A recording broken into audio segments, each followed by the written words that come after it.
In the outskirts of Anchuan City, located in the Chu prefecture of Zhongyuan province in Dongxia, a giant creature resembling both a rabbit and a squirrel was foraging for food. Its single horn gleamed with a metallic sheen, and it stood as tall as an adult woman. Suddenly, the horned rabbit paused its meal, its ears perking up and nose twitching, as though sensing an approaching danger. The creature glanced around nervously, its muscles tensed beneath its soft fur, ready to flee at a moment's notice. Yet, after scanning its surroundings and finding nothing amiss, it relaxed and resumed nibbling on the wild grass. Just then, the rustling sound of the wind sweeping through the dense grassland went unnoticed by the horned rabbit. In an instant, a gray silhouette darted out from the underbrush like lightning. It was a hound the size of a small calf, precisely targeting the horned rabbit's midsection with a powerful swipe. With a thunderous crash that shook the ground, the ferocious strike only managed to tear the rabbit's tail. A piercing scream echoed through the air as the injured horned rabbit desperately fled. However, after barely covering a dozen meters, a strikingly vibrant beast suddenly leapt out to block its path. In the moment of the rabbit's hesitation, the gray hound was already upon it, this time striking the prey's vital spot with deadly precision. As the horned rabbit fell, the vibrant beast vanished like a mirage. It turned out to be a meticulously planned hunt, orchestrated by a young boy wearing a necklace who slowly emerged from the nearby grass. "Well done, Baozi," the boy, Mo Wang, praised. The magical hound named Baozi proudly presented the prey at its master's feet, its canine face beaming with satisfaction. Even more astonishing, the dog emitted a dragon-like roar, demanding 2 baskets of steamed buns as a reward, specifically emphasizing a preference for pork and green onion filling.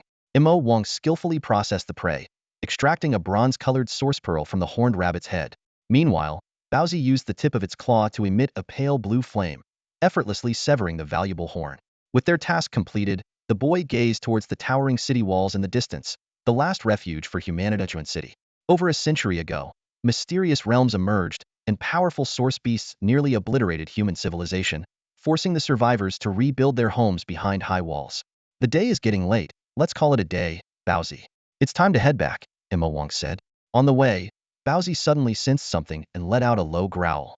Mo Wang immediately became alert, crouching down to hide in the underbrush, and looked at Baozi for an explanation. Sniffing the air, Baozi indicated that there was a scent of a source beast to the east. Mo Wang pulled out his periscope, scanned the area, and spotted a flower deer leisurely strolling around. A thrill of excitement surged through the young man. A silver deer source beast like this had valuable source pearls. Just as he was about to devise a capture plan, he noticed movement in the nearby grass. Baozi growled again, warning of a second source beast. Mo Wang observed closely and caught a glimpse of tawny fur through the grass. Considering the location and behavior, he quickly deduced it was a dirt wolfhound. "The hunter becomes the hunted," Mo Wang whispered. Baozi nodded in understanding, and the two stealthily maneuvered behind the dirt wolfhound. 10 minutes later, the dirt wolfhound launched its attack. Earth spikes erupted from the ground, and the flower deer, though attempting to dodge, was injured in the hind leg.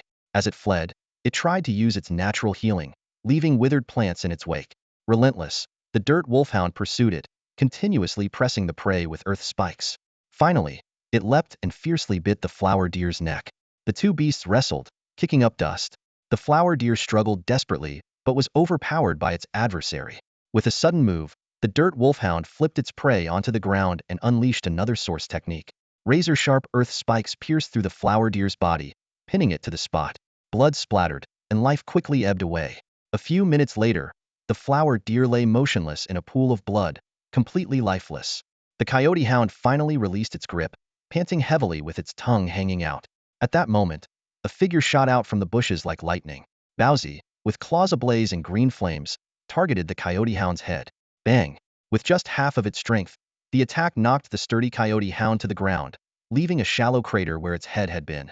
Pale green flames instantly engulfed its head, flaring up like fireworks before extinguishing, leaving the coyote hound motionless. Mo Wang emerged from the bushes, his face beaming with the joy of victory. Carefully, he extracted the source pearls from both the flower deer and the coyote hound, calculating this unexpected windfall in his mind. Although these two silver deer source beasts were quite valuable, he didn't dare to bring them back to Safe City for sale.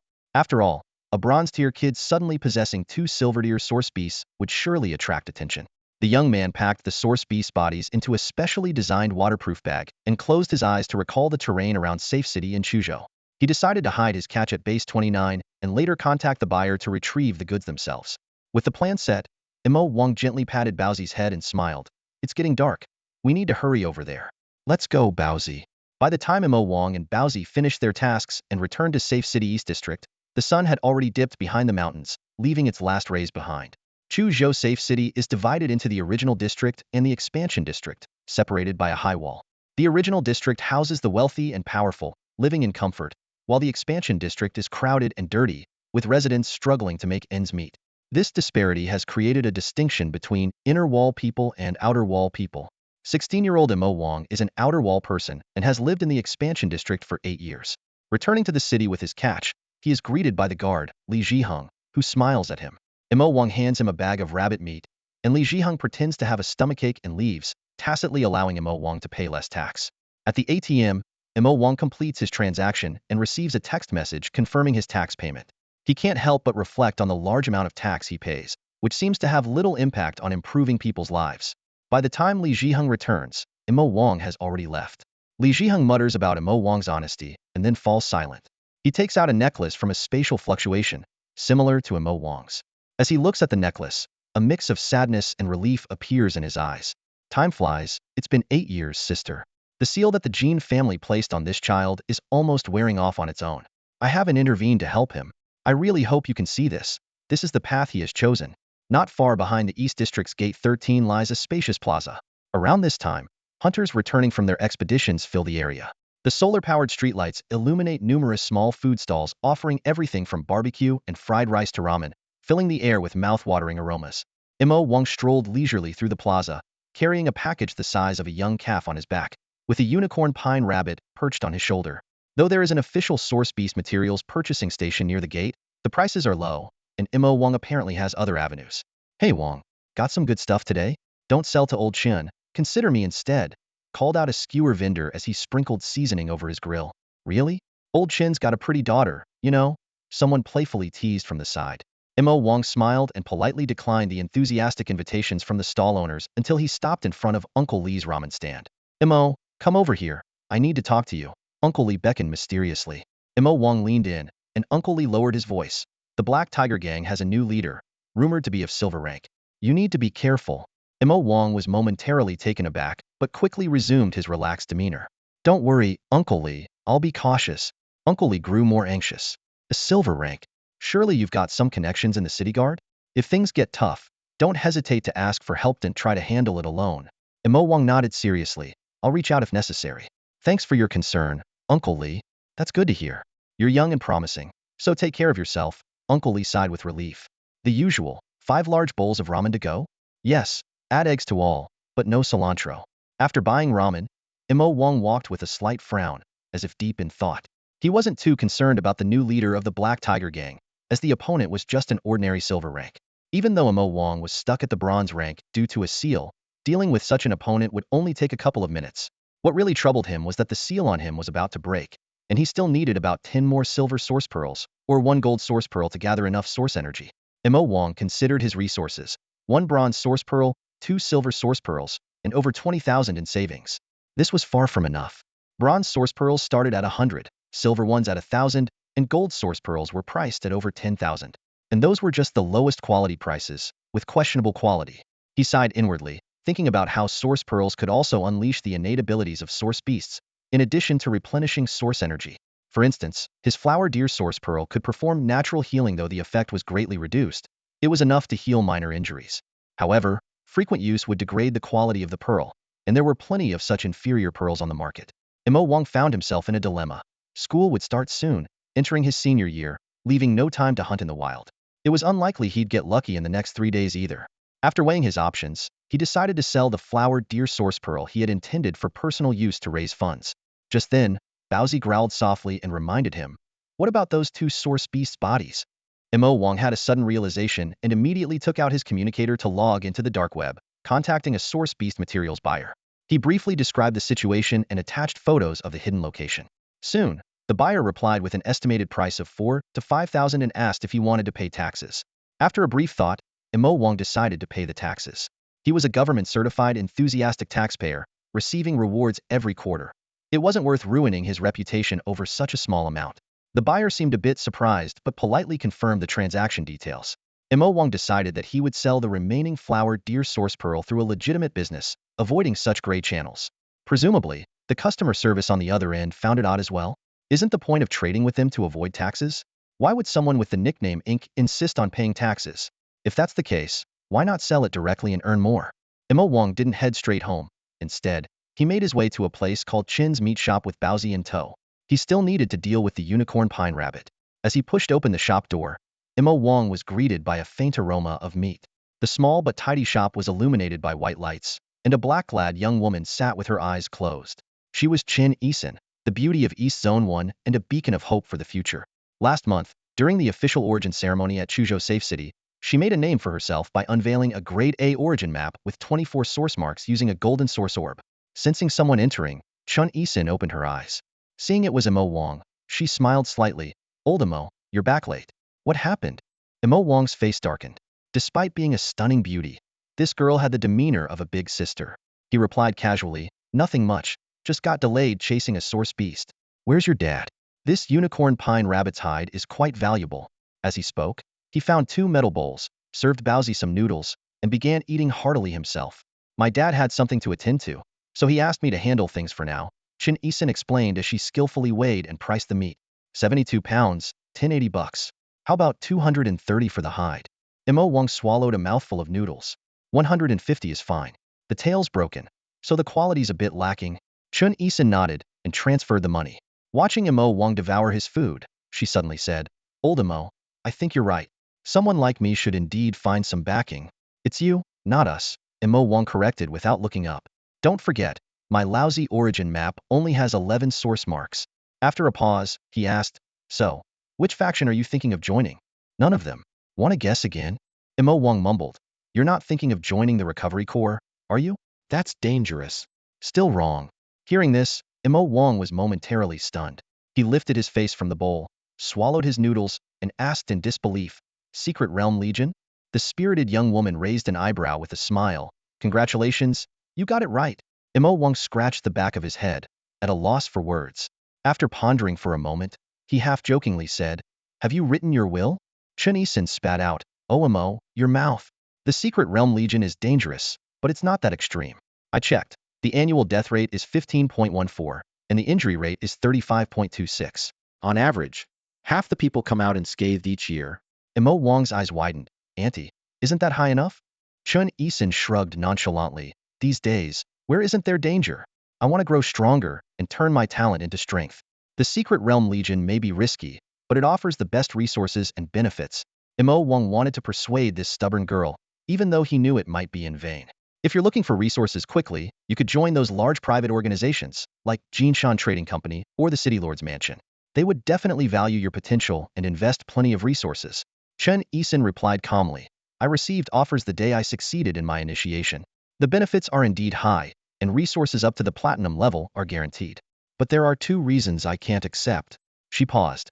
"First is the restriction on freedom. To them, I'm just a tool with potential. Once I'm strong enough, they won't let go easily." Mo Wang nodded, waiting for her to continue.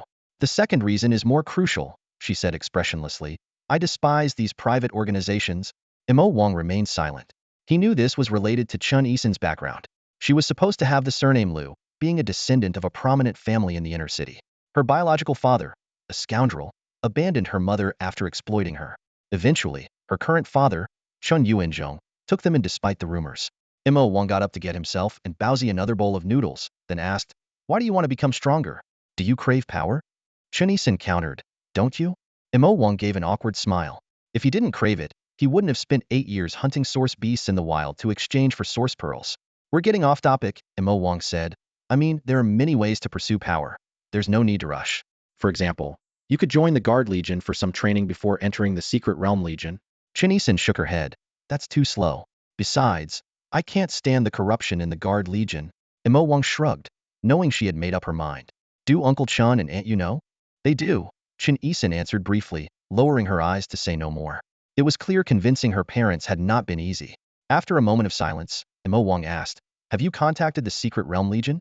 What did they say?" "I'm to report for the reserves in a week, a bit later than the start of high school." Mo Wang slurped his noodles. "Will the training be here in Chuzhou Safe City?" Chun Eason shook her head.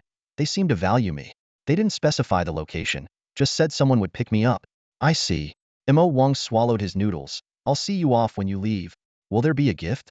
How about a friendly hug? Deal. By the time Mo Wang returned home, it was already past 11 in the evening. Weary, he pushed open the narrow door of his apartment in the communal building. The 10 square meter space seemed especially quiet under the moonlight. Mo Wang carefully used the water from the tank to wash up, wary of disturbing his neighbors who were already asleep. As he shut the windows and door, the specially treated room plunged into complete darkness. Baozi, brush your teeth, Mo Wang whispered. The big dog opened its mouth, and a blue flame erupted, instantly incinerating any residue. In the dark, Mo Wang lay down on the bed, hesitated for a moment, then turned on the bedside lamp to examine the necklace he wore. The silver-gray chain appeared ordinary but was in fact crafted from rare source silver, worth a fortune. The thumb's-eyes teardrop pendant concealed a secret. With practiced fingers, Mo Wang manipulated the mechanism, and the pendant opened to reveal a gem-like bead resembling an amethystine exceedingly rare purple crystal grade gold pattern illusion Capricorn beast source pearl. Mo Wang gently infused it with mental energy, and the pearl's light enveloped him and Baozi. As the glow receded, the boy's appearance transformed, his eyes becoming as deep as the stars. Baozi, too, turned into a silver-white dragon, coiled at the bedside. Admiring himself in the mirror, Mo Wang quipped, a handsome youth, so dashing that I can't sleep at night. Baozi peered over, proudly roaring, me too. Mo Wang chuckled, handing the mirror to Baozi, and then took out a family photo from behind the source pearl. In the picture, a young couple smiled at the little boy in their arms, who was carefully holding a source beast egg. Baozi, that's you when you were young, Mo Wang mused. Baozi rolled his eyes and continued to admire his dragon visage. With his arm under his head, Mo Wang gazed quietly at the photo, his face calm and untroubled. The night passed in silence. Early the next morning, Mo Wang used the source pearls in his necklace to change his appearance. He took his savings and the source pearls of the flower deer and left the house, leaving Baozi to guard it. Mo Wang transformed into a scruffy, rugged-looking middle-aged man and walked into the Jinshan Bank branch in East District 1. The receptionist greeted him with a professional smile. Good morning, sir. How may I assist you today? I'd like to sell 2 source pearls, Mo Wang replied, presenting the source pearls of the flower deer and the earthwolf dog. The receptionist's demeanor immediately became more respectful. Please wait a moment. We will appraise them for you as soon as possible. 3 minutes later, the staff provided an appraisal of 26,000 dongxia currency. Mo Wang nodded in satisfaction and agreed to the deal. Is there anything else you need, sir? The receptionist asked with a sincere smile, already calculating her commission in her mind. How much are black-striped leopard source pearls? Mo Wang inquired. They are 3,100 each. I'd like 10 of them, and I also need to rent a standard training room for an hour. The receptionist's eyes lit up. Certainly, as a silver member, you are eligible for a 5% discount. The total comes to 29,640 dongxia currency. After paying, Mo Wang took the gift box containing the source pearls and followed the receptionist to the second-floor training room. May your skills advance, the receptionist said, handing him the room card. Mo Wang entered the room, checked that everything was in order, and lit some incense. He reverted to his original appearance and opened the gift box, revealing the 10 dazzling source pearls. 8 years. The young man sighed softly, his eyes reflecting a world-weary wisdom. At that moment, Baozi, who was at home, suddenly opened his eyes, his vertical pupils flashing as he looked in the direction where Mo Wang was. Mo Wang took a deep breath, and a diagram shaped like a pair of eyes appeared before him, with lines interwoven as if they could unravel the mysteries of the universe. The origin map is the foundation of a source warrior, possessing its own array of incredible abilities. In the world of Earthstar, countries categorize origin maps into 3 types: implements, spirit beasts, and phenomena. Xin Chen's greatsword origin map belongs to the implements category, specializing in offensive source techniques. Mo Wang's Eye of Insight, however, is classified under phenomena, its nature too unique to be easily defined. Mo Wang gazed at the dim origin map, his emotions fluctuating before settling into calm. After 8 years of honing his skills, the young man had achieved a state of inner peace. The map bore only a single bronze hexagonal source mark, representing the source beast, Baozi. There was also a barely visible chain-like seal, which had been the obstacle to Mo Wang's progress for 8 years. The young man clenched a source pearl in his hand, channeling source energy like a stream against the seal. 9 silver source pearls followed in succession, their energy transforming into a white dragon that tore at the chains. After a few minutes, a crisp cracking sound echoed as the seal finally shattered. The Eye of Insight regained its brilliance, leaving Mo Wang feeling lighter, his gaze now deeper and more profound. A new chapter begins. The nameless youth of today, destined to stir the winds of change, spoke softly. It is well known that Dongxia has four top-tier secure cities: Shangjing, Modu, Chang'an, and Nanyue. Each of these cities has its own unique characteristics and their strength is on par with each other. With populations exceeding 10 million, they are hubs for Yuanwu practitioners, economically prosperous, and most importantly, environmentally safe. Even a purple crystal level Yuan beast would struggle to make a dent in these cities. However, the dense population also means fierce competition. In an era where individual power can grow boundlessly, desires and malevolence also expand. The cost of legal constraints on the strong is extremely high, and those who can establish themselves here are invariably individuals with immense influence. Shortly after the seal was broken by Mo Wang, a luxurious conference room at the top of the iconic Junlin building in Chang'an Secure City was filled with people. A middle-aged man in a blue-black suit approached a voluptuous woman and quietly asked, "Jian Gui, what urgent matter prompted you to gather us?" Upon closer inspection, the suit was made from the silk of a platinum-level nether ghost spider, a costly material. However, in this room, it appeared rather modest. Many attendees wore clothes and jewelry made from diamond-level yuan beasts, and some even had items crafted from purple crystal-level beasts. Jean Gui ignored the middle-aged man's question and elegantly sipped her wine. The man, named Jin Shang, smiled knowingly and walked away on his own. Suddenly, a middle-aged figure with graying temples appeared out of nowhere. The room fell silent instantly, with some even bowing their heads slightly. The newcomer was none other than the head of the Jin family in Chang'an, the star antimona-level powerhouse, Jin Hongzhen. Jin Hongzhen glanced around the room and asked warmly, "Is everyone here?" Jin Gui replied, "Everyone except Jin Xia and Jin Xiu. They claim to be negotiating business deals, but in reality, they are indulging themselves at the Yunding Hotel." Jin Hongzhen seemed slightly surprised but then chuckled, "Then let's not worry about them. You can fight over their 3 transport routes among yourselves. Use any means necessary, just make sure I don't find out." The eyes of those present lit up as they began to plot silently. Jin Hongzhen continued, "Jin Gui, since you called this meeting, please explain the situation." Jin Gui stated bluntly, "The son of the Bai couple is still alive. Just now, the Yuan seal I placed on him failed. He can start cultivating again." The expressions around the room varied, with some indifferent, others slightly frowning, but none showing concern. After all, a mere bronze-level young man was insignificant to the Jin family. Someone questioned, "Is this matter alone worth gathering us?" Jin Gui chuckled, "If that's all it was, it wouldn't be a big deal. But I used the four-handed sorcerer's prophecy Yuan technique earlier, and took a look through the connection when the seal failed." At this point, the beautiful woman paused and said with schadenfreude, "More than half of those present will eventually die because of that boy." As soon as Jin Gui finished speaking, the room fell into a dead silence. The expressions of those in attendance changed dramatically. Some were terrified, others angry, and many were in disbelief. As the head of the family, Jin Hongzhen's sharp gaze swept across the room, taking in everyone's reactions. "Are you serious?" someone asked urgently, their voice trembling. Jin Gui glanced at the person coldly, too disdainful to answer such a foolish question. Her gaze swept over the attendees once more, a mocking smile playing on her lips. "Can't we locate him? Or seal him again?" Another person suggested, a hint of hope in their tone. "No." Jin Gui shook her head. "We have no medium, and that sealing technique can only be used once on the same target." The room fell silent again, the air thick with tension and fear. Suddenly, a voice broke the silence. "Put a bounty on him on the dark web. 3 diamond-grade source pearls for whoever kills him." This proposal caused a stir, but soon someone shouted angrily, "The Jin family's intelligence people are useless. 8 years, and they can't even catch a kid. We should have eliminated him back then," someone lamented, pounding the table in frustration. Jin Sheng, observing coldly from the side, allowed a slight smirk to cross his face, suppressing his laughter. He thought to himself, "A bunch of good-for-nothings, lording over others daily, but panicking like fools when trouble arises." Meanwhile, Jin Gui and a few others with expressionless faces watched silently, their eyes glinting with danger. They were calculating in their minds, knowing that these panicked individuals would be their targets in the future. Jin Hongzhen cleared his throat, interrupting the discussion. With a warm smile, he said, "Why panic? Jin Gui's prophecy might not come true. It's just a possibility. Besides, our Jin family has Yang Zhe. There aren't many of the younger generation who can surpass him, right?" At these words, the attendees brightened, nodding in agreement.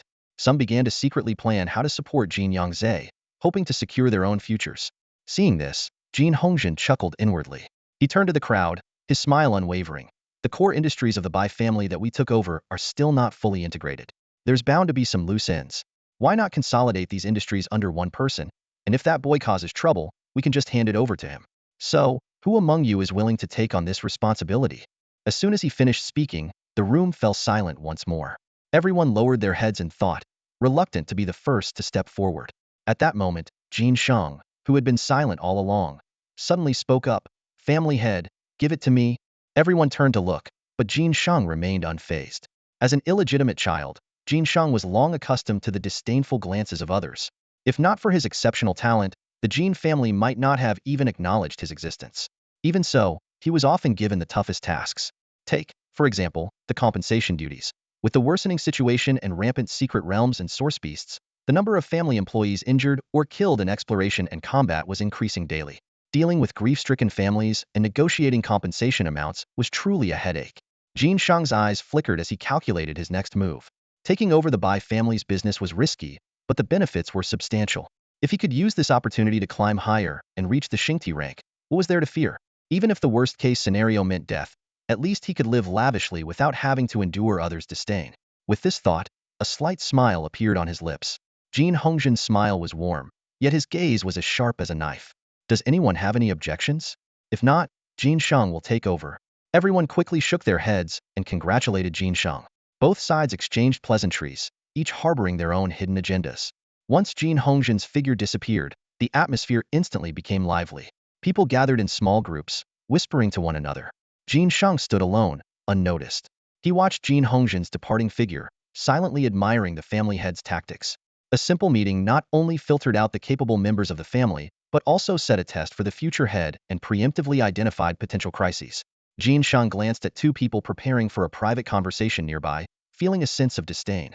The key was that some naive individuals were still completely in the dark. After breaking the seal, Mo Wang left the Jinshan Trading Company and found a secluded spot to revert his appearance. He also changed into a set of clothes he had prepared in advance. Once he ensured there were no discrepancies, he began to head home. On his way, the young man contemplated his future plans. With the seal lifted, he could finally absorb source arts and advance to higher ranks. There are two paths for a source warrior to progress. One is by naturally accumulating source energy, which is safe but slow. The other is a perfect advancement, which is extremely challenging but highly rewarding. Mo Wang unhesitatingly chose the latter. Perfect advancement requires defeating a secret realm master to obtain the secret realm core.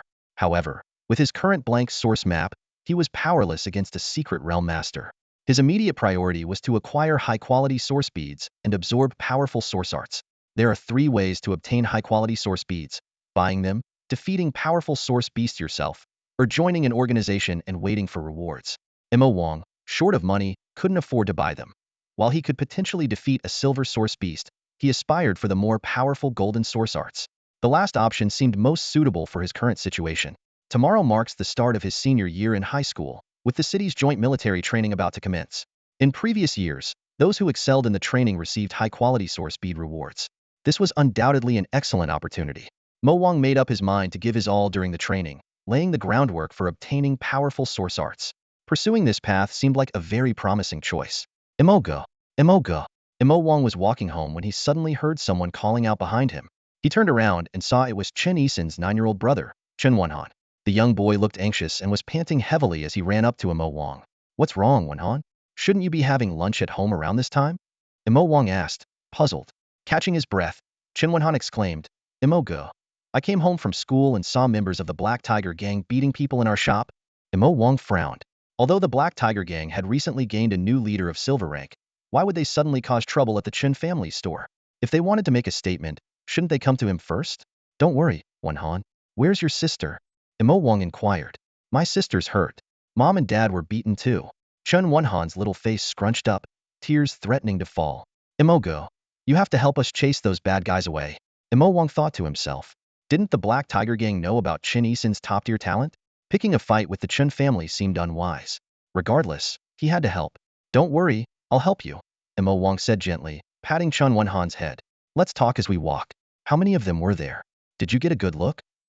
Chen Yisen listened impassively to the thug's nonsense, all the while secretly recovering her strength and channeling her energy techniques. When she saw the brute eyeing her parents with malicious intent, she couldn't hold back any longer. She pushed her body to its limits, activating her energy. In a swift charge, she was instantly in front of the thug. Her slender fingers glowed with a faint white light, a sign of her energy technique sharpness aimed straight at the enemy's throat.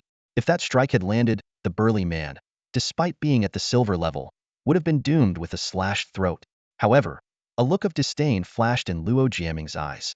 The gap in elemental power wasn't something easily bridged. His left hand clamped down on Chen Yisen's slender wrist like a vice, while his right fist, charged with elemental energy, aimed forcefully at the girl's head. Thud! A layer of earth and stone particles materialized out of nowhere, barely blocking the fatal blow. Chen Yisen's face turned pale as the floating stone armor drained the last of her elemental energy. Useless, little girl, Luo Jiaming sneered, lifting Chen Yisen with one hand and tossing her aside like a pillow. Yisen! Chen Yuanzhong struggled to his feet, throwing himself to the ground to cushion his daughter's fall. The heavy impact forced a cry of pain from the middle-aged man. Dad! Yuanzhong! The mother and daughter cried out in alarm. Such a touching family bond, Luo Jiaming mocked. Too bad your father is just a worthless ordinary man who can't even protect his wife and daughter. The Black Tiger Gang members burst into laughter. A tall, skinny young man with a nose ring approached Chen Yisen, raising his hand to knock her unconscious. In that critical moment, with a bang, a small stone struck his hand precisely. Ah! The young man screamed, retracting his hand in pain. From afar, all I could hear was your laughter. And I have to say, it sounds pretty awful, said a young man wearing a necklace, who appeared out of nowhere. He tossed a stone in his hand, squinting at the Black Tiger Gang members. As Mo Wang arrived, Chen Yuanzhong and Yu Lanhui visibly relaxed. This young man had previously dealt a significant blow to the Black Tiger Gang, bringing peace back to District 1. However, Chen Yisen's expression suddenly changed, and she urgently exclaimed, Mo Wang, you need to leave. They have someone at the silver rank. Mo Wang remained unfazed and casually replied, why rush off when I've just arrived? Luo Jiaming's rugged face twisted into a mocking grin. So you're the wild kid named Mo Wang. We were planning to pay you a visit, but you decided to come to us instead. Glancing at the Chen family huddled in the corner, he taunted, trying to play the hero. Are we? How about this? You kneel and kowtow to us a few times, let my men kick you around a bit to cool off, and we'll forget about the whole thing.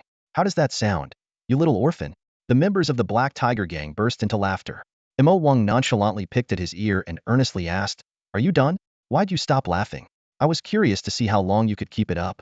Seeing his taunts fall flat, Luo Jiaming scoffed, kid, don't think you can stall until the guards arrive. Let me be clear, they're not coming.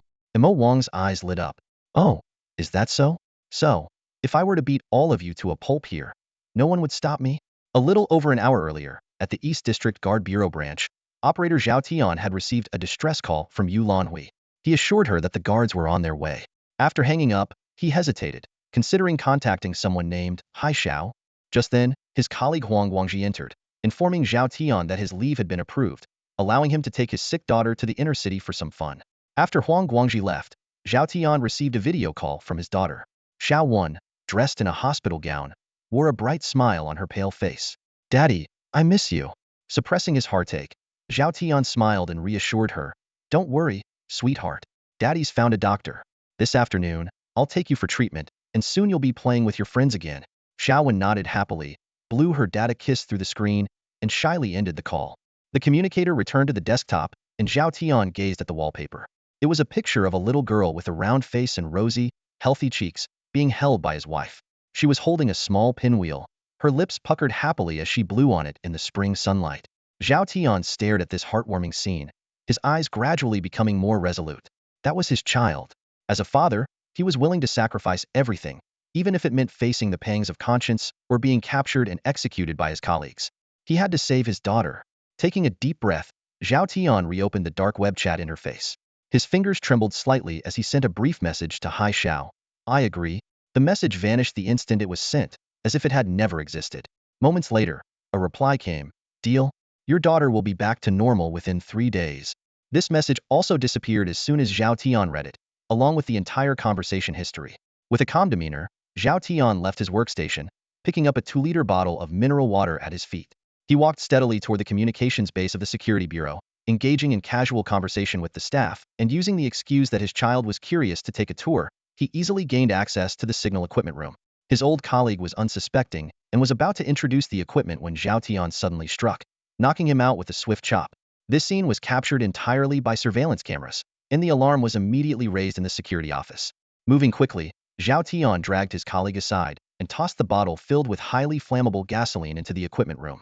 Channeling his source energy frantically, several grapefruit-sized fireballs appeared out of thin air silver source technique. Explosive fireball. Boom. The fireballs met the gasoline, instantly turning the entire equipment room into a sea of flames. This meant the security bureau would be unable to receive emergency calls from the public until the equipment was repaired. Meanwhile, Luo Jiaming received instructions to continue with the operation and looked up at the stern-faced Chen Yisin. Luo Jiaming remarked casually, "Young lady, to be honest with you, we're not here to extort money."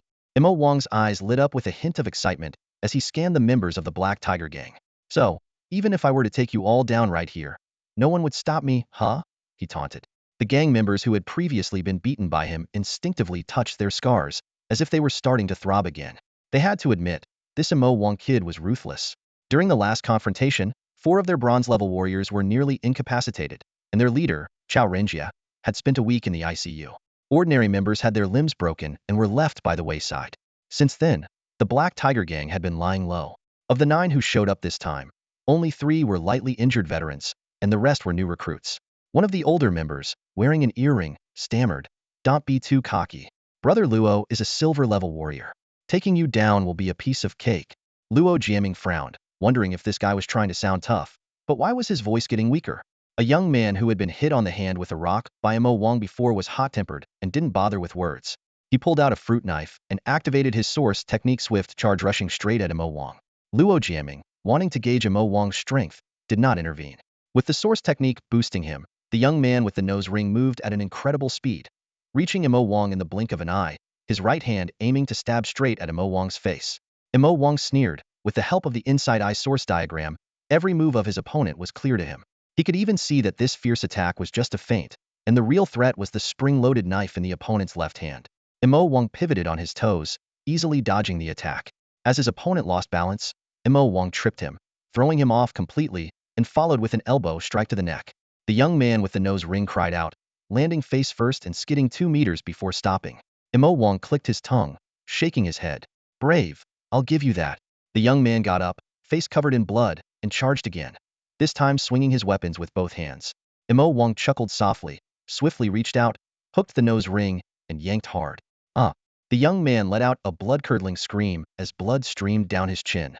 Annoyed by the noise, Mo Wang delivered a punch to the throat. The young man's eyes widened as he crashed to the ground, his fate uncertain. The veteran members of the Black Tiger gang recalled the terror of being beaten and swallowed hard. Luo Jiaming's eyes widened, surprised that Mo Wang had incapacitated Shizi without even using a source technique. "You little bastard, fine, very fine." Luo Jiaming growled through gritted teeth. "Brothers, attack together. Don't leave anyone alive. When you're in a brawl, whether facing 10 people or 100, remember that only about 4 or 5 can attack you at once. If you can handle those 4 or 5 and still have plenty of stamina, then don't hesitate, just go for it." Mo Wang's eyes sharpened, and he moved with the grace of a leopard. He knew that in chaotic battles, taking the initiative was the key to victory. With energy surging through his body, his muscles tensed, and his dynamic vision greatly enhanced. Under the power of the Eye of Insight, his opponent's movements appeared sluggish, like puppets. The young man leaned forward, pushing off the ground with his toes. In an instant, he was right in front of the nearest person. Twisting his waist sharply, inertia powered his arm, and energy coursed through his entire body. A powerful punch was launched like a cannonball, landing squarely on the opponent's face. Bang! With a dull thud, the person flew 7 or 8 meters away like a kite with a broken string, teeth scattering. A single blow, and they were down. The other members of the Black Tiger gang were stunned. When did this kid break through to silver level? Chen Yisin marveled from the corner. But Mo Wang didn't pause, charging back into the crowd. In their panic, the enemies swung their clubs wildly. With eyes like lightning, the young man blocked effortlessly, causing his opponents to attack each other. A simple move, and 2 more were down. 5 remained. Mo Wang lowered his center of gravity, his right hand clawing like an eagle to grab one person's chin. Using borrowed force, he hurled them into another with a club. Thud! 2 heads collided, noses shattered. Amid cries of pain, 2 more fell. In the blink of an eye, 6 were down, leaving 3 who looked terrified, too afraid to attack recklessly. Seeing this, Luo Jiaming's anger flared up. He shouted, "What are you 2 scared of? I'm also at the silver rank. I'll distract him, and you 2 disrupt him with your source arts from a distance. It's 3 against 1. What's there to fear?" No sooner had he spoken than Mo Wang attacked again. Luo Jiaming, disregarding his companion's reactions, immediately channeled his source energy to confront him. Although the plan had changed, he was full of confidence. With 5 or 6 years of experience at the silver rank and 3 silver source arts at his disposal, handling a young upstart should be a piece of cake. He raised his hand and unleashed a fireball, but Mo Wang seemed to have anticipated it and dodged effortlessly. His companion's fireball attacks were similarly avoided. Luo Jiaming was taken aback. How could this kid react so quickly? Seeing Mo Wang aiming to take out his two bronze-ranked companions first, Luo Jiaming roared and charged forward. Activating the Strength Enhancement Source Art, his arm swelled to the size of an average person's thigh. He swung a fist as large as a sandbag straight at Mo Wang's face. However, Mo Wang seemed to have foreseen this and ducked in advance, quickly closing the distance. With a knee strike aimed directly at Luo Jiaming's groin, the excruciating pain twisted his expression. Mo Wang followed up with a rising elbow move, delivering a heavy blow to Luo Jiaming's abdomen. Thud. Luo Jiaming was sent flying like a kite with a broken string, landing on the ground with a groan of pain. His two lackeys were terrified and turned to flee. Mo Wang calmly pulled some pebbles from his pocket, aimed, and fired. With two swift sounds, the lackeys fell to the ground. Mo Wang was the only one left standing. Dusting off his hands, he approached Luo Jiaming, ready to interrogate him. Pretending to struggle, Luo Jiaming secretly gathered his energy, waiting for Mo Wang to come within 5 meters. Then, he suddenly unleashed his final Source Art Earth Spike. Die, you little bastard! Luo Jiaming snarled with a vicious grin. But Mo Wang had anticipated this and easily jumped back, leaving Luo Jiaming frozen in place, bewildered and defeated. How did you know? Luo Jiaming asked incredulously. Mo Wang ignored him, swiftly moved behind Luo Jiaming, and dislocated his arm with a grappling technique. Luo Jiaming broke out in a cold sweat from the pain and tried to resist, but Mo Wang efficiently dislocated his other arm as well. Luo Jiaming couldn't help but scream in agony. Just then, Chun Yisun hobbled over, having knocked out a few members of the Black Tiger gang along the way. Mo Wang teased. No need to thank me, we're all friends here. Chun Yisun dismissed his comment, briefly updating him on her parents' situation before inquiring about her brother. Mo Wang turned to Luo Jiaming. Have you made up your mind? Will you cooperate? Luo Jiaming sneered. Kid, you have no idea who you're messing with. Before he could finish, Mo Wang began to methodically break his fingers one by one. Each pause was accompanied by the sound of bones cracking. Luo Jiaming was in unbearable pain, sweat pouring down like rain. Just one left? How about it? Mo Wang asked with a cheerful smile. Chun Yisun couldn't help but call Mo Wang a sadist, and the two exchanged a few playful jabs. Suddenly, Mo Wang said, Actually, I don't need you to tell me. It's impossible for the small Black Tiger gang to be this bold. The one backing you must be the Wang family, right? As soon as he finished, a flamboyant voice descended from above. Yes, it is indeed the Wang family. A richly dressed young man descended slowly on a hovering disc. He introduced himself as Wang Xinhai, lauding Mo Wang's skills and even inviting him to join the Wang family. Mo Wang declined with a teasing remark. Wang Xinhai then turned his gaze to Chen Yisun, his eyes filled with admiration. Chen Yisun, the most talented among the young generation in Chu Prefecture Safe City. Truly enviable. He rose into the sky on his disc, looking over the distant city walls, and arrogantly declared, This Chu Prefecture Safe City will one day be under my control. Even the entire Central Plains province will have a place for the Wang family. Chen Yisun asked coldly, What exactly are you trying to say? Why did you send people to cause trouble at my home? Wang Xinhai smiled and said, It's simple. I want you to be my future wife. Upon hearing the words, I want you to be my future wife, Mo Wang nearly stumbled, staring at Wang Xinhai in disbelief, as if questioning his sanity. Chun Yisun was equally taken aback by the absurdity of the statement. Wang Xinhai patiently explained, I initially planned to control your family and force you to work for me. But now that I've seen how beautiful you are, I've changed my mind. He extended his hand sincerely, Be my wife, and I'll provide you with resources. You can be my right-hand woman. Mo Wang and Chun Yisun's expressions were a mix of astonishment and indignation. Chun Yisun's face turned icy, her eyes sharp, never having been so insulted. Her lips parted, and she uttered words that left Mo Wang speechless. Wang Xinhai's expression darkened, and he scoffed. I see you don't appreciate my offer. Gaobo, take her away. Knock her out if she resists. A stoic middle-aged man approached, surrounded by a blue aura, clearly a platinum-level powerhouse. Mo Wang frowned, realizing he couldn't handle a platinum-level opponent without his companion, Baozi, and having just unsealed his powers. After a brief moment of thought, Mo Wang shouted, Chun Yisun has joined the Secret Realm Army. Attacking a soldier is a criminal offense. Gaobo paused, but Wang Xinhai sneered, Trying to bluff us? The Secret Realm Army hasn't even started recruiting reserves yet. Gaobo proceed and shut that kid up. Feeling awkward, Mo Wang turned to Chun Yisun and said, Didn't fool him? Chun Yisun apologized. Sorry for dragging you into this. Mo Wang reached for his necklace, which contained a golden-patterned illusory capricious beast source pearl, holding 3 types of source techniques. With just mental energy, it had the power of a diamond-level attack, enough to defeat a platinum source warrior. He glanced at the smug Wang Xinhai and the approaching Gao Bo and smiled at Chen Yixin. Hey, since you didn't call me Old Imo this time. Hey, Wang Xinhai, stop right there. I'm letting you off the hook this time for not calling me Old Imo. A sharp voice rang out from afar. Imo Wang glanced at Wang Xinhai's reaction and quickly changed his tone. I won't hold a grudge for dragging me into this. Wang Xinhai, standing on a hovering saucer, looked slightly alarmed as if he recognized the voice. He shouted, Don't worry about it, Gao Bo. Take her down and bring her here, quickly. As soon as he spoke, a middle-aged man with a blank expression instantly appeared in front of Chen Yixin. A dense blue-green energy surged as he reached for the young girl. Even with Imo Wang's eye of insight, it was difficult to track his afterimage. Imo Wang realized he couldn't match the speed of a platinum-tier fighter and decisively pulled Chen Yixin aside to dodge. This move delayed Gao Bo by mere fractions of a second, but it bought valuable time for reinforcements to arrive. You dare. Aunt Yang, stop him. A nameless girl's shout was accompanied by several glowing green vines emerging from the ground. Some formed a shield around Imo Wang and Chen Yixin, while others whipped through the air with a spinning top-like sound, striking at Gao Bo. Gao Bo's arms ignited with fiery red flames, slicing through the attacking vines like a hot knife through butter. As he was about to break through the green vine shield, he suddenly sensed danger and his expression changed. 3 diamond-shaped ice crystals appeared behind Wang Xinhai, hurtling toward him. Gao Bo stomped the ground, creating a shallow pit. Using the force to propel himself, he reached Wang Xinhai just in time to shatter the ice crystals.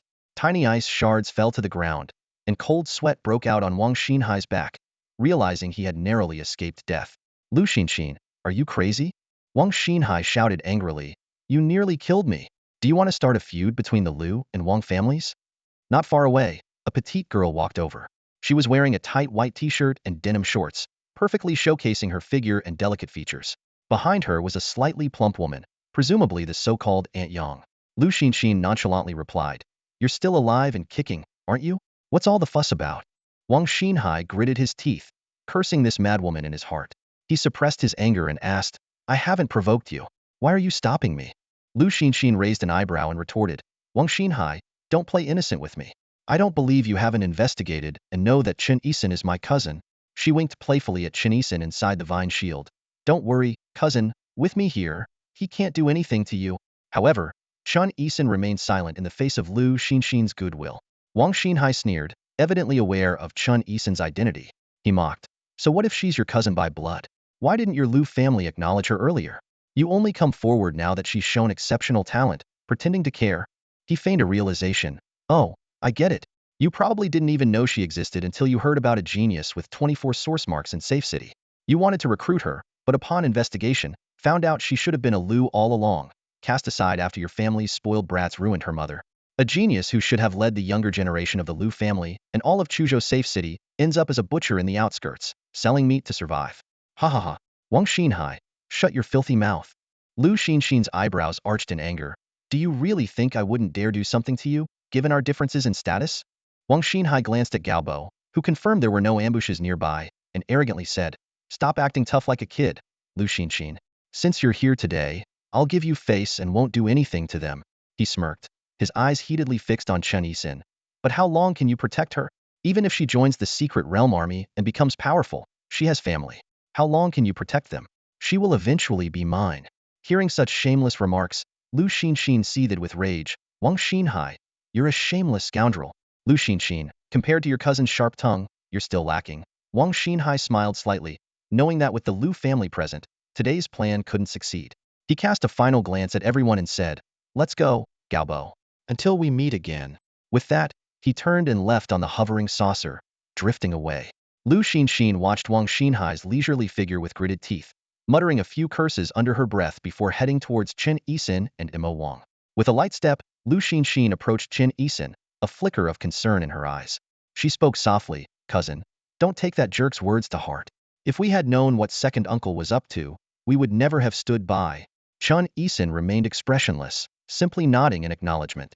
Lu Xinxin gave a resigned smile and suggested once more, Cousin, come to the Lu family. With our resources, you'll quickly become strong enough not to fear the Wang family anymore. She reached out to take Chen Yixin's hand, and after a moment's hesitation, Chen Yixin didn't pull away.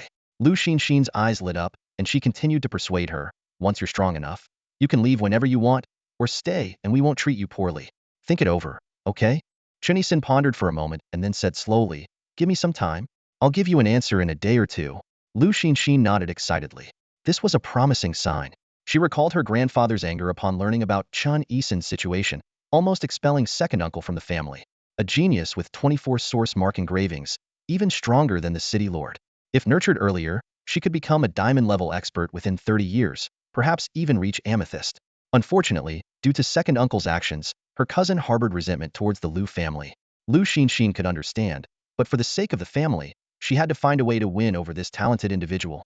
Thanks to that jerk Wang Xinhai, who inadvertently helped, there was now a turning point. Take your time, cousin. There's no rush. We have all the time in the world. Take your time, cousin. There's no rush. We have all the time in the world. After Lu Xinxin finished speaking, she glanced at Imo Wang with a sense of satisfaction. The Lu family had already investigated Chen Yisin's social connections, so they were well aware of this young man's background. 8 years ago, Imo Wang, as a child, arrived in the newly expanded eastern district of the city to make a living during a harsh winter, with his origins shrouded in mystery. However, in these turbulent times, orphans were not uncommon. The investigation suggested that Imo Wang was likely a natural source awakener. When he first arrived, he survived only thanks to the Chen family's support.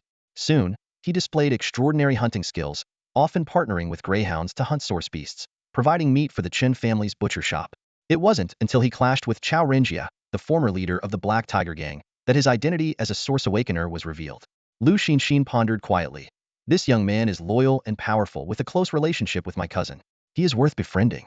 With this thought, she gave Imo Wang a charming smile and said, your name is Imo Wang, right?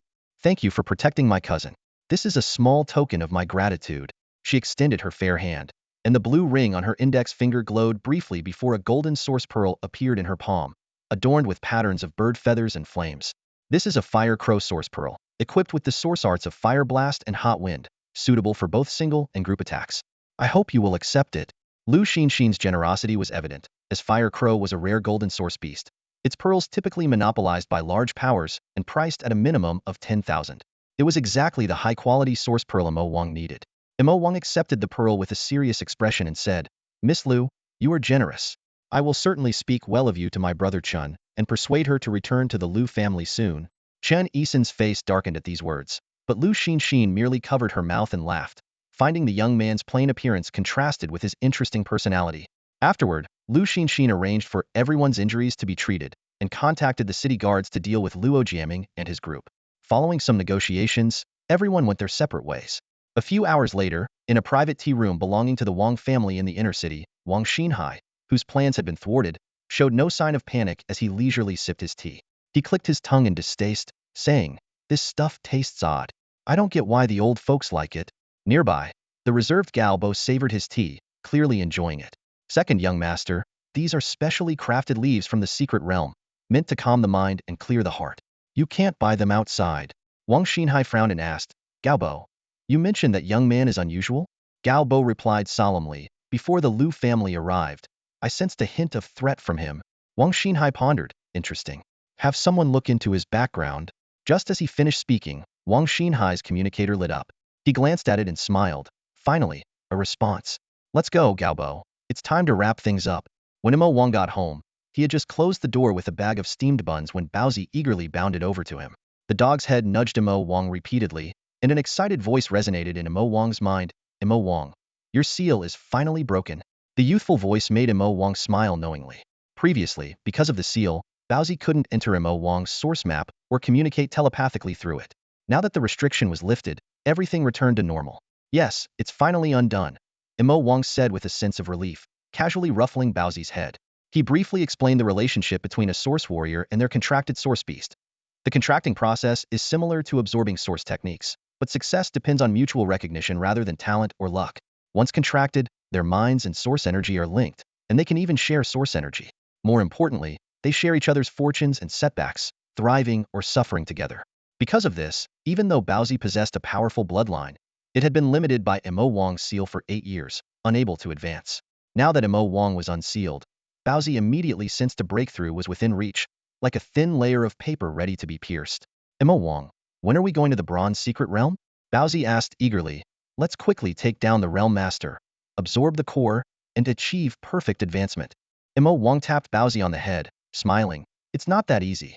The realm masters are higher-ranking source beasts, a level above us. Just finding it is tough, plus we have to handle a lot of ordinary source beasts. If we exhaust ourselves and then run into the realm master, we'll be in trouble. Bowsy looked slightly disappointed, but was soon distracted by the steamed buns. It picked one up with its paw, exclaiming excitedly, "Oh, shrimp filling." Mo Wang chuckled with satisfaction, breaking the seal today and snagging a golden source pearl for free calls for a celebration. As Bowsy devoured the buns, it eagerly asked for details. Mo Wang recounted the afternoon's adventure, watching Bowsy eat happily. He smiled warmly, though secretly relieved that Bowsy hadn't noticed he had already eaten most of them.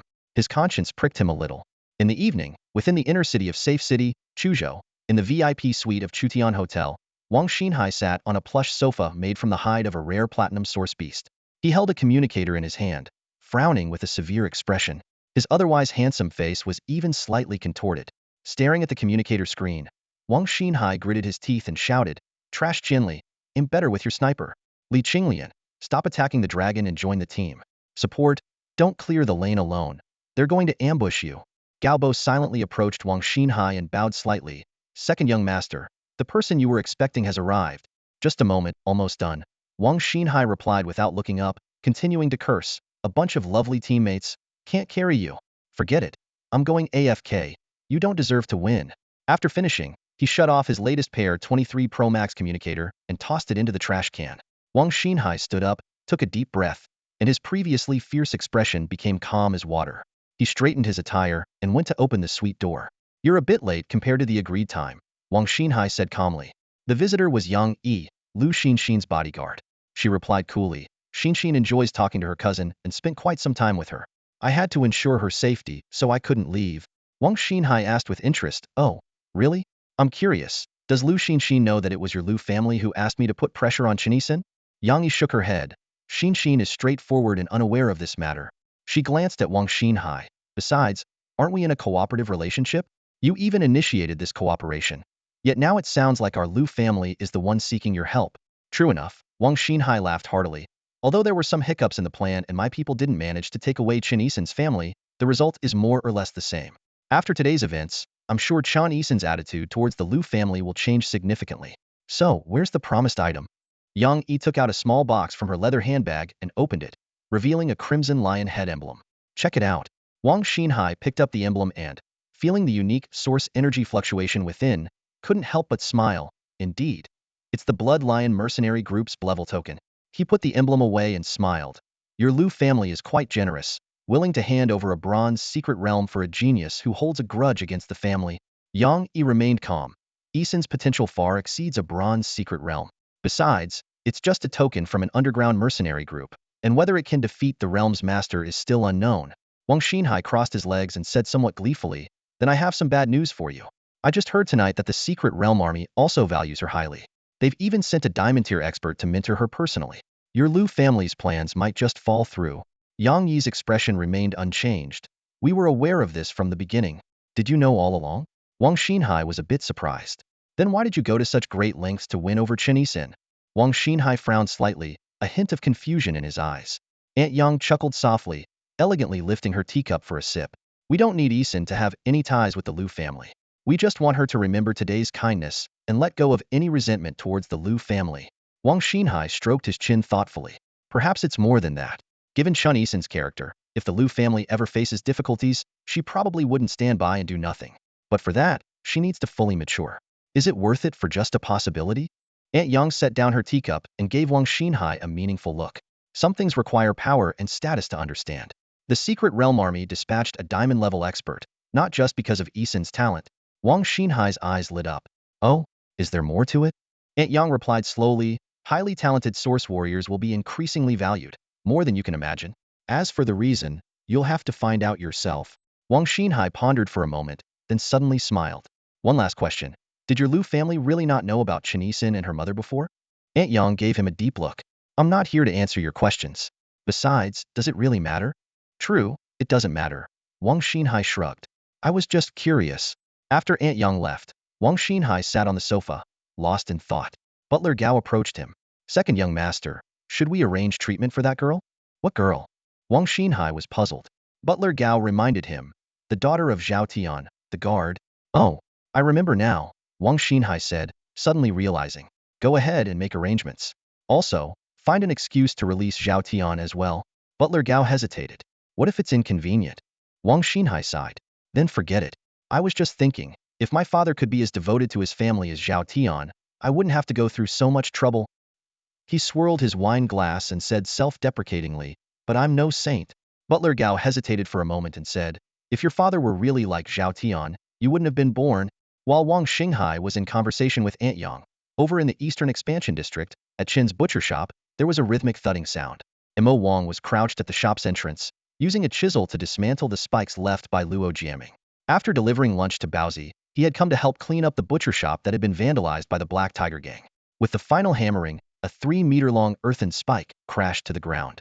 Mo Wang bent down, effortlessly hoisting it onto his shoulder, his slender frame belying the strength within. Just then, Chun Yisun returned from taking out the trash. She hesitated for a moment before asking, Old Mo, what happened to the scratch on your face? Mo Wang instinctively glanced at Baozi, lying not far away, and said nonchalantly, I accidentally bumped into a wall. Why does it look like a scratch mark? Chun Yisun pressed further. You must be mistaken. Mo Wang deflected, changing the subject. I'll go throw this out first. Chun Wenhan wiped the sweat from his brow and exhaled. Finally done cleaning up. Go wash your hands. Mom and Dad will be back soon, Chun Yisun instructed. She set up a folding table by the roadside while Chen Wenhan placed plastic stools around it. Before long, Father Chun and Mother Chun returned with food. Yu Lanhui asked, Where's Xiaomo? He went to throw out the trash. He'll be back soon, Chun Yisun replied, then asked with concern, Are you two still in pain? Chen Yuanzhong chuckled. Not anymore. Aunt Yang's healing technique is amazing. It felt like being immersed in warm water. Chen Yisun nodded, but her mind was occupied with thoughts of how to respond to the Liu family's recent help. She resented those who operated above the law, yet Wang Xinhai's threats made it hard to ignore. Though she disliked the idea of getting further entangled with the Liu family, it seemed she had no other choice. With a sigh, the young girl realized that despite her reluctance, her options were limited. As Chen Yisun was lost in thought, Mo Wang casually found a suitable spot, discarded the earthen spike, and returned. Chun Yisun gathered her thoughts and resumed her authoritative tone. Old Mo, sit down and tell me. When did you advance to the silver rank? Yisun, mind your manners, Chen Yuanzhong scolded his daughter with a glare. Mo Wang is young and promising, and he even helped us deal with the Black Tiger gang. Show some respect. Exactly. Mo Wang nodded repeatedly, hiding behind Chen Yuanzhong and feigning innocence. Be nice to me. Chun Yisun was speechless. Why are you acting like a bullied little wife? Yu Lanhui chimed in. Yisun, Mo has a good temper, but you shouldn't order him around like that. Act more like a lady. Mo Wang quickly reassured, Aunt Yu, it's fine. As long as Yisun is happy, I'm okay. Chun Yisun looked at Mo Wang's expression and forced a smile, suppressing her irritation. Mo Wang, could you tell me when you advanced to the silver rank? Mo Wang scratched his nose nonchalantly. I haven't advanced. I'm still at bronze. Seeing Chen Yisun's disbelief, he changed his tune. All right, you got me. I advanced this morning. Chun Yisun nodded, not surprised. Mo Wang's talents were average, but with years of accumulation, his breakthrough was expected. As everyone sat down to eat and chat, the conversation inevitably turned to Chen Yisun's stance on the Liu family. Chen Yuanzhong spoke earnestly, Yisun, if you don't want to go to the Liu family, we can move to another safe city. Yu Lanhui added gently, I'd like to explore new places too, broaden my horizons. Wenhan, what do you think? Little Wenhan nodded enthusiastically. Yeah, I want to see the world outside too. Chun Yisun felt warmth in her heart, but was also worried about the dangers of moving. Mo Wang remained silent, pondering whether he should go with the Chen family. After a moment's thought, Chun Yisun made a decision. Dad, Mom, Wenhan, I've decided. We'll move to Liu. Hey, having dinner? A mature and gentle female voice suddenly interrupted Chen Yisun.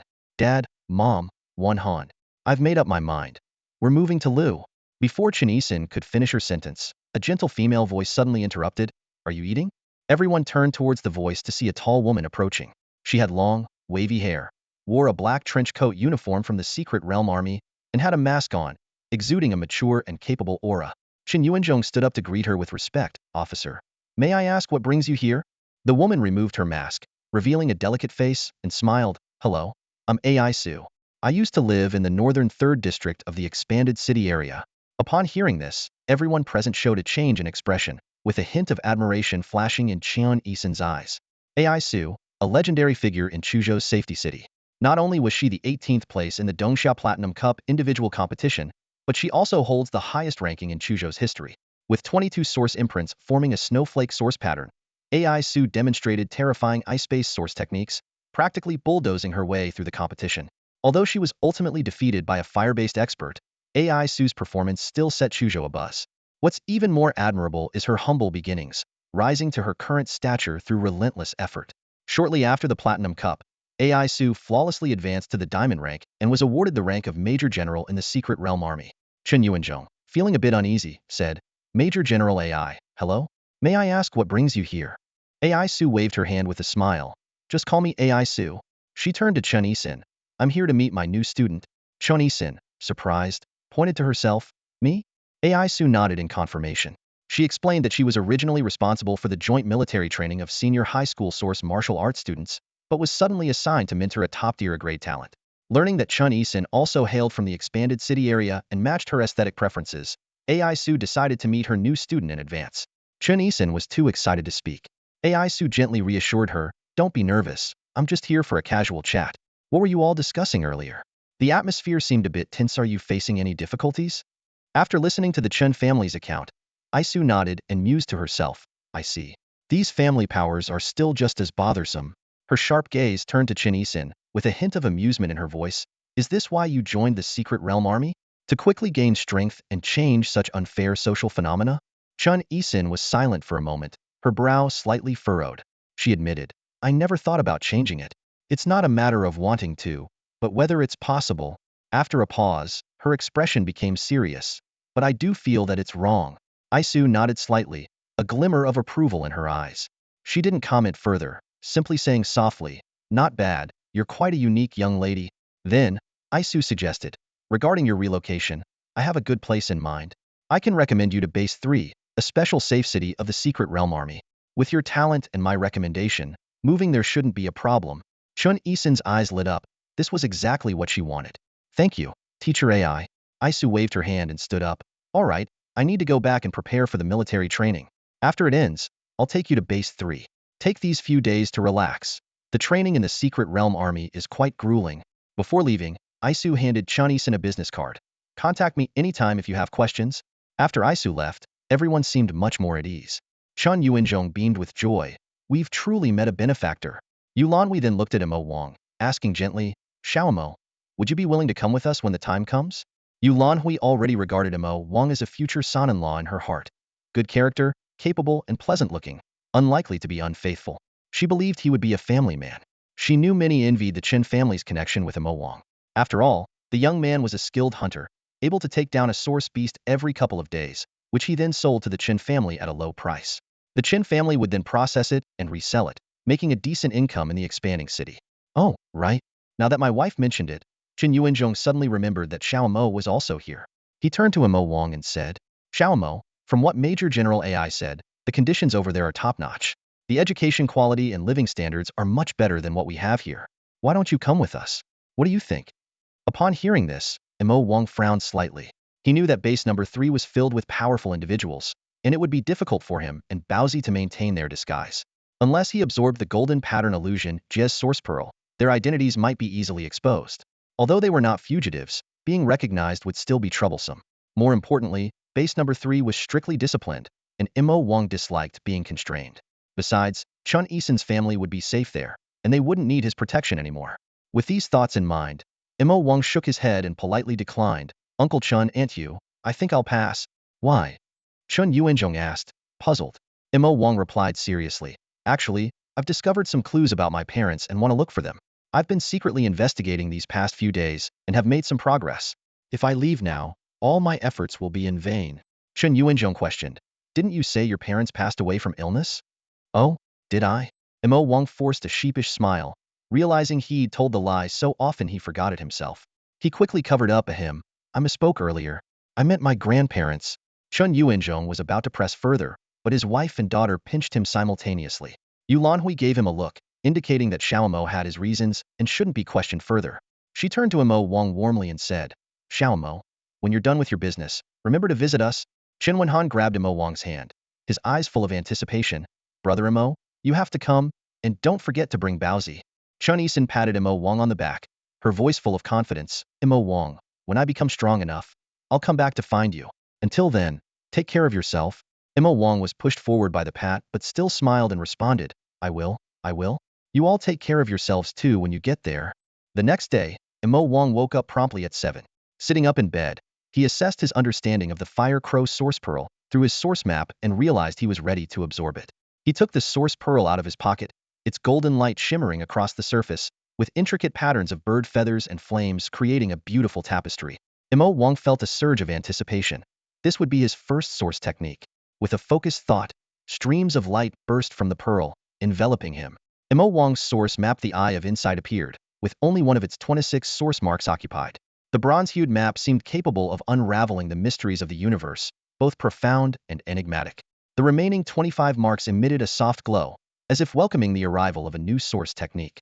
The streams of light resonated with the source map and eventually converged on an empty mark, forming a golden imprint with the side profile of a fire crow's head. Emma Wang extended his right hand, channeling source energy into the imprint. With a sudden whoosh, an orange-eared fireball, the size of a watermelon, manifested in his palm, radiating a scorching, dangerous aura. He carefully controlled the fireball, delighting in its movement. So this is what a source technique feels like. It's truly unique, Emma Wang thought with excitement. I can finally fight like a real source warrior. Estimating his energy consumption, Emma Wang figured he could use it 6 or 7 times consecutively. However, with Baozi as his energy reserve, he could treat this golden source technique as if it were a bronze one of the same level. Just then, Baozi hopped onto the bed and eagerly asked, Emma Wang, since school starts today, do I get to go with you? Emma Wang patted Baozi's head and nodded. Yes, as usual, military training starts this afternoon. Now that you can enter the source map, it's best we stick together. Baozi cheered. Great. Finally, I don't have to spend all day sleeping alone at home. After a quick breakfast, Emma Wang stored Baozi in the source map, picked up his backpack, and set off. Chuzhou Safe City was structured like a massive concentric circle. The outer ring was divided into 4 expanded districts: east, west, south, and north, while the inner area was the bustling original city. Emma Wang lived in the East District 1, and he attended Chuzhou Construction High School located in East District 3, the only high school in the entire eastern area. This situation has left many students with no access to higher education. They often have no choice but to start working in factories doing manual labor right after middle school, unless they are fortunate enough to attend a vocational school to learn a trade. Du Ruiqing frowned as he gazed out the window, a hint of worry in his eyes. As a resident of the inner city, he could have enjoyed a comfortable life after retiring from the military. However, the educational crisis caused by the city's expansion troubled him deeply. The streets were filled with young people who should have been full of life. Yet their eyes were vacant and weary. Their struggle to make ends meet was heart-wrenching. A bold idea began to take shape in Du Ruiqing's mind. He took a deep breath, his eyes reflecting his resolve. With unwavering determination, he invested his life savings and leveraged all his connections. From hiring teachers to purchasing desks and chairs, from acquiring textbooks to renovating classrooms, he attended to every detail personally. Finally, on the site of several abandoned buildings in the Eastern District, Chuzhou Construction High School rose from the ground. Its establishment was like a beacon of hope, illuminating the future for countless children. The school charged no tuition and emphasized moral education. Du Ruiqing often said, exam scores don't matter as much as having a kind heart. He hoped the students would face life with optimism and maintain a bright spirit, to be tolerant and understanding of others, avoiding hasty judgments. Du Ruiqing hoped the school would teach the children to face life's challenges without despair, to have light in their eyes and hearts. He encouraged them to be more forgiving and understanding towards others, refraining from judging solely from their own perspective. These 2 principles, he believed, were enough. It was just past 8 in the morning when Emma Wang walked into the campus of Chuzhou Construction High School. The extraordinary sensations brought by the source map filled Baozi with excitement, chattering incessantly in Emma Wang's mind. It urged him to pinch himself, drink water, and even showed curiosity about the stockings of passers-by. Emma Wang had to ask it to quiet down so he could focus on his surroundings. As a source warrior, Emma Wang was placed in Class 1711. This class consisted of 73 students, most of whom were at the bronze level, with only 2 at the silver level. Across the entire senior year, this was the only class for source warriors, and the students generally did not have high potential. Those with exceptional talent had long been recruited by schools in the inner city or large organizations. Many classmates were already in the classroom, chatting in small groups. Emma Wang noticed an increase in the number of new desks compared to previous years, evidently due to new source warriors emerging from the recent origin ceremony. He quietly made his way to a corner seat at the back, blending in like he was invisible. This sense of detachment stemmed from Emma Wang's unique lifestyle. As a student who made a living by hunting source beasts, He frequently took leaves of absence and had few interactions with his classmates. Fortunately, the school understood his situation and assigned him a seat near the back door. Once seated, Mo Wang took out his communicator and browsed the dark web. Various pieces of information flashed before him. From the return of military officials to mercenary group activities, from or acquisitions to massage parlor job postings, all highlighting the complexity and diversity of this world. Just as Mo Wang was immersed in this sea of information, the homeroom teacher, Zhang Wan, walked into the classroom. This tall, thin middle-aged man briefly introduced the new students. Mo Wang glanced up, seeing no familiar faces, and returned his attention to the communicator. He knew that his unique status allowed him such arrogance. Having privileges allows for such arrogance. Since its establishment, Chuzhou Construction High School has always adhered to a student-centered philosophy. The speeches at the regular meetings are typically concise and to the point, avoiding unnecessary words, which is why they usually conclude in under half an hour. Mo Wang stood at the entrance of the conference room, his gaze sweeping over the varied expressions of the leaders on stage. He noticed that Principal Du's seat was empty, which puzzled him. Normally, the old principal would offer a few comforting words on such occasions. What concerned him even more was the furrowed brows of several key leaders during their speeches, as if they were preoccupied with something. After the meeting, Zhang Wan, the homeroom teacher of class 1711, didn't assign any additional homework. He merely instructed a few boys to distribute the military training uniforms and emphasized the key points of the training. It was then that Mo Wang learned the joint military training for senior year martial arts students would take place in an open silver secret realm, overseen by the Secret Realm Legion, with Ai Su invited as the chief instructor. After lunch, the students changed into their specially designed military training uniforms and eagerly boarded the bus heading to the North City Gate.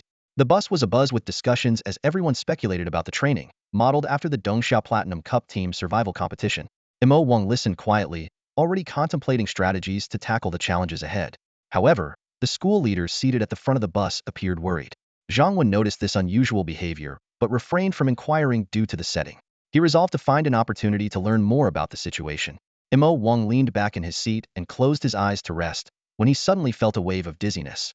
The voice of Baozi, sharing Mo Wang's senses, echoed in his mind, "Mo Wang, why do I feel so nauseous? I really want to throw up." Yes, Mo Wang was experiencing motion sickness. Just as Mo Wang was about to reach for the plastic bag he had prepared earlier, the bus finally arrived at the large square near the North City Gate. Mo Wang took a deep breath, suppressing his discomfort, and followed the crowd off the bus.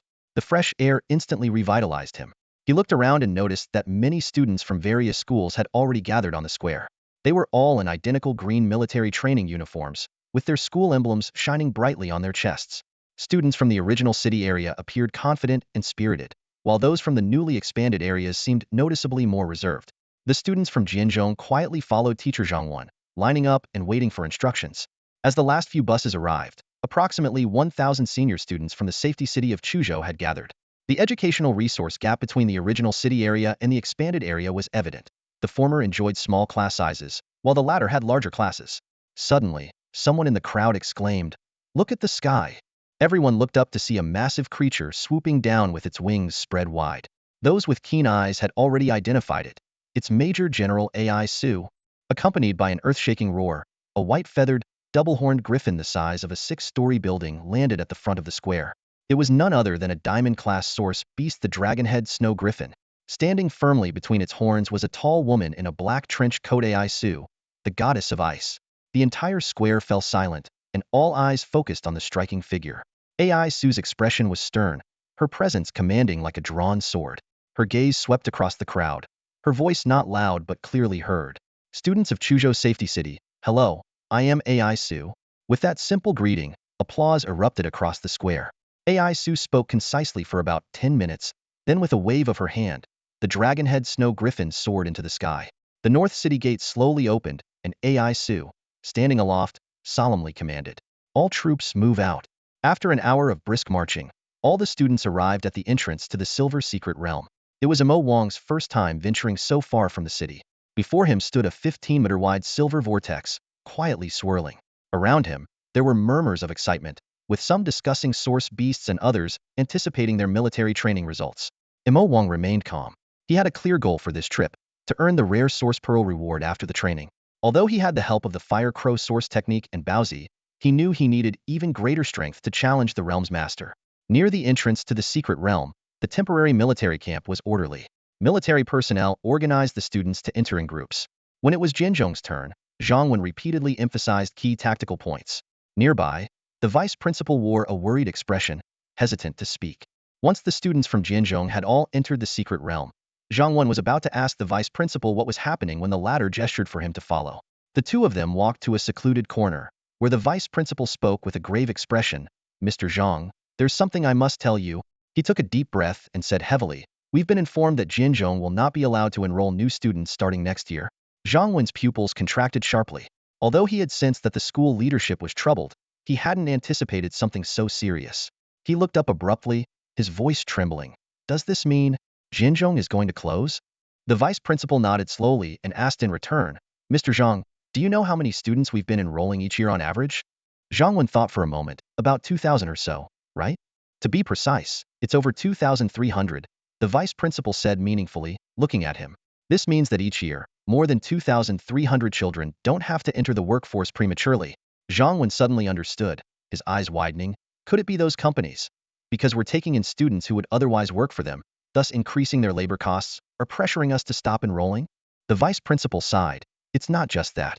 They also claim that we're unable to produce quality talent and are wasting resources. With some people at the Education Bureau echoing these sentiments, the higher-ups actually agreed. Zhang Wen clenched his fists and said through gritted teeth, but what about the children in the Eastern District? Are they supposed to just graduate from middle school and start working right away?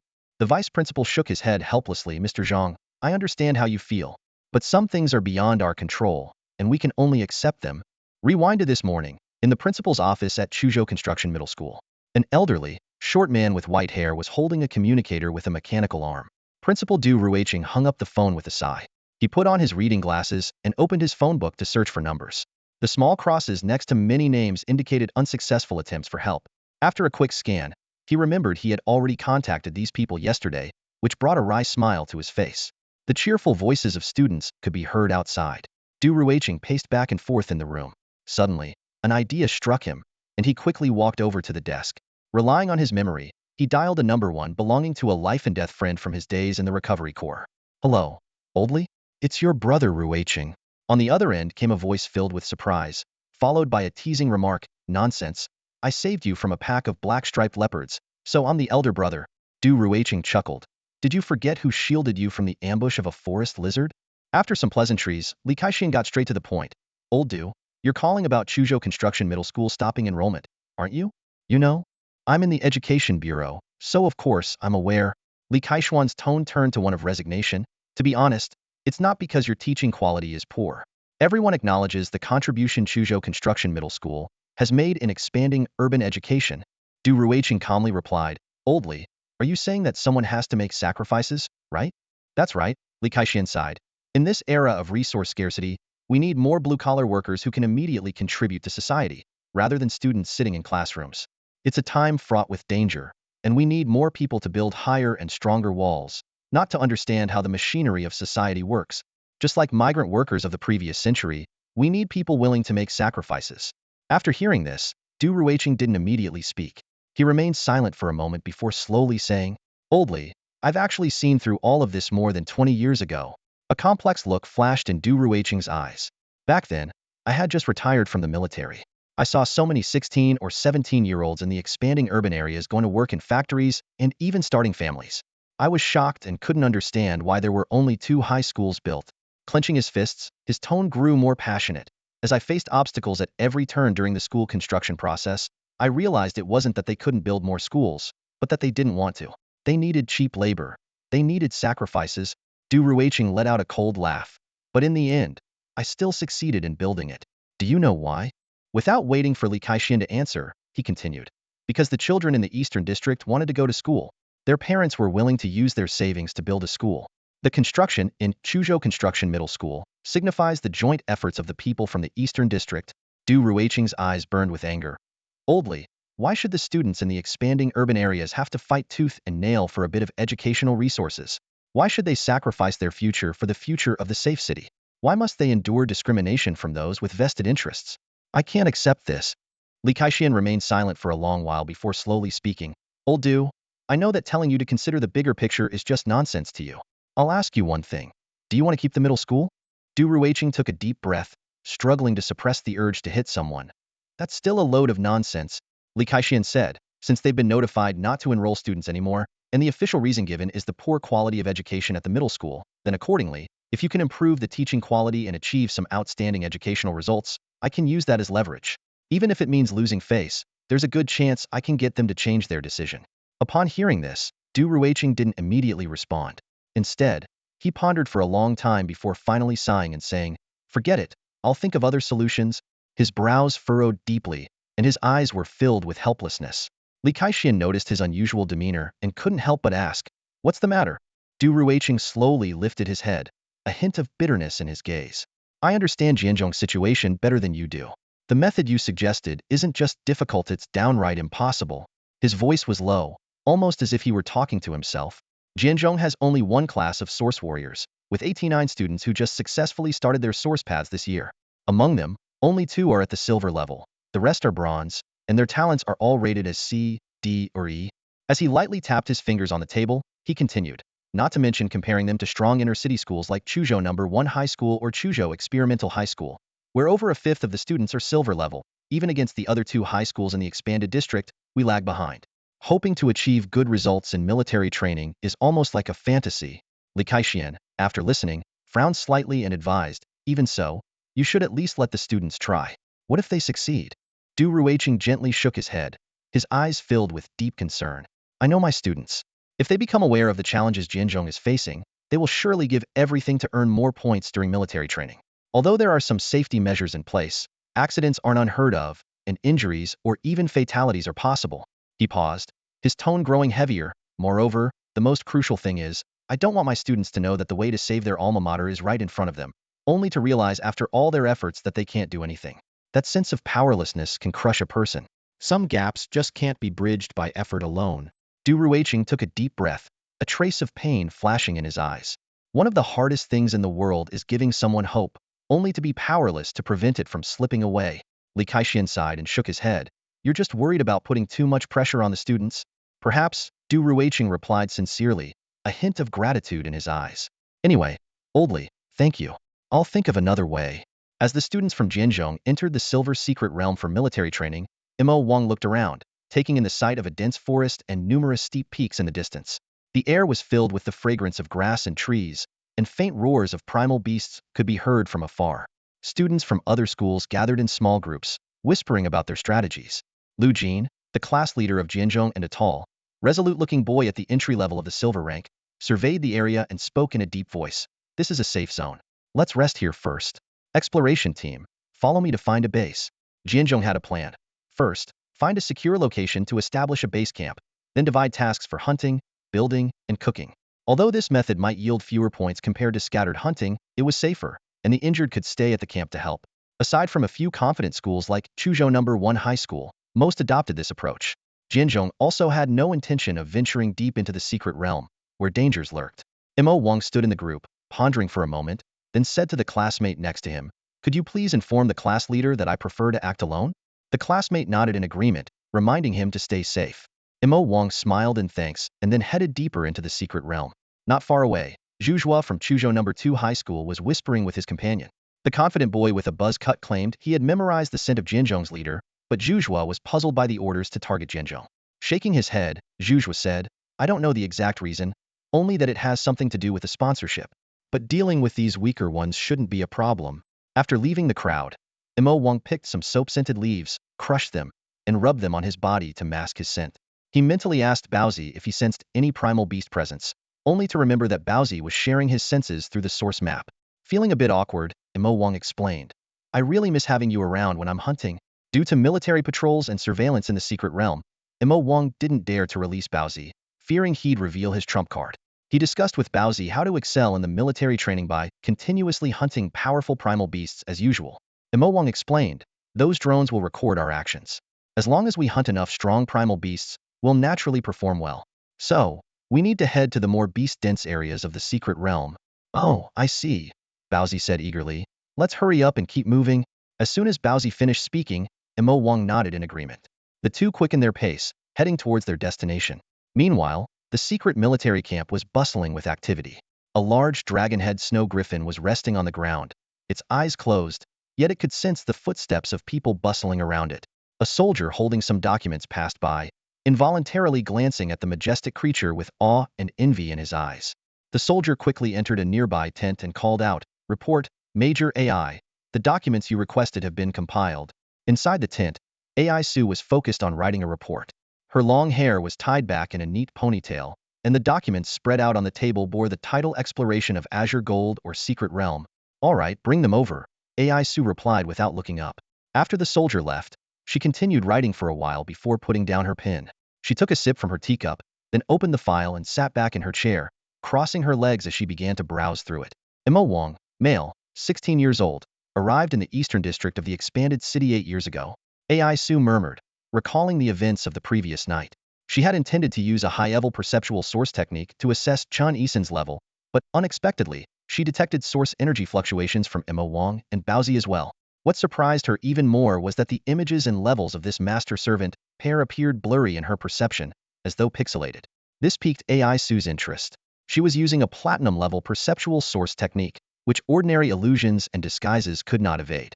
Why were this boy and his contract source beast able to block her investigation? Out of curiosity and concern for her student Chin Isen, AI Sue had someone investigate Imo Wong's background. The file in her hand detailed Imo Wong's personal information, including the number of hunting trips he had taken, the types of source beast he had captured, and even his tax records. Oh, not a single missed tax payment. AI Sue raised an eyebrow. Or have the gatekeepers stopped taking bribes now? She continued flipping through the pages. His browser history is clean, but he probably has a dark web account. That doesn't mean much. Soon, AI Sue finished reading the file and gained a general understanding of Imo Wong. Real origins unknown, ruthless and decisive against opponents. Personality balance between neutrality and order. After pondering for a moment, AI Sue picked up a communicator and made a call. Is this the military training record group? There's a student named Imo Wong at Chuzhou Construction High School. Hold off on transmitting his video records to outside sources. Send them directly to me. After hanging up, AI Sue mused to herself, 8 years ago, such a coincidence? In the training wilderness, a seemingly ordinary boy with a necklace ran swiftly through the forest, his expression calm and composed. His movements resembled a whirlwind, seamlessly navigating through obstacles with the grace of parkour, maintaining his speed with an indescribable harmony and elegance. Imo Wong darted through the dense forest like an arrow released from a bow, the howls of wolves echoing behind him. 7 or 8 white-furred, saber-toothed wolf-like creatures emerged from the underbrush, pursuing him relentlessly. Imo Wong, watch out on your right. Baozi's warning echoed in his mind. With a thought, Imo Wong channeled his source energy, which surged into the golden engraving of the fire crow's profile on his source map. Suddenly, a watermelon-sized orange-eyed fireball formed in his hand, radiating a fierce and dangerous aura. Golden Source Technique Flame Bomb. For saber-toothed wolves took the opportunity to flank him, blocking his path from above and below. Their mouths gaped open, revealing sharp fangs, with saliva glistening ominously in the sunlight. Unfazed, Imo Wong swung his arm mid-run. A dark red, violent stream of air appeared out of nowhere. Golden Source Technique Heat Wave. The intense heat, reaching several hundred degrees, instantly repelled the 4 saber-toothed wolves, singeing parts of their fur and causing chaos among the pack. Without pausing, Imo Wong continued to channel his source energy, forming 2 large orange-eyed fireballs. Careful, there's another group waiting for us ahead, Baozi warned again. Sure enough, a few dozen meters ahead, 8 or 9 saber-toothed wolves scraped the ground with their claws, growling low as if waiting for a signal. A wolf's howl pierced the forest, and a dozen saber-toothed wolves charged at Imo Wong like arrows. More wolves appeared from all sides, encircling the boy. Imo Wong smirked inwardly, thinking, it's not them waiting for us. It's us waiting for them. He snapped his fingers, and the 3 large fireballs were hurled forward by an invisible force, flying towards the enemy in an elliptical trajectory. Boom, boom, boom. After 3 explosive blasts, orange-eyed flames engulfed the area, and gray dust filled the air. The once formidable group of 8 or 9 saber-toothed wolves was decimated, leaving few survivors. However, the remaining wolves, instead of retreating, became even more frenzied in their pursuit of Imo Wong. Their eyes were bloodshot, and their fangs bared, determined to tear the boy to pieces. Imo Wong sighed inwardly, thinking, what terrible luck to encounter a super-large wolf pack led by a wolf king, numbering over 100. As he sprinted, he mused, is the military trying to create a real threat for us? A wolf pack of this size is impossible for an individual or small team to handle. After narrowly evading 2 or 3 groups of saber-toothed wolves, Imo Wong realized that the number of wolves chasing him had swelled to 60 or 70. And that didn't even include those still hunting in the distance. As he ran, Mo Wang calmly assessed the situation. The scale of this pack far exceeded his expectations, and even the elite schools of the inner city would suffer heavy losses against such a force. Taking a deep breath, he waved his hands, sending another pair of fire blasts whistling through the air, knocking several wolves to the ground. After half an hour of this relentless chase, Mo Wang's energy was nearly depleted, relying solely on Baozi for support. But he wasn't out of options. Using the Eye of Insight, he had memorized the terrain upon entering the secret realm. His current target was a steep cliff not far ahead.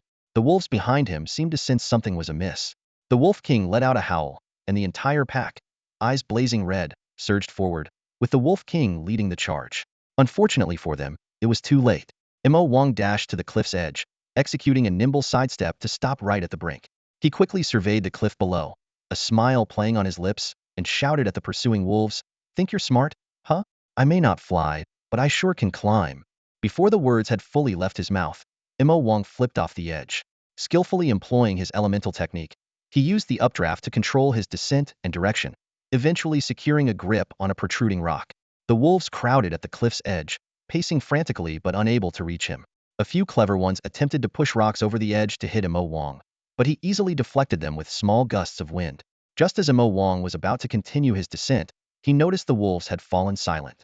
Looking up, he saw a large, shiny-furred saber-toothed wolf, clearly the Wolf King, standing at the cliff's edge, flanked by several slightly smaller wolves, all staring intently at him. The Wolf King gave Mo Wang one last, penetrating look, as if to imprint the face of the one who had slain its kin. Then, with a long, mournful howl, it led the pack away. Mo Wang breathed a sigh of relief, dusting off his hands as he remarked, "What a persistent bunch. They've been on my tail for so long, but at least I've shaken them off for now." He knew well that with the saber-toothed wolves' vengeful nature, this victory was only temporary. If they crossed paths again, it would undoubtedly lead to another fierce battle. Mo Wang reminded himself to stay vigilant. Despite his growing strength, he couldn't afford complacency. As dusk began to settle, Mo Wang estimated it would be dark in about half an hour. He asked Baozi how much energy remained and, learning there was still about 30% left, decided it was best to leave the area quickly to avoid being cornered by the wolves. "Let's go find a safe place to rest," Mo Wang suggested, suddenly feeling a pang of hunger. He paused, realizing it was Baozi's sensation being passed to him. "Oh, let's move then." "But Mo Wang, I'm feeling a bit hungry," Baozi communicated. "Hungry? Just bear with it for now. I'm a bit hungry too. Wait, no, it's definitely me who's hungry." Baozi chuckled. "You're a bit slow." Mo Wang, finally catching on. On the second afternoon of military training, deep within the mysterious realm, an unusual source beast was feasting on the carcass of a recently deceased spiky warthog. The creature, covered in scales like those of a pangolin, had a head resembling a cross between a rhinoceros and a crocodile, and emitted a thin, green mist. This beast, known as the venomous mist rhino scale, a mid-tier silver source beast, was greedily tearing into its prey, its fangs dripping with blood and entrails. Suddenly, it paused, sensing danger, and curled itself into a ball. An orange-eared fireball whizzed through the air, striking the spot it had just vacated. With a thunderous explosion, the warthog carcass was blown apart, sending the venomous mist rhino scale flying. "Quick reflexes," remarked a young man wearing a necklace as he leaped down from a tree, wielding a long spear made of gray ironwood. The beast shook its head, spotting the attacker, and let out a roar as its scales bristled, releasing a green, toxic mist around it. This mist could suffocate an ordinary person within 10 minutes, and even posed a threat to source warriors. However, the venomous mist rhino scale didn't attack recklessly. Instead, it began to retreat slowly. Mo Wang, recognizing its intentions, gathered his energy and launched 2 fire blasts. With a resounding boom, the beast fell to the ground, charred and motionless. Not letting his guard down, Mo Wang used a source technique to flip the beast over. He raised his spear, muscles tense, and aimed for the soft underside of its jaw. With precision, he hurled the gray ironwood spear, piercing the beast's head. "Well, that should be dead enough," he thought. Instead of immediately dealing with the corpse of the poison mist rhinoceros beetle, Mo Wang first walked to the side and found the bronze source pearl from the pile of debris belonging to the spiky wart pig, and placed it into a specially made waterproof bag. Mo Wang glanced at the waterproof bag, which contained not only the newly acquired bronze source pearl, but also 1 silver and 3 other bronze source pearls. These were the spoils from his journey. After escaping the siege of the saber-toothed wolf pack last night, Mo Wang pressed on without rest, venturing deeper into the secret realm. He only stopped to rest when the sky turned completely dark. Early the next morning, he hit the road again without delay, dealing with any source beasts he encountered and collecting their source pearls. By noon, Mo Wang had finally reached the depths of the secret realm. Shortly after his arrival, he encountered a silver source beast and managed to kill it. Continuing his exploration, he discovered a poison mist rhinoceros beetle feeding, leading to the earlier confrontation. After securing the source pearl of the spiky wart pig, Mo Wang turned his attention to the corpse of the poison mist rhinoceros beetle. He summoned a hot wind to carefully disperse the remaining toxic mist. These poisonous substances were essentially the powdered scales of the beetle. As long as they weren't inhaled through vigorous contact, they usually posed no threat. Once he confirmed the poison had dissipated, Mo Wang put on waterproof gloves, held his breath, and cautiously gathered around 20 loose scales. He placed the scales into a double-layered waterproof bag and stored it alongside the source pearls in the canvas bag at his waist. As for the source pearl inside the rhinoceros beetle, Mo Wang decided it was too risky to retrieve and opted to leave it. His primary goal on this trip was those scales. Under intense impact, they would explode and release a large amount of toxic mist, which, when used with firebombs and controlled hot wind, could add a powerful poison attribute to Mo Wang's attacks. Mo Wang thought that with these scales, he wouldn't have to flee so embarrassingly if he encountered the saber-toothed wolf pack again. However, he didn't plan to actively seek out trouble with the wolves, as the potential gains didn't outweigh the risks. As the senior year joint military training was in full swing, outside, in the old district of Chuzhou Safe City, in the VIP suite of the Chutian Grand Hotel, Wang Xinhai lounged lazily on the sofa, casting a disdainful glance at the middle-aged man with a scarred face opposite him. He sneered. The Blood Lion mercenary group claims to be the largest in Zhongyuan province, yet their efficiency is appalling. Haven't you managed to gather just 90 bronze-level source warriors after all this time? The scarred man remained expressionless, speaking in a calm tone. What you want aren't just ordinary bronze source warriors. They're cannon fodder sent to die. Who would take on a mission with nearly certain death? He paused and added. Mercenaries risk their lives for money, but they need to stay alive to spend it. Wang Xinhai stared at him for a while before impatiently asking, how much longer do you need? About 10 days, maybe less, maybe more. 1 week, no more, Wang Xinhai insisted firmly. The scarred man frowned. That's too short. You think you're the only one needing cannon fodder? Those young nobles from big cities have much more prestigious backgrounds than you. Unmoved, Wang Xinhai instead showed a strange smile. I recall you're the only platinum-level powerhouse of the bloodline in Chuzhou, right? Interested in taking on a high-risk task? Like assassinating an inner-city official or capturing a diamond source pearl. It's dangerous, but can you really turn down a level token? The scarred man's face changed dramatically. Are you threatening me? So what if I am? Wang Xinhai retorted. The aura of the platinum powerhouse suddenly filled the room, seemingly about to crush everyone. However, Gao Bo, beside Wang Xinhai, immediately released an aura that neutralized the pressure entirely. The scarred man glanced at Gao Bo in surprise, then softened his stance. Fine. I'll try to gather the people within a week. Not try, you must, Wang Xinhai said coldly. Otherwise, you better hope for good luck in your future operations. Gao Bo, see him out. After the man left, Gao Bo asked, Second young master, why the sudden urgency? Wang Xinhai explained. I've recently heard that the Secret Realm Army is also looking for a secret realm with lapis lazuli ore. The bronze-level secret realm is too close to here. Although we've sealed off the information, there's no guarantee they won't explore it again. If they find any clues, we'll lose our chance.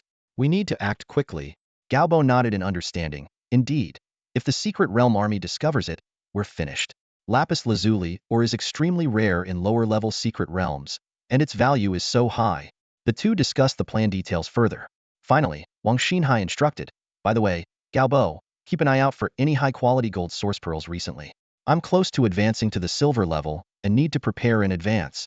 Understood, second young master. On the morning of the third day of military training, deep within the secret realm, a loud moo echoed as a massive creature resembling a mammoth, covered in green fur with branch-like tusks, charged swiftly from the dense forest. Swinging its trunk and bellowing loudly, it raced towards a young boy ahead, who wore a necklace and gripped a long spear made of gray ironwood, his expression serious and slightly furrowed. Mo Wang hadn't expected to encounter a golden source beast so soon a wood-tusk mammoth. He realized he had inadvertently entered its territory, and these creatures were known for their strong territorial instincts. Weighing his options, Mo Wang decided that while retreating could avoid conflict, his inside eye ability gave him confidence in facing this large but slow-moving beast. Mo Wang loosened his muscles and suddenly swung his hand, delivering a gusty slap to the wood-tusk mammoth. Then, he turned and sprinted towards a nearby clearing with sparse trees. Enraged, the mammoth unleashed its berserk source technique, crashing through countless trees in pursuit. Mo Wang nimbly dodged, quickly reaching his destination. He immediately cast his hot wind source technique, with dark red currents sweeping across the grassland, reducing it to ashes. The mammoth, seeing this, launched a battering ram attack, its body shimmering with gray iron light as it charged like a siege engine. Using his inside eye, Mo Wang narrowly evaded each assault, leaving the mammoth's efforts in vain. After several rounds of attacks, the wood-tusk mammoth was panting heavily, its berserk state fading. Mo Wang knew victory was near and prepared to deliver the final blow. What else could be expected? Despite the mammoth's high attack power and tough hide, it lacked the intelligence to catch Mo Wang. And while Mo Wang was only at the bronze level, his source technique was of a golden caliber. Ready to craft his RPG? Let's see how it unfolds. The young man's heart stirred with determination as the dense source energy surged through his body, channeling into the golden engravings on his source map. With a brief moment of focus, whoosh, whoosh, whoosh, whoosh, for large, orange-eared fireballs, each the size of a watermelon, materialized in quick succession, radiating a searing and perilous aura as they swiftly shot towards the distant wooden tusk mammoth. Mo Wang was well prepared. He knew that when the wooden tusk mammoth was in a frenzy during its siege, its defense was significantly heightened. Attacking at that moment would not only be ineffective, but could also trigger its berserk state. Thus, he patiently waited until the mammoth exited its rage and appeared to be resting before striking. This is the essence of the hunting art, leveraging strengths, avoiding weaknesses, seizing the moment, and delivering a decisive blow. With a thunderous roar, the flames engulfed the mammoth's towering frame. Yet, the golden source beast, with its thick hide, not only remained standing but was also stirred into a fierce bloodlust, launching another siege assault. Mo Wang easily evaded, silently admiring the beast's resilience. Quickly adapting his strategy, he withdrew 2 venomous scales from the toxic mist rhino armor at his waist and infused them into newly formed firebombs. As the fireballs launched, the explosions of orange-eared flames were interlaced with an eerie green toxic mist. Mo Wang manipulated the hot winds to ensure the toxic cloud enveloped the mammoth's mouth and nose. Initially, the wooden tusk mammoth only felt an increase in pain and was oblivious to the green mist. It glared angrily at Mo Wang and charged again. However, as time passed, the toxins began to take effect. The mammoth's limbs grew numb, its breathing labored, and its consciousness started to wane. Eventually, the massive creature crashed to the ground with a thud, convulsing and frothing at the mouth. Mo Wang stood quietly, knowing victory was within reach. With a thud, the colossal body of the wooden tusk mammoth collapsed, convulsing and foaming at the mouth, its breath shallow and labored, as if it wouldn't be long before it succumbed. However, Mo Wang was well aware that while the poison of the toxic mist rhinoceros armor was indeed potent, capable of causing respiratory failure and suffocation in ordinary people within minutes, it was unrealistic to expect such silver-tier poison mist to kill a gold-tier creature outright. Mo Wang calmly assessed the situation. Although the wooden tusk mammoth was down, its robust immune system was quickly adapting to the toxin. He estimated that in half an hour, this gigantic beast would be able to stand again. A glint of determination flashed in the young man's eyes as he twirled his gray ironwood spear in a few elegant circles. "Strike while the iron is hot," he muttered, before taking a few running steps and hurling the spear at the mammoth's eye with precision. Thud! The spear pierced accurately into the mammoth's eye socket, reaching its brain. The massive beast let out one final wail, its limbs twitching a few times before it lay still. Mo Wang breathed a sigh of relief and walked over to retrieve the source pearl from the carcass, carefully cleaning it. The golden source pearl bore patterns of branched tusks and was about the size of an egg. These 3 source techniques are quite a well-matched set, Mo Wang mused to himself. If it hadn't been so foolish, it would have been a real challenge to defeat it unknown. "Are you planning to absorb this source pearl?" Baozi's voice echoed in his mind. "That's right," Mo Wang replied. "My current attack methods are too limited. These 3 source techniques can perfectly compensate for my deficiencies in control, defense, and enhancement." He picked up the source pearl and activated the inside eye trait. Mo Wang estimated that in about 10 hours, he would have fully comprehended and successfully absorbed the source pearl. After extracting the source pearl from the tusked mammoth, Mo Wang did not linger long. He glanced at the silencing drone hovering in the distance, which had arrived at the start of the battle to record the scene, and then calmly turned to leave. Mo Wang's demeanor was composed, showing no concern about his secret being exposed. He had a plan in mind. If questioned, he would simply present a forged silver-tier tang knife source diagram and explain that he had advanced to the silver tier. As for his unusually abundant source energy reserves, he could attribute that to the characteristics of the source diagram. After all, many mysteries still surrounded source diagrams, allowing any doubts to be easily dismissed. About an hour later, a group of students wearing the emblem of Shizhong High School passed by the site. Leading them was Jia Bojun, a tall man with silver high-tier strength, who carefully examined the scene. He pointed out the burn marks and slashes, deducing the use of fire-based source techniques, specifically attributing them to the fire wyvern's flame bombs and hot winds. What surprised Jia Bojun even more were the clear footprints near the mammoth's tracks, as if the caster was toying with the golden source beast. With a complex expression and a tone of resignation and frustration, Jia Bojun remarked, "It seems the person could easily take down a golden source beast alone. I'm not at that level." The students were astonished. Jia Bojun, the leader of the senior class at Shizhong, was exceptionally talented and strong, yet he felt humbled by someone he hadn't even met. One student had a sudden realization and speculated, could it be? Jia Bojun sighed and continued, yes, it's our old rival, Su Yining from Yigao. Both of us have top-tier qualifications, and I thought the gap wasn't that wide. It seems I underestimated her. Meanwhile, a short-haired girl in the distance sneezed. With a slight frown, she muttered softly, who's talking about me? Before she could finish, a student from Yigao rushed over to report that the long-haired saber-toothed tiger had been lured into the ambush. Su Yining immediately commanded, let's attack now. We have the numbers, so bombard it with source techniques. Leading by example, she conjured an orangered fireball, followed by an onslaught of wind blades, ice spikes, water spheres, and various other source techniques, overwhelming the enemy. Later that afternoon, deeper within the secret realm, Mo Wang stood beside a fallen forest hunting lizard. Using the hot wind source technique, he targeted the thick mane around its neck, quickly burning it off with an acrid smell, revealing the charred skin underneath. He then took out a makeshift dagger crafted from the bone spurs of a spiny warthog, sliced through the forest lizard's skin and muscle, and with a waterproof bag covering his hand, reached inside. Before long, he extracted a smooth, silver-colored pearl, the source pearl of the forest hunting lizard.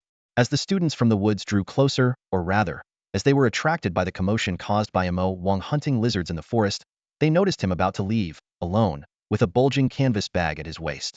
Their eyes lit up with interest. 8 students from Chuzhou Experimental High School approached quietly, their gaze fixed on the bulging bag at Mo Wang's waist. The leader, a silver-level martial artist, had a glint of greed in his eyes but cautiously sized up Mo Wang. After all, anyone who could acquire such rich spoils alone in the depths of the secret realm must not be underestimated. Mo Wang sensed their approach and silently prepared to leave. However, one of the students recognized the emblem of the expansion district on his school badge and sneered. To them, a student from such a remote area couldn't possibly be very strong. The silver-level martial artist stepped forward provocatively. Hey there, do you know this is our Chuzhou Experimental High School's hunting area? He was calculating that if Mo Wang backed down, they would just take his spoils by force. If he stood firm, they would probe further. Mo Wang frowned, thought for a moment, and calmly replied, oh, I apologize. I'll leave then. He wanted to avoid unnecessary conflict and get away as quickly as possible. The students mistook Mo Wang's response for cowardice and pressed further. You can't just leave after taking our prey. Mo Wang was slightly taken aback and replied, are you suggesting I need to hand over my source beads to you to leave? The silver-level martial artist raised an eyebrow with a smirk. You've got it, kid. Mo Wang sighed and gave a final warning. And what if I refuse? The students exchanged glances and sneered. It's not up to a kid from the expansion district to decide. You can earn more source beads later, but if you're eliminated, you won't have any chance at all. Mo Wang shook his head helplessly. All right, since you put it that way, it wouldn't be right not to give you something. He moved his hands slightly. Hold on, let me prepare a big move.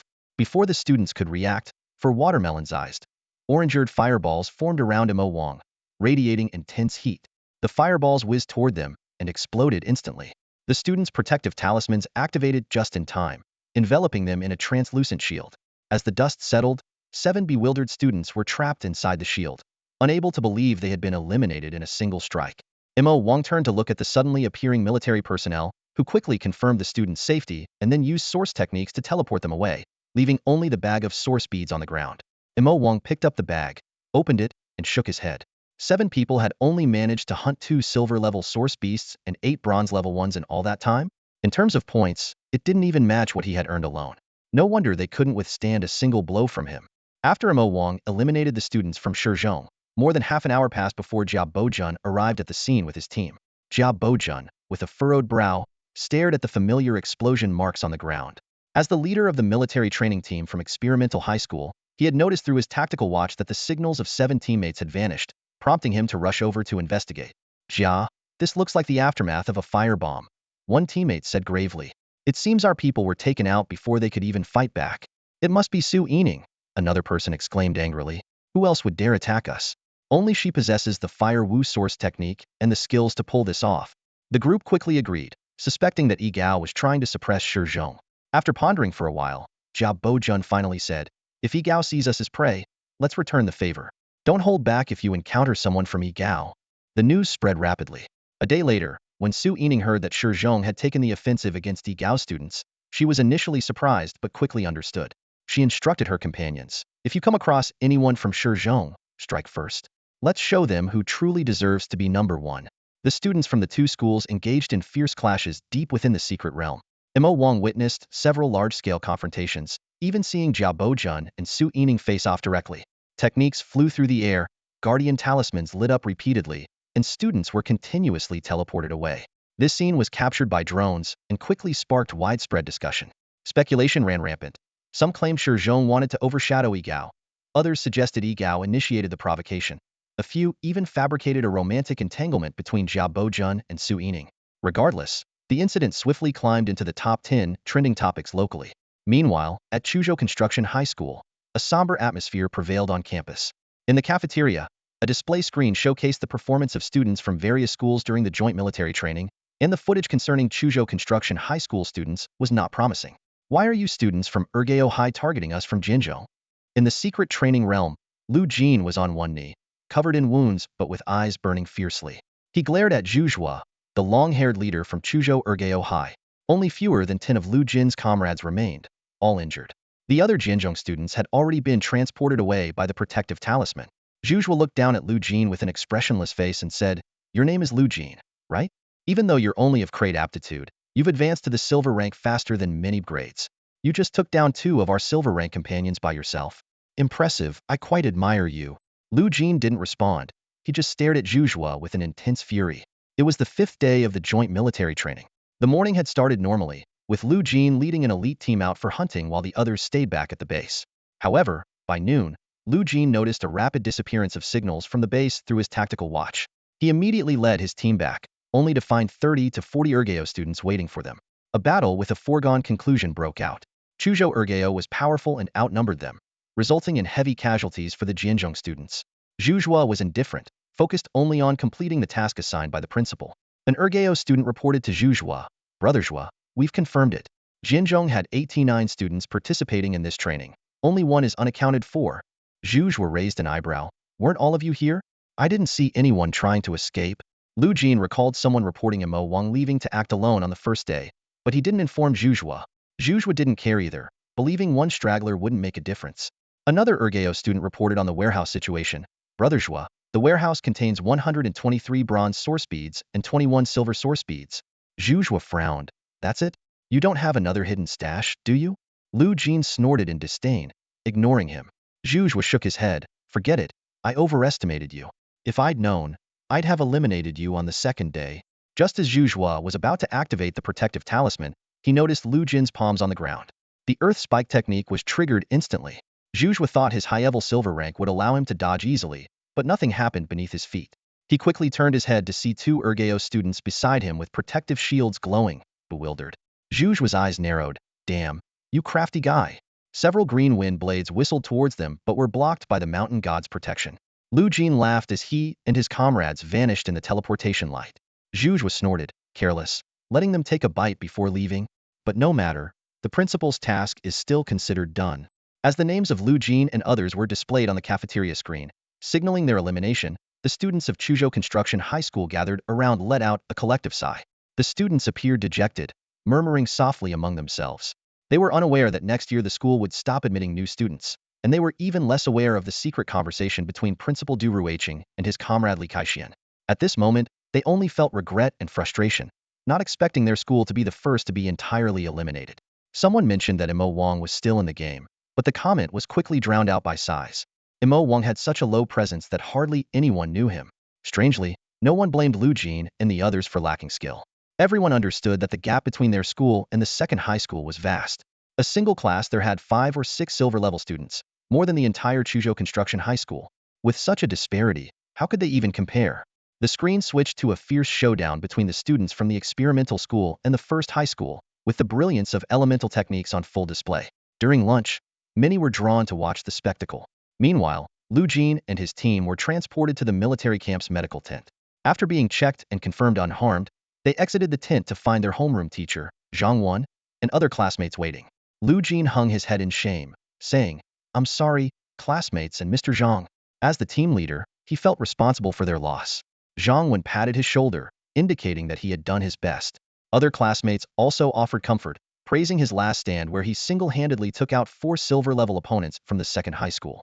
Just as Zhang Wan was about to lead the team back to school, he noticed something amiss. "Lu Jin, isn't our class all here? Why are there only 88 students?" Lu Jin explained, "Mr. Zhang, there's a student named Mo Wang who hasn't been eliminated yet. He's still in the secret realm." Zhang Wan suddenly understood. "Oh, is he the one who lives alone and rarely comes to school because he needs to work? Wasn't he with you?" Lu Jin shook his head. "No, on the first day of military training, he greeted us and left. He seems to prefer acting alone." Zhang Wan nodded and decided to stay and wait. He arranged for the secret realm military personnel to escort the other students back to school while he stayed behind for the last student. Meanwhile, in the principal's office of Chuzhou Construction High School, the elderly Du Ruiqing watched the screen as the last seed was eliminated, shaking his head with a sigh. He hadn't had high expectations for this military training, but being eliminated so early was still a bit disappointing. Just then, his communicator buzzed. It was Li Kaixian calling. "Old Du, did you know all your students got eliminated?" Li Kaixian got straight to the point. "Of course I know," Du Ruiqing replied calmly. Li Kaixian felt a bit awkward, especially since he had hoped for Chuzhou Construction High School to shine in the training. Now, being dead last was quite the standout. "Old Du, aren't you curious why the second high school targeted you?" Li Kaixian probed. "Curious," Du Ruiqing said, expressionless. Li Kaixian continued with a hint of triumph. "I looked into it. The second high school recently received a donation from Lixiang Construction Company in the East District. The company's boss is related to the principal of the second high school. Apparently, they used the donation to ensure the second high school targeted you, aiming to cement the notion that your school's quality is poor, paving the way for future enrollment cessation. This way, Lixiang can reduce labor costs and save a lot of money." Du Ruiqing's tone remained steady. "Oh, and then?" Li Kaixian hesitated. I could use this record to try and get the second high school's principal charged with embezzlement." Du Ruiqing replied helplessly. "They didn't personally pocket the money. So where's the embezzlement?" Li Kaixian insisted. "But this is definitely unfair competition." "All right, Old Li," Du Ruiqing interrupted. "I appreciate your intentions. But whether it's the second high school's principal or Lixiang, they're just taking advantage of a situation against Chuzhou Construction High School. Lixiang might just be a representative of enterprises from the East District. It's something to criticize, but not necessary. Besides, one of the purposes of military training is to make students understand that in this harsh era, without strength, you will be eliminated. So-called unfair competition is something everyone tacitly agrees on. The real challenge for Chuzhou Construction High School, you and I both know." Li Kaixian was silent for a moment. "So, Old Du, have you thought of a solution?" Du Ruiqing sighed softly. "Not yet, there's still a year to go. So we'll have to take it one step at a time." After being eliminated by the second high school students, on the morning of the 6th day of military training, deep in the secret realm, Mo Wang lay hidden in the bushes. He had smeared himself with plant sap to mask his scent, breathing lightly, his eyes fixed intently ahead. 30 meters away, a massive, long-haired saber-toothed tiger was dozing under the shade of a tree. Mo Wang held his breath, concentrating, and cautiously crawled forward. Suddenly, the tiger's ears twitched, sensing something. Mo Wang froze instantly, as still as a statue. The beast turned over and fell back into slumber. 5 minutes later, Mo Wang continued to advance, closing the distance to less than 20 meters. He could clearly see the lice and dust on the tiger's fur. This distance was close enough for him to launch a lethal strike. Mo Wang channeled his source power, forming a large fireball.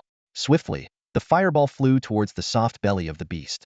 The saber-toothed tiger awoke with a start, howling in pain, instinctively springing away. Mo Wang immediately activated his plant control source technique, manipulating nearby branches and vines to entangle the tiger. Though these plants couldn't truly restrain the golden source beast, they bought him precious time. Once the saber-toothed tiger broke free from the entanglement, it unleashed its roar source technique, attempting to intimidate Mo Wang. Simultaneously, it activated its swiftness ability, preparing to pounce in an instant. Roar! The long-haired saber-toothed tiger's golden tier source technique roar.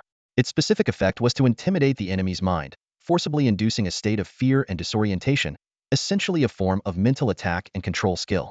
Mo Wang was already well prepared for this encounter. He had stuffed his ears with cotton to block out the sound, significantly reducing the effectiveness of the beast's roar. Additionally, he used his eye of insight to anticipate the enemy's attacks. As soon as the saber-toothed tiger landed, Mo Wang took advantage of a momentary distraction caused by his plant control ability and quickly rolled away to avoid a frontal assault. He then activated the siege charge source technique to bolster his defense. More importantly, the amethyst source gem on his necklace, imbued with the essence of the gold pattern illusory Capricorn, had been subtly enhancing his mental strength over the years. This preparation left Mo Wang unfazed by the tiger's roar, and he was somewhat surprised by his own composure. He had a vague feeling that he could withstand the roar of a golden-tier beast without any protection. Without pausing, Mo Wang rolled and launched a fire blast. The blazing fireball shot forward, striking the roaring saber-toothed tiger. With a thunderous crash, the golden source beast was knocked to the ground, its roar abruptly silenced. The tiger quickly got back up, its body shimmering with a faint white light, indicating it had activated its swift source technique. Mo Wang's expression grew serious as he crouched slightly, ready to counter any frenzied attack from the enemy. After a brief standoff, the saber-toothed tiger suddenly lunged forward. Just as Mo Wang was about to counterattack, he noticed the beast's limbs glowing as it leaped into the forest, disappearing from sight in an instant. Mo Wang hesitated for half a second, confirming that it wasn't a trick, and reluctantly gave chase. He thought to himself, aren't saber-toothed tigers supposed to be fierce? How did it flee after just a few exchanges? And it's heading towards the area where those two schools are having their brawl. While Mo Wang was in pursuit of the long-toothed saber tiger, about 10 kilometers ahead, a tall young man with slightly tanned skin stood alone on a flat piece of land. He wore the emblem of the Chuzhou Experimental High School and seemed to be waiting for something. Jia Bojun's expression was serious, his eyes scanning the distance from time to time. As the leader of the military training at his school, he understood the importance of this negotiation. Both sides had suffered heavy losses, and if things continued this way, even meeting the minimum standards would be difficult. He sighed inwardly, recalling the sequence of events. Initially, a student from Igao had seized a resource pearl from his school. Jia Bojun only intended to teach them a lesson.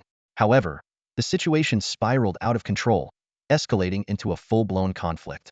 During the first negotiation attempt, he tried to offer an olive branch, but Su Yining's firm rebuttal led to the talks breaking down, resulting in even greater losses for both sides. In the distance, a figure gradually became clearer. Su Yining approached with determined strides, her expression unfriendly.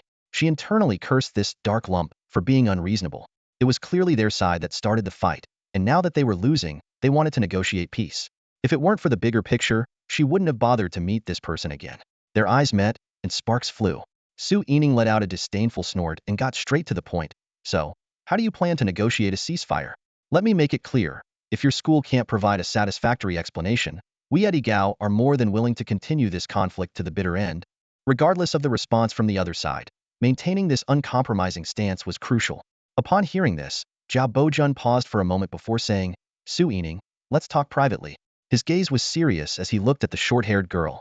Are you really unwilling to admit that you were the first to attack the people from our school? Su Yining frowned, her expression filled with disgust. I'll say it one last time. I didn't do it. I found traces of the fire crow source technique in 2 Placiza dead woodfong mammoth and where our students were eliminated, Jia Bojun said gravely.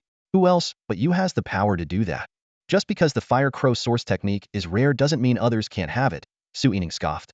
We both know how difficult it is for a silver grade to absorb a gold source technique, Jia Bojun interrupted. Among the top talents in this military training, it's just you, me, and Zhuzhua from second high. The others have either joined the military, been recruited by organizations, or gone to other safe cities.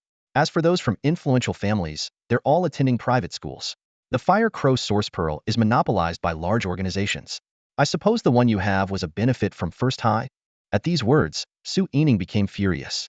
So you've made up your mind to blame me, huh? I said I didn't do it, and I mean it. If you want to fight, let's go again and see who lasts the longest. Before she finished speaking, the sound of explosions and the painful wails of source beasts came from the distant woods. Both of them looked towards the rising flames with changed expressions. Suddenly, a massive tiger over 3 meters long burst out from the forest. It was a gold-grade source beast, a long-haired saber-toothed tiger. Jia Bojun and Su Yining quickly gathered their source energy, ready to face the threat. However, the tiger seemed to be severely wounded, stumbling a few steps before collapsing with a thud, sliding over 10 meters before stopping. Its body was charred, and its abdomen was a bloody mess, a tragic sight. Before the two could react, 2 orange fireballs flew out from the woods, striking the tiger's head and abdomen. Explosions followed, and the blast flipped the beast over, sending its massive body to the afterlife. Sorry to interrupt your date.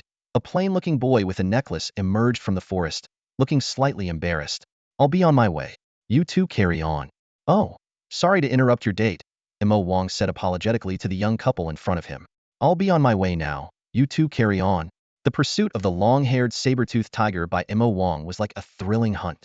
The precise hits of his fire blasts left the beast covered in wounds, yet its agility still gave it a chance to escape. Mo Wang, with his abundant energy, relentlessly pursued it, his multiple fire blasts closely following. The chase through the forest finally concluded in a clearing, where the saber-toothed tiger, gravely injured, fell to the ground, and the final blow ended its life. Without hesitation, Mo Wang approached his prey to retrieve the energy orb. This scene snapped Jia Bojun out of his daze, and he asked in shock, You have the fire crow energy technique too? Mo Wang looked up, confused. A friend gave it to me. Is there a problem? Jia Bojun was speechless. He glanced at Su Yining, then back at Mo Wang, his mind a whirlwind of thoughts. To confirm his suspicions, he asked seriously, a few days ago, did you hunt a wood-tooth mammoth? And did you also eliminate 7 students from Chuzhou Experimental High School that same day? Mo Wang replied candidly, I did hunt the wood-tooth mammoth. As for those 7 students, they tried to steal my energy orb, but they were no match for me, so I sent them on their way. The truth was revealed, leaving Jia Bojun with mixed emotions. He inadvertently noticed Mo Wang's school badge and exclaimed in shock, You're from Chuzhou Construction High School? Mo Wang nodded, puzzled by the strange looks from the two.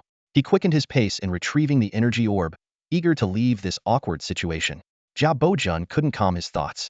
Since when did students from the expansion district become so formidable, capable of hunting golden energy beasts alone? He began to believe Mo Wang's previous statements and realized that the experimental high school students might indeed have been the ones to misunderstand first. This unexpected encounter cleared up the misunderstanding but also raised more questions. In hindsight, the only benefit of this construction high student's sudden appearance was that it cleared the misunderstanding, allowing experimental high to avoid a confrontation with the first high, preserving their remaining forces to continue hunting energy beasts. Jia Bojun was quite troubled by Mo Wang, unsure of how to handle him for the moment. With furrowed brows, Jia Bojun's gaze shifted back and forth over Mo Wang. This student from Jianzhong, who had appeared out of nowhere, could either be the instigator of the conflict between Shizhong and Yigao or an innocent victim caught in the crossfire. What was even more concerning was Mo Wang's ability to single-handedly hunt the golden source beast, raising questions about who was truly the hunter. As Jia Bojun found himself in this dilemma, Su Yining, who had been silent until now, spoke up. A hint of amazement flickered in her eyes, as she too had noticed Mo Wang's unusual strength. Hello, student from Jianzhong. I'm Su Yining from Chuzhou Yigao. May I ask your name? Mo Wang looked up and calmly replied. My name is Mo Wang. The name didn't ring any bells for Su Yining. She exchanged a puzzled glance with Jia Bojun, both clearly unfamiliar with this mysterious student. Cautiously, Su Yining asked, Mo, are you aware that your school students have almost been eliminated by Chuzhou Ergao? Mo Wang's eyes widened in surprise. Is that true? He asked. Jia Bojun nodded to confirm the news. Mo Wang fell into thought for a moment before saying, Thank you for telling me. I will go back and check on it later. Thank you for letting me know about this. I'll check it out later. Su Yining paused for a moment, sensing a hint of mystery in the young man's words. Although Mo Wang was exceptionally strong and could hunt the golden source beasts alone, the joint military training was organized by schools. No matter how strong an individual was, they couldn't possibly take on hundreds. Logically, Mo Wang should be lying low, as the last hope for Jianzhong, to salvage their losses through hunting. Are you planning to go back and cause trouble for Second High? Su Yining couldn't help but ask. Mo Wang glanced at her in surprise, as if questioning why she would ask such a foolish question. Of course not. I'm just one person. How could I cause trouble for Second High? I'm going to retrieve the source beads from the school's hidden storage to make up for some losses. Su Yining suddenly understood and felt embarrassed for her assumption. Mo Wang took out the long-haired saber-toothed tiger source bead, cleaned it, put it away, nodded in thanks to the two of them, and turned to leave. As they watched Mo Wang's departing figure, Jia Bojun and Su Yining were lost in their own thoughts. Both were considering how to win over this extraordinarily talented student from Jianzhong in the future. But for now, they needed to resolve the current conflict. I'm sorry, I misunderstood you guys at First High, Jia Bojun said. Is that all? Just a simple apology with no actual compensation. Su Yining raised an eyebrow and asked, What kind of compensation are you thinking of? Jia Bojun frowned. Su Yining held up 5 fingers, 5 golden source beads, and we'll let this matter go. Are you kidding? We only have 6 in total, and you want 5. Jia Bojun said angrily. We might as well keep fighting and go down together. Su Yining scoffed. So, you want to continue this battle? 1 bead, at most 1 for compensation, Jia Bojun said seriously. We're victims too. You brought this on yourselves. Su Yining retorted disdainfully. At least 3 beads, or I don't mind continuing the fight. First high is stronger than Shizhong. We might eliminate you and get even more beads. Jia Bojun smirked. Do you dare? With so few people left, any school could easily eliminate you. 1 bead, or we keep fighting. Su Yining gritted her teeth. 2 beads. Will that work? Jia Bojun calculated silently. 2 beads were still within acceptable limits. Fine, it's settled then. Upon hearing this, Su Yining calmed her anger, furrowed her brows slightly, and muttered to herself, wondering if she had settled too easily. After leaving, Imo Wang didn't utilize the inside eye to absorb the golden source pearl from the long-haired saber-toothed tiger. It wasn't because he didn't want to. Both the roaring force and swift techniques would be quite beneficial to him, but rather because he couldn't. Imo Wang was well aware that source warriors typically could only absorb source techniques from pearls of the same tier. Higher tier pearls were difficult to absorb successfully. Having already absorbed the source pearl of the Woodfong mammoth, absorbing another high-tier source technique from the saber-toothed tiger would certainly raise suspicions. It would be beyond mere luck for someone with a clever talent to successfully absorb high-tier source pearls twice in a row. Out of caution, Imo Wang decided to wait until he left the secret realm to absorb it. After ensuring that Jia Bojun and Su Yining weren't following him, he headed to the place where he had hidden the source pearls. Along the way, Imo Wang reflected on the gains from the military training. The 2 golden source pearls significantly enhanced his combat abilities, offsetting his previously single-dimensional style. Imo Wang thought that even without the personal reward from the military training, with the 3 golden source techniques he currently possessed, he could defeat most of the bronze secret realm masters. Of course, this was just speculation. Given his performance, earning the personal reward was almost a certainty. Upon reaching the hiding spot, Imo Wang quickly retrieved the source pearls. He then oriented himself and set off towards the entrance of the secret realm. After more than 5 hours, Imo Wang arrived near the entrance. He hid most of the source pearls again, keeping only a few for emergencies, to avoid tempting others. Several schools had already gathered at the entrance, waiting for the departure the next day. Imo Wang casually asked a few students and confirmed the news that Jinzhong had been attacked by Ergeo. Seeing his school badge, everyone showed a look of surprise. Imo Wang didn't probe for details. For him, knowing that Jinzhong had been eliminated and that Ergeo was responsible was sufficient. He silently thought to himself, courtesy demands reciprocity. At 6 o'clock in the evening, the sky was already starting to darken. In the makeshift headquarters of Chuzhou Second High School, Zhu Zhuo was cultivating his source energy in a hastily constructed, simple room. Sitting cross-legged, Zhu Zhuo concentrated as the energy circulated within him. Suddenly, a rapid knocking interrupted his practice. Without waiting for his response, a panicked voice came from outside the door. Brother Zhuo, something's wrong. Mahjun's patrol team has spotted a large pack of saber-toothed wolves heading towards our base. They'll be here in 10 minutes. Zhu Zhuo frowned, stood up, and opened the door. Outside, a crowd of fellow students from Second High had gathered, all awaiting his decision. Why are the saber-toothed wolves coming here? How many are there? He asked gravely. The reason is unknown, but there are at least 60 or 70, possibly more, someone replied. Zhu Zhuo's heart sank. Saber-toothed wolves were notoriously troublesome, relentless once a battle began. Although most were of the bronze rank, their sheer numbers, coupled with leadership from the Wolf King and generals, made the fight significantly more challenging. He swiftly issued orders, send a few fast runners to divert the pack. Everyone else, get into defensive positions. If diversion fails, prepare to fight and hold the line. Do not let them breach our defenses. Move now. The crowd quickly dispersed to carry out his commands. Unnoticed by all, a shadowy figure observed the scene from the dim forest. It was Imo Wang, who had already set traps, waiting for the drama to unfold. Imo Wang clutched a blood-stained rag, ready to throw it into the Second High camp at the right moment. This rag would make the wolves believe the culprit responsible for their fallen kin was among the students, igniting a fierce battle. He anticipated this conflict would eliminate at least 70 to 80% of the Second High's forces. Once the students were exhausted, the survivors would become his prey. If luck was on his side, the wolf pack might even annihilate the entire group. This was what Imo Wang meant when he claimed that eliminating all of Second High single-handedly was not a difficult task. After observing for a while, Imo Wang seized the moment and tossed the rag. In the dim light, no one noticed the blood-stained cloth arcing through the air, landing in the western corner of the camp. He then smeared soap tree leaves on himself to mask his scent and climbed a tree to watch the events unfold. In the distant forest, a sea of green eyes approached. As night was about to fully envelop the land, a slight smile appeared on the young man's lips. Now, let the show begin. Zhuogu. A student from Air Gao rushed up to Zhuo and quickly reported, the saber-toothed wolves are completely ignoring the people we sent out. They're heading straight for our base camp, as if something here is attracting them. Hearing this, Zhuozhua furrowed his brows, sensing something amiss. The diversion plan had failed, and the wolf pack was heading directly for the base camp, suggesting that there was more to this unusual behavior. He glanced around. The makeshift base camp covered a considerable area, with wooden cabins scattered about, resembling a small village. This vast space would inevitably dilute their defensive strength, requiring guards on all sides. To make matters worse, the perimeter of the camp was surrounded by only a 1-meter-high fence, which was insufficient to stop the ferocious saber-toothed wolves. Zhuozhua knew that a bloody battle was inevitable. Although Ergao's forces were quite strong, with 18 silver rank and 67 bronze rank source warriors capable of handling a pack of fewer than 100 wolves, the inevitable casualties and loss of points would impact their final ranking. Just as Zhuozhua was about to speak, a sentry suddenly shouted, "The saber-toothed wolf pack will arrive in 3 minutes. Prepare for battle." He immediately ordered the distribution of source beads to replenish their source energy during the fight. 3 minutes passed in the blink of an eye. A long wolf howl pierced the night sky as countless pairs of eerie green eyes emerged from the dense forest, gleaming with menace. The wolves did not attack rashly but circled the camp, seemingly searching for a weak point. A rough estimate put their number at no fewer than 50. Faced with such a scene, many students gulped nervously and clenched their fists. These beasts, honed by survival in the wild, exuded an intimidating aura of menace. The darkness of the night only heightened the sense of fear. Standing on the watchtower, Zhuozhua used his night vision source skill to search for the Wolf King.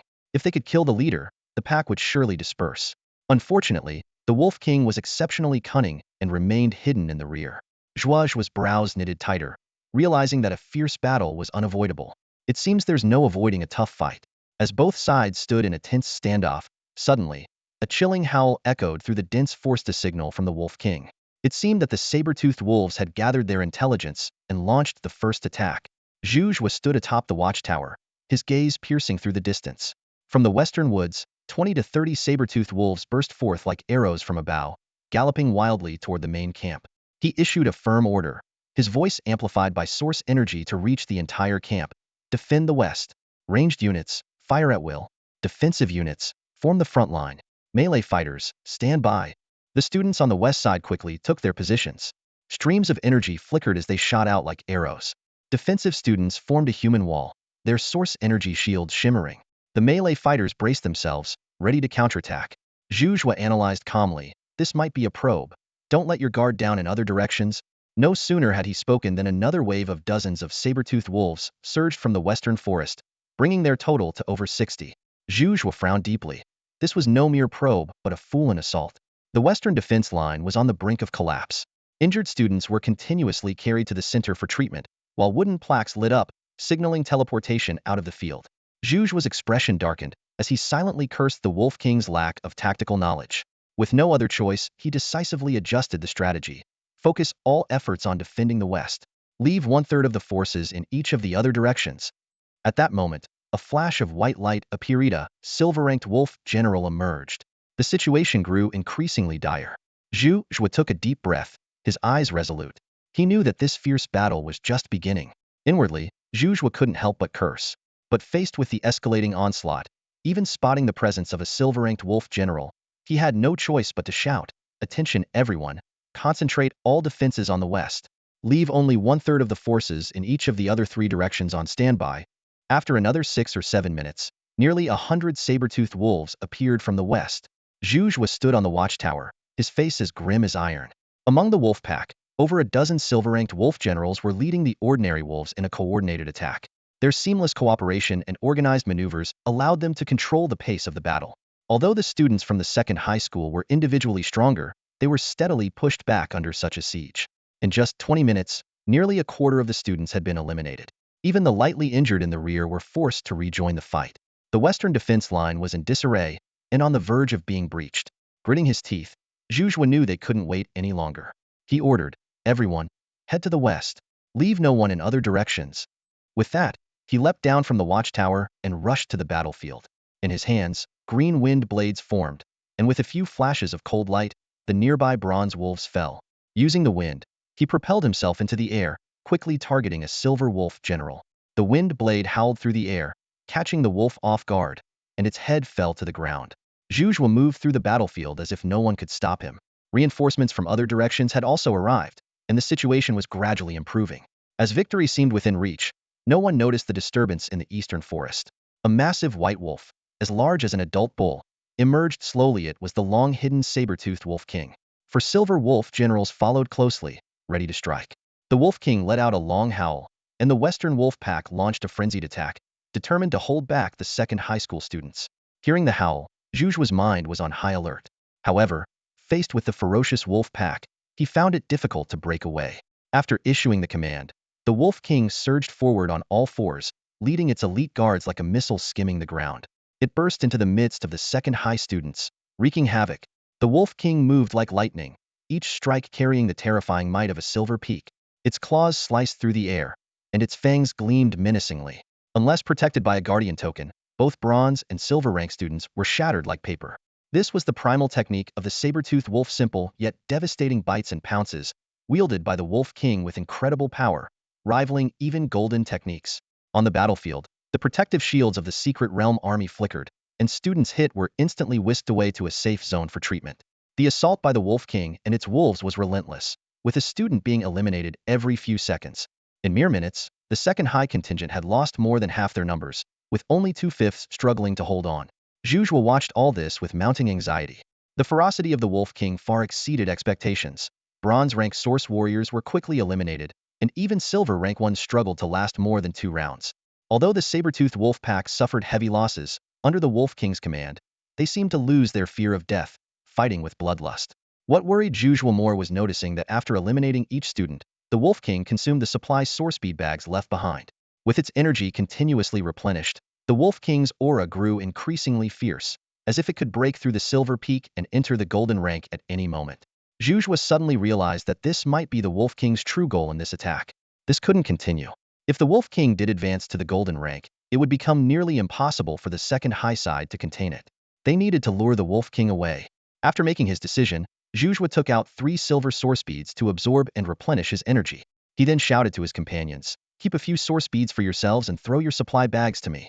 I'll lure the Wolf King away." As soon as Zhuge finished speaking, his fellow students from the second high school complied. He collected the supply bags, a determined gleam in his eyes. With energy surging through him, Zhuge launched himself towards the Wolf King like an arrow. "Want these? Then follow me," Zhuge taunted, shaking the bags in his hand. The energy from the source beads was released, emitting an enticing aura. However, the Wolf King merely glanced at him, unmoved. It howled, and 4 silver wolf generals immediately surrounded Zhuge. The Wolf King turned and charged towards the other students. Zhuge frowned, realizing this creature was smarter than he had anticipated. Just as he was about to leap after it, 2 wolf generals attacked him from the sides, their forepaws gleaming white. The other 2 circled around, waiting for an opportunity. With no choice, Zhuge retreated to evade them. The wolf generals worked in seamless coordination. Whenever he tried to strike one down, the others would risk injury to disrupt him. For a moment, Zhuge found himself entangled in the fight. This won't do. The Wolf King will succeed if this continues. Zhuge took a deep breath and suddenly let out a thunderous roar.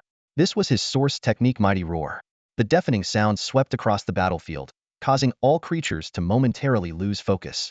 Zhuge seized the opportunity, his windblade technique flashing with a blue glow, instantly killing 2 wolf generals. He unleashed another mighty roar and took down a third. The last wolf general regained its senses just in time to see Zhuge, his body shimmering with a faint light. His speed dramatically increased. This was his source technique, Swift. Zhuge dashed like lightning to the wolf general's side, his hands slicing through the air, blood spurting out. All 4 wolf generals lay defeated. But as he searched for the Wolf King again, he saw its body had swelled to the size of an adult hippopotamus. The Wolf King let out a mighty howl, unleashing a powerful gust that swept across the field. Zhuge involuntarily took a few steps back, his expression darkening. Listening to the incessant howls of saber-toothed wolves around him, Zhuge's face turned grim. Things had truly gotten complicated now. Just as the Wolf King successfully ascended and both sides were on the brink of another battle, the situation suddenly changed. 5 orange fireballs streaked across the night sky, crashing into the saber-toothed wolf pack like meteors. With a thunderous explosion, flames and shockwaves swept through the area, instantly killing over a dozen saber-toothed wolves. The pack howled in agony, their fighting strength drastically reduced. While the members of Second High were pleasantly surprised, Zhuge frowned, a sense of foreboding creeping over him. "Something's wrong. Spread out," he shouted just in time as another 5 fireballs came whistling towards Second High's camp. In the explosion, 7 or 8 students were eliminated and teleported away. Zhuge's expression turned grim. Fire bombs. It's Su Yining from First High. The scene descended into chaos. The saber-toothed wolf pack realized they had been used, and with a long howl, the Wolf King signaled a retreat. The remaining members of Second High also lost their fighting spirit and began preparing for the impending battle with First High. Seeing that Su Yining was momentarily inactive, Zhuge instructed everyone to take a brief rest. He calculated silently, determined to inflict some damage on First High, even if they were to be eliminated. Thus, the three forces found themselves in a tense stalemate. Even if we are to be eliminated, we must take a piece of them with us. We won't go down without a fight. Just as he was about to speak, Zhuge suddenly felt his limbs become numb and unresponsive. Frowning, he glanced around and saw several bronze-level classmates suddenly collapse, their mouths agape, faces twisted in agony, and breathing heavily. The protective wooden talismans immediately glowed white, forming a shield and channeling life energy into the fallen students before teleporting them away. This seemed to trigger a chain reaction, and soon more students from the second high school started to collapse one after another, some even foaming at the mouth and convulsing. Zhuge's pupils narrowed as he finally noticed a thin green mist that had appeared around them without warning. It's the poison gas from the toxic mist rhinoceros beetle. Everyone, hold your breath and quickly leave this area, Zhuge shouted, using his source technique to transform into white light and retreat. Unfortunately, it was too late. Except for him and another silver-level source wielder with healing abilities, all the other students from the second high school had fallen and been eliminated. The situation was even worse for the saber-toothed wolf pack. They were the first to be attacked, enveloped in the poison mist for a longer time.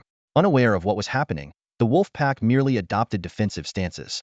Soon, only the newly ascended gold-level Wolf King could barely stand.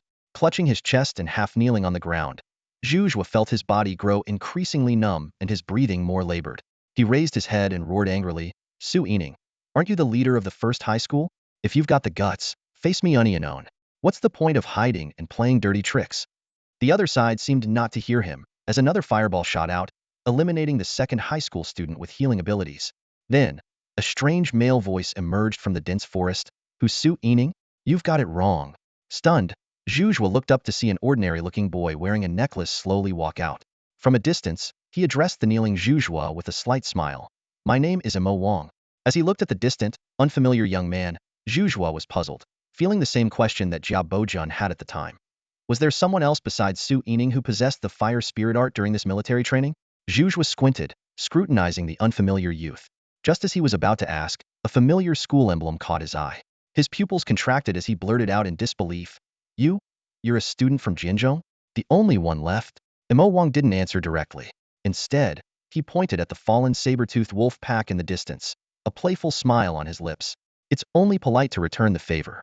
Do you guys at second high like the gift? Zhu was momentarily stunned, then suddenly understood. His gaze darted between the wolves and Imo Wang, and he breathed heavily. These saber-toothed wolves, you brought them here? Seeing Imo Wang nod in acknowledgement, Zhuge's anger flared. He clenched his fists, gritting his teeth. No wonder there was a sudden wolf attack. It was your doing. After the anger subsided, a deep sense of helplessness washed over him. A first-class genius, yet he was played like a pawn. Zhuge shook his head with a bitter smile, admitting the other's cleverness. Taking a deep breath, Zhuge looked Imo Wang in the eye, speaking solemnly, Your name is Imo Wang, right? I'll remember it well. I lost this time, but we'll see next time. Imo Wang raised an eyebrow, slightly surprised. That's it? No insults? Zhuge snorted. You underestimate me. Besides, we struck first. For you to take us all out single-handedly, credit where it's due. Imo Wang nodded, smiling. Seeing as you have some decency, I won't make a move on you for now. But don't think about a surprise attack. I know you're using healing spirit art to clear the toxins. Zhuge's pupils narrowed. How do you know I have healing spirit art? Imo Wang sighed. Isn't it odd for someone poisoned to be able to talk so much? Zhuge realized, feeling both ashamed and annoyed. He had indeed been too careless, revealing his trump card entirely. Imo Wang ignored Zhuge and began handling the scene. He used hot winds to disperse the poison mist, then took out a dagger to finish off the wolves one by one. When he approached the saber-toothed wolf king, he didn't get close. Instead, he charged up and launched 2 fire blasts, blowing the wolf king to pieces. After dealing with the wolf pack, Imo Wang continued finishing them off. Soon, only Imo Wang and Zhuge were left breathing at the scene. During this time, Zhuge focused all his efforts on using the healing source technique to temporarily suppress the poison within him and managed to recover about 70 to 80% of his strength. He stood up, stretched his limbs, and looked gravely at Imo Wang, who was approaching slowly. Your plan did work, Zhuzhua said in a deep voice, but you're too arrogant. You allowed me to regain my strength and ignored me absorbing the source pearl. You'll regret this. Mo Wang scratched his head and chuckled.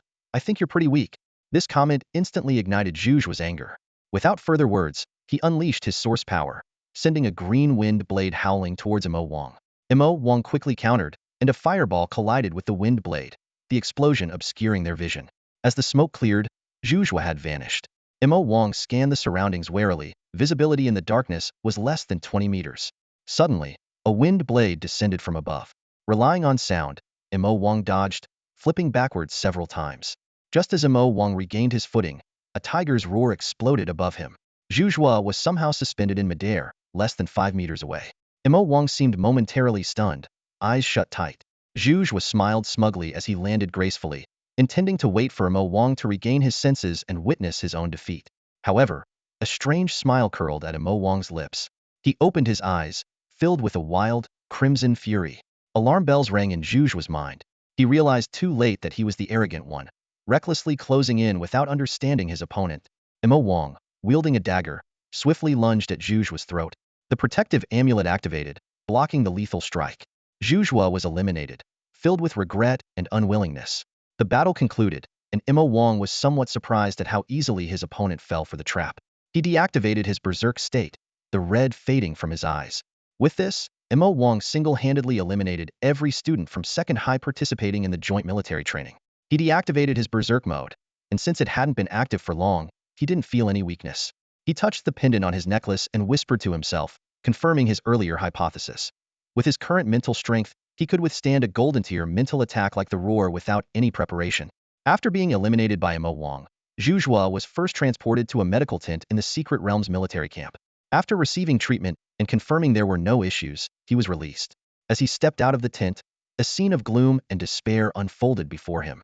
The plane was crowded with students from Ergao, each with a downcast expression. Zhuzhua felt a sinking feeling in his heart. The last shred of hope was utterly shattered. Ergao had suffered a complete defeat, and on the eve of the military training's conclusion, this blow was hard for everyone to accept. Teacher Yu Yong approached quickly, his brow furrowed.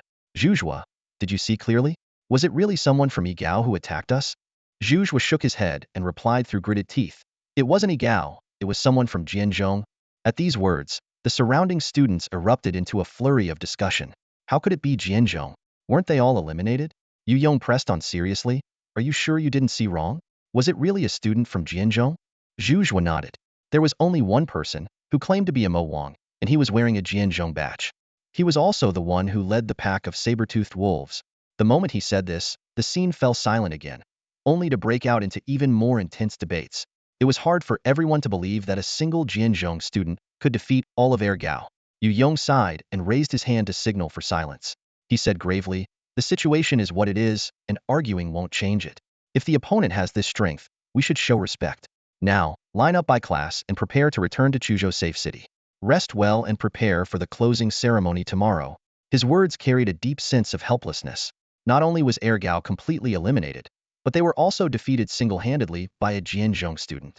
This result would likely bring disgrace to Ergao, but they had no choice but to accept this harsh reality. The day was drawing to a close, and everyone stood in formation by class. Yu Yong asked the soldiers of the Secret Realm's military to escort them back to Chuzhou Safe City. He urged them to rest well for the night, reflect on the lessons and experiences from this military training, and be ready to participate in the final closing ceremony the next day. In the military training realm, while there was quite a commotion at the second high school's base camp, no other school came to take advantage of the situation. The reason was simple. By 8 a.m. the next morning, everyone could leave the realm and tally their points. In the final hours, nearly all schools had recalled the students they had sent out as scouts, meaning no one witnessed what happened, and therefore, no one knew. Mo Wang stood amidst the chaos of the second high school's base camp, his silhouette appearing particularly lonely under the moonlight. He took a deep breath, pulled out a torch to illuminate his surroundings, and began meticulously searching through the supply bags on the ground for source beads. He turned each bag inside out, fearing he might miss even a single precious bead. After completing his search, Mo Wang took stock of his haul. Including what he had found earlier in Second High's warehouse, he had over 150 silver source beads and more than 400 bronze ones. If not for the fact that the Second High students had previously expended many during their battle with the saber-toothed wolves, the numbers could have been higher. Mo Wang calculated silently that, including his own source beads, he could convert them into at least 25,000 to 26,000 points. Even after deducting points for the students from Jianzhong who were eliminated, there would still be around 23,000 to 24,000 points left. With so many points, Jianzhong should secure a decent position in the final rankings. Imo Wang murmured to himself, a hint of anticipation in his eyes. However, looking at the ground littered with saber-toothed wolf carcasses, the young man couldn't help but frown.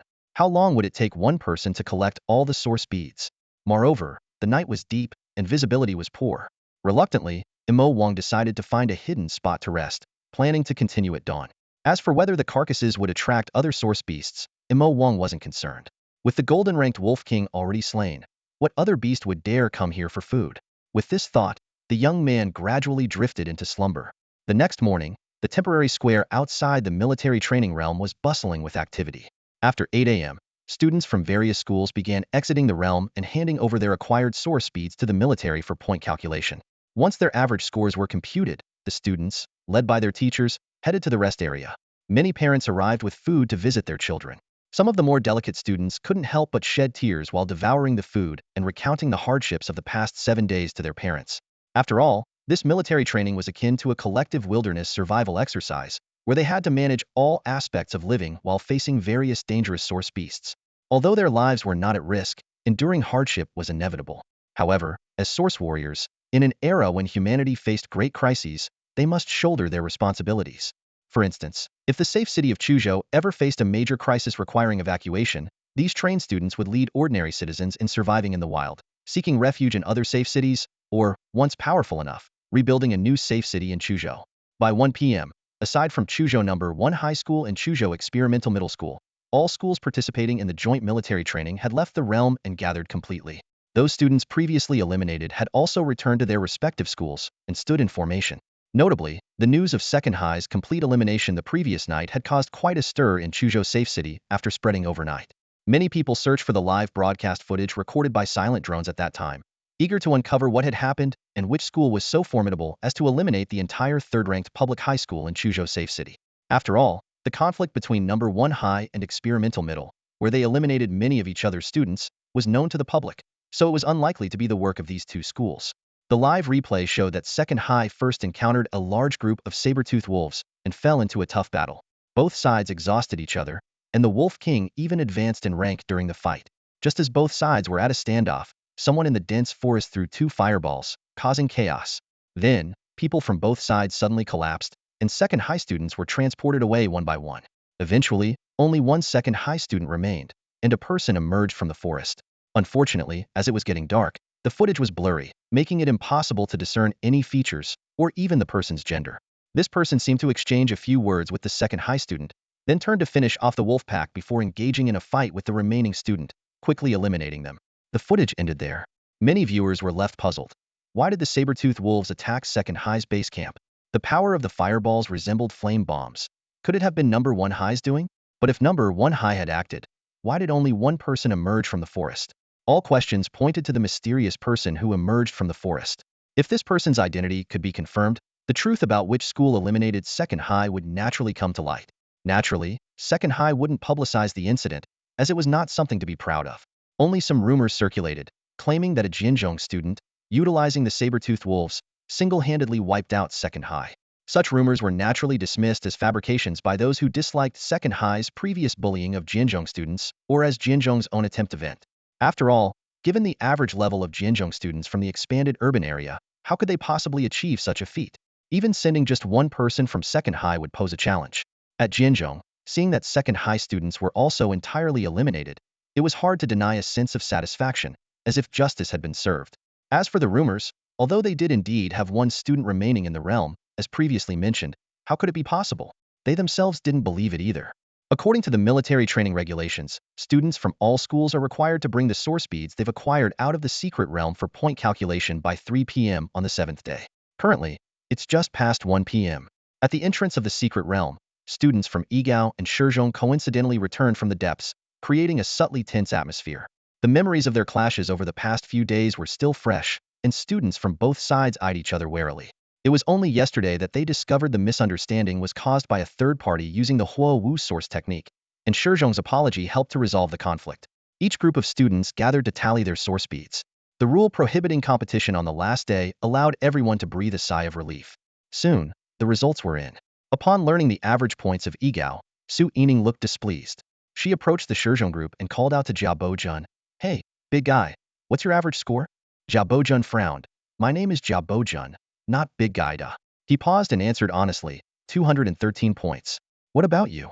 Su Yining raised an eyebrow, 251 points. "If it weren't for your interference, that number could have doubled." Jia Bojun, feeling exasperated, explained, "We were victims too. Otherwise our score would have been higher." Su Yining snorted, but felt somewhat comforted. Jia Bojun sighed and said, "I guess Ergeo will take first place. We'll probably be second or third." Su Yining silently agreed with this assessment. Despite the heavy losses from their conflict, the top 3 schools still outperformed the others significantly. After confirming their scores, Igao was the first to leave the secret realm, with Shizhong following closely behind. Outside, in the square, other schools were already lined up, and parents were seated in the viewing area. The students from the 2 schools walked proudly and in step towards the settlement area. Soon, under the guidance of their teachers, both groups returned to their respective positions, waiting for the final speech from the military training officials. However, over an hour had passed, and it was already nearing 3 p.m., yet there was still no movement from the secret realm army. The atmosphere on site was growing tense. Students were whispering among themselves, and teachers were frequently checking their watches. Both schools had gathered, so why hadn't the ceremony started? A few school leaders frowned as they approached the secret realm army, only to be told, "Someone is still inside the secret realm." This news was like a stone thrown into a calm lake, causing ripples of unease. "Anyone who stays past 3 is disqualified. Who would dare linger inside?" Someone murmured softly. In the Jianzhong formation, Zhang Wan and his peers exchanged bewildered glances. Could it be that classmate Mo Wang overslept? While they didn't expect him to return with many source speeds, being the last participant, it would be quite absurd if he got disqualified for exceeding the time limit. In the number 2 high school group, students stared intently at the entrance to the secret realm. After some time, they had finally come to terms with the humiliating reality. Ever since hearing about the Jianzhong students' achievements earlier that day, they had been eager to see them. But with no sign of them, they were both anxious and envious. "All those source speeds should have been ours at number 2 high," someone said through gritted teeth. "Better if they don't come out at all. Being disqualified would be the best outcome," another person cursed spitefully. As the seconds ticked away, the clock approached 3 p.m. Just at that critical moment, the silver entrance to the secret realm began to ripple. A plain-looking boy wearing a necklace dashed out. He carried a rough wolfskin sack on his back and nearly stumbled as he skidded to a halt. Quickly checking his watch, he wiped non-existent sweat from his brow and breathed a sigh of relief. Good, I made it. It's not 3 o'clock yet." Undoubtedly, as the last student to emerge from the secret realm, Mo Wang's appearance drew the attention of nearly everyone nearby. Carrying a fur bag on his back, Mo Wang slowly walked out, attracting surprised looks from the crowd. Most people speculated why he was so late, while others were curious about the bag he was carrying. No one would have guessed it contained source pearls, considering the entire school couldn't have collected so many. However, some who were closer and had seen the video of the students from the second high school being eliminated noticed that the bag seemed to be made from saber-toothed wolf hide. The students from the second high school glared at Mo Wang with resentment, silently cursing him as the despicable person who had attracted the saber-toothed wolf pack and poisoned them in secret. Seeing everyone's attention on him, Mo Wang blushed. He had been collecting source pearls since dawn and only arrived here in the afternoon, not even having time to eat. Despite feeling embarrassed inside, he maintained a calm facade and headed straight for the tent to settle his points. The staff were surprised by Mo Wang's late arrival and the fact that he came alone. After learning that his teammates had all been eliminated, they directed Mo Wang to place the source pearls on the scanning platform. When the machine displayed an astounding score of over 20,000 points, the staff were shocked and insisted on checking the bag. Upon seeing the large number of silver source pearls and a few gold ones, they gasped in astonishment. In the end, Mo Wang's average score per person was a remarkable 264 points. The staff member thought to themselves that this expanding city school might just take first place. They arranged for Mo Wang to rejoin his team and prepare for the closing ceremony. When Mo Wang returned to his team, his classmates examined him curiously. Meanwhile, their teacher, Zhang Wan, noticed the hostile looks from the second high school students and, recalling previous rumors, began to suspect there might be some truth to them. So this was the guy who had attracted over 100 saber-toothed wolves and sneakily poisoned them. Despicable, cunning, and deceitful. The second high school students continued to silently curse Mo Wang in their thoughts. Once the last person emerged from the secret realm, everyone was present within the designated time, and the military training summary ceremony was finally ready to begin. Just after 3 o'clock, a massive holographic projection suddenly appeared in the sky. The teachers and students present instinctively looked up to see scenes of students from various schools during their military training. Teams seamlessly coordinating as they hunted source beasts in the forest, students covered in blood yet persevering when surrounded, laughter around the campfire, hard work while building shelters, and acts of bravery in critical moments. This short video of just a few minutes allowed many students to see themselves or their companions, stirring a mix of emotions within them. As the video concluded, a tall woman in a black trench coat gracefully ascended on a platform of giant ice flowers. Facing all the teachers and students, she introduced herself. "Good afternoon, everyone. I am AI Sue, a diamond-ranked warrior and the chief instructor of this joint military training."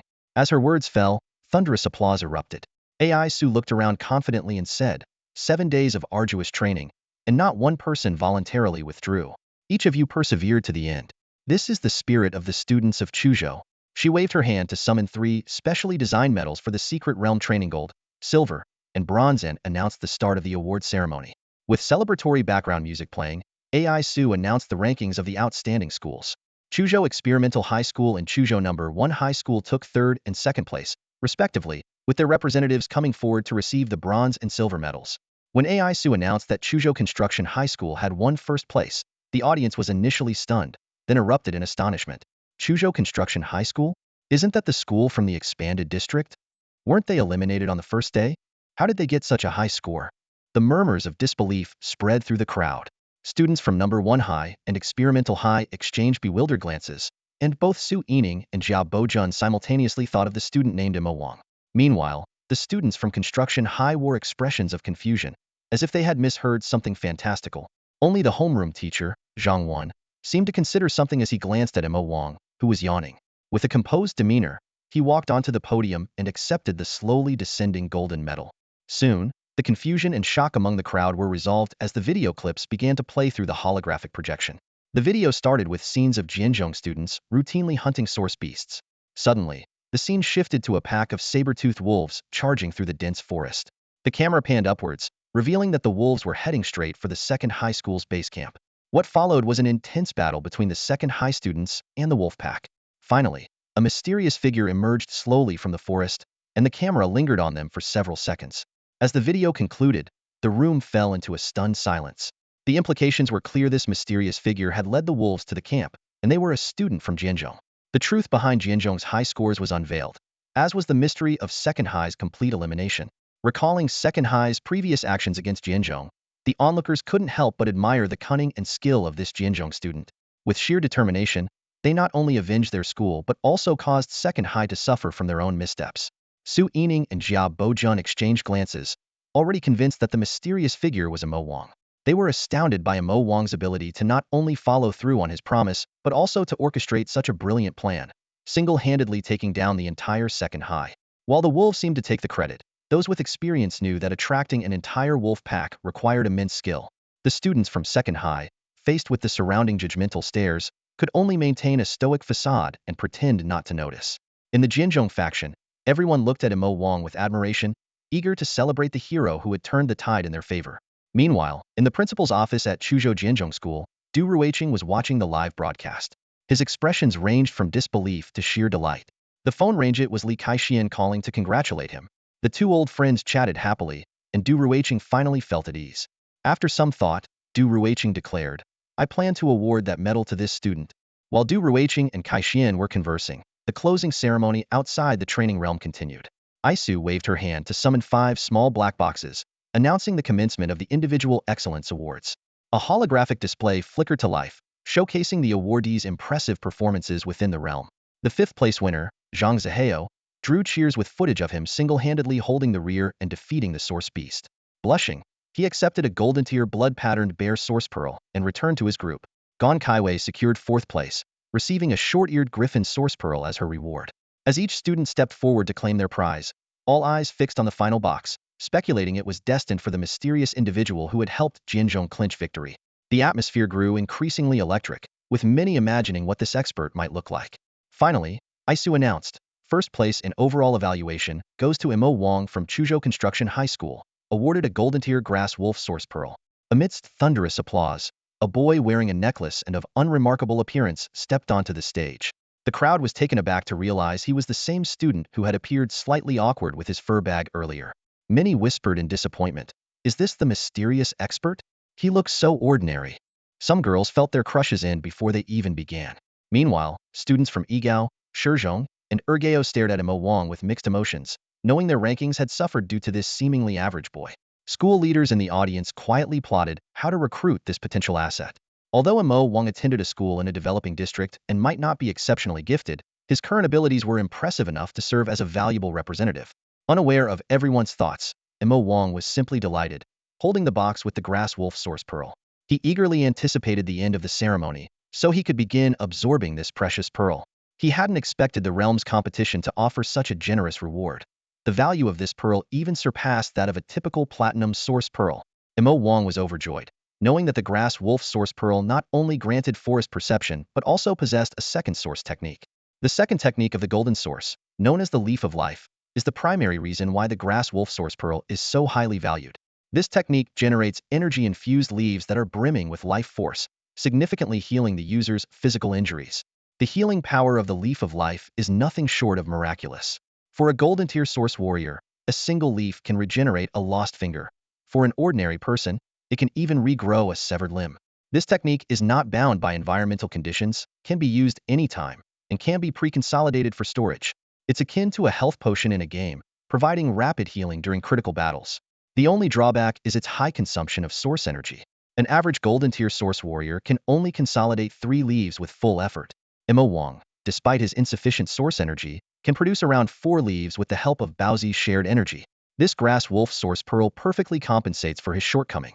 As Mo Wang stepped forward to receive his award, a holographic projection showcased his impressive performance, including his strategic victory over Air Gao and his solo hunt of a golden source beast. The audience's perception of him was once again elevated, especially among the Air Gao students, whose initial disdain turned into respect. Zhu Zhuo, Su Yining, Jiao Bojun, and others began to see Mo Wang as a formidable opponent. After the award ceremony, as Mo Wang was about to return to his team, he suddenly heard Ai Su's voice in his mind. Mo, do you have some time after the ceremony? Let's have a chat. Mo Wang raised an eyebrow slightly and calmly replied, no problem. As the lengthy ceremony concluded, the audience seemed to awaken from a dream, erupting into enthusiastic applause. The Jianzhong students wanted to find Mo Wang to celebrate, but he was nowhere to be found. Someone explained. Mo said the secret realm core wanted to see him, so he asked us to head back first. With that, they had no choice but to wait for another opportunity to celebrate with Mo Wang. In the military camp near the secret realm, Mo Wang, led by a soldier, arrived at Ai Su's tent. You're here, have a seat, she said. Ai Su, dressed in a black trench coat, was seated behind her desk. She gestured for Mo Wang to sit, a hint of approval in her eyes. Mo Wang sat down confidently and got straight to the point. Major General Ai, what did you want to see me about? Ai Su smiled slightly, cutting to the chase. Mo Wang, you must be aware that I know you have some secrets, right? Mo Wang nodded, a glimmer of shrewdness in his eyes. Yes, and wasn't it you who intentionally let me know that? Ai Su took a sip of her tea and spoke slowly. I'm not interested in digging into your past, but your performance in the secret realm was impressive. Would you like to join EXIN and become my student? She added with a meaningful tone. Even the most powerful families in Dongxia can't interfere here. Mo Wang was startled, but maintained his composure. After a moment of thought, he politely declined. Thank you for the offer, Major General Ai, but I prefer a more laid-back lifestyle. Ai Su nodded and handed Mo Wang a card. This is my contact information. If you change your mind or encounter any difficulties, feel free to reach out. Seeing his hesitation, she reassured him. Don't worry, there's no tracking device. You can just memorize the number if you prefer. Mo Wang glanced at the card and nodded in thanks. Ai Su retrieved the card and suddenly advised, regarding your current identity, it would be wise to find a broker to complete the information from 8 years ago. That time period is sensitive and might raise suspicions. Mo Wang realized her point and quickly expressed his gratitude. Just as Ai Su seemed about to say more, she furrowed her brow and abruptly concluded the conversation. All right, Mo Wang, I mainly wanted to invite you to join the Secret Realm Army. Since you're not interested now, I won't press you. I hope you reach great heights in the future. Mo Wang politely bid farewell and left. Ai Su spoke to the empty tent. Eavesdropping on others isn't a good habit. As soon as she finished speaking, the space fluctuated, and a slightly chubby middle-aged man appeared out of thin air. He introduced himself. I'm currently known as Li Zhiheng, but my real name is Yi Qishui. Ai Su's gaze sharpened. Yi Qishui, you're still alive. So, Mo Wang really is the child of that couple? Yi Qishui nodded and got straight to the point. Major General Ai, I want to make a deal with your secret realm army. AI Su remained cautious. What kind of deal? Some matters are beyond my authority. Yi Chishui chuckled. Don't worry, I'm not asking you to go against the Jin family. I have a platinum-tier open secret realm that I can offer you for development. AI Su's expression turned serious as she asked, did you also advance to the diamond tier through perfect progression? Yi Chishui nodded. To protect my nephew, I need some strength. AI Su was silent for a moment, then set up an anti-eavesdropping barrier and said solemnly, we both know the value of a platinum-tier open secret realm. Your terms must be significant, so go ahead. After Mo Wang and AI Su finished their conversation and left the military camp, they noticed that the square, which had been filled with students and parents, was now empty. Only a few soldiers from the secret realm army were still packing up equipment. Mo Wang politely declined AI Su's offer of a private car and decided to walk alone towards the safe city. With his current abilities, moving around 20 to 30 kilometers outside the city posed no problem. This journey gave him a chance to think about his next steps. Mo Wang, do you think AI Su has discovered our true identity? Baozi's voice echoed in his mind. She probably has, but for now, she seems friendly towards us, Mo Wang replied. Do you think she's just pretending and actually has bad intentions? Baozi pressed. Mo Wang chuckled. There's no need for that. With her strength, if she wanted to deal with us, we wouldn't stand a chance. Baozi sounded a bit defeated. We're so weak right now. Mo Wang, I want to become really strong. Not afraid of any enemy. Patience is a virtue. Mo Wang comforted him. Look, a week ago we were just running for our lives, and now we can hunt golden source beasts. Once I absorb the source pearl from the grass wolf, we can head to the bronze secret realm, defeat the realm master, and achieve a perfect advancement. By then, we'll have the power to protect ourselves in any safe city. Baozi immediately perked up. When are we going? Which secret realm should we choose? Tomorrow, after the military training, we have a 3-day break. As for which one? Mo Wang pondered for a moment. There are 8 bronze secret realms near Chuzhou, but most are occupied. Only one from 2 years ago remains unclaimed. We'll check the records when we get back to learn about the terrain and source beasts. Sounds great. Baozi agreed enthusiastically, then excitedly asked, if no one's around, can I return to my original form? I haven't moved freely in a while. Mo Wang laughed. Sure, but remember to keep a low profile. Hearing this, Baozi was overjoyed. No worries, I'll be careful. By the time Mo Wang returned to the safe city, it was already past 6 in the evening. He was planning to head straight home when he suddenly remembered that he had left his communicator in his school desk before the military training. With a sigh, he decided to go back to school to retrieve it. The campus was silent and empty at this hour. The first and second-year students were still in evening study sessions, while the third-year students were on break. Mo Wang quietly passed through the deserted corridors and reached his classroom. He retrieved the key from the window, gently opened the door, and walked to his desk to turn on the communicator. The screen lit up, showing 6 missed calls, one from Chan Yisan, and the other 5 from his homeroom teacher, Zhang Wan. Frowning in thought for a moment, Mo Wang decided to call Zhang Wan back first. The call was quickly connected, and Zhang Wan's delighted voice came through. Mo Wang, are you at school? Yes, Mr. Zhang. Mo Wang replied briefly. Is there something you need from me? Principal Du is looking for you. Go straight to the principal's office, Zhang Wan said. Oh, and the source pearl you obtained in the secret realm is there too. He paused, his tone suddenly becoming serious. Mo Wang, there are things I just learned from Principal Du on behalf of the children in the Eastern District. Thank you. Mo Wang was puzzled, not understanding what he meant. He could only respond politely, it was the right thing to do. Sensing his confusion, Zhang Wan chuckled and said, go see Principal Du, he'll explain everything. With that, he ended the call.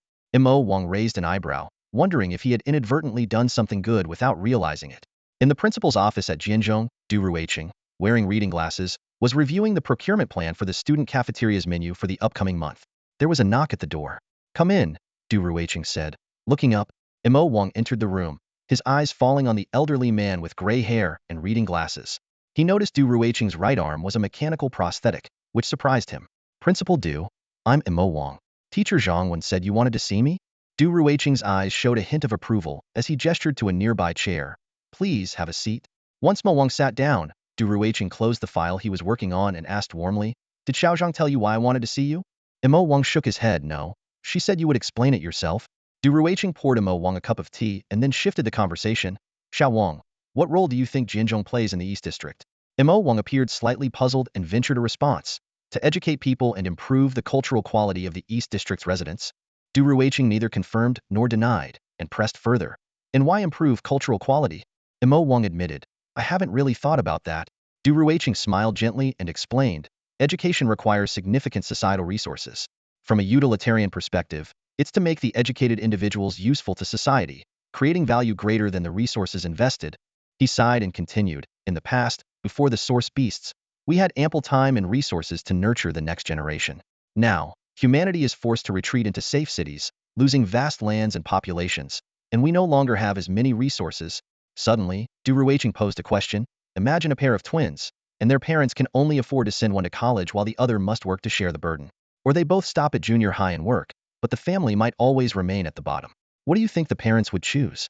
Mo Wang pondered for a moment, recalling the differences between inner and outer city schools during military training, and realized they would choose to prioritize one child's education. Du Ruiqing nodded. Exactly. We have to make choices, prioritizing resources for some, while others become the fuel to sustain the flame of civilization. Du Ruiqing then informed Mo Wang about Jinzhong's halt in admissions and his conversation with Li Kaixian. Sincerely, he said, Xiao Wang, on behalf of all the children in the East District, thank you. Mo Wang shook his head. Compared to you, what I've done is insignificant. It should be me thanking you. Du Ruiqing smiled and handed Mo Wang a small box. This is a medal made from void beast crystals, with 1 cubic meter of storage space. I hope you find it useful. Seeing Mo Wang hesitate, Du Ruiqing teased. What, do you think it's too shabby? Do I have to beg you to accept it? Mo Wang laughed and took it. Thank you, Principal Du. He hesitated for a moment and asked, are you disappointed? With those above, or those who forget their roots after gaining benefits? Both. I used to be very disappointed, but over time, I've gotten used to it. Du Ruiqing took out the source pearls Mo Wang had obtained from the secret realm and suggested exchanging them for Dongxia currency. Mo Wang agreed, eventually receiving about 410,000 Dongxia currency. After leaving the office, Mo Wang touched the box in his hand, glanced through the window at the white-haired man returning to his work, and finally took a good look around the dilapidated Jianzhong campus. With a newfound understanding, he slowly made his way home. The next day, around 10 a.m., just outside the secure city of Chuzhou, a bearded man stood casually at the entrance of a camp, addressing a young soldier of the secret realm army. Hello, officer. I'd like to explore this secret realm. Is there anything I should be aware of? The soldier, slightly surprised, looked the man up and down, noticing he didn't quite fit the typical explorer profile. Sir, this is a bronze-level secret realm. There's not much of value inside. Are you sure you're in the right place? Absolutely. I'm here for this bronze-level realm. The man replied with a grin, revealing a set of white teeth. Seeing this, the young soldier didn't press further. After verifying that the man wasn't a fugitive, he gestured for him to wait and went into the guard post. Moments later, he returned with a small booklet and handed it to the man. This contains information on the types of source beasts, terrain, edible plants, and other precautions within the realm. Make sure to read it carefully. Once inside, you're on your own. The man took the booklet, his rough hands gently flipping through its thin pages. Thank you, officer. He paused, then asked, has anyone else entered recently? The soldier thought for a moment. 5 people went in 7 days ago and haven't come out since. Other than that, no one else. The man nodded, asking no more questions. After quickly scanning the booklet and confirming everything, he said, Officer, I'm ready. Please lead me into the secret realm. The young soldier guided him through layers of defenses to the center of the camp, where a 5-meter-wide green vortex stood silently. Good luck. The soldier saluted as a farewell. Taking a deep breath, the man stepped into the vortex with determination. Instantly, a powerful sense of suppression enveloped him. He thought to himself, is this the characteristic of a restricted realm? It's truly extraordinary. Suddenly, he sensed something unusual. Channeling his source energy, he activated a forest perception technique, taking in all life forms within a 3-kilometer radius. His eyes focused as he turned towards a nearby hillside. They're here. Hey there, friend. What brings you to this secret realm? A man's voice suddenly called out. 5 burly men, each clad in green jackets, emerged from the woods and scrutinized Mo Wang carefully. Mo Wang sensed their life force and realized these were likely the group the young soldier had mentioned.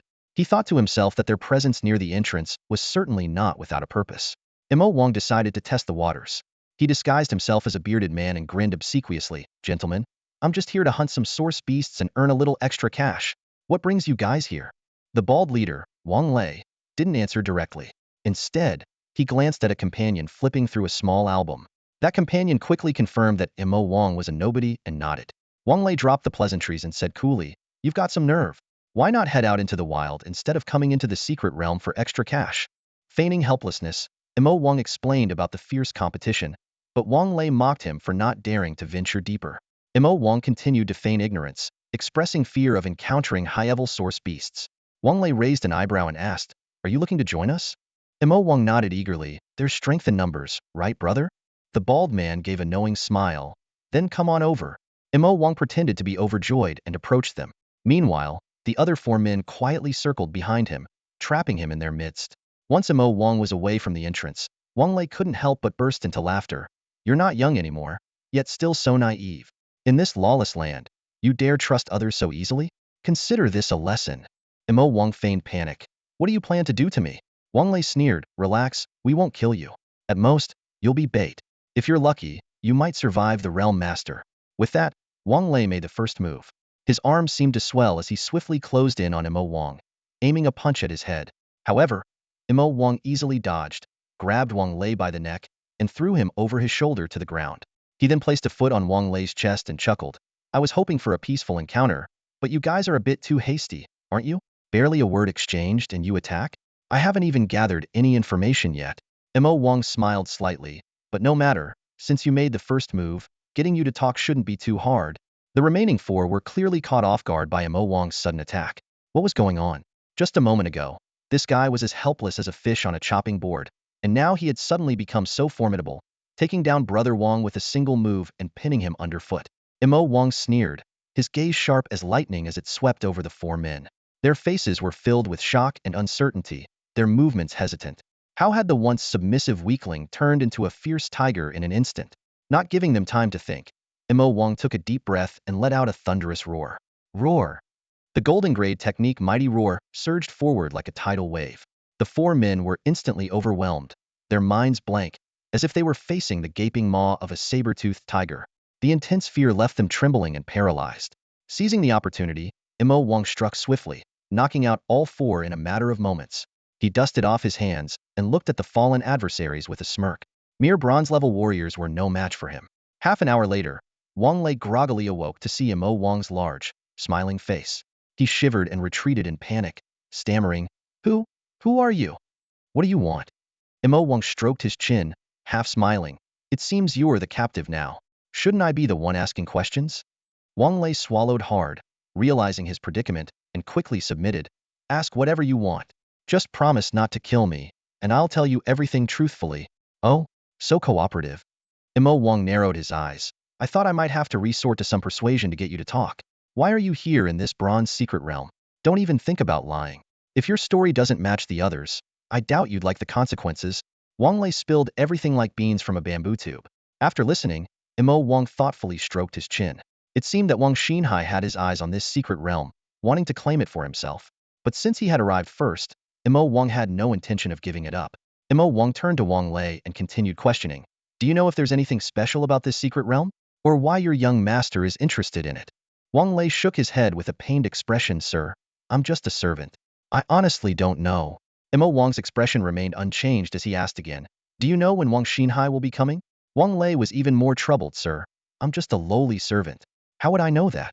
Imo Wang had only asked out of curiosity and didn't expect Wang Lei to know. Looking at the bald man before him, he smiled and said, Well, it seems you're of no further use to me. It seems like you're not much use then, are you? Wang Lei's face changed drastically, and a cold sweat instantly soaked through his back.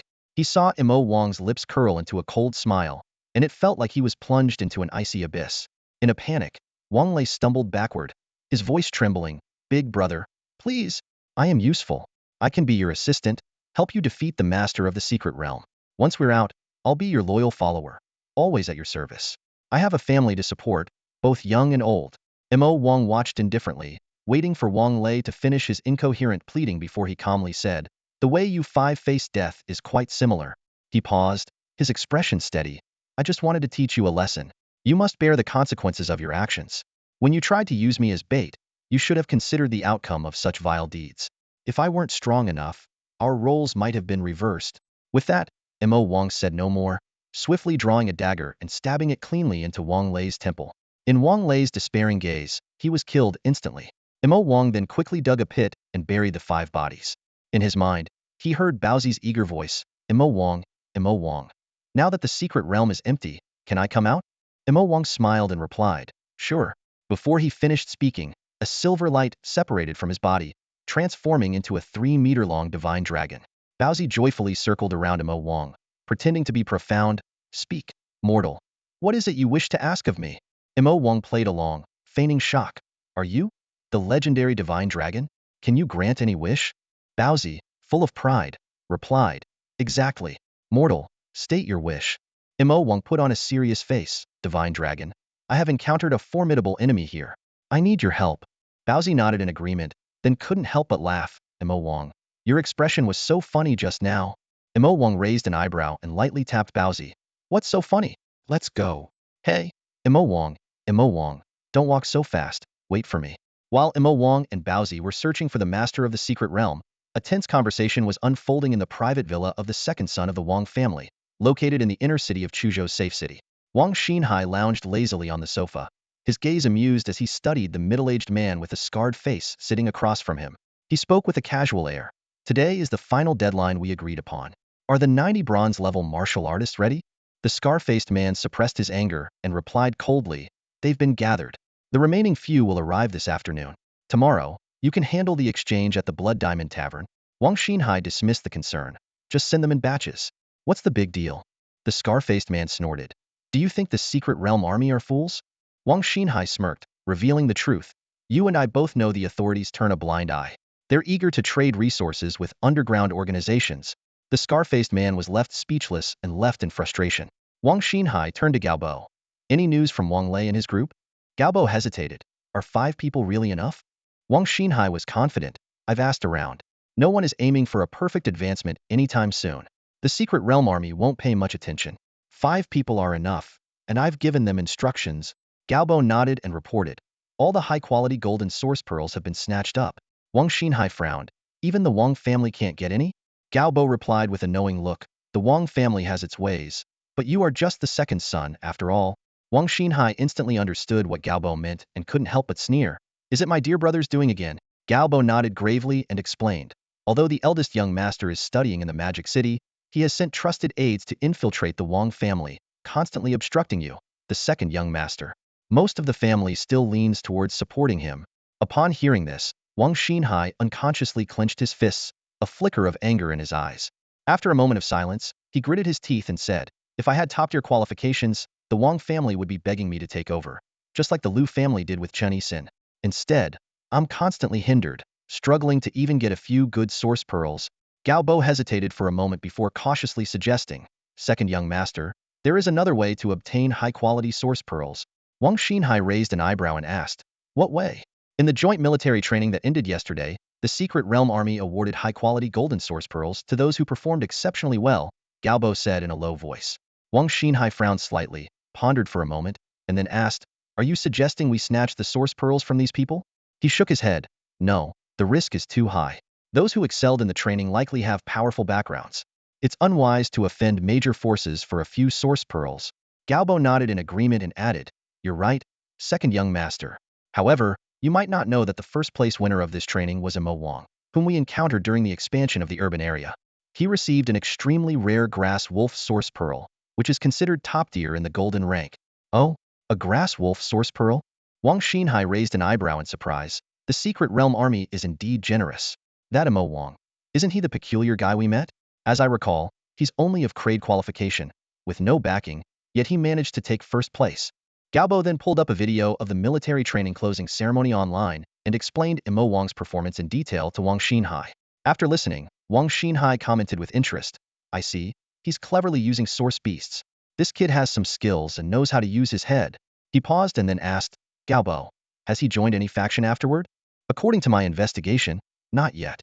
He's still an ordinary student in the expanded urban area, Gaobo replied truthfully. Wang Xinhai pondered for a moment, then instructed, conduct a thorough investigation of his background again.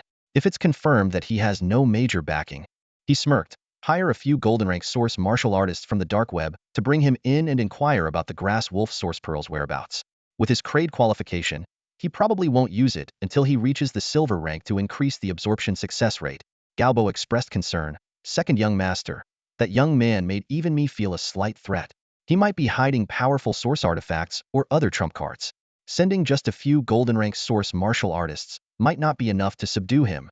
Hearing this, Wang Xinhai thought for a moment and then suddenly smiled. Then let's learn from his approach in the military training and use someone else's power to do the job for us, shall we? In the Bronze Secret Realm, Mo Wang was using his forest sense to search for the presence of the realm's master. Proceeding cautiously, Mo Wang scanned his surroundings with his forest sense like a radar. As the aura of several bronze beasts brushed the edge of his perception, he deftly avoided them, focusing on locating the realm's master. His mission was clear: to eliminate the master and achieve a flawless advancement. Beside him, Bowsy frolicked merrily, darting back and forth, excitement evident in its demeanor. Once its initial thrill waned, it floated over to Mo Wang, poking him with a paw.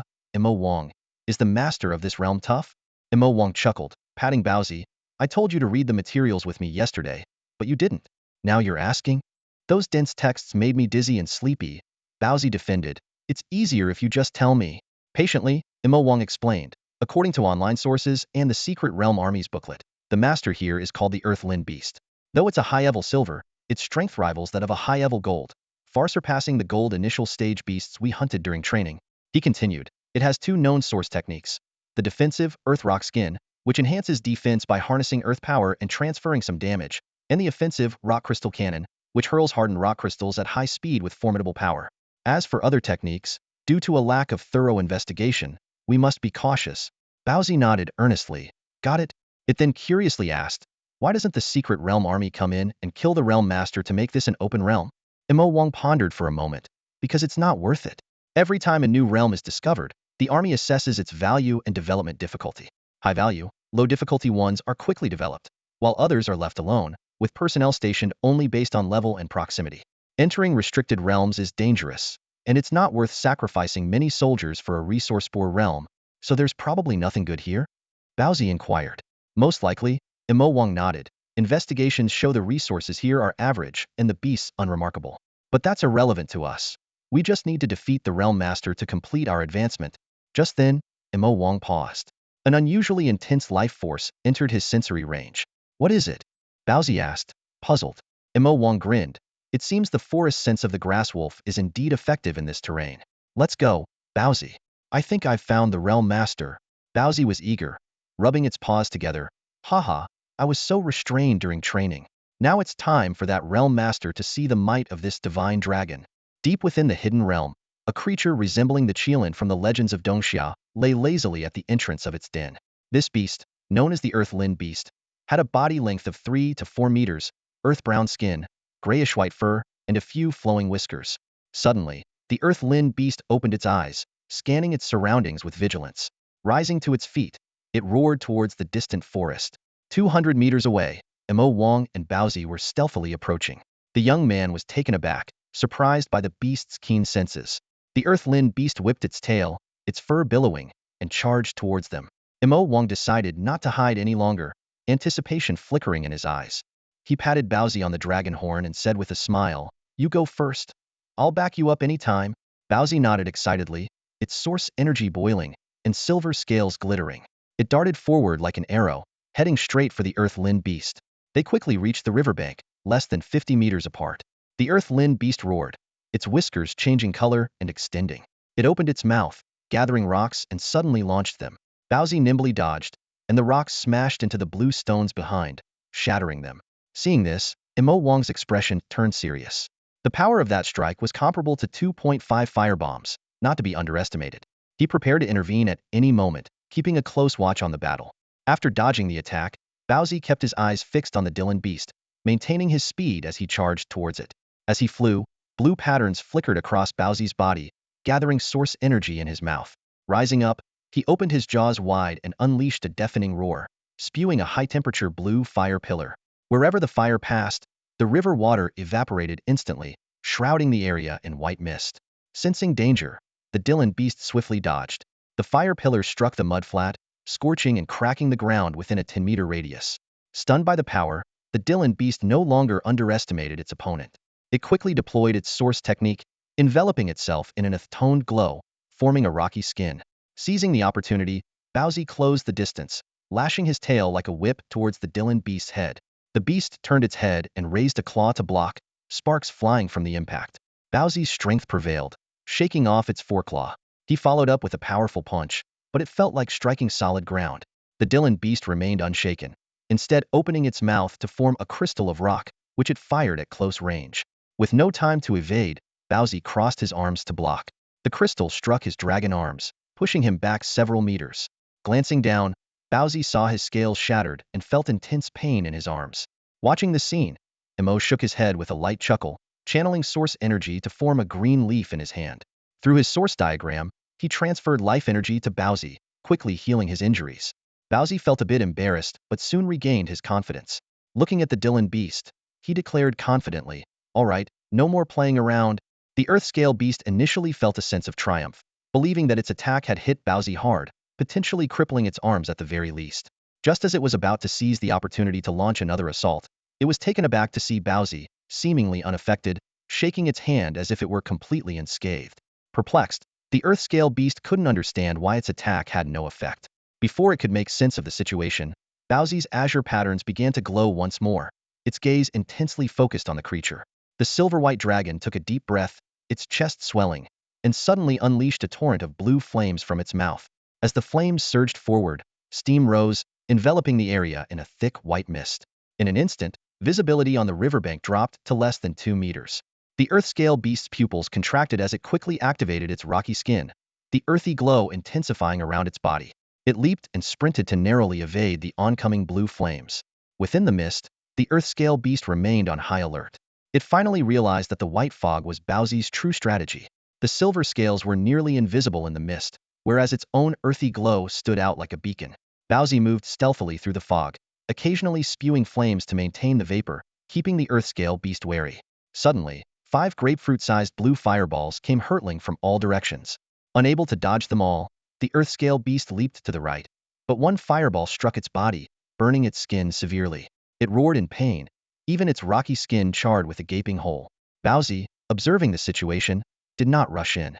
It maintained its distance, continuously launching fireballs to wear down its opponent. The Earth Scale beast, in agony, found no respite. Realizing that defeat was inevitable if this continued, it made a desperate decision. As Bowsy prepared to attack again, it shed its rocky skin and used the mist as cover to make a frantic escape. Bowsy soared into the air and quickly realized that the Earth Scale beast's retreat was a feint. It was actually charging towards Emo Wong's location. Bowsy urgently communicated a warning. "Emo Wong, watch out. It's heading your way. Be careful, Emo Wong. It's coming your way." Emo Wong was slightly startled by the warning, but then he smiled confidently. "All right, let's make this quick." Bowsy understood and swiftly closed in on Emo Wong. It sensed the position of the Earth Lin beast with precision, releasing a pillar of azure fire that cut through the fog, surging forward. The fire hit its target directly, scattering into clusters. The Earth Lin beast hadn't anticipated such a sudden attack, and a painful howl echoed through the white mist. Seeing this, Bowsy was elated, and the azure flames in its mouth grew even fiercer. However, Emo Wong frowned slightly, staring into the swirling white mist. He suddenly chuckled softly, a white glow surrounding him as he activated his source technique swiftness, disappearing instantly. At that very moment, a brown earth crystal shot out from the thick fog, trailing mist as it aimed for where Emo Wong had been standing. Boom! The crystal narrowly missed him and crashed into a sturdy tree behind, snapping it in half. Bowsy's dragon eyes widened in shock and anger. What's going on? How does the Earth Lin beast still have strength to fight back? Emo Wong, having dodged the attack, sensed Bowsy's confusion and explained with a smile, "You did hit it, but you didn't strike a vital point." With that, Emo Wong waved his hand, summoning a warm breeze to clear some of the mist. Where the azure fire had struck, there stood a translucent earthen dome, formed by interlocking earth spikes resembling a giant claw. Emo Wong communicated to Bowsy mentally, "It seems our assumption was correct. The Earth Lin beast indeed has more than 2 source techniques. This third one is similar to the Earth Thorn of the Earth Wolf, but its quantity, power, and flexibility are far superior." Bowsy realized this with a sigh of relief, grateful for not rushing in recklessly. If it had engaged in close combat, and the opponent suddenly used this move, defending or attacking would have been difficult. By now, the Earth Lin beast had completely emerged from the fog, standing before the dry forest. It glanced at Emo Wong in the distance, a hint of instinctive aversion in its eyes. In reality, Emo Wong had been its target all along, but it had been forced to deal with Bowsy midway.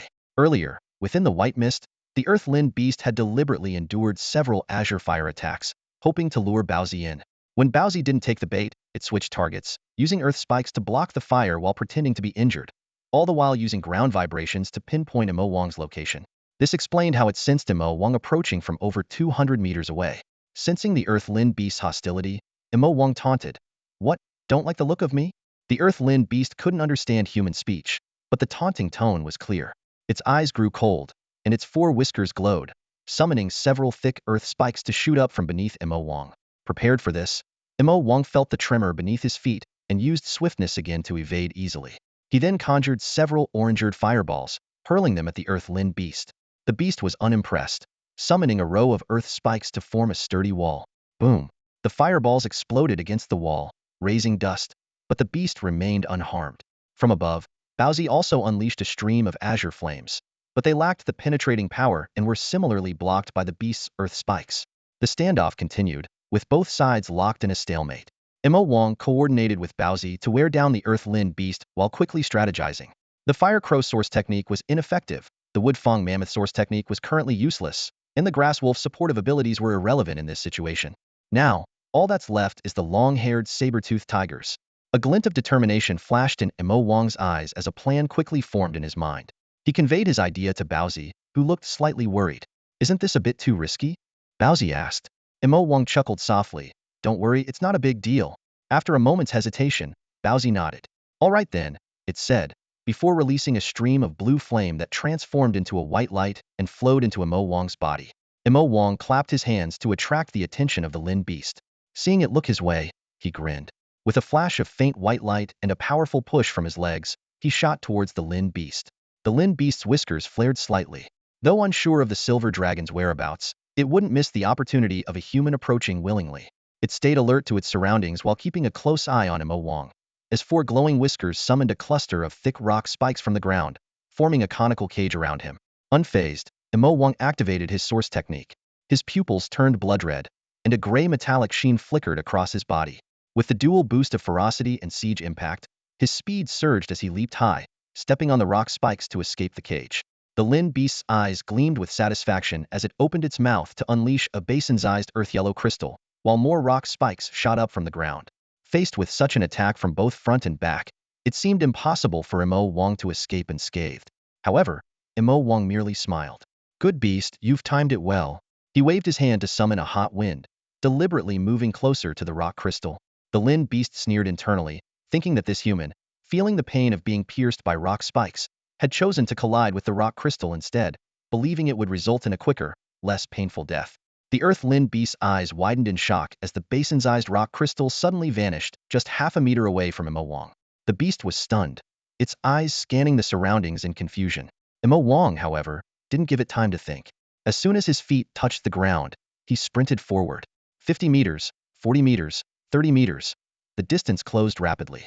The earth-lin beast remained in a daze, and Mo Wang seized the opportunity, took a deep breath, and let out a thunderous roar.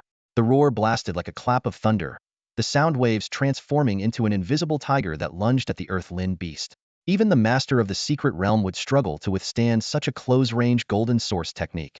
The beast's eyes glazed over, its body stiffening as it fell into a momentary state of fear. In that split second, a white light split from Mo Wang's body, transforming instantly into a silvery white dragon. With its razor-sharp claws ignited in blue flames, the dragon swooped down, seizing the earth-lin beast's four flowing whiskers. The acrid smell of burning filled the air. The earth-lin beast howled in agony, its body convulsing violently. Without its whiskers, it could no longer control its source power, let alone unleash any source techniques. Mo Wang said coldly, "Put it out of its misery." Understanding the command, the dragon pried open the beast's mouth and unleashed a stream of blue flames. The flames consumed the earth-lin beast's life force in an instant. Its limbs and tail fell limp, and the light in its eyes faded away. The master of the secret realm had finally fallen. Excitedly, the dragon dropped the charred corpse and asked, "What do we do next?" Mo Wang retrieved the military merit badge and the rock crystal he had previously stored away, explaining, "The books say that after defeating the master of the secret realm, the core will emerge from it. Let's wait and see." Sure enough, moments later, tiny specks of light began to rise from the earth-lin beast's body, coalescing into a hexagonal silver crystal. At its center was an infinity symbol, emitting a peculiar energy wave. Mo Wang took a deep breath and reached out to grasp the floating core of the secret realm. After breaking the seal, this will be our second major step forward. After breaking the seal, this will be our second significant step forward. As the words left Mo Wang's lips, the core of the secret realm suddenly burst into a dazzling light, resembling a miniature sun resting in his palm. The intense brightness forced him to close his eyes, yet in that instant, His consciousness broke free from the confines of his body. It was as if the world around him had been paused, and time itself had frozen. He saw Bowsy standing nearby, eyes gleaming with excitement and anticipation. The battlefield remained in disarray, but the river had stopped flowing, with droplets suspended in midair. Moang felt as if an invisible hand lifted him, allowing him to gaze down upon the entire secret realm. In the lush, green forest, the shadows of source beasts flickered in and out of view. The entire landscape of the secret realm stretched before him, with the distinctive gray mist marking its boundary at the horizon. This mist posed no danger but possessed a unique spatial corridor trait, causing anything entering it to return to a certain point. Moang suddenly sensed a subtle shift. The once tight connection between the gray mist and the secret realm seemed to fade momentarily, like a mother realizing she held the wrong child. Following an instinctive impulse, he turned to see a peculiar force flowing into the entrance of the secret realm. This force shimmered with a glass-like, multicolored glow, evoking a sense of familiarity within Moang. He immediately understood that this was the legendary Earth Star's primal force. The multicolored light gently enveloped the core of the secret realm, dissolving it in an instant. Moang felt an immediate connection to the entire realm, as if he had become its new master. The previous sense of suppression vanished, and the secret realm was now open and accessible. The Earth Star's primal force surged into Moang, lifting him slightly. This tidal wave of energy shattered the constraints of the bronze tier. Nourished by the primal force, Moang's source energy reserves, physical capabilities, and mental strength all advanced to the silver tier with remarkable grace. If advancing were like building a new house, then ordinary advancement would be akin to doing everything yourself, digging the foundation, sourcing materials, and mixing concrete all on your own. In contrast, perfect advancement is like having a professional construction team, funded by the government, sparing no expense to build you a new home. Mo Wang felt the surge of power within him, quietly comparing the two methods of advancement. Perfect advancement was undoubtedly superior, akin to a meticulously crafted luxury mansion, solid, beautiful, and spacious. The Eye of Insight source diagram appeared before him, with crisscrossing lines seemingly able to perceive the essence of all things. The green base quickly faded, replaced by a new pattern glowing with a silvery light. Out of the 26 source imprints, 5 were occupied. In the 6th empty imprint, a colorful light converged, forming a unique silver-white imprint with edges shimmering in a rainbow hue and a center of multiple concentric circles. Talent ability, complete. Mo Wang rejoiced inwardly. His contracted source beast, Baozi, also advanced. Its entire body surged with source energy, and its silver-white scales gleamed brilliantly. Its size increased from over 3 meters to 5 meters, with muscles becoming more robust and compact. Its teeth and claws gleamed coldly, dragon horns stood prominently, and its body adorned with azure patterns shimmered magnificently. Mo Wang gently landed on the ground, exhaling deeply, feeling an unprecedented vitality. Baozi excitedly circled around him, curiously examining the new imprint on the source diagram. Mo Wang, is this your talent ability? It seems like it's only a silver tier source technique. Baozi tilted its head and asked.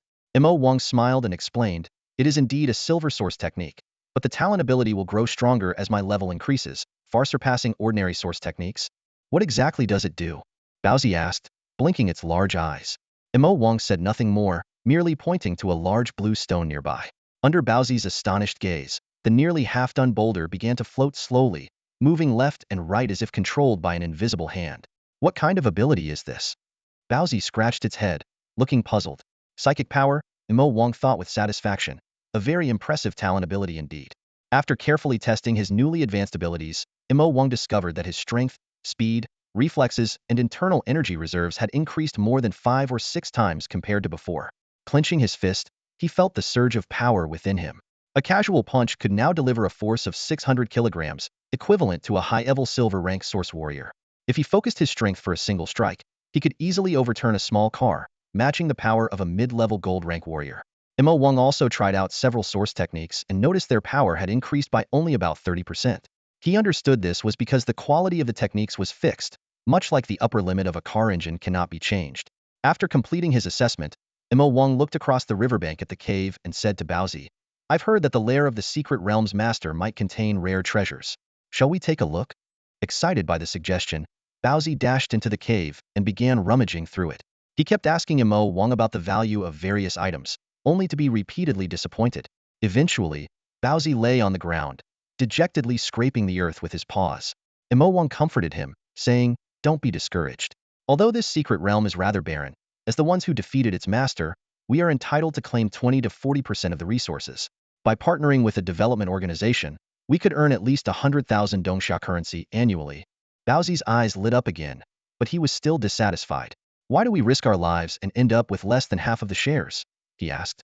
Imo Wang chuckled and explained that the costs of resource extraction were quite high. Think about it. When we partner with the development organization, they handle labor wages, equipment maintenance, sales channels, and operational safety. The expenses in these areas are not insignificant, he said. Baozi seemed to understand partially and was about to say something when he suddenly felt a tingling sensation in his paw, as if he had scratched something very hard.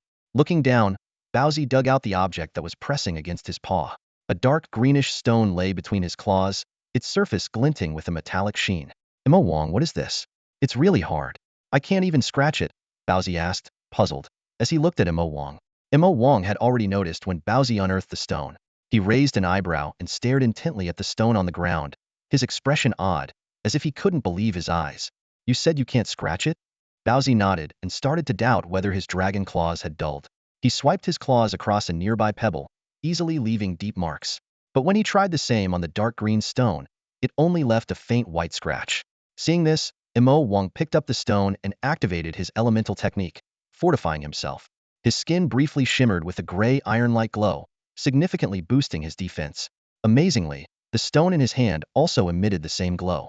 Baozi, try again, Imo Wang said, handing the stone back. This time, Baozi couldn't even leave a white mark without applying significant force. Imo Wang's eyes sparkled with excitement as he said, Baozi, keep digging in the ground and see if you can find more stones like this. Baozi seemed to understand as well, his eyes lighting up as he eagerly began to dig with his dragon claws. Half an hour later, looking at the pile of dark green stones stacked like a small mountain beside him, and still more being tossed out of the pit by Baozi from the earth beast's den, Imo Wang couldn't help but smile with joy and excitement. Baozi, we've struck it rich. Baozi, we're rich now. Hearing this, Baozi lifted its dirt-covered head from the pit, eyes sparkling with excitement. It sensed the overwhelming joy in Imo Wang's heart and eagerly asked, Imo Wang, what are these bluish-black stones? Imo Wang explained with a smile, they're raw lapis lazuli ore, a widely used mineral in high demand in all the secure cities. It's usually only found in gold tier and above secret realms, but surprisingly, it's here in this bronze tier realm. As he spoke, he thoughtfully glanced in the direction where they had encountered Wang Lei and his group. Now I understand why Wang Xinhai stationed people in this realm. Baozi, intrigued, asked, are these stones valuable? Imo Wang nodded. Remember the crab roe soup buns I brought you from Fushin Tower in the inner city? Baozi's eyes lit up, and it swallowed hard, nodding repeatedly. I remember. That was on my birthday when you went to the inner city to buy them. They were delicious, but so expensive, 1000 Dongxia coins each. Imo Wang chuckled. With these lapis lazuli ores, we can have one of those crab roe soup buns with every meal. Baozi shuddered with excitement, stammering, really? Imo Wang, you can't be lying to me. I'm not lying to you, Imo Wang assured. Baozi felt dizzy, realizing the magnitude of their newfound wealth. After a moment's thought, Baozi voiced a concern. Imo Wang, aren't we getting in the way of that Wang guy? Could he cause us trouble later? I've seen in many cartoons that dealing with family heirs is tricky. They always bring in reinforcements. Imo Wang reassured. Don't worry, no one knows our identities. Even if he wants to cause trouble, he can't. Baozi pondered for a moment and asked, but won't we need to collaborate with a development organization? Could that expose us? Imo Wang appreciated Baozi's careful consideration and replied, choosing the right development partner is indeed crucial. The Wang family has significant influence in the Chu City safety zone, with deep ties to many organizations. If we partner with these organizations, they could easily trace us, or they might not play fair and try to take our share. So, we need a partner with minimal ties to the Wang family and a commitment to legal fairness. Baozi nodded in agreement and asked, is there such an organization? Imo Wang smiled. Of course, the Secret Realm Army is such an organization. They are affiliated with the Dongxia government and aren't controlled by any city's families. They ensure fair transactions and are experienced in resource extraction and utilization in secret realms. We can just sit back and count the money. Baozi had an epiphany and exclaimed, that makes sense. When should we approach the Secret Realm Army? The soldiers outside probably don't know this has become an open secret realm yet, right? Imo Wang explained. The transition from a restricted to an open secret realm doesn't cause any noticeable changes, so unless the Secret Realm Army checks, they won't know. As for when to approach them, there's no rush. Let's go back and check the current market price for lapis lazuli. I recall hearing that Chu City might be experiencing a shortage. Baozi nodded and, a bit bashfully, said, Imo Wang. Seeing Baozi's hesitant expression, Imo Wang knew what it wanted without using their bond. He chuckled and patted Baozi's head. I know. I'll get you a crab roast soup bun when we get back. Hee hee. Imo Wang, you're the best. Baozi nuzzled against Imo Wang's chest with such force that Imo Wang had to step back several times to keep from falling. Suddenly, Baozi's eyes sharpened, and its tone changed. Imo Wang, this time you can't eat your fill before coming back.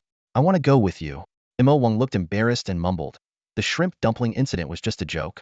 Why are you still holding on to it?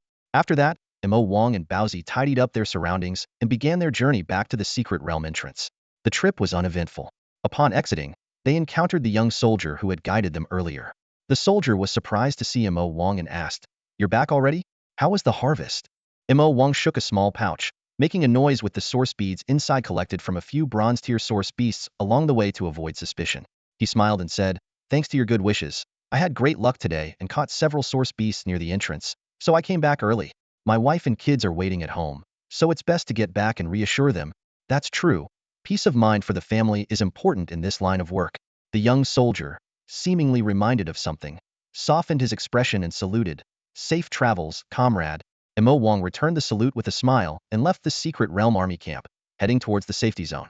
Around 4:30 in the afternoon, Imo Wang returned to the communal building in East District 1, choosing a time when few people were around to sneak into his small room. He quickly shut the door and windows, retrieved a necklace from under his pillow, and opened the pendant to reveal his true appearance. After changing into a clean set of clothes, he hesitated for a moment before deciding to release Baozi, whose size had grown considerably from the UN2. Carefully positioning Baozi, Imo Wang breathed a sigh of relief thanks to the high quality of the golden-patterned illusion Xieju. He could still use fabrication to disguise Baozi as an ordinary large gray dog. Just as Imo Wang was about to head out to buy Baozi some crab roast soup dumplings, he noticed over a dozen missed calls on his communicator.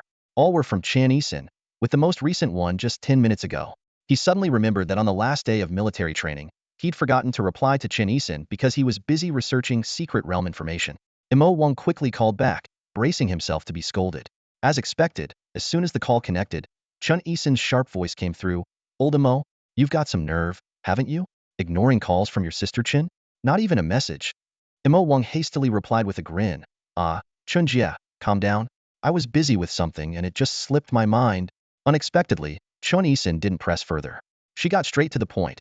I'm in the small park near your house, across from Aunt Wang's convenience store. Where are you? I need to talk to you. Imo Wang was taken aback, then flashed a teasing smile. You, aren't you? Could it be, you're going to confess to me? Without waiting for her to reply, he mockingly continued in a self-satisfied tone. Yisin, don't be like this. I know I'm great, but I have one flaw. I'm too outstanding. Ugh, stop it, ugh. Chen Yisin couldn't help but dry heave. Be serious. What I need to tell you is that my family is moving today. What? You're leaving today? So suddenly? Imo Wang exclaimed. Yes, so I wanted to say goodbye, and my parents asked me to give you something. Oh, wait a moment. I just got home. I'll head to the park right now. Imo Wang hurriedly ended the call, put Baozi back into the UN2, locked his door, and quickly went downstairs.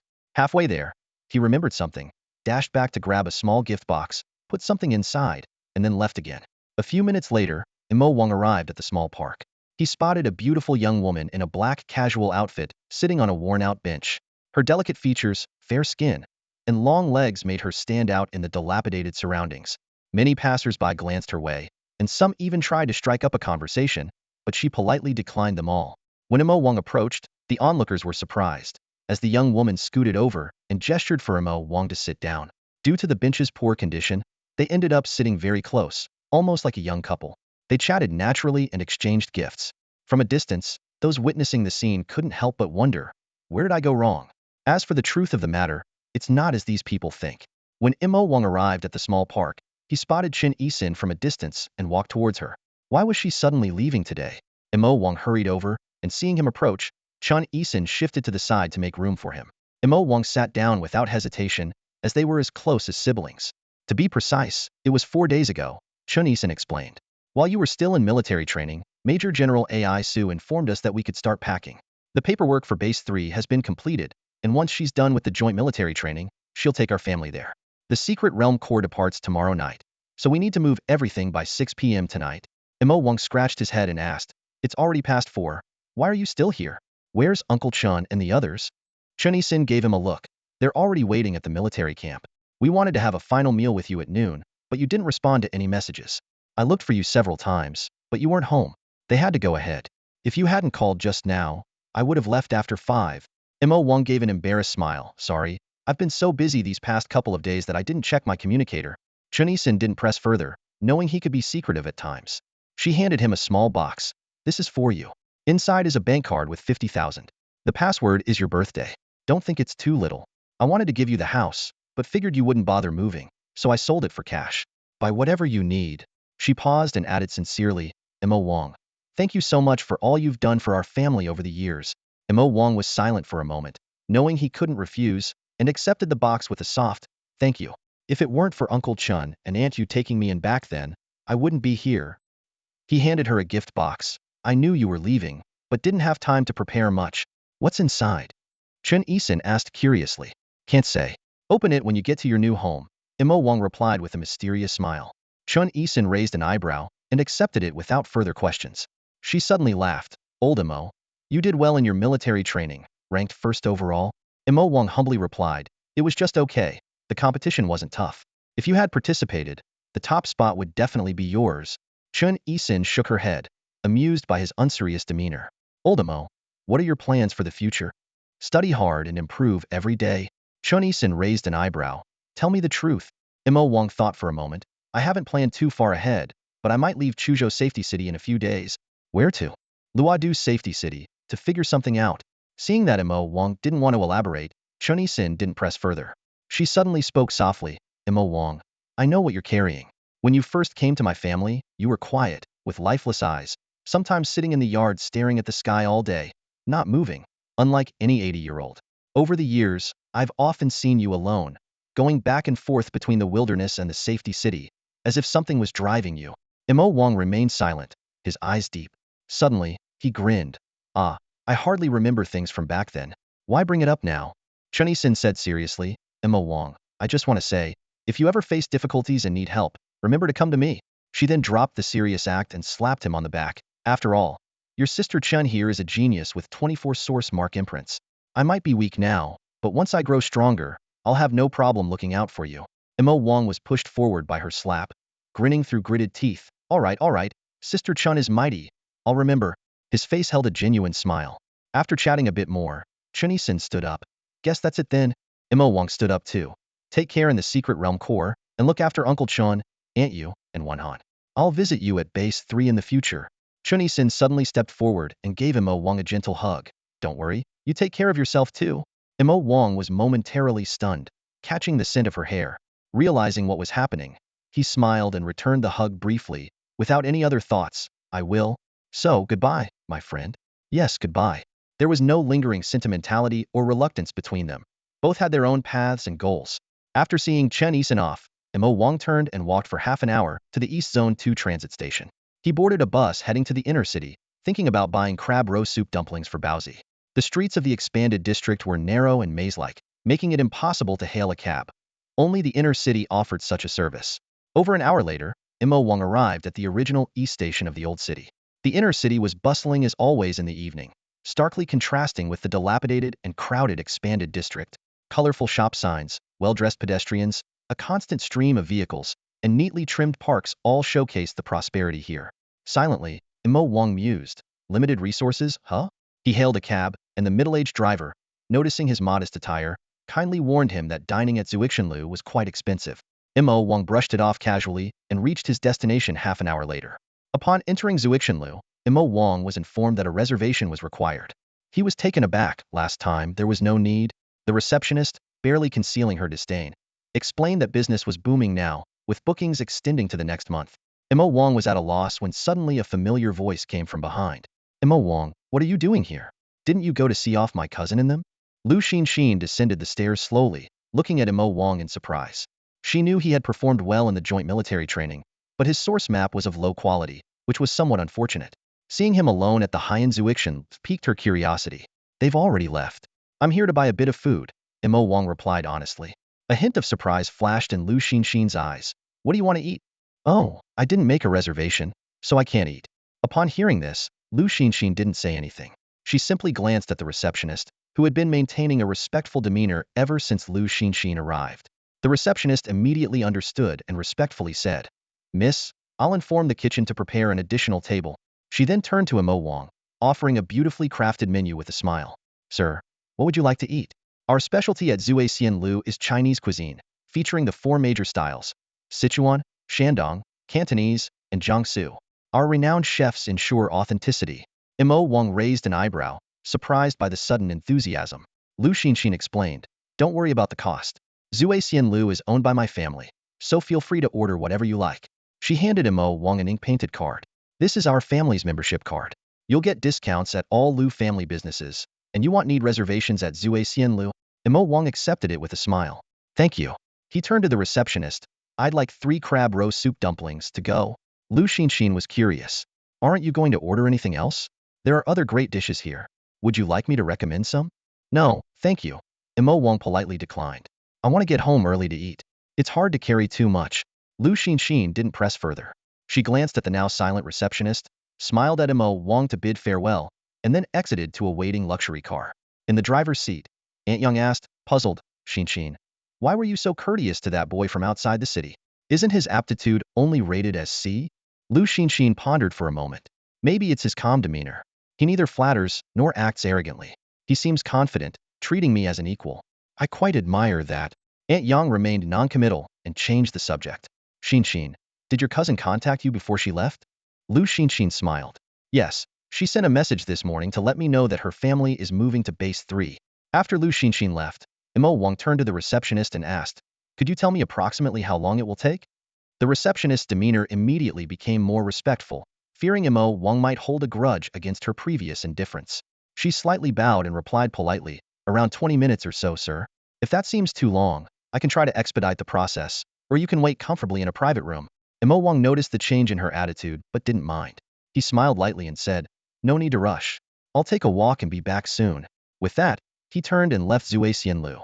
Feeling parched, Imo Wang checked his navigation and discovered that the surrounding area was filled with upscale venues, with not a single convenience store in sight. Left with no choice, he began walking to a shop a kilometer away. As he passed a brightly lit construction site, someone suddenly called out to him. A tall young man, covered in dust, approached him and introduced himself. "Hello, Imo. I'm Lu Jin, a fellow student from Jianzhong like you." Only then did Imo Wang remember that this was the class monitor, Lu Jin. After exchanging a few pleasantries, Lu Jin revealed his true reason for stopping Imo Wang. "I actually wanted to thank you for helping Jianzhong achieve great results during the joint military training." He went on to explain the challenges Jianzhong faced and how Imo Wang's performance had saved the school's fate. Lu Jin sincerely added, "Imo, you might not fully understand Jianzhong's significance to the East District. For many ordinary students, Jianzhong represents one of the few opportunities to change their lives. Without Jianzhong, they might end up doing low-wage, repetitive jobs, with little hope for the future." Imo Wang reassured him, saying it wasn't fair to blame themselves, as the students from the second high school were under orders to target them deliberately, and the fault wasn't theirs. Hearing this, Lu Jin chuckled. "My grandparents were like this. My parents were like this, and if it weren't for the resources at Jianzhong that enabled me to become a source warrior and receive an education, my life would probably have been the same, and perhaps my children would face the same fate." There was a hint of reflection in Lu Jin's words. He paused, looking earnestly at Imo Wang. "And I am not an exception. So, thank you, Imo." Imo Wang was silent for a moment, his thoughts drifting back to a profound conversation he once had with Principal. The issue of social immobility has been difficult to resolve throughout history. In this era of scarce resources, the strong grow stronger while the weak grow weaker, a seemingly unbreakable rule. He shook his head gently. "I only did something insignificant. It's people like Principal Du and Teacher Zhang that we should truly be grateful for." Lu Jin nodded in agreement. "Yes, educators like them are truly admirable. The saying, 'The silkworms spin till death, the candles burn till they are ashes,' probably describes them well." After chatting a bit more, Lu Jin smiled and bid farewell, returning to the construction site. Mo Wang watched him leave, his gaze sweeping over the dusty construction site and the busy workers from the outer city. Then he looked at the bustling streets and the pedestrians hurrying by with their noses covered, and he couldn't help but fall into deep thought. These tall and orderly buildings were once messy construction sites. The so-called inner-city people and outer-city people, aren't they just products of chance? Yet, these issues are far beyond what he can solve at the moment. Imo Wang sighed lightly, shook his head, and continued walking towards the convenience store. Around 9 in the evening, Imo Wang stepped off the bus that traveled from the inner city to the outer city, carrying a finely crafted wooden lunchbox. As soon as he exited, the fresh air helped alleviate his motion sickness considerably. Imo Wang looked around, deep in thought. Baozi's voice echoed urgently in his mind. What's wrong? Imo Wang? Hurry back. I can't wait any longer. Imo Wang quietly explained the unsettling feeling of being watched on the bus, which Baozi dismissed as a result of Imo Wang's fame from military training. Shaking his head, Imo Wang chose a shortcut and jogged away. Suddenly, a scream pierced the night. Help! I'm being assaulted. Imo Wang halted and, after a brief discussion with Baozi, decided to investigate. He set down the lunchbox and quietly approached the source of the cry. Around the corner, under the dim streetlight, 3 drunken men surrounded a disheveled woman. Imo Wang shouted, causing the men to turn around while the woman broke free and called for help. Imo Wang quickly engaged them, only to realize they were Yuan warriors. A bald man seized Imo Wang's arm, and the interference of Yuan energy left him unable to break free. The woman began singing a lullaby, clouding Imo Wang's consciousness until he eventually fell asleep. The drunken men returned to normal and confirmed Imo Wang's identity. The bald man asked, "Are you sure the informant didn't mess up? This student is the target our employer wants us to find?" The tattooed man nodded. "Yes, it's him, the top performer from the joint military training. Haven't you heard?" The middle-aged man scoffed, remarking that joint military training was something only students and kids paid attention to. The brooding middle-aged man paused for a moment, shook his head, and said with some confusion, "I really don't understand why the employer would hire 4 gold-ranked source warriors to deal with a student who has neither strength nor background. It's like they're throwing money around without a care." The woman frowned slightly, adjusted her collar, and spoke with a calm yet cautious tone. "Don't underestimate him. The employer mentioned that this student might possess high-level source artifacts. I'm staging this act to prevent him from using them." She glanced at the others. "Let's proceed. Although the Song of Slumber has strict conditions, once successful, it will keep him asleep for an hour." She signaled to the bald man with a nod. "Tie him up, and once we hand him over to the employer, this job will be done." The bald man nodded, pulled out a thick iron chain, and stepped forward. Just as he crouched down, the seemingly unconscious Imo Wang suddenly opened his eyes, dark pupils brimming with source energy. His fingers clenched tightly, muscles tensed, and he delivered a simple yet powerful uppercut to the bald man's jaw. Bang! A burst of white energy exploded, catching the bald man off guard. His chin went numb, and his head snapped back in a bizarre angle. He flew over 10 meters like a human rocket, crashing heavily to the ground and letting out a painful wail due to neck injury. Imo Wang picked up the fallen iron chain, stood up slowly, and with a slight smile at the corner of his lips, asked, "The employer? Would you mind telling me who it is?" "Who's your employer? Mind telling me?" As soon as Imo Wang finished speaking, the expressions of the tattooed man, the sullen middle-aged man, and the woman leading the group froze. Realizing the situation had turned against them, they quickly distanced themselves, pulling back with their fallen comrade. The tattooed man crouched to check on the bald man, his face serious. "His neck is broken.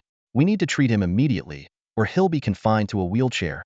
The sullen middle-aged man heard this, a glint of malice flashing in his eyes as he glared at Imo Wang. "Kid, you're good. Don't beg me for mercy later." Imo Wang remained silent, his dark pupils calm as still water. The leader, Li Ya, frowned in shock. "You're not a silver rank, but a gold rank?" Her mind was reeling. This young man not only possessed incredible strength, but also resisted a gold rank mental control source technique, indicating he was far from just average talent. Imo Wang couldn't be bothered to answer, instead contemplating how to extract the identity of the mastermind behind them. He wrapped a chain around his right hand, a faint white glow emanating from him as he activated the gold source technique, Swift. In a flash, he charged at the trio. Leah shouted, "Old Snake, stop him. I need to heal the bald guy." Before she finished speaking, the sullen man had already drawn a gleaming dagger and engaged Imo Wang in combat. Their movements were as fast as lightning, their blows sparking like fireworks. Old Snake laughed excitedly. "Not bad, kid. You can keep up with my speed." Imo Wang ignored him, quietly observing the other two. He wanted to use this opportunity to test his strength after advancing to silver rank. The tattooed man stood guard, ready to prevent Imo Wang from using high-level source technique tools. Meanwhile, Liya was kneeling beside the bald man, her hands glowing yellow. The bald man's neck returned to normal, but his arm began to twist, a result of the gold source technique damage transfer. Despite the pain, his condition improved significantly. Liya glanced at the fight, sighing inwardly. This young man could hold his own against Old Snake, his strength surpassing that of an ordinary gold source warrior. Truly a genius. But no matter how extraordinary, it had nothing to do with her, Liya. Since the original plan failed and they couldn't control the opponent, they had no choice but to put in some extra effort to forcibly take Imo Wang away. After delivering him alive to the employer and collecting the final payment, the mission would be considered complete. A cold glint flashed in Li Ya's eyes as she said in a low voice, Ghostface, go help old snake. I'll keep watch here. The tattooed man, Ghostface, grinned and pulled a small metal dagger, the length of a finger, from his pocket. All right, yeah. I'll have some fun with this kid. He tossed the dagger into the air, formed a seal with his hands, and shouted, Golden Source Technique Metal Control. In an instant, the dagger transformed into streaks of cold light, striking toward Mo Wang from tricky angles. Despite using a defensive technique to bolster his defense, Mo Wang still ended up with several bleeding cuts. Seizing the opportunity, Old Snake closed in again with a dagger, leaving deep, bone-revealing wounds on Mo Wang's body. Blood quickly soaked the young man's clothes, and even a shallow cut appeared on his face. However, Mo Wang's eyes remained calm and unperturbed, betraying no emotion. After another intense exchange, Old Snake crouched on the windowsill, licking the blood off his dagger with a sinister laugh. Kid, you shouldn't have resisted. It would have been much better to pass out quietly and avoid all this pain. Not far away, Baldy, having recovered significantly under Li Ya's healing technique, rejoined the fight with bloodshot eyes. That punch almost killed me earlier. Now it's your turn to feel the same. Ghostface manipulated several daggers to hover in front of him, his eyes filled with amusement. The three of them believed victory was certain, though it might take a bit more time. Only Li Ya frowned, feeling an inexplicable sense of unease. She focused on the boy's calm and composed gaze, as if staring into a bottomless abyss at the edge of a cliff. I have a bad feeling about this, Li Ya said seriously. Baldy, Old Snake, Ghostface, all three of you go at once. I'll keep an eye on him and make sure he doesn't use any high-level source technique artifacts. Hearing this, Mo Wang finally spoke, his voice tinged with mockery. High-level source technique artifacts? You're overestimating yourselves. The young man slowly closed his eyes, and when he opened them again, his once dark pupils had turned blood red, exuding a menacing and violent aura. He chuckled softly, as if about to embark on a grand hunt. You sure are cocky, kid. The old snake sneered, crouching on the windowsill. I hope you can keep that attitude when I sever the tendons in your hands and feet. Before the words had fully left his mouth, the old snake vanished like a specter. Mo Wang scanned his surroundings warily, only to find the old snake emerging from the shadow behind him, a dagger gleaming as it aimed for his back. Golden Source Technique Night Shadow Assault. The old snake thought triumphantly. He had saved this trump card for just the right moment to catch his opponent off guard. However, just as the dagger was about to pierce Mo Wang's skin, an invisible force clamped down on the old snake's wrist. No matter how hard he tried, the dagger wouldn't budge. What kind of source technique is this? The old snake's eyes narrowed in alarm. He attempted to retreat, but it was already too late. A flash of red flickered in Mo Wang's eyes as his innate ability Psychic Force activated. He steadied his stance, channeling his source energy, and drove his elbow like thunder into the old snake's abdomen. Thud. The sound echoed as the old snake doubled over like a cooked shrimp, the dagger slipping from his grasp. In a daze, he imagined seeing his long-deceased parents beckoning to him from the light. Mo Wang didn't relent. His right fist, wrapped in iron chains, was poised to strike. In a desperate move, the old snake gritted his teeth against the pain, summoning his source energy once more to execute a night shadow assault from a teammate's shadow. Boom! Mo Wang's powerful punch struck the wall, creating a large crater. Meanwhile, the old snake emerged from the bald man's shadow, coughing up blood. Weakly, he muttered, This kid. There's something strange about him. Only then did Li Ya and the others realize that the young man before them, like a wolf shedding its sheep's clothing, was smiling in a way that sent chills down their spines. His strength and reaction speed had suddenly increased so dramatically. Look at his eyes. He's using rage, the bald man said, his expression serious, his previous sneer gone. As Leah treated the old snake, she thought to herself, it seems like it's not just the rage. This boy probably wasn't even using his full strength before. The idea sent a shiver down her spine, but she instinctively wanted to dismiss it. Impossible. We are 4 experienced golden tier source warriors. How could a mere child still have reserves left? Leah forced herself to stay calm. It must be some kind of rage-like augmentation source technique. It surely has a time limit. With this in mind, she used a mental link to communicate with her teammates. Baldy, Ghostface, it's likely he's using multiple augmentation techniques. Don't engage him seriously yet, just stall him. Once the effects wear off, he should be much easier to handle. Baldy and Ghostface nodded, agreeing with Li Ya's analysis. Otherwise, they couldn't explain how Mo Wang's strength had increased so drastically. Mo Wang, unaware of what Li Ya and her companions were thinking, simply noticed their hesitation and reluctance to approach. Seeing this, he smiled and thought, if you're not coming to me, then I'll come to you. With a single stride, Mo Wang leaped in front of the bald man. Source energy surged through his muscles as he twisted his waist, straightened his arm, and unleashed a powerful punch. The force of his fist roared through the air, causing it to tremble. The bald man's expression shifted as he sensed the terrifying power of the punch and dared not take it heeding. He hastily activated the wood tusk mammoth source technique from his source chart, causing a gray iron glow to flash across his body. His eyes turned blood red as he stepped back and sidestepped. Though he managed to avoid a direct hit, his chest was still grazed, causing a burning sting. Ignoring the pain, he lunged forward, arms wide, attempting to lock Mo Wang with his combat skills. His source technique interference was ready to be unleashed. Mo Wang frowned slightly, realizing the trouble posed by the bald man's interference source technique. A flash of white light enveloped his body, boosting his speed as he quickly retreated to create distance. Just as he came to a stop, with his old strength gone and new strength yet to gather, a whistling sound filled the air. From afar, the tattooed man seized the opportunity and hurled a flying sword. The sharp blade traced an eerie path through the air, aiming directly at Mo Wang's vital points. At the same time, Leah unleashed her golden source technique, the Staff of Gravity. A staff with a rocky texture appeared out of thin air, which she drove into the ground. The crystal on the staff lit up, and waves of toned light spread out, doubling gravity sixfold. The wave bypassed their allies and targeted only Mo Wang, making him feel as if he were carrying hundreds of kilograms of sandbags, greatly hindering his movements. In this critical moment, a dozen flying swords were already upon him, targeting his neck, tendons in his arms, and legs. The bald man also seized the chance to attack again. Yet, Mo Wang remained calm. Just as the metal blades were about to make contact, an invisible shield suddenly appeared, enveloping him. The tattooed man, face turning red with effort, desperately tried to control the flying swords, but they couldn't penetrate the barrier at all. Innate divine ability, psychic force. This was an ability Mo Wang had obtained through a perfect advancement, far surpassing ordinary source techniques. Additionally, his spirit had been nourished for years by the source pearl of the golden pattern illusory goat beast, making his mental strength far superior to that of his peers, allowing this silver quality divine ability to rival a golden source technique. Mo Wang not only effortlessly blocked the attack, but also turned the tables. He enveloped the flying swords with his psychic force, engaging in a battle of control with the tattooed man. Like an arm wrestling match, Mo Wang's strength proved superior, and he quickly gained the upper hand.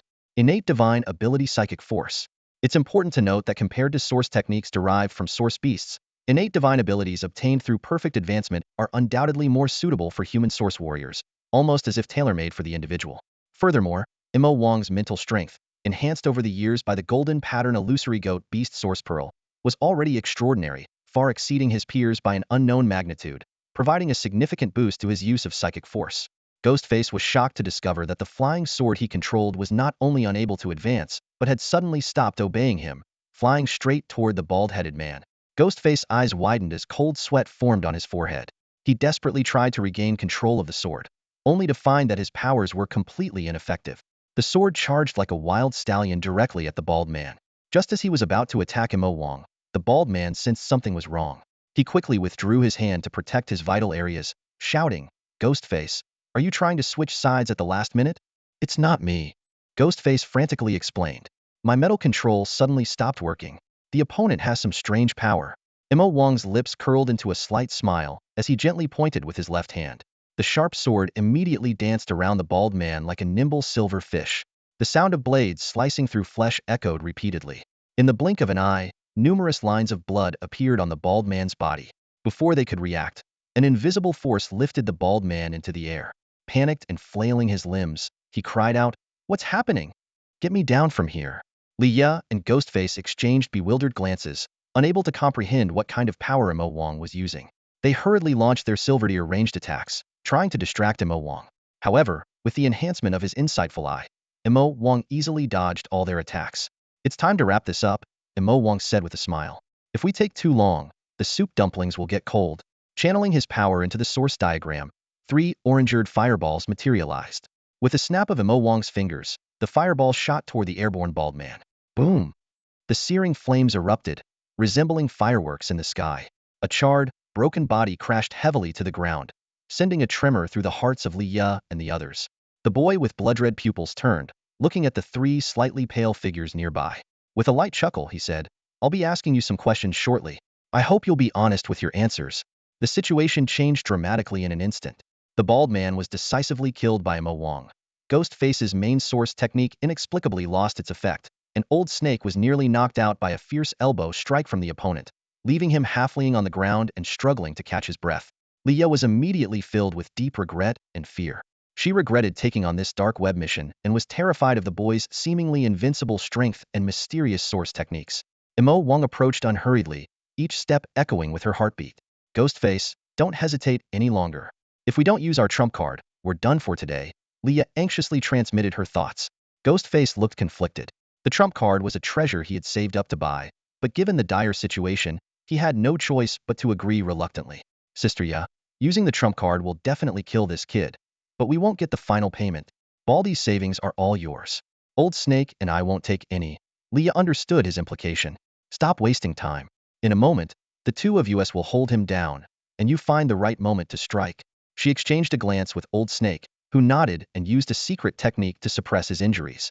The source technique took effect, and his weakness vanished, allowing him to stand up, glaring at Imo Wang with hatred. Although the secret technique could temporarily restore him, the side effects were severe, but he couldn't worry about that now. Imo Wang noticed the trio conversing and grew wary, deciding to end the fight quickly. He used his mental power to accelerate towards his opponents, ignoring gravity. Old Snake drew a backup dagger to meet him, but quickly found himself at a disadvantage, his hand numb and aching. Hurry up, this kid suddenly got stronger. Old Snake gritted his teeth and transmitted. Don't rush, it's coming.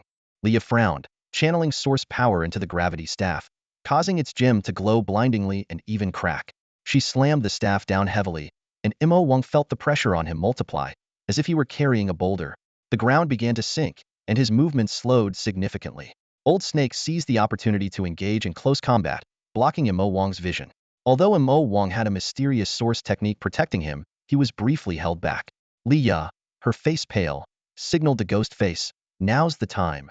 Ghostface was ready, retrieving the source pearl of a lava drake from a box. As Old Snake and Imo Wang clashed again, he shouted, Old Snake! Old Snake heard the call and immediately launched a night shadow assault, vanishing from sight. Ghostface activated the source pearl, unleashing a dazzling and dangerous cyan blue light. Boom! A thick pillar of lava erupted out of nowhere, rocketing towards Imo Wang like a jet. Everything in its path was effortlessly destroyed, and the distance of several meters was covered in an instant. Imo Wang's pupils contracted, reflecting the roaring orange-red fire column, as scorching heat waves rushed at him, his hair beginning to curl. Time seemed to freeze at that moment. Boom! A figure was sent flying, engulfed by a pillar of molten lava, crashing through several walls before being buried deep within the dark ruins, motionless under a pile of fallen bricks and stones, with dust billowing around. Ghostface opened his eyes and looked at the now dim, platinum-grade source pearl in his hand, wincing in pain. Ugh, what a waste. This mission was a huge loss. I was counting on this pearl to advance. Leah took out a few source pearls to restore her energy and calmly said, Enough, you're still far from advancing. Be glad you survived. Who would have thought a high school student could be this strong? She turned to Lao Shi, go check if he's really dead. Lao Shi was skeptical. Do we really need to check? Even a gold rank couldn't withstand that hit, let alone platinum. Leah insisted, better safe than sorry. There've been too many surprises this time. Also, bring back the bald guy's body. Reluctantly, Lao Shi made his way towards the steaming ruins. Suddenly, a sound of falling bricks echoed from the darkness, as if something was emerging. The trio's expressions froze in disbelief. Lao Shi, get back here. Leah shouted urgently. Boom! Debris scattered as a sleek silver dragon adorned with azure patterns soared into the air, sending rubble flying in all directions. Below the dragon, Imo Wang held a few jade-like leaves, tending to the dragon's wounds. Baozi, how are you doing? Imo Wang asked. The silver dragon groaned. It hurts a bit. That fire pillar was intense, and a lot of my scales are shattered. Imo Wang chuckled lightly. You did well. I'll give you all those stuffed buns later. Heh, you promised? No take-backs, Baozi said excitedly. Imo Wang nodded, and the leaves in his hand transformed into green light, merging into Baozi's wounds like fireflies. The charred body rapidly healed, dried flesh became plump, and shattered scales regrew. Baozi let out a satisfied hum. Seeing Baozi was fine, Imo Wang breathed a sigh of relief. He hadn't expected the opponents to have a platinum source pearl as a trump card, but fortunately, it was a fire attribute source technique. Baozi not only could withstand most fire-based attacks, but his own cyan flames were incredibly hot, making his fire resistance nearly perfect. Imo Wang turned his head, his gaze indifferent as he looked at the panicked Old Snake and his companions. Without wasting words, he channeled the remaining energy within him, activating his speed and mental power simultaneously. In an instant, his figure vanished from sight, as if he had teleported. Old Snake's pupils contracted, filled with uncertainty and disbelief. The seemingly powerful dragon-shaped beast had vanished, and Imo Wang was unscathed. All of this defied his understanding. Before he could gather his thoughts, a bone-chilling fear crept up his spine. Imo Wang's blood-red eyes locked onto his prey, advancing like a ravenous beast. Old Snake instinctively attempted to use his night shadow attack to escape, but was immobilized by a deafening tiger's roar. The Golden Source technique roar. The sonic impact left Old Snake in a daze, unable to move. Seizing the opportunity, Imo Wang snatched Old Snake's dagger and swiftly struck. By the time Old Snake regained his senses, blood was already gushing from his neck. He fell with wide, bloodshot eyes, making a gurgling sound as he hit the ground. Ghostface and Liu were horrified by the scene. With mediocre close combat skills, they were like fish on a cutting board, desperately retreating. Ghostface attempted to disrupt Imo Wang with long-range techniques, but Imo Wang easily dodged them. In no time, Imo Wang was right in front of Ghostface. With a blank expression, he skillfully wielded the dagger, stabbing it precisely into Ghostface's heart. A piercing scream echoed as blood splattered onto Imo Wang's face. Unfazed, he used the momentum to deliver a spinning kick, sending Ghostface flying. A sharp crack signaled the breaking of his neck, and his body fell lifelessly into a pile of rubble. Having dealt with the two, Imo Wang turned to the terrified Li Ya. Facing this deadly youth, Li Ya's face turned ashen as she stammered for mercy. "Please, don't kill me. We were just hired for this. I can give you all the money and promise to keep quiet. I'll do anything you want." She trembled as she unbuttoned her shirt, revealing a hint of skin, trying to appear seductive. "I can be your woman, just spare me." Imo Wang remained impassive, neither avoiding nor reacting, as if he were looking at a corpse. He spoke calmly. "I'll ask, you answer. Who hired you to capture me?" Leah hesitated. "Will you let me go if I tell you?" "You don't have the luxury to negotiate," Imo Wang replied coldly. Desperate, Leah clung to her last hope, shouting hysterically, "No, you have to promise to let me go before I tell you. Otherwise, I won't say a word even if it kills me." Imo Wang frowned slightly, reaching for the necklace around his neck. "Is that so? Then I'll send you on your way. Is that so? Then let me send you off." Leah was taken aback by Imo Wang's straightforward rejection. Just as she was about to speak, a sudden, intense headache struck her, as if a red-hot iron had been thrust into her brain and twisted. In an instant, her consciousness dissolved like snowflakes falling into a boiling pot, leaving her eyes vacant and expression hollow. Imo Wang softly murmured, "Amethyst Source Art Mental Blast." This was merely a severely weakened version, as he had only tapped into a fraction of its power. "Who is your employer?" Imo Wang asked again. Leah responded mechanically, "I don't know." Imo Wang frowned. He was confident he had controlled the power precisely, only dissolving her self-will. In this state, Leah should have been unable to lie, yet she claimed ignorance, indicating she truly didn't know her employer's identity. Clearly, she had been lying before. Imo Wang stroked his chin in thought. This sudden kidnapping attempt aimed to capture him alive, using only gold-level source art fighters, eliminating the possibility of the Jean family discovering him. The employer mentioned he possessed high-level source art items, but didn't know exactly what, suggesting a previous conflict between them. Considering all these clues, Imo Wang narrowed his eyes and murmured to himself, could it be him? By this time, Baozi had mostly recovered under the healing of the life tree's leaves. It dragged 3 bodies over to Imo Wang and asked, "Imo Wang, what do we do next?" Imo Wang surveyed the chaotic alley, estimating that the guards would arrive soon. He swiftly ended Li Ya's life, searched the belongings of the 4, and used his mental energy to levitate the bodies. "Baozi, burn them.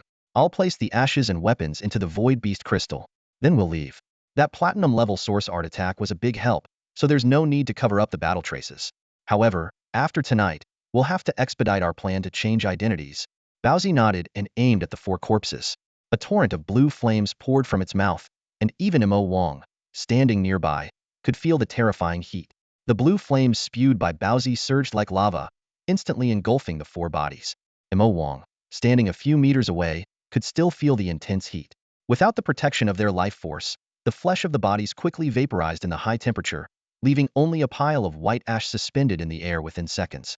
Imo Wang took a pre-prepared bag from his badge and carefully collected the ashes. He scanned the surroundings to ensure there were no clues left that could reveal their identity.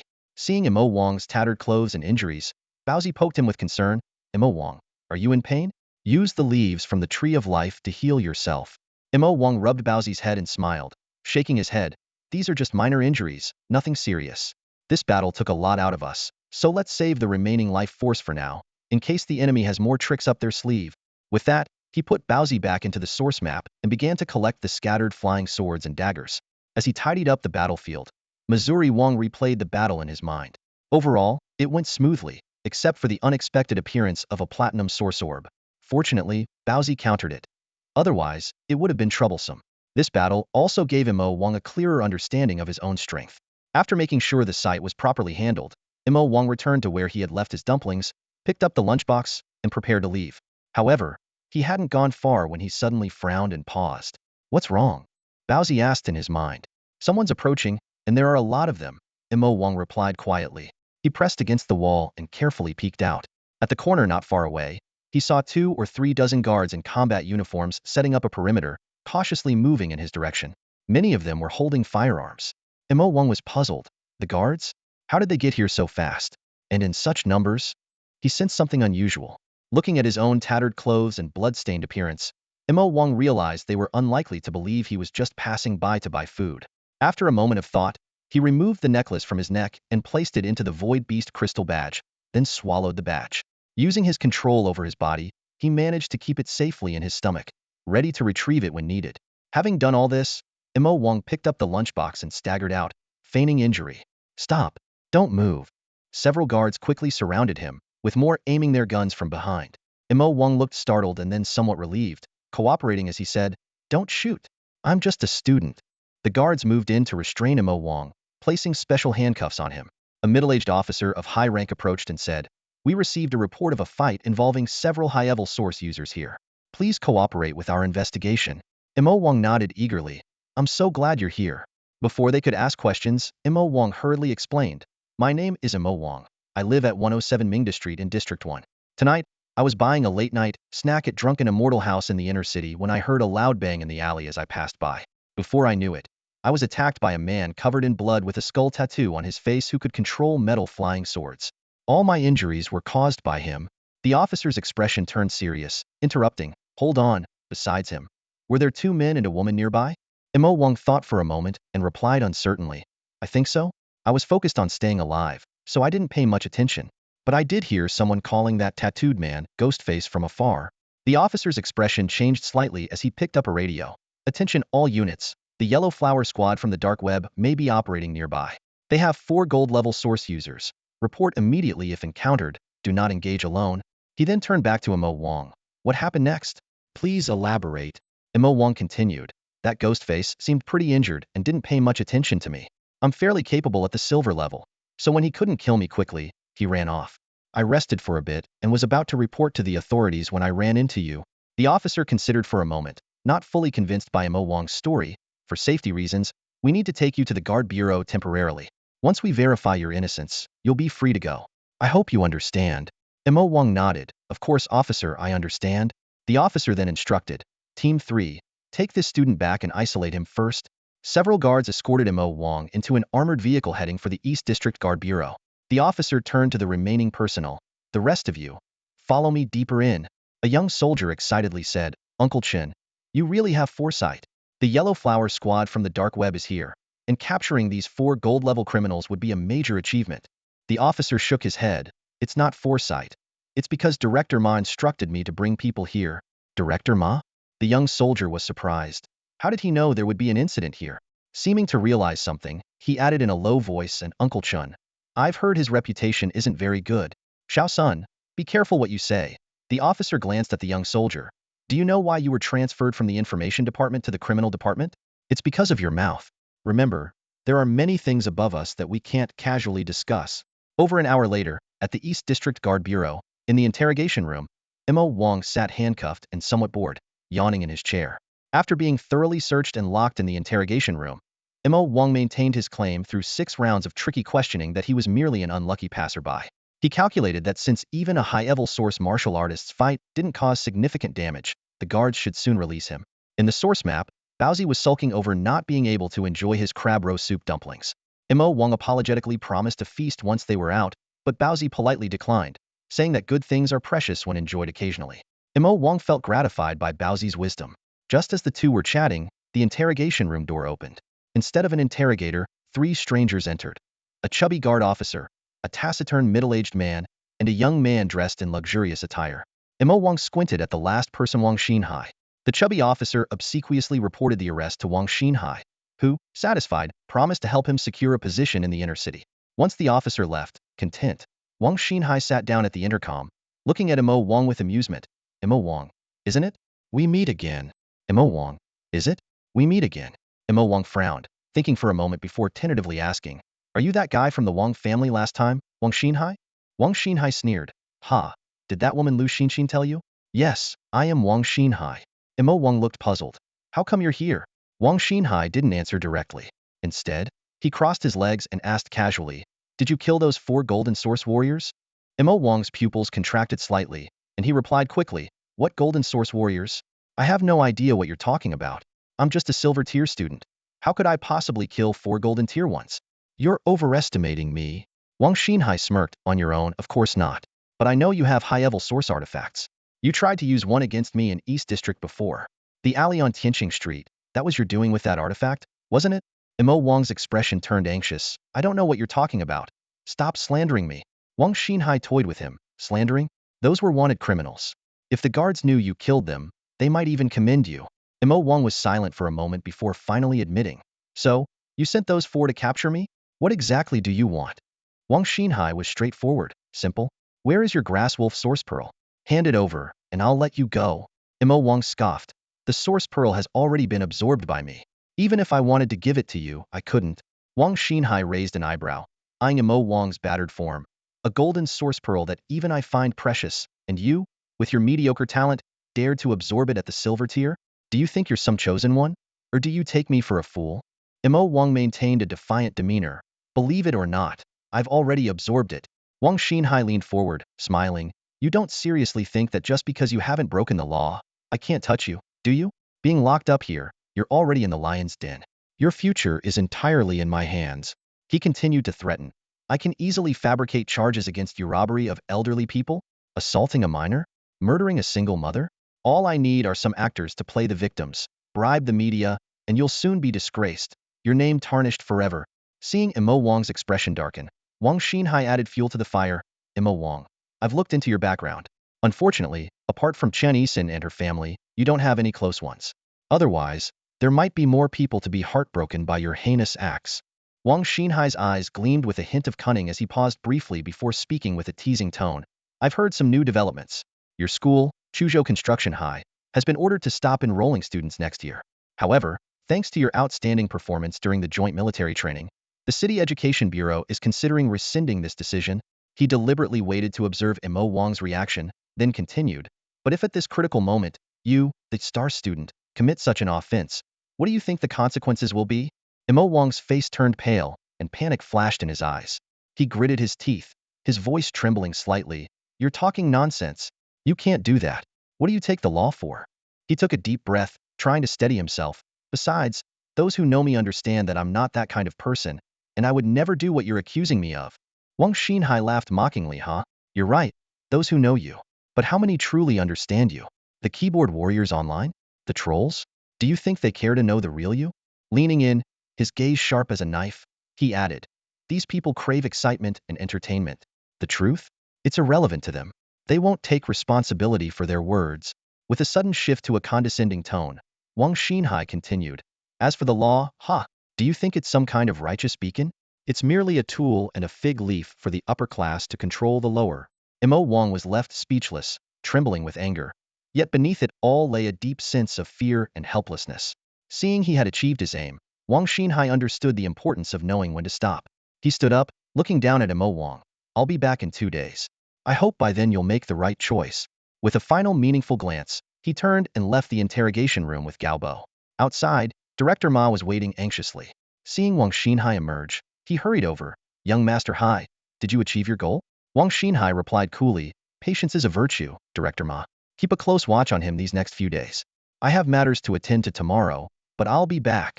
Director Ma assured him, rest easy, young Master Hai.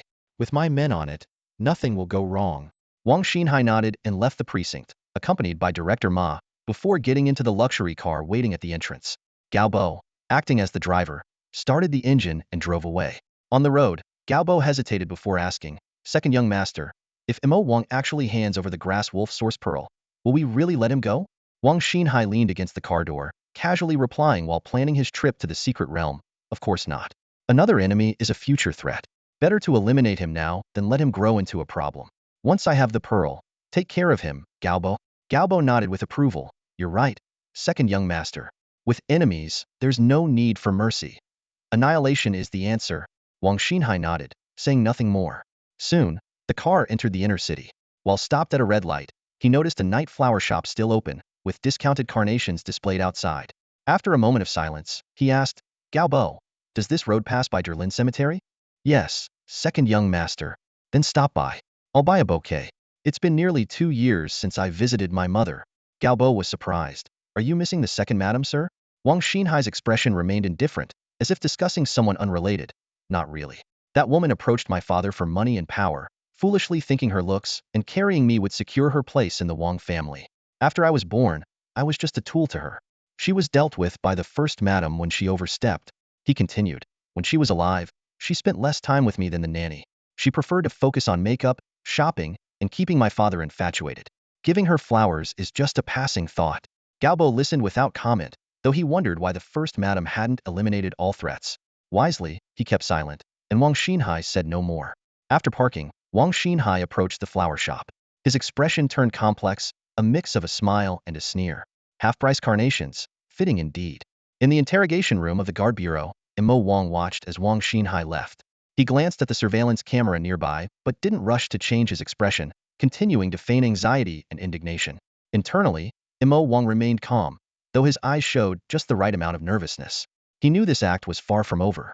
Sure enough, moments later, footsteps echoed from outside the door as 2 guards, one plump and one thin, entered the room. The thin guard, Sun Jianmin, cast a glance at Mo Wang. His tone laced with obvious dissatisfaction and helplessness. Director Ma. Really? Looks like he's been bribed again. What do you mean? The short and stout guard, Xiong Chung, asked, puzzled. Lowering his voice, Sun Jianmin explained. This student is Mo Wang, top of the joint military training. He's brought pride to our eastern district. The case isn't a big deal, just some abandoned buildings on Tianqing Street got destroyed. But Director Ma insists it's a major case, and even brought in 2 people from luxury cars for the interrogation. Xiong Chung suddenly understood and looked at Mo Wang with a bit more sympathy. You mean this student offended someone? Who knows? Sun Jianmin shrugged, lighting a cigarette. We're just small fry, powerless. Mo Wang pretended not to hear their conversation, but his mind was working rapidly. He had long deduced that Wang Xinhai was the mastermind, targeting the herbal wolf origin pearl he possessed. Getting captured was even part of his plan, to lure the enemy out. He mentally pieced together the entire situation. Wang Xinhai deployed 3 groups trackers, the Yellow Flower Squad, and the guards. The trackers were to report his location, the Yellow Flower Squad to intercept him, and the guards as the final backup. To justify his actions, Wang Xinhai even had someone report to the guard bureau. What caught Mo Wang off guard was Wang Xinhai's ruthlessness using his reputation and Jinzhong school as leverage. This left Mo Wang in a dilemma. He couldn't reveal his true strength, but also didn't want Jinzhong to suffer because of him. After contemplating for a while, Mo Wang made a silent decision. He thought to himself, Baozi, it seems you were right. We need to keep a low profile from now on. Baozi immediately understood. Mo Wang, I support you. Mo Wang chuckled softly, a determined glint in his eyes. Now that we've identified the real culprit, it's time to strike back. We can't just keep taking hits. The young man lifted his head, his gaze sharp and resolute. He knew the upcoming confrontation would be a thrilling battle of wits. Always being on the receiving end is not an option. It's time to make that despicable guy pay for what he's done. Officer, my stomach hurts. Can you take me to the bathroom? Mo Wang clutched his stomach, his face contorted in pain as he looked at Sun Jianmin. The atmosphere in the interrogation room was tense, but Sun Jianmin, feeling some sympathy for the young man, nodded in agreement. Just as they were about to leave, 2 burly guards barged in. Ma Gua and Ma Ping, the chief's nephews, wore expressions of arrogance. They accused Sun Jianmin of attempting to release the prisoner, their words dripping with provocation. Furious, Sun Jianmin was about to lash out when Xiong Chung intervened just in time. He quickly explained the situation, trying to ease the tension. However, the Ma brothers were not convinced and insisted on taking over the escort of Mo Wang. Sensing a conflict was about to erupt, Xiong Chung dragged Sun Jianmin out of the interrogation room. Before leaving, he reminded the 2 to take good care of Mo Wang. Ma Gua and Ma Ping led Mo Wang to the restroom. In the cramped space, they were smug, their words filled with disdain and threats toward Mo Wang. Mo Wang kept his head down, feigning helplessness and innocence. Once inside the bathroom, the Ma brothers insisted on entering together.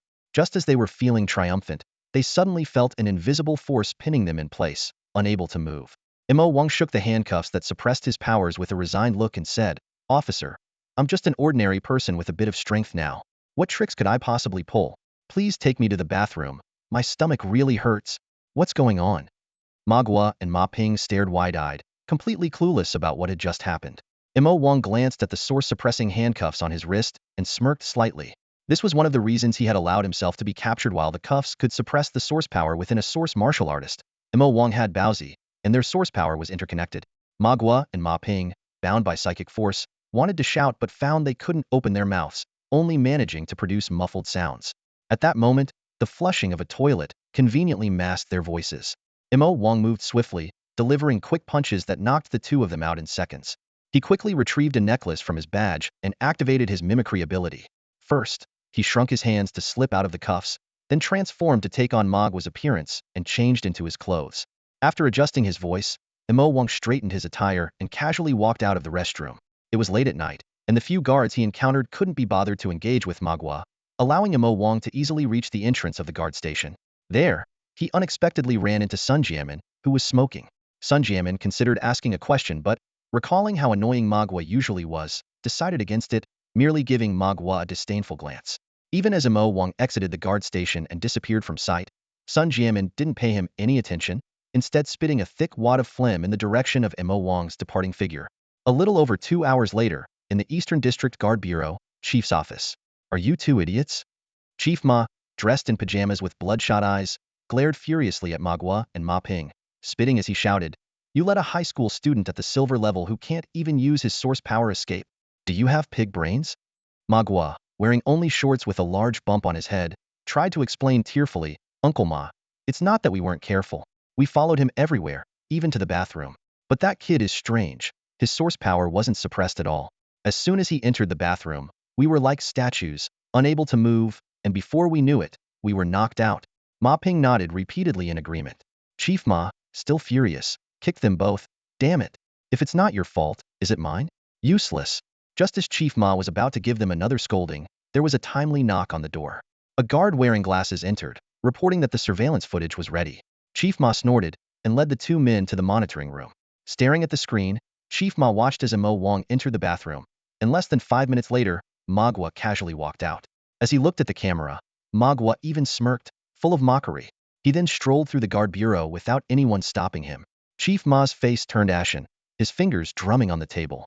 After a long pause, he asked in a low voice, "You say he could use source techniques even with handcuffs on?" Ma Gua and Ma Ping quickly nodded. "What a nuisance. We should have marked him when we had the chance." Director Ma was growing increasingly agitated, unable to figure out how to recapture Mo Wang. He shot a fierce glare at the Ma brothers, Gua and Ping, who stood nearby, and said coldly, "You two let him slip away. Now tell me, how do you plan to make up for your mistake?" The brothers racked their brains for a while. Suddenly, Gua's eyes lit up and he tentatively suggested, "That guy is wanted by young Master Hai, which means young Master Hai knows him well. How about we inform young Master Hai about the situation and ask for his help?" Before he could finish, Director Ma slapped Gua on the head and roared, "Shut up, you fool! Inform young Master Hai? How stupid can you be to suggest that? I'm trying to keep this under wraps, and you want to ask for his help? Help with what? Helping you dig my grave?"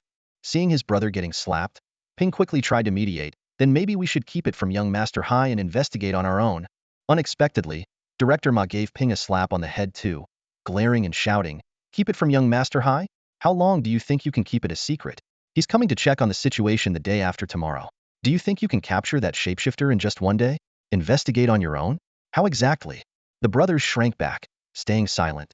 They realized that Director Ma was just looking for an excuse to vent his anger on them. Staying quiet seemed the wisest choice. After venting his frustration for a while, Director Ma finally calmed down a bit. He took a sip of water to soothe his throat and then ordered, "Go tell the criminal department to issue a wanted notice for that guy. Even though he has some sort of shape-shifting ability, his skills can't be that advanced. He can't maintain it constantly. I refuse to believe he won't revert to his original form at some point." Guo cautiously asked, "What should the charges be?" Director Ma glared at him. "Idiot, can't you just make something up?" Ping expressed his concern. "Will this actually help us catch him?" "Of course not." Director Ma responded resignedly. "Young Master Hai is coming the day after tomorrow. We only have one day, and just the East District Guard Bureau's manpower. How could we possibly catch a shapeshifter in such a huge, safe city? It's about showing effort, you understand? We need young Master Hai to see that it's not due to our lack of trying, but because the target is exceptionally cunning. When young Master Hai questions us, at least we'll have shown some effort. Now stop dawdling and get moving. Over an hour ago, after leaving the Guard Bureau, Mo Wang found a spot to alter his appearance once more, transforming into a kindly-looking, slightly overweight middle-aged man. The night in the East District was deep and dark, with only a few solar-powered streetlights casting a warm yellow glow, apart from special buildings like the Guard Bureau. Mo Wang walked down the deserted street, his footsteps echoing clearly. Mo Wang, what should we do next? Are we going back home? Baozi asked in his mind. Mo Wang frowned slightly and replied in a low voice. The Guard Bureau's response time is unpredictable. For safety's sake, we won't go back. There's nothing important at home. Our priority is to leave quickly. Where are we going then? Baozi pressed. Mo Wang gently touched his necklace, his gaze distant. Remember I mentioned going to Luodu Safe City? It's time to figure that matter out. Is it about your uncle? Baozi's voice trembled slightly. Mo Wang nodded and began to recount. Back then, my father was very close to Jin Hongzhen, the head of the Jin family. They were both exceptionally talented and appreciated each other, becoming confidants. My father even helped Jin Hongzhen ascend to the position of family head. Mo Wang paused briefly before continuing. Jin Hongzhen often visited our home, and my parents frequently went to the Jin family. So, when Jin Hongzhen invited us to his private sanctuary under the pretense of a birthday celebration, my parents agreed without any suspicion. It turned out to be a trap. Mo Wang's eyes flickered with pain. My parents never returned. To this day, I can't understand what kind of conflict of interest could drive Jin Hongzhen to betray a close friend so cruelly. Baozi was silent for a moment before quietly saying, Fortunately, your uncle found it boring and took us out into the wild, which saved us. Mo Wang nodded, continuing his recollection. That day, we encountered a fire-patterned wolf in the ruins. I was scared and hid behind my uncle, while you wanted to charge forward and fight. My uncle was initially amused, but then his expression changed dramatically. He unleashed a terrifying aura that scared the wolf away and sternly told me to return you to the source diagram. From then on, we began a life of wandering, Mo Wang sighed, until we reached Luodu, where my uncle hoped to find a familiar face for a temporary respite. Little did we know, that person had already sided with the Jin family and intended to capture us for Jin Hongzhen. My uncle sacrificed himself to give us a chance to escape. Mo Wang looked up at the sky, his gaze firm. Now that we've advanced to silver rank, we have the power to protect ourselves. It's time to go to Luodu and uncover what happened to my uncle. Alive, we need to see him. Dead, we need to find his body. After a moment of silence, Mo Wang pulled himself back from his memories and looked towards the inner city, licking his dry lips. A glint of coldness flickered in his eyes as he spoke steadily. I intended to head to Luodu after dealing with the lapis lazuli mine, but I didn't expect Wang Xinhai to covet my grass wolf origin pearl and use Jianzhong as leverage. Since that's the case, this problem needs to be addressed first. Baozi's eyes filled with a murderous intent as he asked quietly, Mo Wang, what should we do? Mo Wang's lips curled slightly. Remember Wang Lei, who we encountered in the secret realm. Wang Xinhai surely has his eyes on that lapis lazuli mine.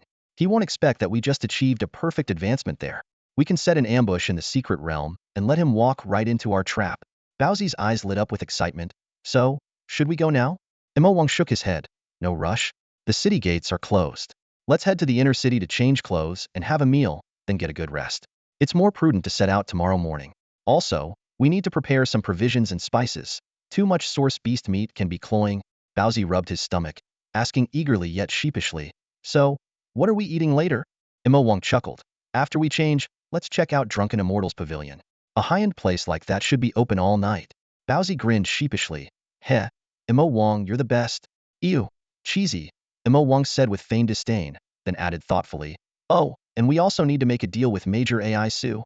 The next day, at the Blood Diamond Tavern, one of the top 3 upscale venues in the safe city of Chuzhou, luxury and opulence were synonymous with this establishment. Nestled in the prime real estate of the Golden District, its exterior resembled a dreamlike palace, intimidating enough to deter ordinary passersby from even considering a peek inside.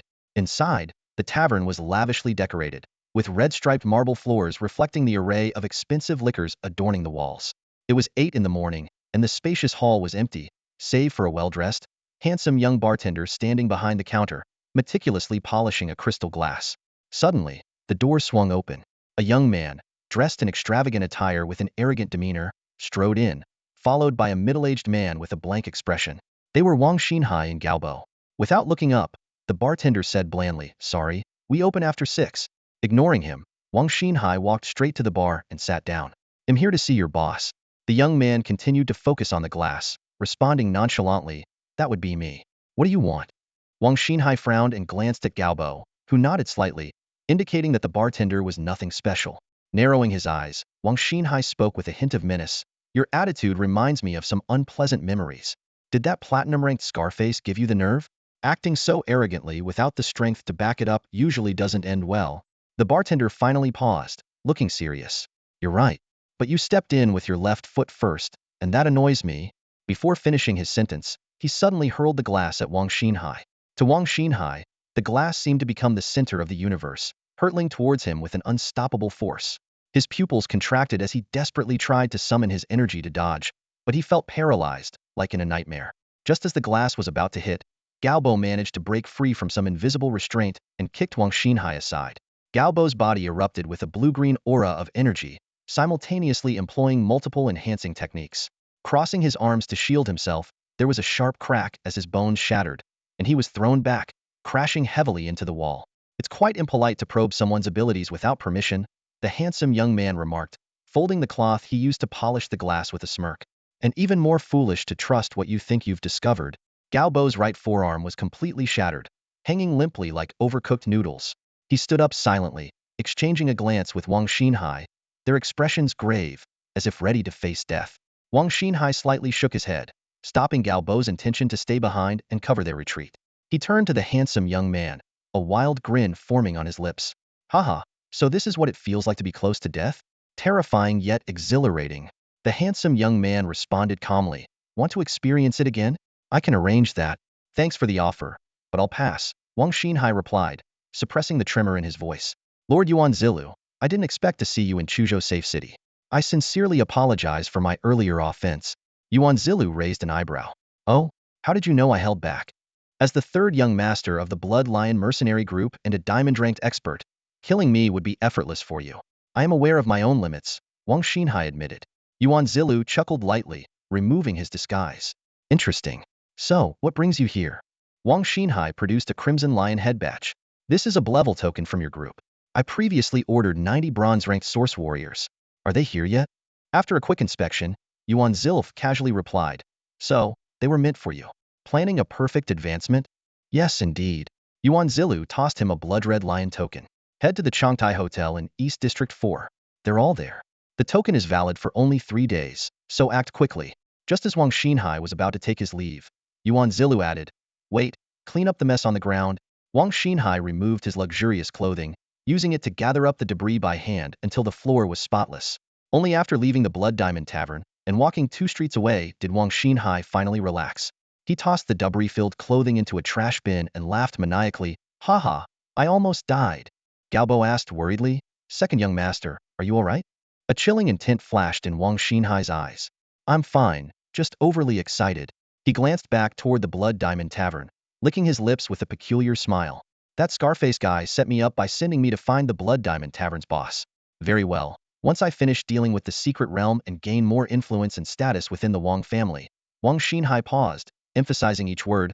"I will make him regret ever coming into this world." At 1 p.m., East 4 Zone, Changtai Hotel.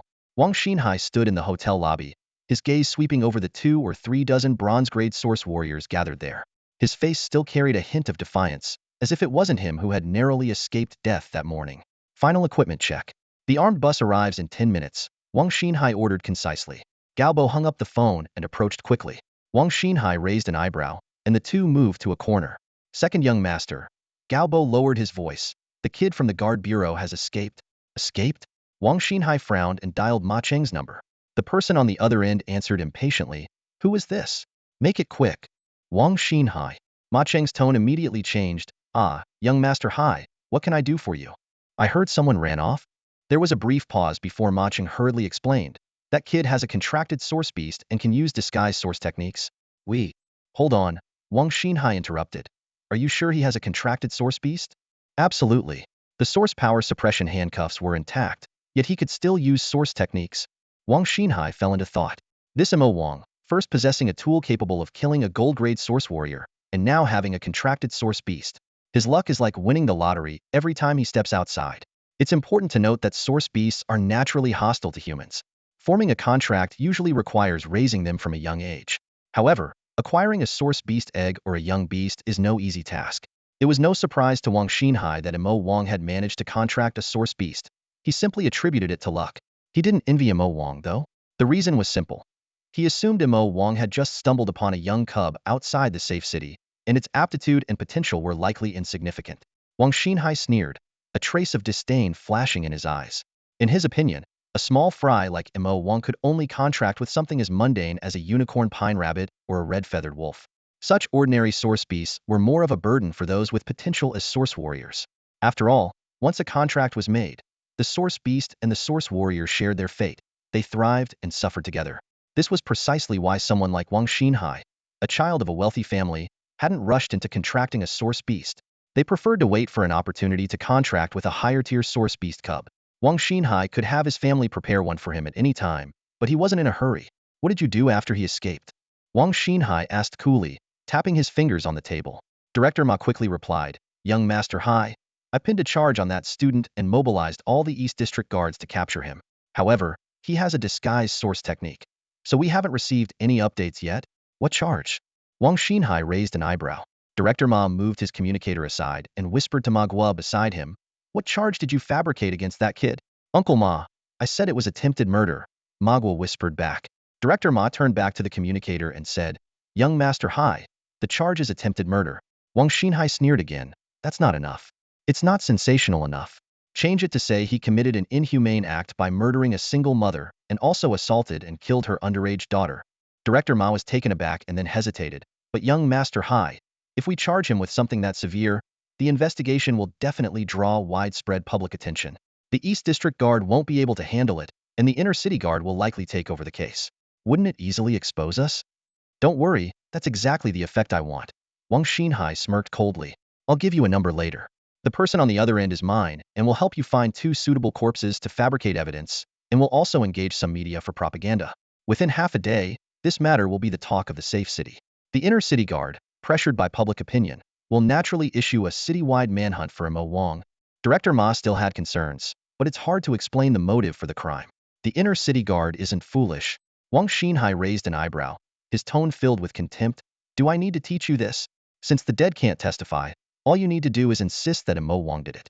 Whether it's true or not, combined with the fabricated evidence, the Inner City Guard won't let go of the only suspect.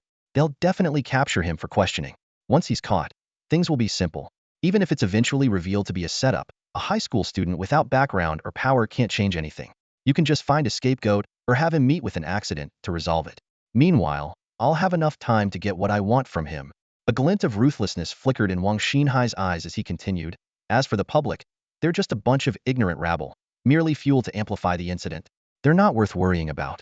Compared to understanding the criminal's motive, they might be more concerned with whether the assaulted underage girl was pretty. Director Ma felt a chill run down his spine after hearing this. The second young master of the Wang family was truly ruthless, which explained how he secured his position despite being an illegitimate child. An armored bus rumbled along the bumpy road and slowly came to a stop in front of the gate's barricade. As the bus doors opened, Wang Xinhai led a group of 20 to 30 mid-level bronze source warriors out in a single file. Their expressions were solemn and their eyes vigilant as they headed straight for the camp. The young soldier guarding the entrance, a member of the Secret Realm Army, felt a twinge of apprehension. This was the third group to enter today, bringing the total to nearly 100. Though their reasons varied, their intentions were clear. The Secret Realm Army maintained a neutral stance on this matter. As long as these groups did not pose a threat to humanity, they allowed various factions to enter the Secret Realm. After all, whoever acquired resources would ultimately benefit humanity. This was also the final destination for some criminals sent to dangerous realms as expendable forces once they were controlled. The young soldier silently opened the gate, ready to lead the group inside. But Wang Xinhai, unhurried, scanned the camp and suddenly asked, in the past few days, besides the 2 groups this morning, has anyone else come or gone? The soldier frowned, displeased by Wang's arrogant tone. Yet, duty-bound, he was about to respond when he recalled last night's urgent directive keep the details of solo entrance confidential. Obeying orders was paramount, so he replied without hesitation, 5 people went in 8 days ago, and no one else since. Wang Xinhai harbored no doubts and turned to Galbo with a smile, saying, well, I'm going in then. He then glanced toward Chuzhou's safety city and chuckled. One day, the Wang family will be under my command. This is just the beginning. Little Chuzhou can't contain my ambitions. By then, if those old fools who supported my brother and opposed me are still alive, I'll dig out their eyes to feed the dogs. Gaobo's expression was complex, a mix of anticipation and solemnity. Second young master, be careful. I'll wait outside for your good news. Wang Xinhai nodded and turned to the young soldier, saying, lead us inside. Rewind to 5 in the morning at Eastgate, passage 24. A middle-aged man with a black beard stood in line, waiting to leave the city. Suddenly, a man with an honest face sidled up to him and whispered, hey brother, are you also going hunting for source beasts? We're short one person, want to join us? At that moment, a man dressed in a ghillie suit, standing behind the bearded middle-aged man, couldn't hold back any longer. Just as he was about to step forward to say something, the bearded man spoke seriously. You say I seem more agreeable to you? Why is that? The simple-looking man was taken aback, rubbing his hands together. Maybe it's because you look quite handsome, brother. Rubbish. The bearded man frowned. I've looked in the mirror. This face could scare a child to tears. Are you trying to fool me? A trace of helplessness crossed the simple man's face, but he patiently explained, brother, everyone has different tastes. Besides, the passage is about to open, and everyone is waiting. Are you going to make money or not? Hearing this, the bearded man crossed his arms defensively. Oh, so you're attracted to me? Sorry, I'm not into that. The simple man's forehead veins bulged as he took a deep breath. All right, I'll be honest. You're not exactly a looker, okay? Let's go. He reached out to pull the other man along. The bearded man shook off his hand, eyes wide with anger. You're insulting me? My mom says I'm the most handsome. I'm not going with you. Damn, you're crazy. The simple man, unable to hold back any longer, spat on the ground and walked away. The man in the ghillie suit nearby couldn't help but chuckle. Friend, you sure know how to put on a show. I almost thought you were really fooled. The bearded middle-aged man smiled slightly. Just killing time in line, having a bit of fun. They chatted for a few moments, and soon it was 6 o'clock. The door to passage 24 opened promptly, and the line began to move. After exiting the passage, the two bid each other farewell. The bearded man smiled, nodded, and walked away into the distance alone. Led by the young soldier, Wang Xinhai and his team navigated through layers of high walls, armed with heavy weaponry, to reach the entrance of the secret realm at the center of the camp. He nodded towards the entrance, signaling a few mercenaries to go in first. After waiting for a moment, and seeing that they didn't come running back out in panic, Wang Xinhai felt reassured. He nodded to Gaobo and proceeded towards the entrance. As soon as Wang Xinhai stepped into the secret realm, his pupils constricted sharply. Something was off. There was no sensation of his power being suppressed as expected. Instinctively, he tried to retreat, but the blue-green vortex had already become an illusion, and he passed right through it. More mercenaries surged in from behind, indicating that the entrance had become a one-way passage. Wang Xinhai's mind raced, quickly grasping the situation. With the master of the secret realm defeated, it had become an open realm. The new controller could manage the direction of the entrance, but couldn't restrict the levels of those entering. Quick thinking. A familiar voice interrupted his thoughts. Wang Xinhai turned to see a young man in black sitting leisurely on a stone not far away, a blade of catnip dangling from his lips. Wang Xinhai frowned deeply, suddenly recalling the owner of the voice, Mo Wang. He quickly noticed dozens of unconscious figures sprawled behind the young man. They were the two teams he had sent earlier. Wang Xinhai, right? We meet again. Mo Wang stood up slowly, approaching with an unhurried gait. Honestly, I didn't expect you to come today. Seems like we have some destiny together. Realizing he had walked into a trap, Wang Xinhai barked sharply. Everyone, listen up. Mission change, take down this kid. I'll pay you 5 times the usual fee once it's done. The mercenaries' eyes lit up with greed. While they didn't fully grasp the situation, the promise of a hefty reward spurred them into action. Some charged forward recklessly, while the more cautious ones waited for the right moment. After all, their lives were still in Wang Xinhai's hands, and only by completing the task could they regain their freedom. However, in the face of an overwhelming power gap, sheer numbers often don't make much of a difference, at least not with the number they had. As the 30 or so bronze-ranked warriors advanced menacingly towards him, Mo Wang remained calm and composed. His eyes were sharp and piercing as he surveyed the group of overconfident opponents before him. There was a time when such a situation might have posed a challenge, but now, having ascended to the silver rank, facing these bronze warriors was like a tiger among sheep. A slight smile played on Mo Wang's lips as he felt the surge of power within him. He launched himself into the crowd like an arrow released from a bow, his movements as agile and elusive as a phantom. Combining ancient martial arts with modern combat techniques, each of his actions was fluid and seamless, reminiscent of a graceful dance. Thud, thud, thud. Amidst the continuous dull thuds, opponents fell one after another. Some attempted to ambush him, only for Mo Wang to evade effortlessly. Others tried to surround him, but he skillfully used their companions to block their paths. In just 2 or 3 minutes, all 28 bronze warriors lay incapacitated on the ground. Wang Xinhai stood there, stunned, his expression frozen in disbelief. He muttered incredulously, "How is this guy so strong?" Wang Xinhai opened his mouth but couldn't utter a word. He stood frozen, eyes wide with disbelief. He had thought that sheer numbers would at least stall Mo Wang, giving him a chance. But the scene before him was like slicing through vegetables, utterly effortless, leaving him completely dumbfounded. Mo Wang approached Wang Xinhai, expressionless. The vast difference in strength snapped Wang Xinhai back to reality, and he decided against futile resistance. Taking a deep breath, he forced himself to remain calm and said, "Our conflict isn't irreconcilable." Mo Wang merely gave a faint smile, saying nothing. Wang Xinhai licked his dry lips and asked, "Must it end with my death?" Mo Wang nodded slightly. Wang Xinhai clenched his fists, then let them go limp, suddenly emitting an ambiguous laugh. As if struck by an absurd thought, he doubled over in laughter, rolling on the ground, his luxurious new clothes gathering dust, but he didn't care. Mo Wang stood quietly by, watching Wang Xinhai's hysterics with a serene expression. After a while, Wang Xinhai had laughed enough. He slowly stood up, wiped tears of laughter from his eyes, and looked at Mo Wang, saying, "Seems like you have quite a story yourself." He paused, then curiously asked, "Since you haven't killed me yet, you must have questions. But before that, could you satisfy my curiosity? Go ahead. Did you already take down the master of this secret realm? When did that happen?" Mo Wang spat out the cat's tail grass from his mouth and raised an eyebrow. "Yesterday afternoon, and by evening, I fell into your trap and ended up in the guard bureau. So, you could say we have quite a connection."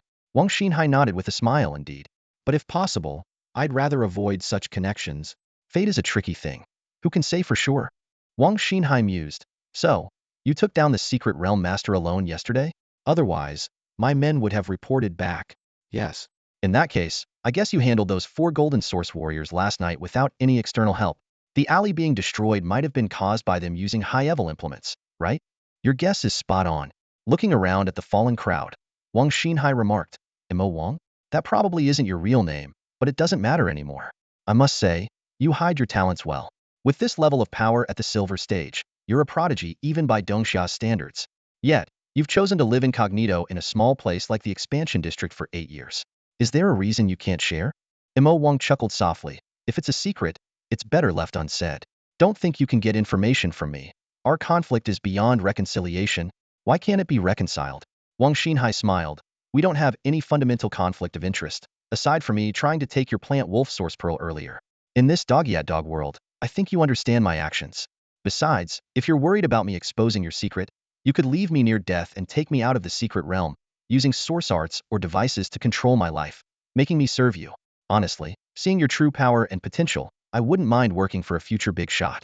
You could even leverage my access to the Wang family's resources, which is far more beneficial than just killing me."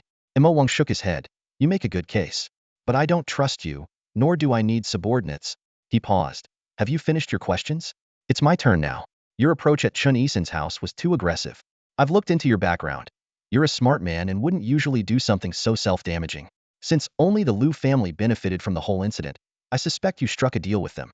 You played the villain, while they played the hero to win Chun Isen's favor, right?" Wang Xinhai wasn't surprised that Mo Wang had pieced it together. After all, someone with such hidden depths must be sharp. Otherwise, he wouldn't have survived this long. Hesitation is unnecessary when you already have the answer, isn't it? Mo Wang shook his head, a hint of helplessness in his eyes. Miss Qian is still too inexperienced. Telling her now would only add to her enemies. Wang Xinhai nodded in agreement, glanced around, and began to speak about his past. "Like your friend, I am an illegitimate child. The difference is, her mother was forced, while mine chose it." Wang Xinhai's lips curled into a bitter smile.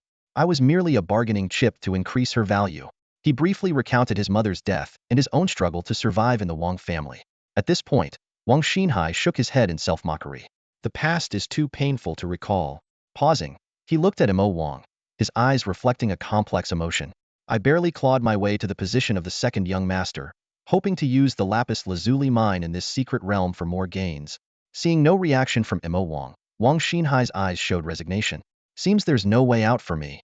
Mo Wang smiled. "Are you trying to say the heavens are jealous of talent?" Wang Xinhai chuckled. "Something like that." Mo Wang, talking to you is easy. If we had met earlier, we might have been friends. Mo Wang shook his head silently, pulling out a dagger and slowly approaching Wang Xinhai. Wang Xinhai spread his arms, tilted his head back, and closed his eyes, taking a deep breath. Being alive is damn good. There's nothing more wonderful than living.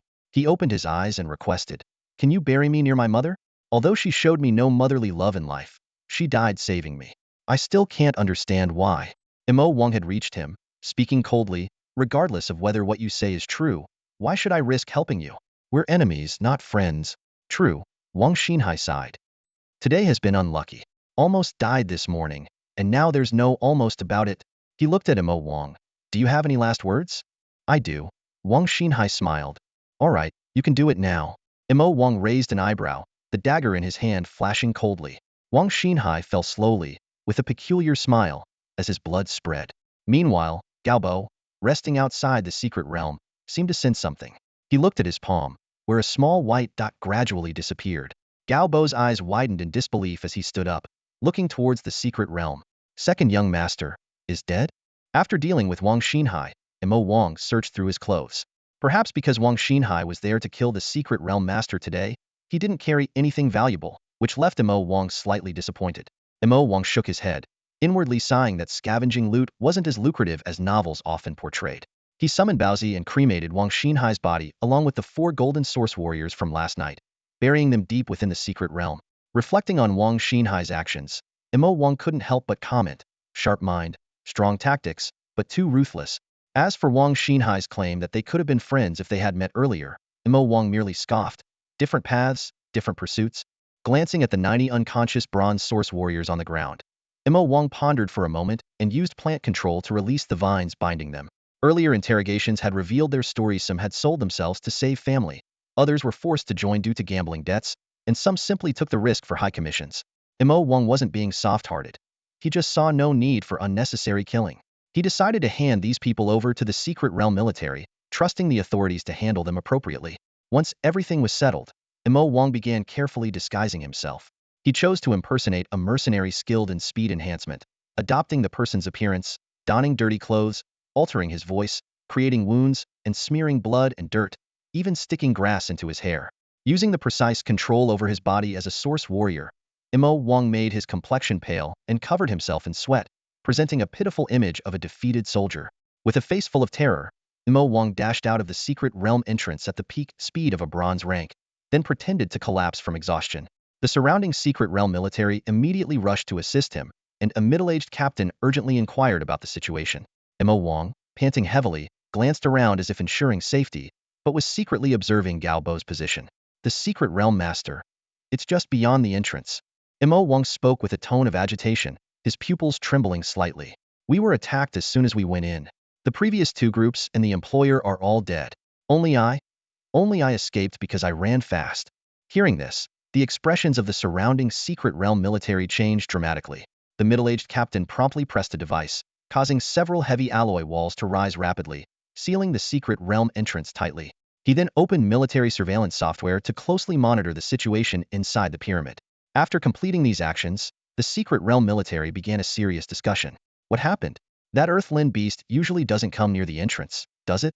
Maybe the sudden influx of so many people provoked it. Indeed, some secret realm masters with sensory-type source techniques will start slaughtering upon detecting large numbers of humans. But our intel doesn't indicate that the Dylan beast has such a source technique, does it? Maybe the information is inaccurate. After all, we didn't thoroughly explore this barren secret realm initially. While everyone was deep in discussion, Mo Wang discreetly observed Gaobo from the corner of his eye. When the employer's death was mentioned, Gaobo's demeanor visibly changed, and he swiftly approached. "You said the second young master is dead? Did you see it with your own eyes?" Gaobo asked in a restrained voice, containing his platinum-level aura. Mo Wang stammered. I saw the employer get hit by a stone spat out by the secret realm's master, shattered into several pieces." Hearing this, Gaobo clenched his fists, the veins on his arms bulging. He gave Mo Wang a silent glance and walked off to stand guard alone, without leaving. The secret realm's military quickly formulated a plan. The captain ordered, "Xiao Wang, contact the higher-ups and request reinforcements. Xiao Chun, check the heavy weaponry and inform everyone to prepare for battle.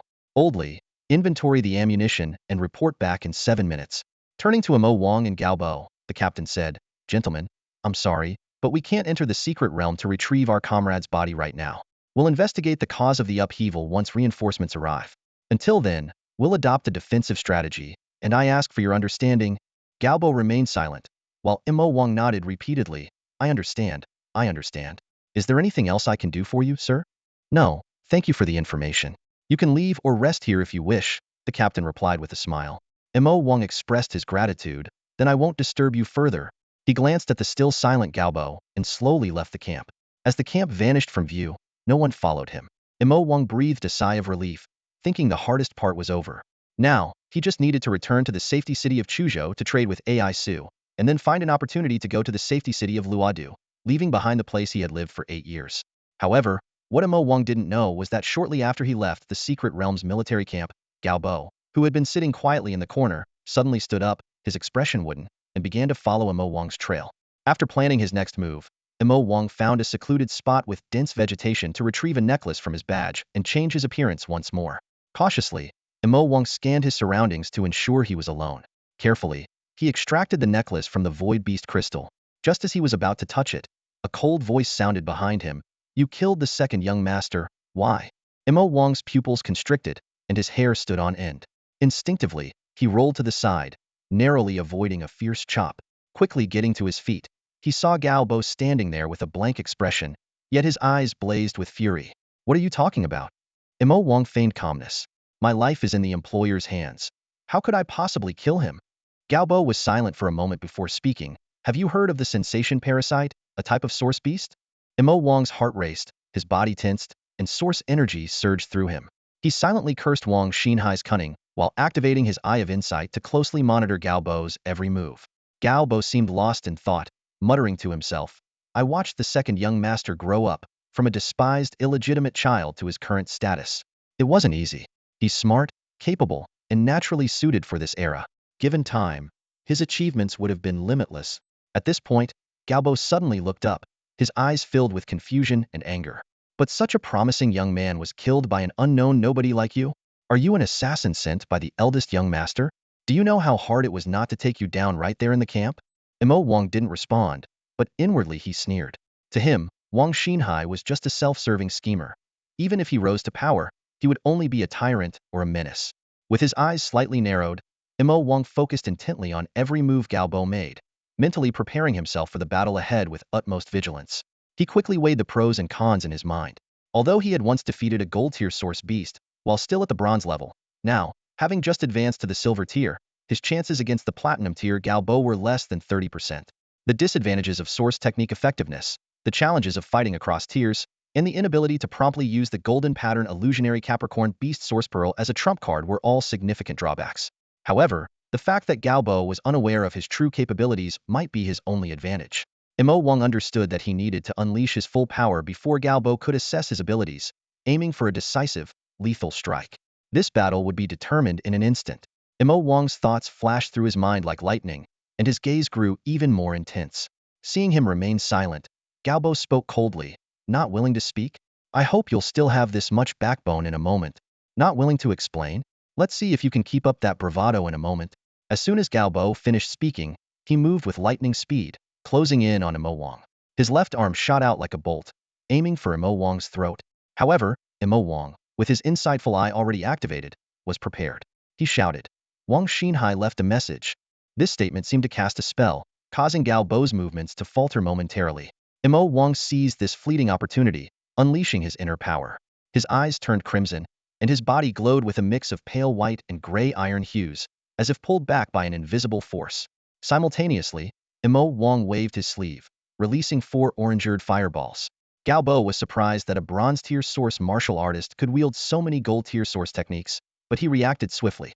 He instantly activated a source technique, forming a semi-transparent white light shield platinum source technique, Mountain God's Guard. With a thunderous explosion, the fireballs detonated against the shield, sending shockwaves that flattened the surrounding grass. Taking advantage of the lingering flames, Galbo activated another platinum source technique Crimson Flame Body.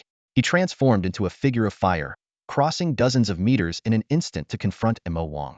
Galbo's seemingly ordinary punch carried immense power. Despite being prepared, Mo Wang's right arm broke with a snap, and his insides shook violently. He was flung like a rag doll, skidding across the ground before coming to a halt. Gao Bo did not press his advantage but stood his ground, his voice fiery as he asked, "The source techniques of Fire Crow and Woodfong Mammoth, are you that Mo Wang?" Mo Wang swallowed the blood in his throat, smiling as he admitted, "Yes, that's me." Gao Bo shook his head, denying his own thoughts. "Impossible. You're not that Mo Wang. He's Silverdeer.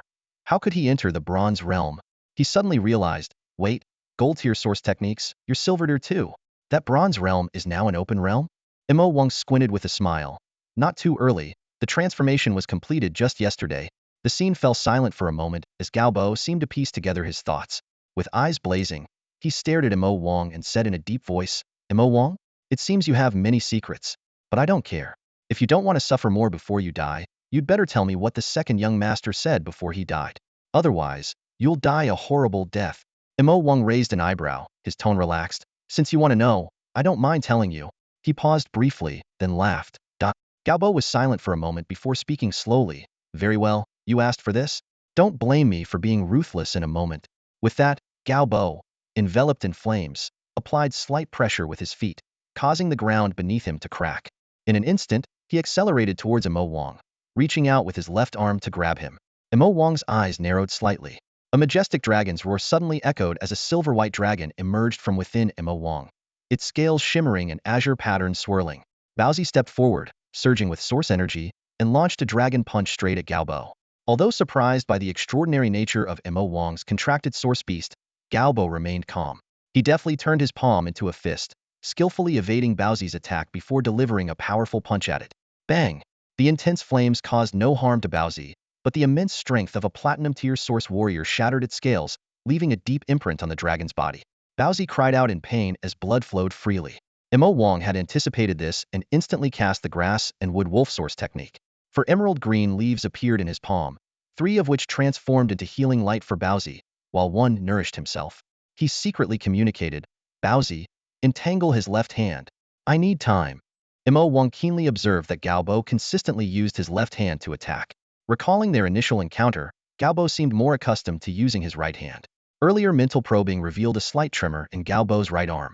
These signs indicated that Gao Bo's right arm was injured and couldn't be used normally.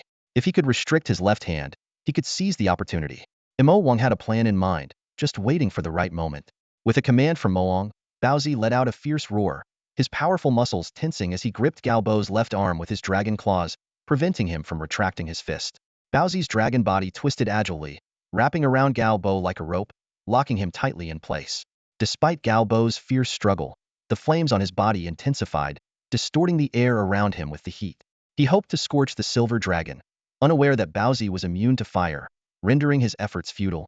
Gao Bo's previously injured right arm was weak, and his left arm was held firm by Baozi. Attempting to use the mountain god's protection to break free could risk injuring his left arm. With no other choice, he tapped into his true platinum-tier strength.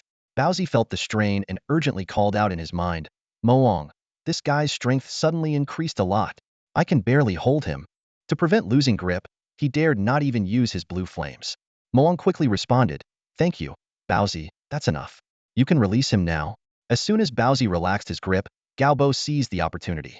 A surge of intense azure energy burst forth, the immense power forcefully shaking off Baozi's dragon claws. Gao Bo spun around and grabbed Baozi's arm, flames on his body coalescing into a massive 5-meter-long saber, which he swung fiercely at Baozi's dragon head. In the nick of time, Mo Wang swiftly recalled Baozi into the source map. With a thunderous boom, flames soared into the sky, and the shockwave spread like a hurricane. Within a radius of over 20 meters, the ground cracked and charred, as if it had been bombarded.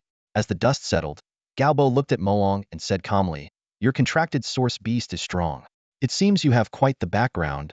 Mo Wang didn't respond but instead suddenly looked behind Gao Bo with an expression of shock and exclaimed, "Yan Bo, Lord of Yanqing, why are you here?" Instinctively, Gao Bo turned around, only to find nothing but a silver necklace and a blue crystal badge floating in midair. Realizing he'd been tricked, he turned back, but it was too late. Mo Wang had already made his move. The outcome was decided in an instant. Amethyst source art mental explosion. Invisible ripples emanated from the pendant, carrying terrifying force, striking Gao Bo's consciousness instantly. With a faint, almost imperceptible sound, something seemed to shatter. In the shallow crater, Gao Bo stood frozen, as if paused in time, with no movement whatsoever. The dense energy surrounding him dissipated like smoke in a gale. Though his physical form remained unscathed, there was no trace of life within him, as if he had become a lifeless puppet. In the moments when he was hit by the full power of the diamond-tier mental explosion, Galbo's consciousness and life vanished completely, as if he had never existed. Thud. With eyes wide open and a look of shock frozen on his face, Galbo fell to the ground like a statue, raising a small cloud of charred dust. Imo Wang's expression was grave, and he dared not relax for a moment. Carefully, he used his psychic power to levitate Galbo's body and called out to Baozi. Burn him, Imo Wang ordered tersely. Understanding the command, Baozi opened his dragon mouth and unleashed a blue flame. The intense heat engulfed the body instantly, reducing it to a pile of white ash in no time. Once he was sure the threat was completely eliminated, Imo Wang exhaled deeply and turned to ask with concern, Baozi, how are your injuries? Baozi shook his head and instead looked worriedly at Imo Wang's twisted arm. I'm fine, but you should treat yourself. Imo Wang smiled faintly and, without a change in his expression, snapped his right arm back into place. The sound of bones aligning was chilling, yet he seemed as calm as if he were adjusting someone else's arm. He then summoned 2 leaves of life and merged them into his right arm. The swelling subsided quickly, and his skin returned to its normal color. Flexing his right hand, Imo Wang nodded in satisfaction. He retrieved his necklace and badge, checking the source pearl. As he observed the increasingly dim gold pattern, he couldn't help but frown. Although the power of the psychic blast was immense, its consumption was equally significant. At this rate, the source energy, which was supposed to last 8 or 9 years, might only last 5 or 6 more. Shaking his head, Imo Wang decided not to dwell on it. He quickly altered his appearance using a disguise technique, secured the source pearl, and changed into clean clothes. Then, he began meticulously reviewing the life and death battle he had just experienced. From the initial firebomb to discreetly tossing the badge, and finally exploiting Galbo's overconfidence to seize an opportunity, every step was intricately linked. Imo Wang skillfully leveraged the asymmetry of information, leading Galbo by the nose the entire time.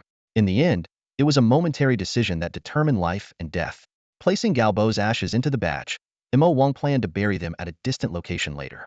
After putting the dumpling back into the source map, the young man checked his surroundings one last time to ensure nothing was left behind. Satisfied, he dusted off his hands and headed towards the safe city. Once Imo Wang left, 2 figures emerged on a distant hillside. One was a slightly chubby middle-aged man in a guard uniform, Yi Chishui, Imo Wang's uncle. The other was a sharply dressed and handsome bartender, Yuan Zilu, the 3rd son of the Blood Lion mercenary group. Yi Chishui let out a sigh of relief, a satisfied smile spreading across his face. Seeing this, Yuan Zilu mocked. If you're so worried about your nephew, why not step in yourself? Yi Chishui gave him a sidelong glance and retorted, you have the nerve to talk? I asked you to cripple the Wang family's 2nd young master servant, and you only broke 1 arm. This forced Imo Wang, who's at the silver level, to face someone at the platinum level. Isn't that reckless? Yuan Zilu raised an eyebrow and replied, I didn't cause the conflict. Besides, I wanted to see how he measures up against my sister. Weren't you just watching the fight too? He paused, then commented with a hint of admiration, your nephew has good battle instincts. He played that platinum-level opponent like a fiddle. Why not have him join my mercenary group as a steward? Yi Chishui scoffed, him? Believe it or not, he'll surpass you in 3 years. Yuan Zilu shrugged, clearly unconvinced. He then asked, your nephew's contract source beast is impressive. What breed is it? Yi Chishui shook his head, I don't know. It's called Baozi, and my brother-in-law brought it back from a mission. The high-level secret realm is vast, and new source beasts are common. Yuan Zilu nodded and added, by the way, the Jin family is secretly hunting you two again. The outside world thinks you're dead, so they're mainly targeting your nephew. The bounty on the dark web has reached 3 diamond-level source pearls. Aren't you going to see him? Yi Chishui replied slowly, a precious sword needs honing. Since my sister and brother-in-law died, he can't be a child anymore. Even at 8, he must stand on his own. That's why I haven't helped him break the seal for 8 years.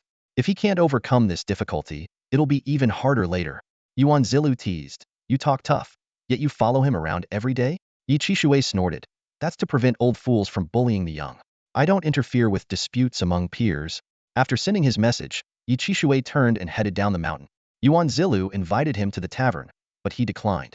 TSK, we are drinking buddies, and you just quit? Yuan Zilu shook his head and followed. Think whatever you want. Ah, heartless. By the time Imo Wang returned to Safe City, it was almost 5 in the afternoon. Being cautious, he decided not to contact AI Su directly using his own communicator. Instead, he found a phone booth near a small shop and dialed the number she had given him last time. Hello, is this Major General AI Su? It's Mo Wang. On the other end, there was a brief rustling sound, followed by AI Su's gentle voice.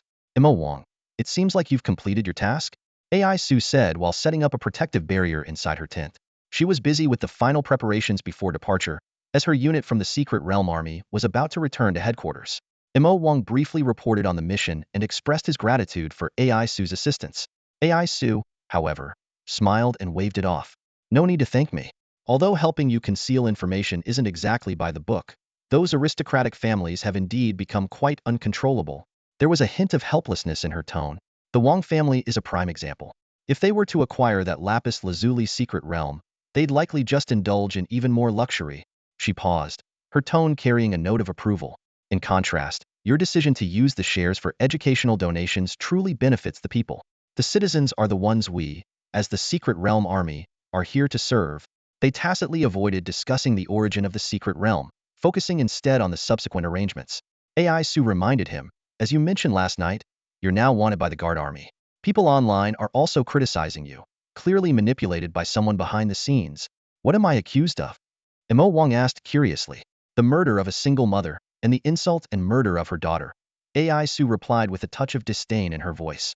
Mo Wang grimaced, marveling at Wang Xinhai's ruthless tactics. Concerned, AI Su asked, do you need my help? Mo Wang thought for a moment and nodded. I'd appreciate your help, Major General AI. Not a problem, AI Su replied softly, her tone revealing her admiration for the young man. Oh, by the way, AI Su said, as if remembering something, I recall you mentioning last night that you wanted to donate the profits from the secret realm to build a school in Chuzhou. You were worried it might get entangled if you were wanted. But now that I've agreed to help clear things up for you, it's likely there won't be any issues with the school. You could consider adjusting your decision, perhaps keeping some resources for yourself. Mo Wang furrowed his brow, lost in thought. After a moment, he shook his head slowly, his voice firm. Thank you for your kind offer, Major AI, but that's unnecessary. He explained that the biggest issue for the school was the lack of resources, which made it difficult to retain talented individuals. Promising students were being lured away by inner-city schools, leading to a decline in teaching quality.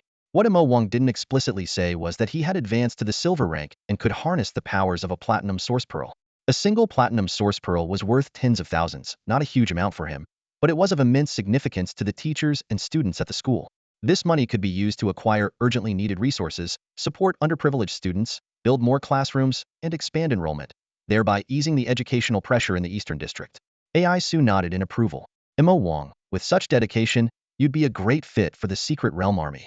Are you still not considering becoming my student? Exian was worried when she heard about you and came to me for help. Mo Wang smiled. Really? I'll give her a call later then. Seeing he avoided a direct answer, AI Su changed the topic. There's a saying, those who provide for others should not be left to freeze in the snow. I was once part of the expansion project in the city and can't just watch you give without receiving. When you get a chance, head to the Chuzhou Bank. I have prepared a couple of things for you that might be helpful. Curious, Mo Wang asked. Major AI. What are they? A platinum-level Thunder Shadow Bird source pearl and a source weapon. Mo Wang was taken aback. The Thunder Shadow Bird was an exceptionally powerful and rare creature at the platinum level, challenging for a single source warrior to handle, even risky for a group. Its source pearl contained top-tier abilities, including the formidable Thunder Control and the speed-enhancing Lightning Shadow. As for the source weapon, it was a powerful tool crafted specifically for source warriors, far superior to ordinary weapons. AI Su's generous gift perfectly filled the gap in Mo Wang's need for a source pearl and combat weapon. He expressed his gratitude sincerely. Thank you, Major AI. AI Su smiled. No need to thank me. Consider it a token of appreciation for your contributions to the city's expansion. After a few more pleasantries, they ended the call. As Mo Wang stepped out of the phone booth, Baozi couldn't wait to ask, Mo Wang, when are we heading to Luodu Safe City? Mo Wang looked up at the blue sky, stretched contentedly, and said, the day after tomorrow. I've finally wrapped up things for now. Let's take tomorrow off, and I'll take you to the inner city's food street. How about that? Baozi's eyes lit up with excitement, and he swallowed hard. Yes, yes. I want to eat kebabs, fried chicken, milk tea, cake, and ice cream. Mo Wang waved his hand grandly. No problem, whatever you want. Wow, Mo Wang, you're so cool today. Of course, who doesn't know that? 2 days later, at Chuzhou Construction High School, the principal's office, a short, elderly man with white hair looked in shock and confusion at the document contract on the table. He then looked up at the middle-aged military officer standing before him and asked incredulously, Comrade, is this true? Principal Du Ruiqing, with trembling hands, picked up the document and confirmed its contents repeatedly. The middle-aged military officer smiled and nodded, explaining that it was a 40 share in a bronze secret realm containing lapis lazuli mines, expected to bring the school millions in annual profits. Principal Du's mind went blank as he recalled worrying about the rising meat prices in the cafeteria that morning, only to receive such a generous gift moments later. He excitedly envisioned a blueprint for improving the school's conditions. Updating teaching equipment, increasing aid for the underprivileged, raising teachers' salaries. Coming back to his senses, Principal Du smiled apologetically at the military officer. As he carefully reviewed the contract, he noticed the absence of a donor's name. Puzzled, he recalled the online stir from a few days ago and the image of a commie boy wearing a necklace. With a thoughtful shake of his head, he chose not to inquire further. Meanwhile, in the office of the East District Guard Bureau's director, Director Ma Cheng was led away by Inspection Bureau personnel, his face ashen. Outside, the Ma brothers stood in anxious dismay, while others were visibly pleased. At base number 3's talent settlement area, Chen Wenhan's family joyfully toured their new home. The spacious and bright rooms filled them with delight. Chen Wenhan innocently suggested reserving a room for brother Xiao Mo, to which Lan Hui readily agreed. When Mo Wang's name was mentioned, Xian Chen couldn't help but recall the conversation they had over the phone 2 days ago, which made her clench her teeth in frustration. Xian Chen remembered Mo Wang's ridiculous explanation, and it made her grit her teeth in anger. That guy had the audacity to claim he was an alien from the M78 Nebula, here to save Earth, and his identity was accidentally exposed, which led to being targeted by evil forces. This outlandish tale made Xian Chen's veins pop in disbelief, and she wished she could slap him from afar. While Xian Chen was still fuming over Mo Wang's nonsense, Lan Hui suddenly looked worried and softly asked, "I wonder if it's easy to find work here. Our savings are running low." Hearing this, Yuan Zhongchen's smile faded, and he turned to ask, "How much do we have left exactly?" 23,000. Lan Hui replied quietly. Yuan Zhongchen nodded, deciding to start job hunting right after settling their luggage. Although the Secret Realm Army helped save on moving costs, many essential items still needed to be purchased, and the expenses would be significant. At that moment, Xian Chun suddenly remembered the parting gift Mo Wang had given her. She quickly retrieved a small gift box from her backpack. Upon opening it, she found an anonymous bank card inside. Considering she had given Mo Wang a card with 50,000, she raised an eyebrow, wondering if this was just an exchange of money. Out of curiosity, Xian Chun used her communicator to check the card's balance. When she saw the number on the screen, her eyes widened in shock, and her mouth slightly opened. 41,000? She rubbed her eyes and carefully counted the zeros again to make sure she wasn't mistaken. Xian Chun looked up towards the direction of Chuzhou Safe City, her expression complicated. After a moment, she shook her head with a soft laugh, murmuring, "Mo Wang, you sly guy. Attention all passengers at Chuzhou Safe City Cross City Transport Station. The convoy bound for Luodu Safe City is about to depart. Please proceed to the waiting area to board if you have already purchased your tickets." The weather was clear as a powerful short-eared griffin, sensing something, turned its head in a particular direction. It let out a piercing cry and then leapt off the cliff, flapping its massive, strong wings. It soared gracefully into the sky, heading straight west. Its sharp eyes scanned the desolate, crumbling highway and spotted a large convoy. In the center were over a dozen black armored buses, surrounded by smaller vehicles equipped with heavy weaponry. Cannons on the rooftops silently turned, aiming at the sky. The griffin was unfazed, its experience telling it that it could easily dodge any attack from this distance. The sheer size of the convoy made it difficult for the griffin to strike immediately, but the promise of a hefty meal tempted it to patiently follow, waiting for the right moment to hunt. Inside an armored off-road vehicle at the front of the convoy, a young soldier excitedly spoke to a burly middle-aged man smoking a cigarette. "Captain Wang, that feathered beast seems to have its eyes on us. Shouldn't we take it down? The source pearl of a short-eared griffin is quite valuable." Wang Li exhaled a puff of smoke and replied calmly, "You're a rookie, keep quiet and focus on driving. Our mission is to escort the passengers safely to Luodu, not to deal with wild source beasts. As long as it doesn't come close to attack, there's no need to provoke it." The young soldier felt a pang of disappointment, but understood the captain's decision was wise. In the wilderness, far from the safety of the city, complacency and greed were the greatest dangers. A single misstep could lead to an encounter with a powerful source beast like a blazing dragon, resulting in instant death. Common sense dictated. Without a platinum-level expert to escort them, they should not linger. As the convoy continued, the short-eared griffin in the sky found no opportunity to strike and was about to give up when it suddenly sensed something. It used its source technique to ride the wind, gaining altitude and soaring over the mountain. At the same time, Wang Li sat up straight, frowning, and picked up the radio to order, "Recon team, turn the detection devices to maximum power." A panicked report quickly came through, detected a large number of source beasts 27 kilometers ahead. Rough estimate of about 1,000. They're rapidly approaching our direction, expected to encounter in half an hour. The young soldier's grip on the steering wheel tightened involuntarily. This was already a small-scale beast tide.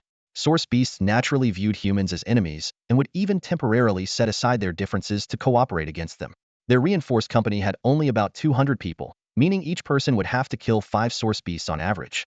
Not to mention, there were many non-source fighters, and the likelihood of high-level source beasts mixed in was not small.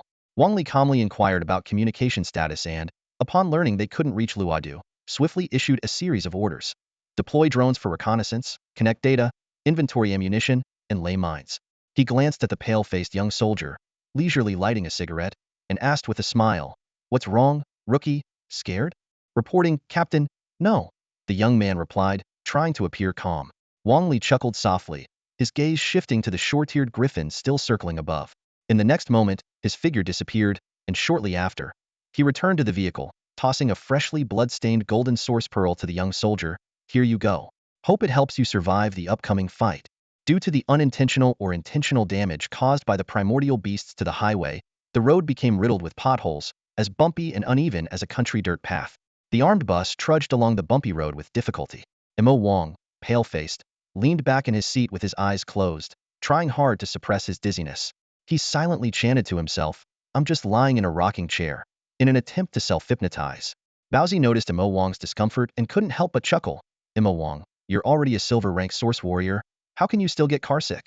Mo Wang replied weakly, "Maybe it's because I'm at silver rank that regular motion sickness medicine doesn't work on me anymore." Baozi was about to retort when a broadcast suddenly interrupted. A male voice announced, "This is Officer Wang Li, commander of the guard unit. We have encountered a small-scale beast surge ahead, approximately 1,000 primordial beasts. We will stop to engage the enemy. Passengers, please remain orderly. Source warriors with the ability to fight, please assist us." The bus instantly erupted with noise. Some were shocked, some complained, while many others silently prayed for safety. Mo Wang opened his eyes and gazed out the window, contemplating their next move. "Mo Wang, should we go down and help?" Baozi asked in his mind. Mo Wang shook his still dizzy head. "Let's not go to the front lines yet. We'll stay at the back and use the grass wolf source technique to heal the wounded." Observing the situation before deciding, as the bus came to a halt, 9 source warriors stood up and disembarked.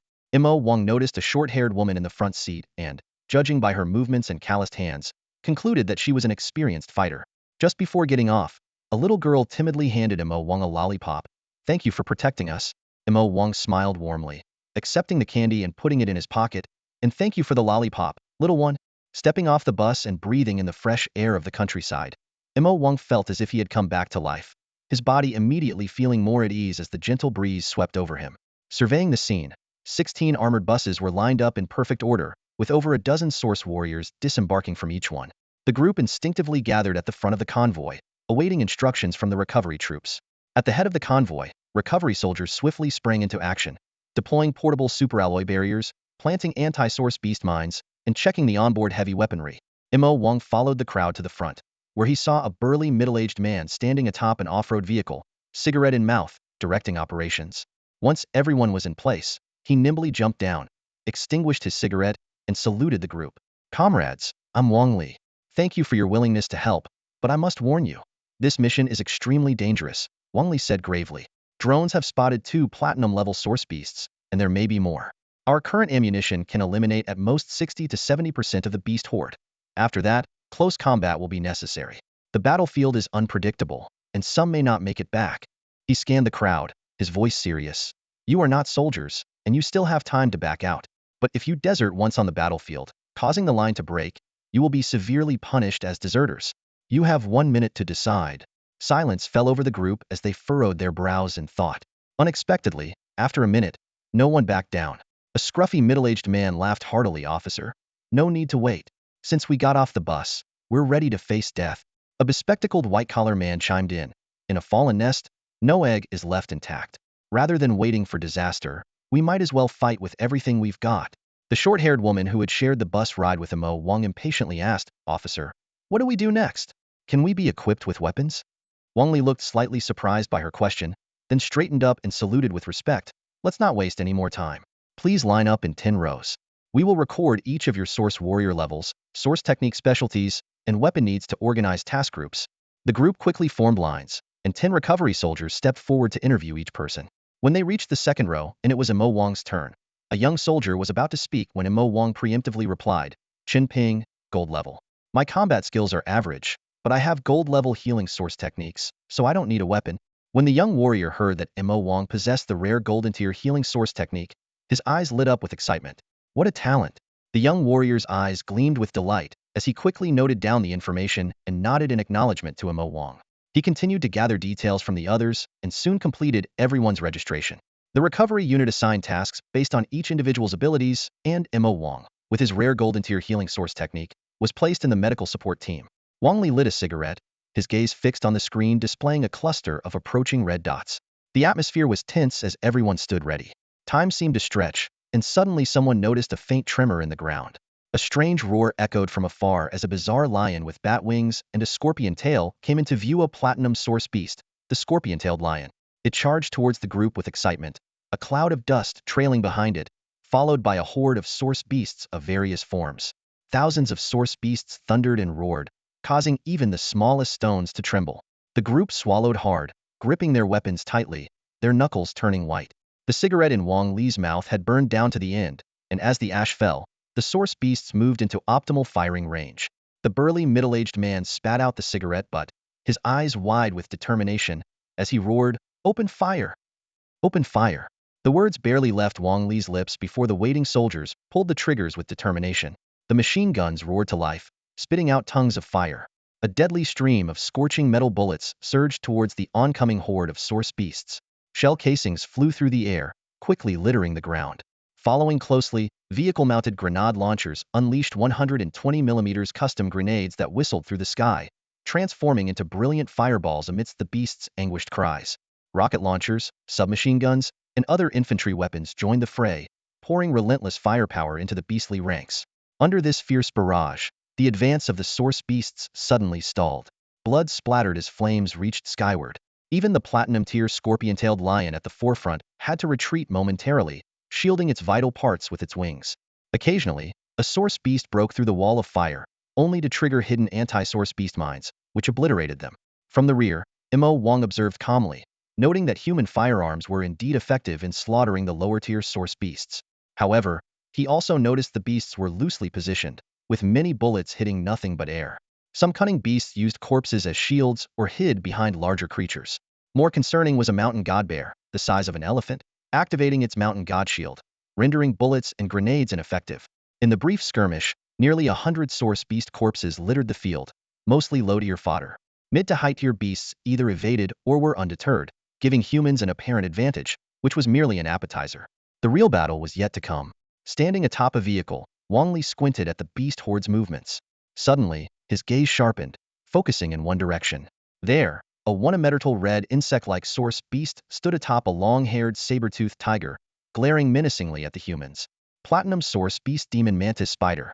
Wang Li muttered with a frown, realizing trouble was brewing.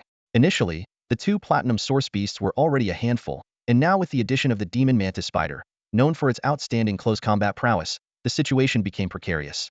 High-level combatants can often easily shift the tide of battle, and without a counterbalance, this demon mantis spider could potentially breach the entire defense line within 5 minutes. What unnerved Wang Li even more was his nagging suspicion that something else within the beast horde was watching from the shadows. While human heavy weaponry posed a significant challenge for the source beasts, making it difficult for them to advance, the lurking danger was palpable. Although the higher-tier source beasts don't care about the fate of the lower-tier ones, if these cannon fodders die too quickly, humans will naturally have the capacity to concentrate their attacks. In that case, even the thick-skinned high-tier source beasts won't gain any advantage. With a roar, the mountain god bear raised a massive shield covering an area the size of 2 basketball courts. Leading over 300 source beasts, it charged toward the defense line through a hail of bullets.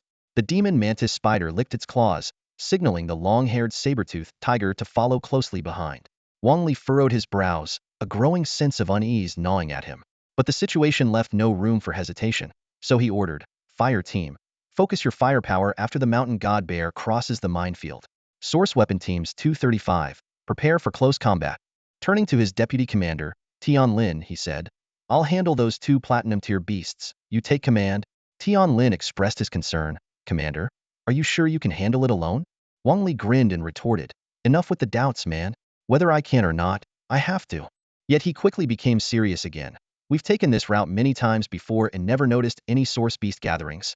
But now, encountering a small-scale beast tied halfway feels suspicious. I suspect there might be more than just these 3 platinum-tier source beasts. Tian Lin's expression turned grave. Are you suggesting this beast tide wasn't naturally formed? Wang Li shook his head. It's just a hunch. Maybe I'm overthinking it. But right now, we have no choice but to fight. Let's see who survives in the end. Not knowing for sure, Wang Li shook his head. It's just a feeling I have. Perhaps I'm overthinking it. But there's no point in dwelling on it now.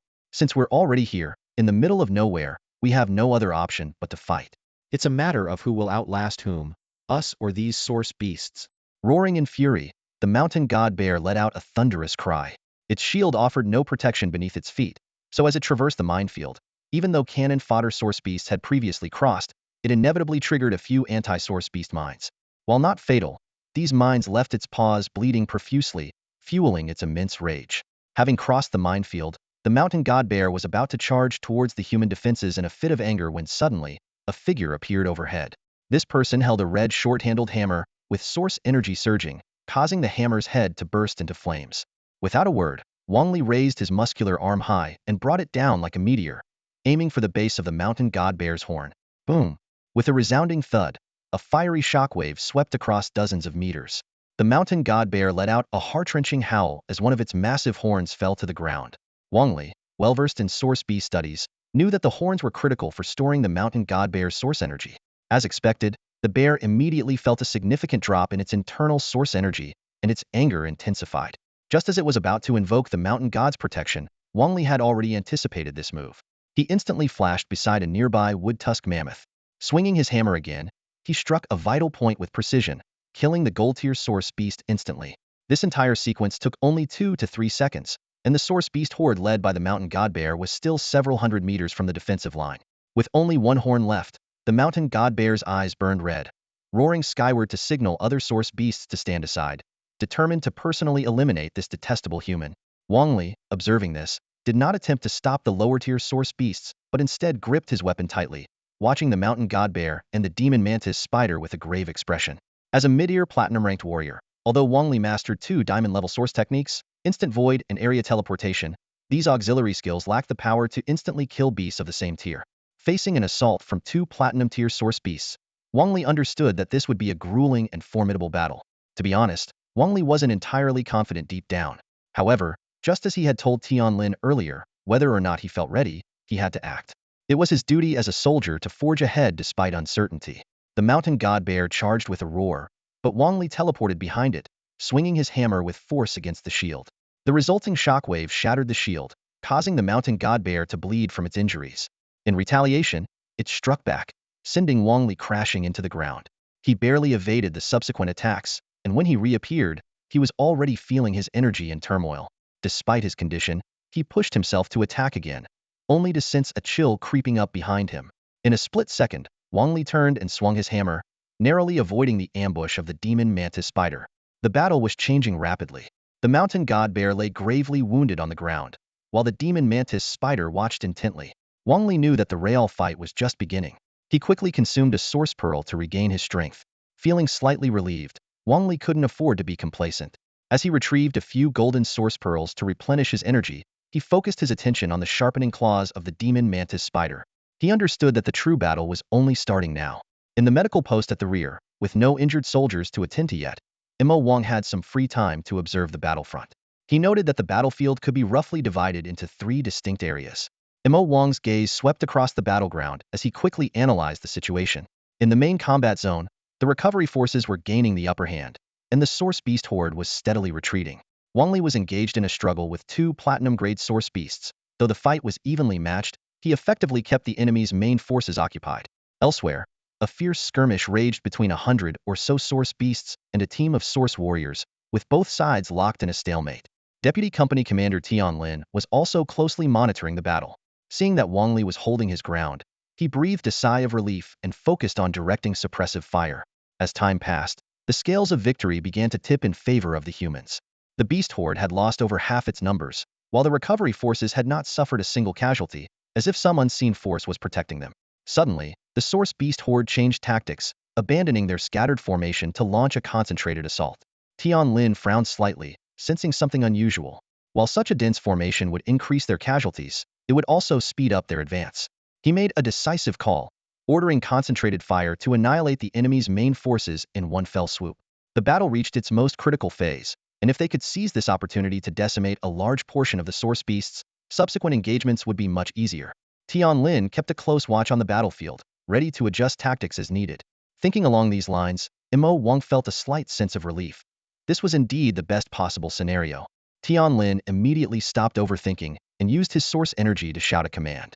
Fire team, listen up. Stop conserving ammo and hit them hard. Bring out the portable anti-Source Beast missiles and blast them to hell. No sooner had he spoken than a lion with bat-like wings and a scorpion-like tail soared into the sky, skillfully dodging the pursuing bullets as it rushed towards the defense line. Tian Lin's eyes sharpened, and he thought, it's finally here.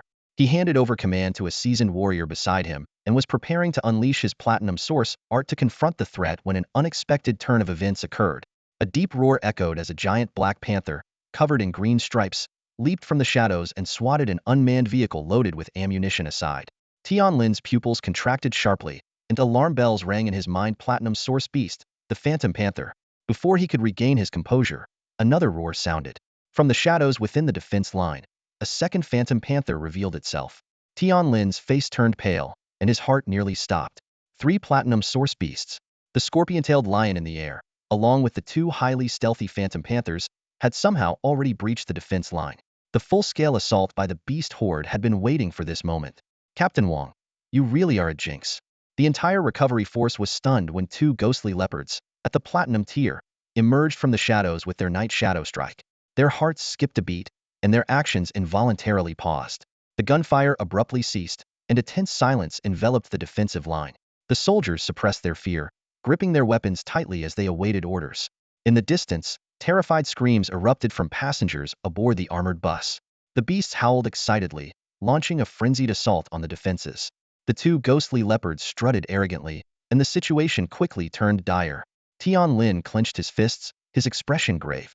Although he had the strength to take on 2, facing 3 platinum-tier Source Beasts was beyond his limit. Yet, bound by duty, he hesitated not. Mo Wang had just finished healing an injured comrade when he heard the sudden roar of the leopards. Despite his growing abilities, his high attack power was offset by low defense, making it difficult to withstand a platinum-tier Source Beast. Fingering the lollipop in his pocket and glancing at the crowd around him, he swiftly made a decision. 1 ghostly leopard attacked the top of the bus, inciting screams and cries of terror from within. Tian Lin was about to intervene, but was intercepted by the other leopard. He immediately ignited his source map, determined to unleash his full power at any cost. Seeing this, Mo Wang sought to activate his pendant, but it required a second to do so. Meanwhile, the ghostly leopard was already poised to strike. Its green patterns glowing as a source-powered claw formed in the air. Inside the bus, passengers were gripped by despair. Couples embraced tearfully, parents shielded their children, and lone travelers gazed sorrowfully at photos of loved ones. The ghostly leopard let out a cruel growl, and its source-powered claw swooped down. However, just as its attack was about to rip through the bus roof as easily as tearing a sheet of foam, the situation shifted once more. A strange hum resonated not so much in the air, but echoing within everyone's soul, sending a shiver through their very being. A massive sword, 5 meters long and composed of a faint gray-white light, materialized out of thin air. With lightning speed, it swung effortlessly towards the spectral leopard, executing the Diamond Source technique soul-slaying holy sword.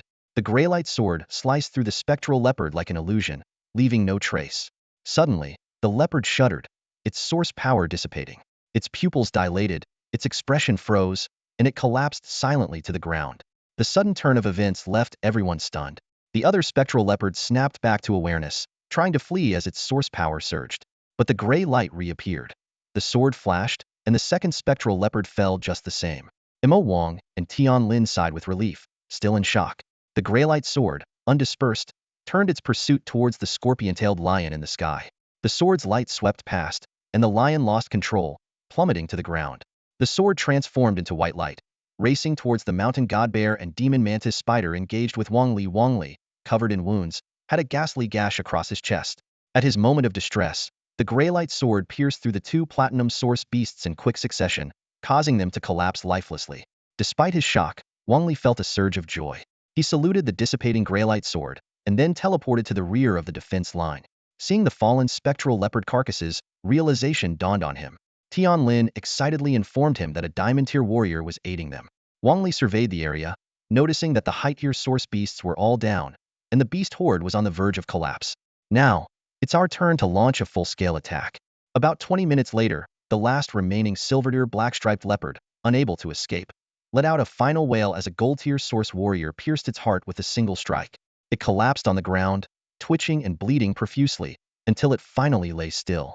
The battlefield was gradually clearing of smoke, with the bodies of over 1,000 source beasts scattered across the land. Wang Li stood on a high point, surveying the blood-soaked ground that had just witnessed a brutal battle. His wounds had been treated and were beginning to heal, though his clothes were still stained with blood. He slowly lit a cigarette, taking a deep drag as smoke curled around him. "What's the casualty report?" Wang Li asked in a low voice. Tianlin approached briskly, unable to hide his excitement. 61 lightly injured, 15 severely injured, and no casualties. Wang Li raised an eyebrow, somewhat surprised. Although most of the source beasts were taken down with firearms, there were still many instances of close combat. Yet, no one had died? Noticing his confusion, Tianlin explained, "Captain, we noticed something unusual during the tally. Many reported that at critical moments, they suddenly felt a surge of strength, or the source beasts made mistakes, allowing them to escape harm. I suspect it might be the work of that diamond-tier expert assisting us from the shadows." Wang Li nodded thoughtfully. "It's good that no one was lost. But since that senior doesn't wish to reveal themselves, we shouldn't disturb them. Keep this information confidential until we reach Luodu's safe city and report it there." "Understood," Tianlin replied solemnly. Wang Li glanced over the field of corpses and continued giving orders. "Have the others split into teams to collect high-value source pearls and materials, and compile a list of those who performed exceptionally. We move out in 20 minutes. Meanwhile, the medical area was a hive of activity. Every medical personnel capable of using healing source techniques looked pale, drenched in sweat. Imo Wang, the only one who mastered the grass and wolf source technique, was tasked with the most challenging duties. In front of him lay a severely injured soldier. His hand hovering above his source energy formed 6 or 7 life leaves that gently descended. Imo Wang's forehead was veined with tension, his breathing labored.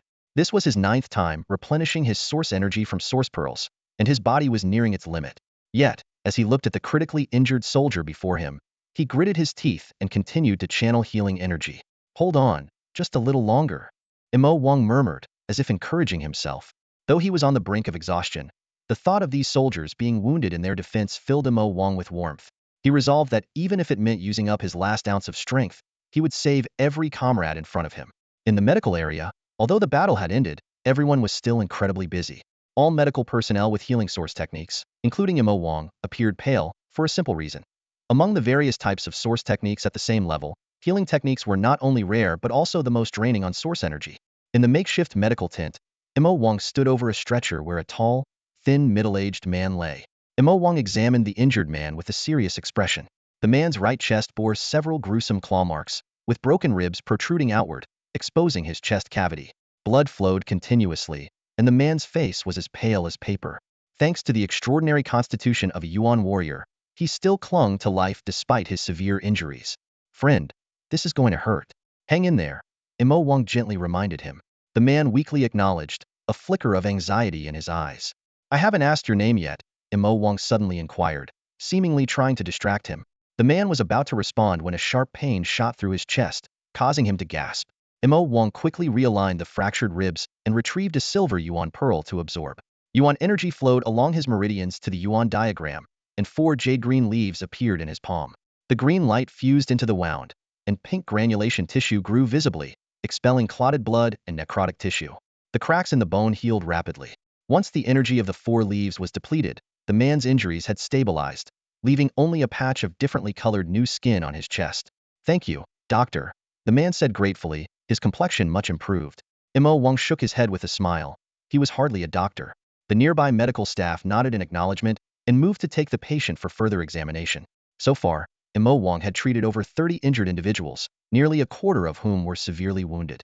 His efforts were almost single-handedly supporting the treatment team. This wasn't due to a lack of skill among the military medics, but rather the remarkable effects of the tree of life leaves, which made others pale in comparison. After a period of intense emergency care, the backlog of patients finally began to ease. Mo Wang stretched his sore body, weary from frequent replenishment of yuan energy, and started to ponder the situation. Clearly, a diamond-level expert had aided them, but the person seemed unwilling to reveal themselves. Was it a reinforcement from the recovery army's Luo Du safe city, a benevolent passerby, or perhaps a passenger from the convoy? Mo Wang shook his head, deciding not to dwell on it. With so little information, it was enough to understand the person's goodwill. He turned his thoughts to future plans, with the primary goal being to enhance his strength. This involved two aspects: advancing his level and absorbing high-level yuan techniques. In terms of advancement, thanks to being sealed at the bronze level for 8 years, Mo Wang's foundation was exceptionally solid. With sufficient yuan energy, he was confident he could directly break through to the high gold level. However, such a move would deplete his well-established base, so there was no need to rush. Moreover, Mo Wang aimed for a perfect advancement to the gold level, which required accumulating enough strength to defeat a realm boss. Absorbing high-level yuan techniques was the immediate priority. Thanks to Baozi's special ability, Mo Wang didn't have to worry about the formidable energy consumption of high-level techniques. This was a significant advantage. While yuan warriors could absorb techniques across levels, they were generally limited by their energy reserves, making it difficult to use high-level skills freely. Mo Wang, however, not only possessed yuan energy far exceeding his peers, but also had Baozi, the energy entity, to assist him. Together, their combined energy reserves spanned 2 levels. In effect, what was a finishing move for others, Mo Wang could use as a basic attack. Thus, he urgently needed platinum-level yuan pearls. With this in mind, Mo Wang had already laid out his next plan. I wonder what the distribution of yuan beasts around Luo Du safe city is like? Mo Wang mused to himself, a glint of anticipation in his eyes. As Mo Wang was contemplating his next move, a group of medical staff hurriedly carried in another severely injured source warrior into the makeshift tent. They called out urgently to Mo Wang, "Comrade Chun, quick! We have a patient in critical condition." Mo Wang immediately rose to his feet and quickly approached the stretcher. To his surprise, the injured person was the short-haired woman who had been in the same vehicle with him. He remembered observing her briefly when they disembarked, noting her impressive abilities. "What's the status of the patient?" Mo Wang asked as he began absorbing energy from a source speed. An anxious soldier from the recovery unit quickly replied, "Her back is severely wounded. We are from Source Marshal Group 3. We were ambushed by a mist wolf while harvesting source speeds on the battlefield. Comrade Ming, a gold-tier warrior, shielded us from the attack and suffered grave injuries herself. Please, you must save her." Mo Wang nodded and signaled to turn the patient over. As expected, there was a deep, bull's-eyed wound on her back, located dangerously close to the heart. "Is the heart injured?" Mo Wang asked, his expression grave. The short-haired woman on the stretcher weakly confirmed, "Yes, the heart is injured." Mo Wang furrowed his brows. Injuries to the heart and brain are the most fatal, with extremely high treatment difficulty. "Can you save her?" the soldier asked anxiously. "He'll try," Mo Wang replied, taking a deep breath and placing 4 emerald green leaves on the woman's back, near her heart. He swiftly devised a treatment plan. As an experienced hunter, Mo Wang was well-versed in human anatomy. He knew that the heart consists of the pericardium, myocardium, and 4 chambers, and any damage can severely impair blood circulation, with the most severe consequence being insufficient blood supply to the brain. If she weren't a gold-tier source warrior, she might not have survived. The leaves of the tree of life could repair the heart, but the new tissue would be fragile and require a substantial amount of life force to strengthen until it could handle the pumping load. Mo Wang had a plan. He was grateful for his innate ability of mental telekinesis, without which he would be at a loss. Using his telekinesis, he extended an invisible force into the wound, creating a mental heart that mimicked the rhythm of the heart chambers, temporarily taking over the heart's function. The short-haired woman suddenly felt an unfamiliar force aiding her blood circulation, and her eyes widened in surprise. Meanwhile, the jade-like leaves in Mo Wang's hand transformed into a life-giving glow, merging with the injured heart. New muscle tissue grew rapidly, sealing the gap.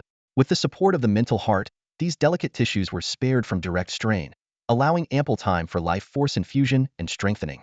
After about 8 or 9 minutes, the life force in the 2 leaves was depleted, and the new tissues were finally fortified to a strength comparable to the original myocardium. Mo Wang cautiously withdrew his telekinesis, and seeing that she was stable, he breathed a small sigh of relief. Compared to the heart injury, the back wound seemed insignificant. Given her gold-tier recovery abilities, she would likely heal within 2 weeks. However, determined to see the healing through, Mo Wang continued to use the remaining leaves, and soon the wound on her back vanished, revealing fresh skin. With the naked eye, one could see the short-haired woman's complexion becoming rosy again during the treatment. Her breathing turned deep and slow, no longer weak and rapid as it was moments before. Mo Wang withdrew his arm, but the lingering effects of the life tree leaves continued to flow through Meng Qinyan. She felt a warm sensation throughout her body, as if she were soaking in a hot spring. Her heart beat strongly, and she truly understood the phrase, having a brush with death.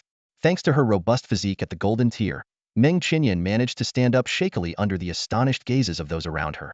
She quickly grabbed Mo Wang's hand, bowed slightly, and said with emotion, "Benefactor, please accept my gratitude. I really thought I was going to die just now. I had even prepared my last words." This was genuinely how she felt.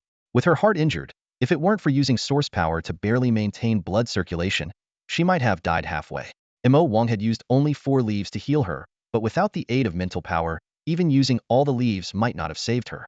The life tree leaves were, after all, a golden tier source technique, requiring a gradual enhancement of new tissue.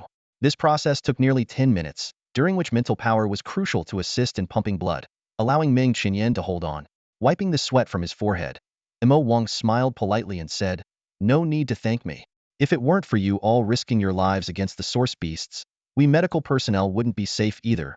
Meng Qinyan was about to say more when she suddenly heard a soldier beside her snap to attention and salute towards the tent entrance, saying, "Hello, Captain." A sturdy middle-aged man walked in, nodded to the recovery troops, indicating they needn't be so formal, and then surveyed the tense situation before asking, "Which one of you is Comrade Qinping? Which one of you is Comrade Qinping?" Mo Wang hesitated for a moment, unsure of the intent, but stood up and said, "That's me."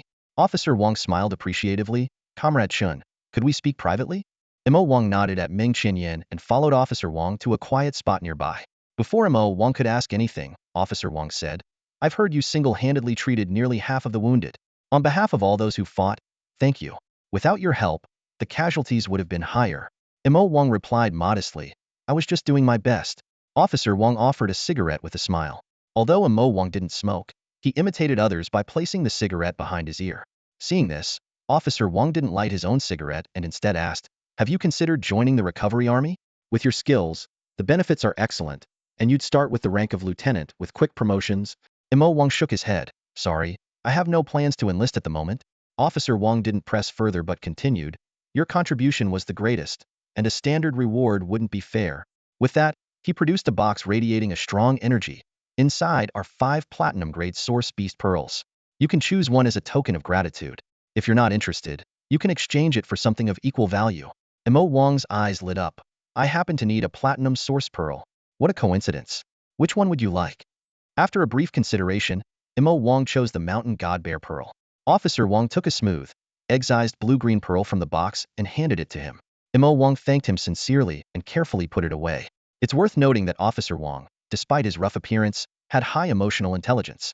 He first asked Mo Wang about joining the recovery army and only offered the source pearl as a reward afterward, which was a crucial order. If he had given the source pearl right away and then asked Mo Wang if he wanted to join the recovery army, it would have been awkward if Mo Wang accepted the pearl but then declined the offer. This would have been somewhat improper, potentially offending Wang Li's goodwill and causing embarrassment for both. However, the current approach not only eased the slight awkwardness from Mo Wang's earlier refusal, but also highlighted the recovery army's goodwill and friendliness, creating a harmonious atmosphere between the two. Mo Wang couldn't help but admire Wang Li's way of handling things. He recalled the captain's earlier brave act of single-handedly stopping 2 platinum source beasts and developed a favorable impression of him. After a moment's hesitation, Mo Wang asked, "Captain Wang, who was the diamond rank expert that helped us earlier?" Wang Li shook his head, maintaining a calm demeanor. "I don't know either. Perhaps they were just passing by or hiding among the passengers. Since they haven't shown themselves yet, let's not dwell on it." Mo Wang frowned slightly. "So, we're just taking these platinum source pearls."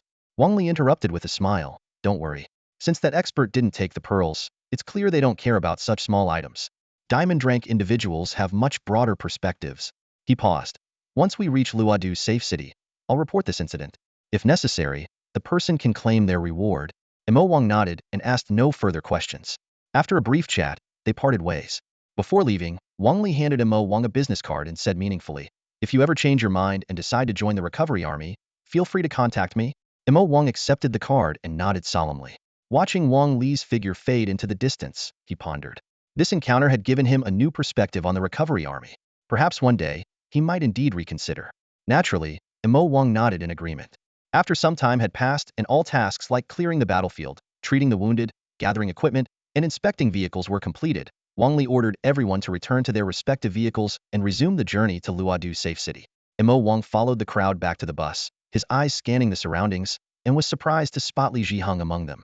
The soldier from the guard, now bandaged and limping, yet walking with his head held high, boarded the armored bus. Mo Wang didn't approach to greet him, but observed him for a moment before looking away. Once back in his seat, Mo Wang noticed Meng Qinyan eagerly negotiating with the passenger next to her for a seat exchange. The passenger agreed, seeing that Meng Qinyan was a volunteer fighter. Savior, what's your name? Meng Qinyan asked excitedly as soon as she sat down, her eyes sparkling with curiosity. Before Mo Wang could answer, she introduced herself. I'm Meng Qinyan, a resident of Luodu's safe city. I was on my way back from a friend's wedding in Chuzhou when this happened. Being a source beast hunter, I naturally had to jump in and help. As she spoke, her expression suddenly turned serious. The battle was over, but we encountered a cunning azure mist wolf. It turned into mist and hid among the corpses, launching a surprise attack on us. I reacted the quickest, tackling the one being attacked, but got seriously injured myself. She mimicked a slashing motion. If it weren't for you, I would be done for. Mo Wang listened attentively and smiled.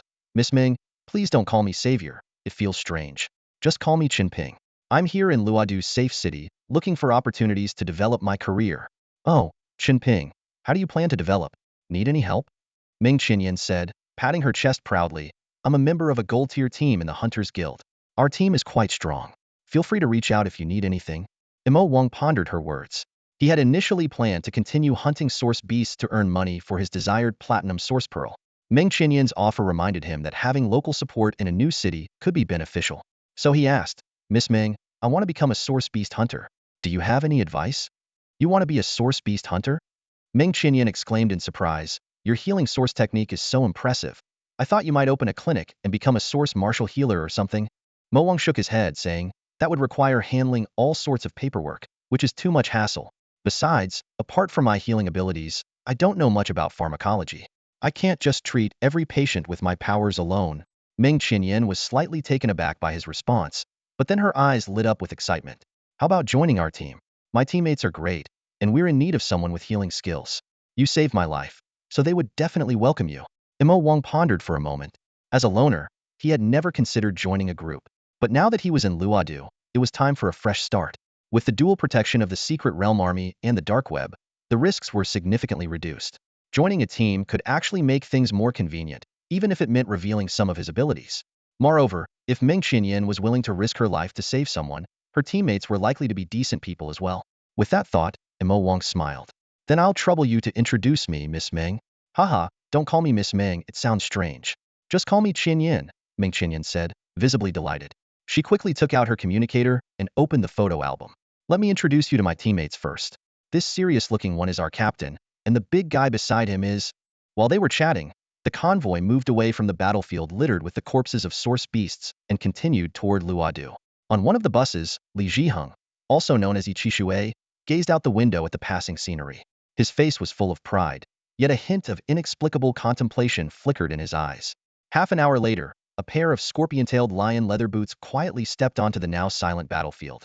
The owner of the boots, clad in a large gray robe, murmured, failed on the first attempt? Huh? A stranger at the diamond level, coming to Luodu at this time is a bit troublesome. A moment later, the figure in the gray robe turned to leave. On the back of the robe was the emblem of a pair of outstretched wings, with a sharp sword at their center. After dealing with the beast tide, the journey went smoothly without any further incidents.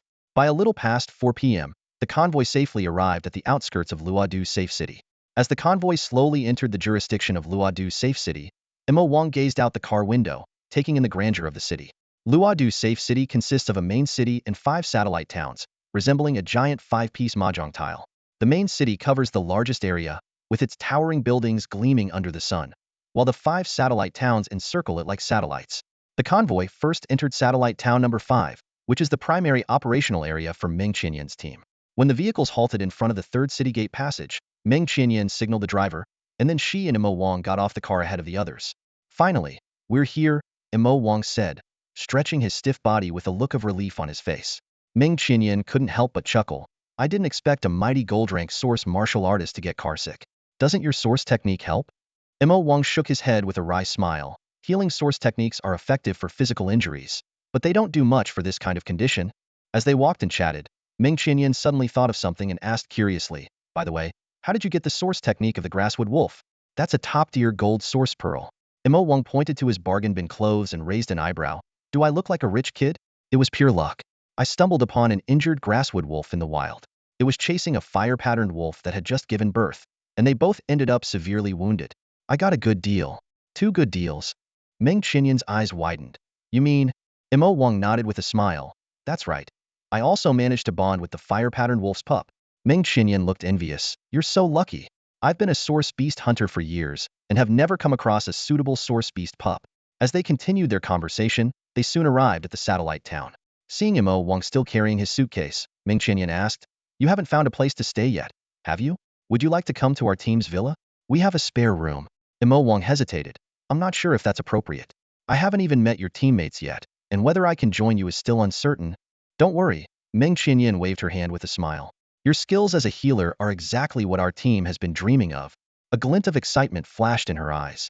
I bet once you meet my teammates, they won't let you go easily. With that, she pulled out her communicator and swiftly sent a message to gather everyone, briefly introducing Imo Wang. When she handed it to Imo Wang to see, the group chat was already buzzing with enthusiastic welcomes. See, I told you, Ming Qinyan said with a triumphant grin. Come on, I'll take you to our apartment. Imo Wang hesitated. Would it be rude to show up empty-handed? Should I bring a gift? No need to be so formal. Ming Qinyan waved off the concern. We're practically family. She looked around and suddenly smacked her forehead. Oops, wrong way. This way, we'll pass by the food street. I'm a bit hungry. How about you? I'm a regular here and know the most authentic places. Do they have Xilongbao? Imo Wang asked. Of course. Auntie Wang's Xilongbao is the best fragrant and made with quality ingredients. I'll take you to try some. Ming Qinyan's eyes lit up as she led Imo Wang towards the food street. After more than half an hour, Imo Wang and Ming Qinyan arrived at a small villa in a secluded area of Satellite City number 5, carrying large bags filled with food. Ming Qinyan stuffed the last skewer of meat into her mouth, casually wiped her hands, and placed her palm on the groove by the door. A trace of source energy flowed, and the door opened in response. She mumbled, When I have time, I'll register your source energy fluctuation. Imo Wang nodded and followed her inside. The interior was simply and practically decorated, with white walls and a few pots of greenery, giving it a spacious and refreshing feel. The furniture was minimal yet complete, reflecting the owner's pragmatic style.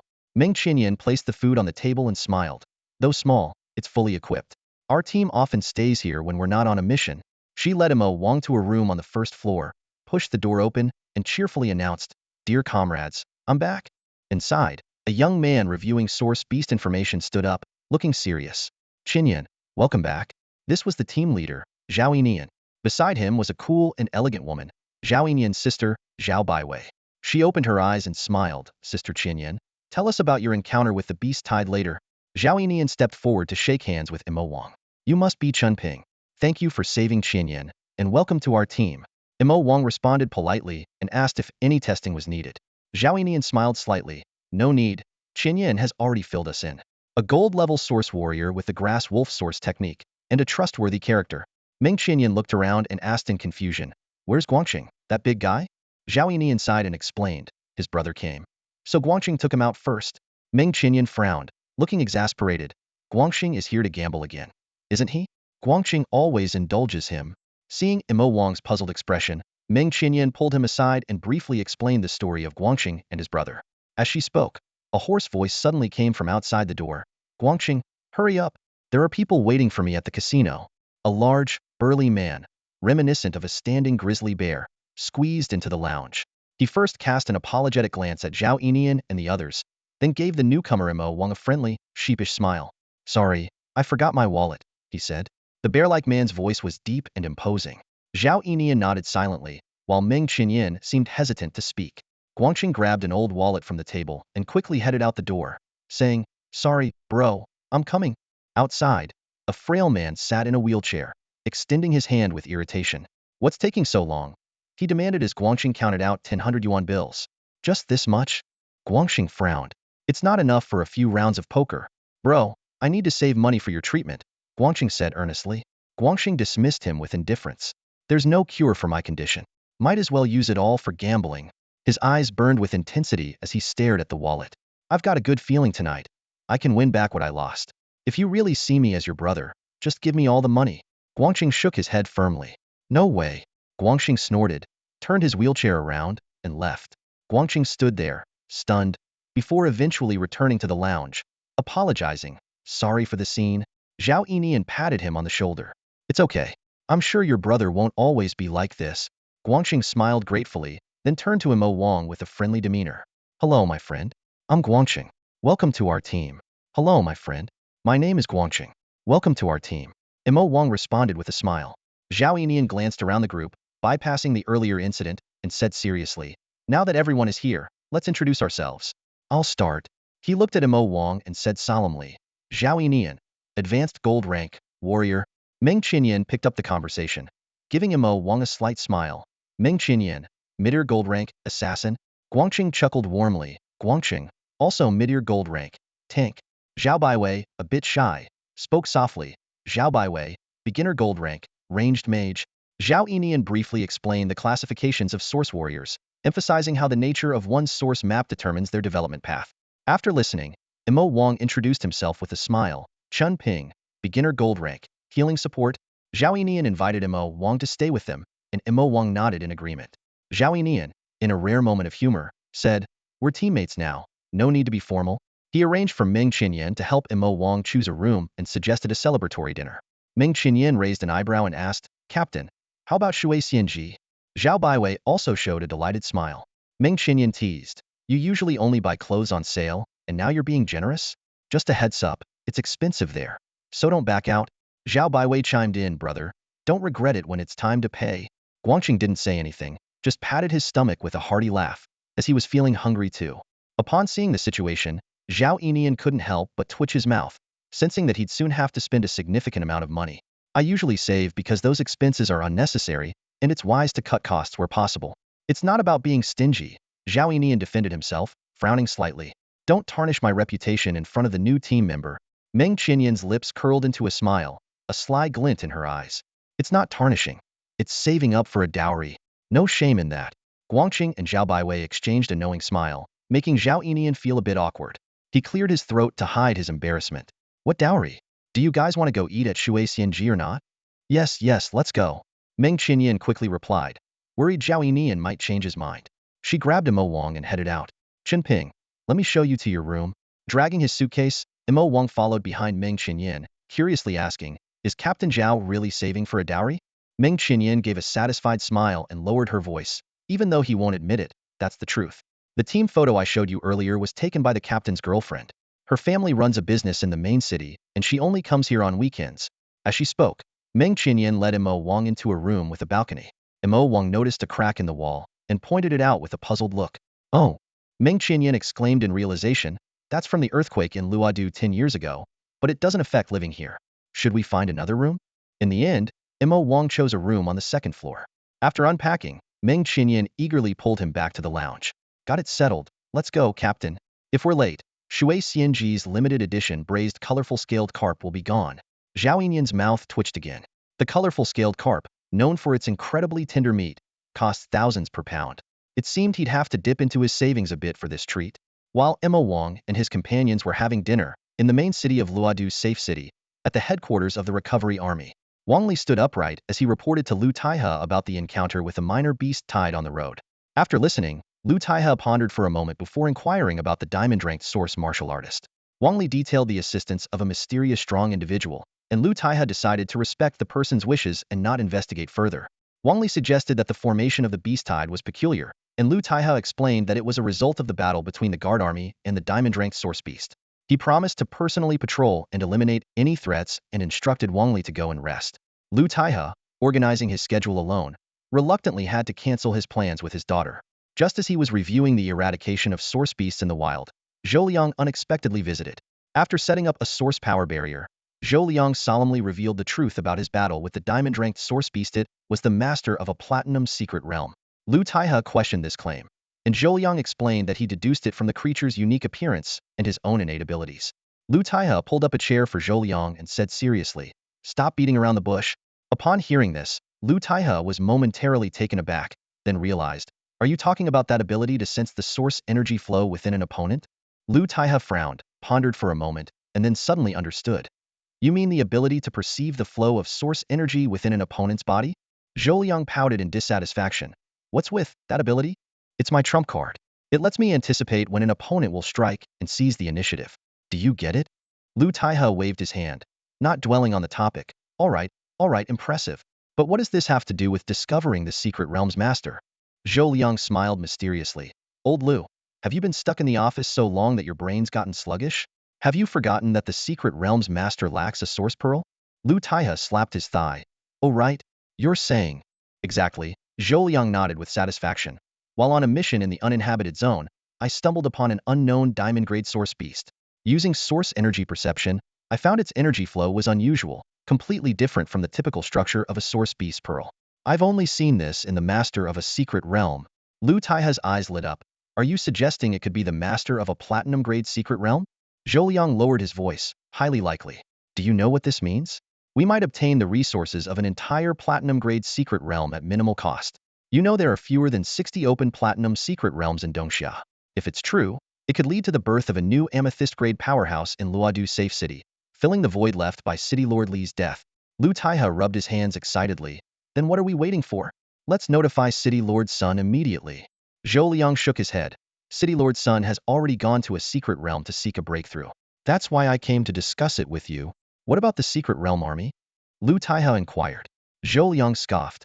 The secret realm army? They always look down on us, the guard army, thinking we're just glorified security guards. Do I have to humble myself and seek their favor? Lu Taihe suddenly understood. I see. You want the two of us to join forces? Zhou Liang nodded. Exactly. I've already marked the creature internally. It hasn't returned to the secret realm, or the mark would have faded. Now is the perfect opportunity for us to take it down together. Lu Taihe frowned. You sly guy. Sitting on such critical information for so long. Aren't you afraid it might return to the secret realm? Zhou Liang shrugged. Leak information? To whom?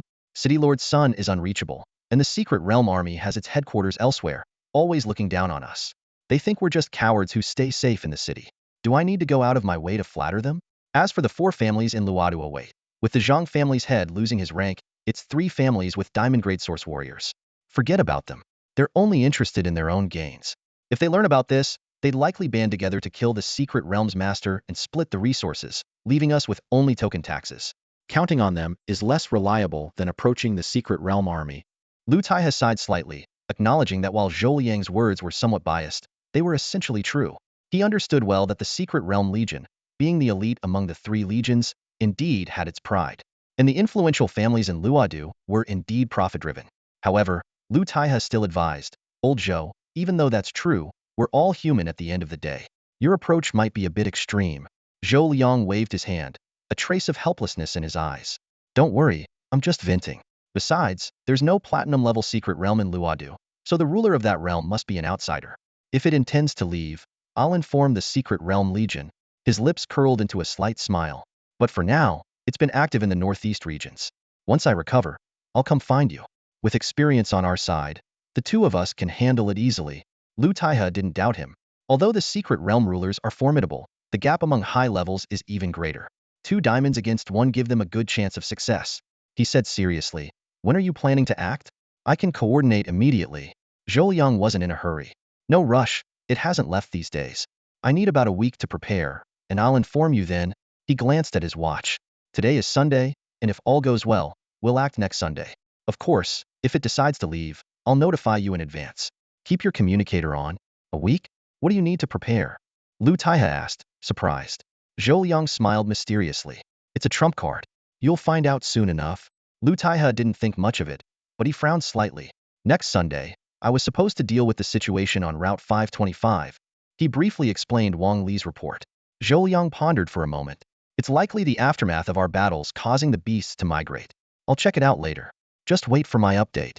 They discussed their action plan briefly. As they were about to part, Lu Taihe noticed Zhou Liang's boots and chuckled. Old Zhou, those boots are nice. Where did you get them? Zhou Liang's smile was warm. They're made from manticore hide, comfortable and durable. I have an extra pair at home. Want them? Thanks a lot then. Oh, come on. Given our friendship, no need for thanks. In Luodu, Satellite City number 5, after Mo Wang and the others enjoyed an expensive meal at Shui Xianji, they parted ways. They agreed to embark on their first hunting expedition as a new team once Ming Qinyan fully recovered. using real combat to help Mo Wang integrate quickly into the group. Zhao Yinian drove Mo Wang back to his small villa. After the car stopped, he rolled down the window, his gaze falling on the takeout food in Mo Wang's hands. Curiously, he asked, Qinyan mentioned you have a contracted source beast. Is this for it? Mo Wang nodded with a smile. That's right. My little guy is quite the foodie. During dinner, its drool almost filled up the source map space. Inside, Baozi fumed with embarrassment. It's not that exaggerated.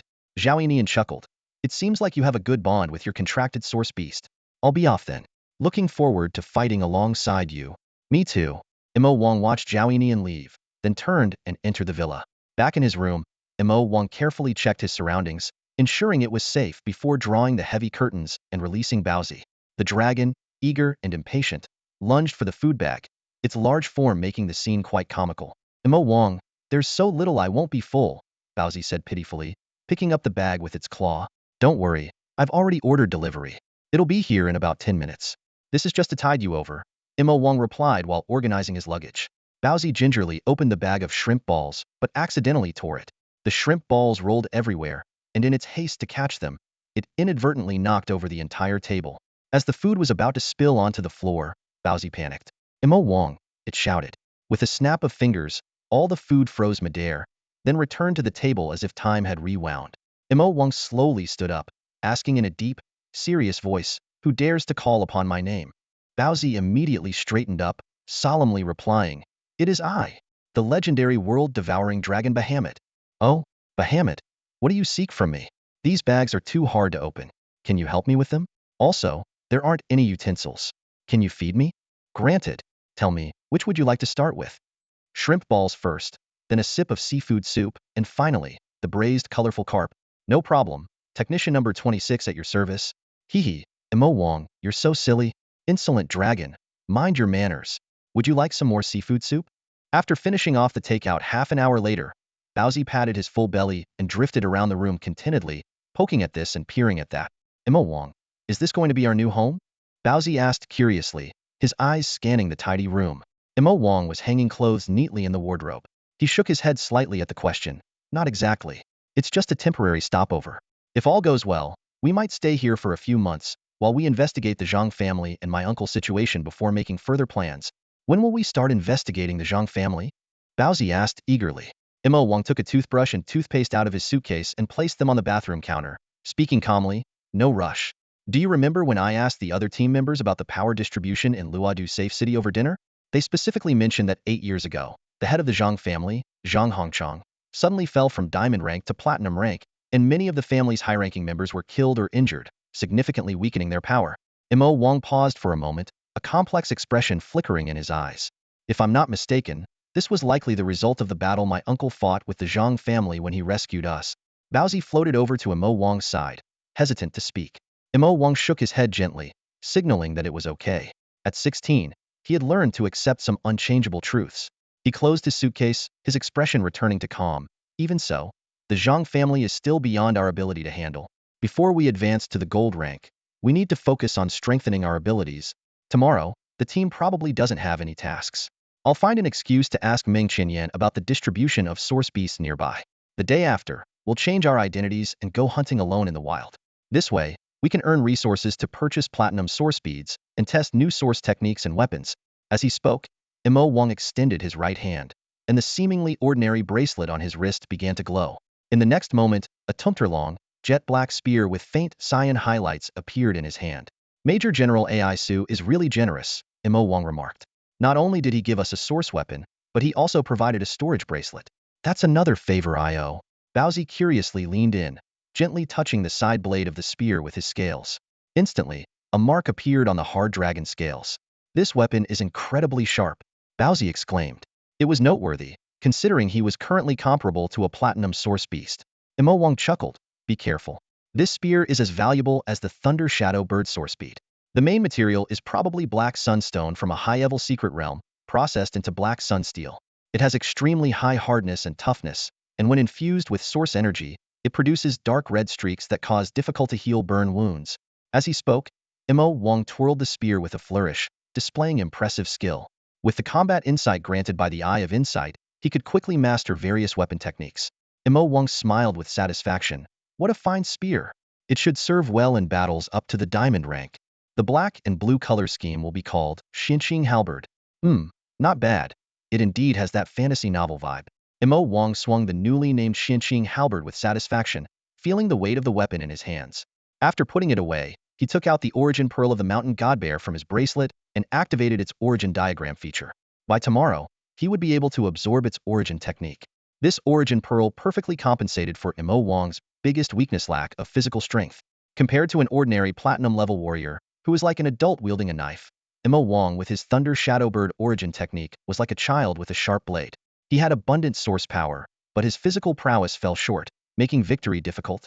However, the Mountain God's Guardian origin technique from the Mountain God Bear was like an indestructible armor for Mo Wang. Although his life force still had gaps, his defense was significantly improved, making him less likely to be easily defeated. If he were to face Galbo again, even without the gold pattern illusory Capricorn Beast's origin pearl, Mo Wang would have a good chance of turning the tables. Mo Wang opened his pendant and transformed Baozi into a full-sized fire pattern wolf. Baozi, this is your new form.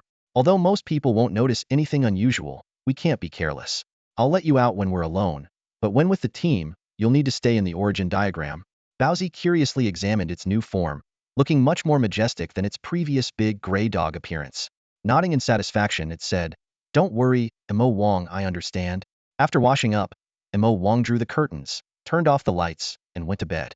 He lay with his hands behind his head, gazing quietly at the night sky through the window, his eyes deep and calm. Baozi lay beside him and softly said, "Mo Wang, the moon is bigger than usual tonight." "Yes, that's because the Mid-Autumn Festival is coming up." "Mid-Autumn Festival? I remember this holiday involves eating mooncakes, right?" Mo Wang, when the time comes, I want red bean, chestnut, and peanut ones." "No problem, guaranteed." Around 10 a.m. the next day, a nondescript middle-aged man stopped on the outskirts of a satellite city, about 20 kilometers from the capital, Luodu. Beside him was a robust fire-striped wolf. This duo, of course, was Mo Wang and Baozi, both disguised. Mo Wang squinted slightly, taking in the surroundings. The morning dew hadn't fully evaporated, and the air was rich with the scent of earth and grass. He exhaled softly, recalling the surge of power he felt after absorbing the Mountain God's Bear technique earlier that morning. "We've finally arrived," Mo Wang murmured, retrieving a communicator from his storage bracelet. He quickly scanned a map on the device, cross-referencing it with the landscape around them. Baozi leaned in, curiously eyeing the screen. Mo Wang closed his eyes and activated his forest sensing ability. Instantly, he became aware of every living presence within several kilometers. A subtle smile appeared on his lips. "Lucky us, we found our target right away." Baozi wagged his tail excitedly. "Is it a wood-tusk mammoth, like the one we hunted the first time?" Mo Wang nodded, a hint of nostalgia in his eyes. "That's right, but this time it should be much easier." He patted Baozi's head. "Let's see how quickly we can handle it with our current strength." Meanwhile, the wood-tusk mammoth, busy grazing in the distance, suddenly shivered as if sensing a fierce predator's gaze. It looked around warily, seeing only the calm forest. Moments later, the feeling of unease vanished, and the mammoth let out a puzzled bellow before resuming its meal of leaves. Moo. The brain of the wood-tusk mammoth isn't very developed. As the ruler of this area, it no longer doubted and assumed its unease was simply due to a poor night's sleep. It extended its trunk to grab some leaves.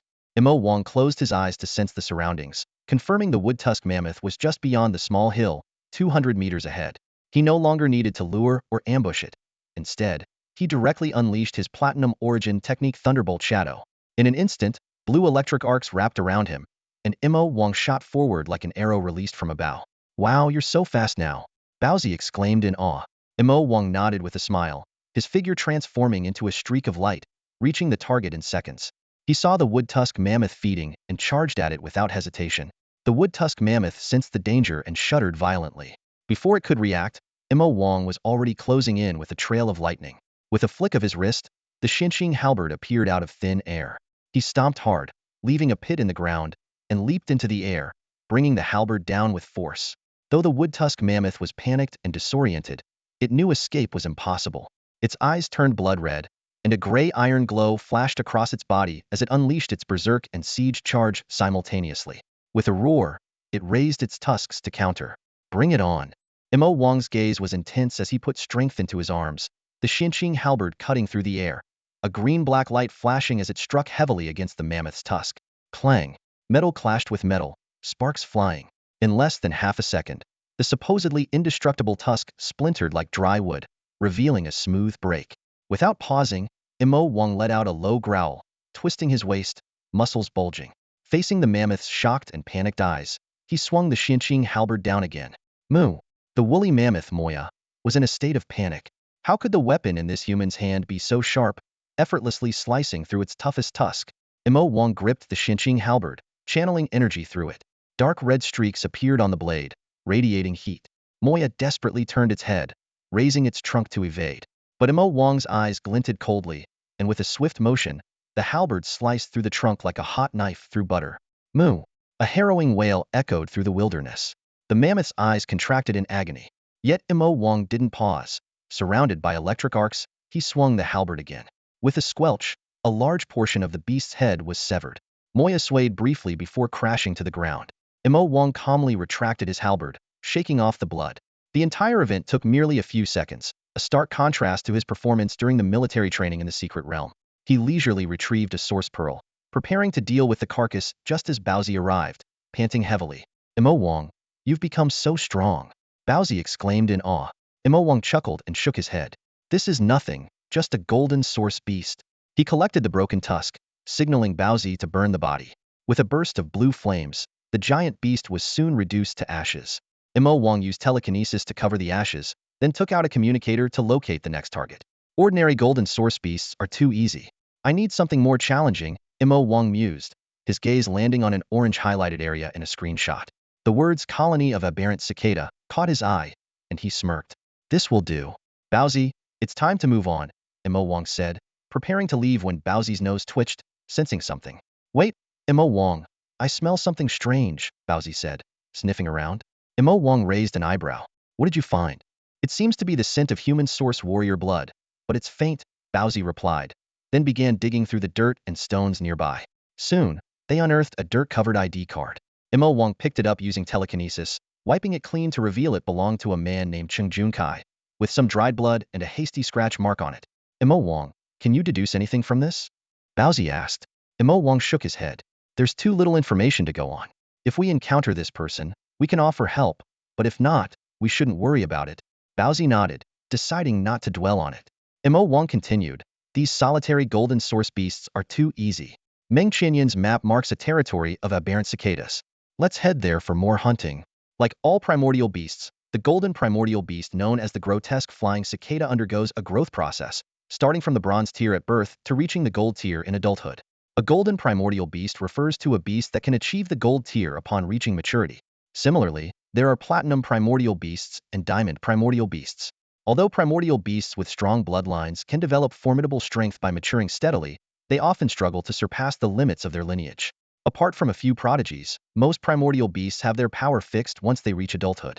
47 kilometers outside the safety city of Luodu, there is a group of grotesque flying cicadas.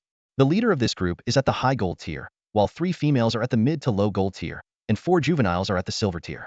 These cicadas have a peculiar appearance. They have 4 or 5 tentacles on their heads, bodies resembling crocodile tails, and are equipped with segmented limbs and small wings. Their front ends have sharp, large wings. Adults measure 3 to 4 meters in length and possess 2 primordial skills, Sonic Screech and Rapid Slash. Around 1 in the afternoon, Imo Wang and Baozi arrived at the grotesque flying cicadas territory.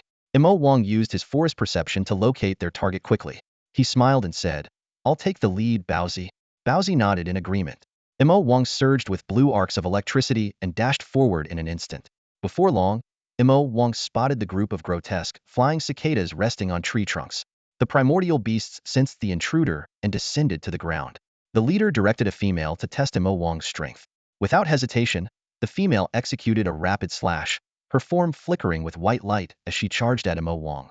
Along the way, her tentacles emitted a sonic screech, intending to disrupt her opponent. However, this had no effect on Imo Wang, whose mental fortitude was exceptionally high.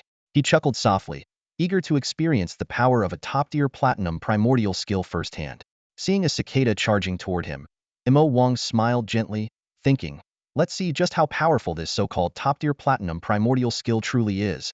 Reaching out his hand, Imo Wang focused his mind, and with a sharp crack, blue lightning erupted violently in his palm. Arcs of electricity danced in his hand as Imo Wang reveled in the tremendous power of the thunder, far surpassing anything he'd felt before. He nodded with satisfaction. Suddenly, a large female flying cicada descended from the sky, its piercing shriek slicing through the air. Yet, Mo Wang remained motionless, a faint, cold smile playing on his lips. Sensing danger, the cicada abruptly pulled up. Mo Wang raised an eyebrow, then launched himself skyward like an arrow. His mental energy formed invisible platforms beneath his feet, allowing him to move effortlessly through the air. Alarmed, the female cicada called out for its companions while darting rapidly in the sky. Mo Wang, however, pursued relentlessly, shadowing its every move. Realizing it couldn't shake him off, the cicada turned vicious, diving downwards. Mo Wang's expression remained unchanged. With a thought, two energy clones materialized beside him. The cicada didn't have time to react, its sharp forewings slicing one clone in half. But a moment later, the clone exploded in a burst of lightning, causing the cicada to howl in pain. Seizing the opportunity, the other clone flashed in front of the cicada and detonated again. The consecutive blasts severely injured the cicada. Its wings charred and shattered as it plummeted from the sky. Mo Wang timed his move perfectly, propelling himself upward to meet the falling creature. The lightning in his palm grew brighter, serpentine arcs of electricity swirling wildly. Mo Wang shouted, "Platinum Source Art Thunder Control." A blue thunder dragon roared forth, engulfing the cicada in an instant. The sphere of lightning grew intensely bright before erupting violently. Amidst the thunderous roar, a gigantic flower of lightning bloomed in the sky. As the light faded, the cicada was reduced to ashes, leaving only a golden source pearl suspended in midair. Witnessing this, Mo Wang's expression was one of slight delight. Truly, this was the pinnacle of platinum source art. In the distance, the other grotesque flying cicadas that were rushing over were utterly shocked by the scene before them. They slowed down and came to a halt. Turn to ash just like that? That's way beyond the power of a golden tier creature. The bizarre cicadas exchanged bewildered glances, filled with terror. The leader, a male cicada, quickly made a decision and shrieked an order to retreat. Mo Wang keenly noticed that the remaining adult cicadas all carried young ones on their backs. Without hesitation, they swiftly retreated, showing no intention of avenging their fallen companion. With a raised eyebrow and a sly smile, Mo Wang swiftly stowed away the golden source pearl. Surrounding himself with arcs of electricity once more, he transformed into a streak of light and gave chase. Letting such an opportunity slip away was out of the question, especially since a pack of golden source beasts was a rare find in this relatively safe area. In his lightning shadow state, Mo Wang's speed far surpassed that of the cicadas. As the distance between them rapidly closed, the male cicada grew increasingly anxious. Gritting its teeth, it shouted, "As long as there's life, there's hope for offspring." With that, it tossed the two young cicadas off its back. The other female cicadas hesitated, but, seeing Mo Wang drawing near, ruthlessly abandoned their young as well. With their burdens gone, the cicada's speed increased by 20 to 30%, but still couldn't match Mo Wang's pace. The abandoned young cicadas buzzed in panic. Mo Wang, expressionless, waved his sleeve, releasing several fire blasts to eliminate them. As a hunter, he understood the importance of knowing one's position and role. Continuing the chase, Mo Wang focused on the largest male cicada. Sensing the murderous intent behind it, the male cicada shivered with fear.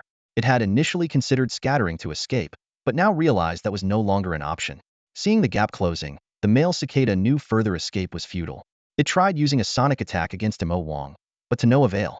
In desperation, the male cicada let out a piercing cry, signaling the two female cicadas to prepare for battle. Despite their fear, the female cicadas responded to the call. Mo Wang sensed the shift in the cicada's demeanor, guessing they had decided to stand and fight. Allowing the enemy to make the first move and putting himself at a disadvantage was not Mo Wang's style. He preferred to take the initiative, controlling the tempo and maintaining the upper hand. Mo Wang felt a subtle shift in his mind as the arcs of electricity around him intensified, waiting to be unleashed. His eyes narrowed, focusing intently on the movements of the male flying cicada. Sensing a slight decrease in the cicada's speed and its intention to turn around, Mo Wang released a sudden burst of electricity. His body seemed to teleport above the strange creature, his speed multiplying several times over.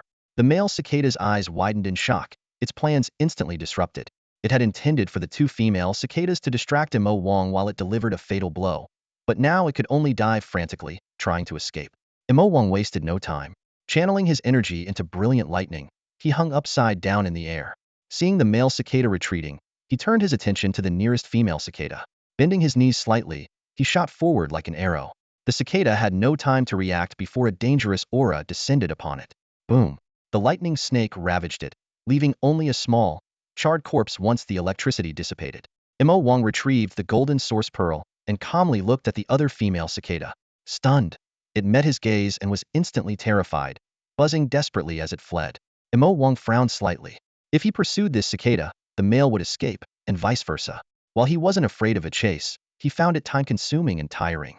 He summoned his Xinqing halberd, planted his feet firmly, and aimed at the fleeing cicada. Energy surged, converging with the blue-green inscription on his source map. Platinum Source Technique, Mighty Force Technique, activate. Boom. The moment the Xinqing halberd left his hand, it exceeded the speed of sound. It streaked through the air like a black meteor, creating a sonic boom that blossomed like a giant flower. Air ripples surged, and in the next instant, the long halberd crossed the distance, shattering the female cicada into pieces. Passing through the blood rain, the halberd's momentum remained unchecked, finally crashing into the ground and creating a crater like a meteor strike. The exaggerated scene was like a bucket of cold water, instantly extinguishing any fleeting thoughts of resistance the male cicada might have had, like a flame doused. Mo Wang's strength was on full display, leaving the male cicada utterly despondent. It realized that whether it chose to fight or flee, there was no escape. In its despair, the high-ranking golden mutant cicada lost its will to survive. It let out a piercing scream and then frantically flailed its limbs and wings, recklessly charging at Mo Wang as if seeking a swift end. Mo Wang raised an eyebrow, noticing the cicada's suicidal charge. He remained cautious and, with a thought, enveloped himself in a semi-transparent white shield. The cicada crashed into the shield with a splat, yet continued its futile assault. Mo Wang gestured, and the Xinqing halberd, buried deep in the ground, flew back into his grasp. Seeing the cicada had no will to fight, Mo Wang shook his head, abandoning the idea of testing the mountain god's protective strength. Wasting no time, he tensed his muscles and thrust the halberd forward. With a squelch, the Xinqing halberd pierced through the cicada's head. The mutant cicada was instantly killed, its limbs falling limply, leaving only nervous twitches. Landing gracefully, Mo Wang extracted the source beads from the last two cicadas. Just as he was about to return to find Baozi, he felt a stirring within him. He understood this as a sign of an impending breakthrough. Simultaneously, Baozi, not far away, sensed it too, a gleam of joy in his eyes. Mo Wang seized the moment, letting the source energy surge through him. With just one cycle, he effortlessly broke through the bottleneck, advancing to the mid-silver rank. In an instant, he became like a black hole, voraciously absorbing the surrounding free source energy. A massive vortex expanded rapidly around him, soon reaching a diameter of over 20 meters. Such a spectacle, if witnessed, might lead one to mistakenly believe a golden-ranked source warrior was advancing to platinum. Not wanting to draw attention, Mo Wang quickly controlled the vortex, bringing it to a halt. He reached out and took the two hovering golden source beads, and with a thought, absorbed the golden source energy into himself. While the two source beads couldn't completely fill the gap left by his advancement, they were enough to temporarily alleviate it.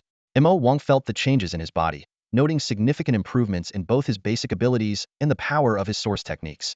He estimated that his overall strength was now about 1.5 times that of his lower rank, greatly surpassing the typical advancement of a silver-ranked source warrior. Although Mo Wang was a silver rank, the quality of his source map meant his source energy reserves were greater than those of an average golden-ranked source warrior. Considering he had expended a lot of energy in the previous battle, the two golden source beads alone couldn't fully replenish the energy gap left by his advancement.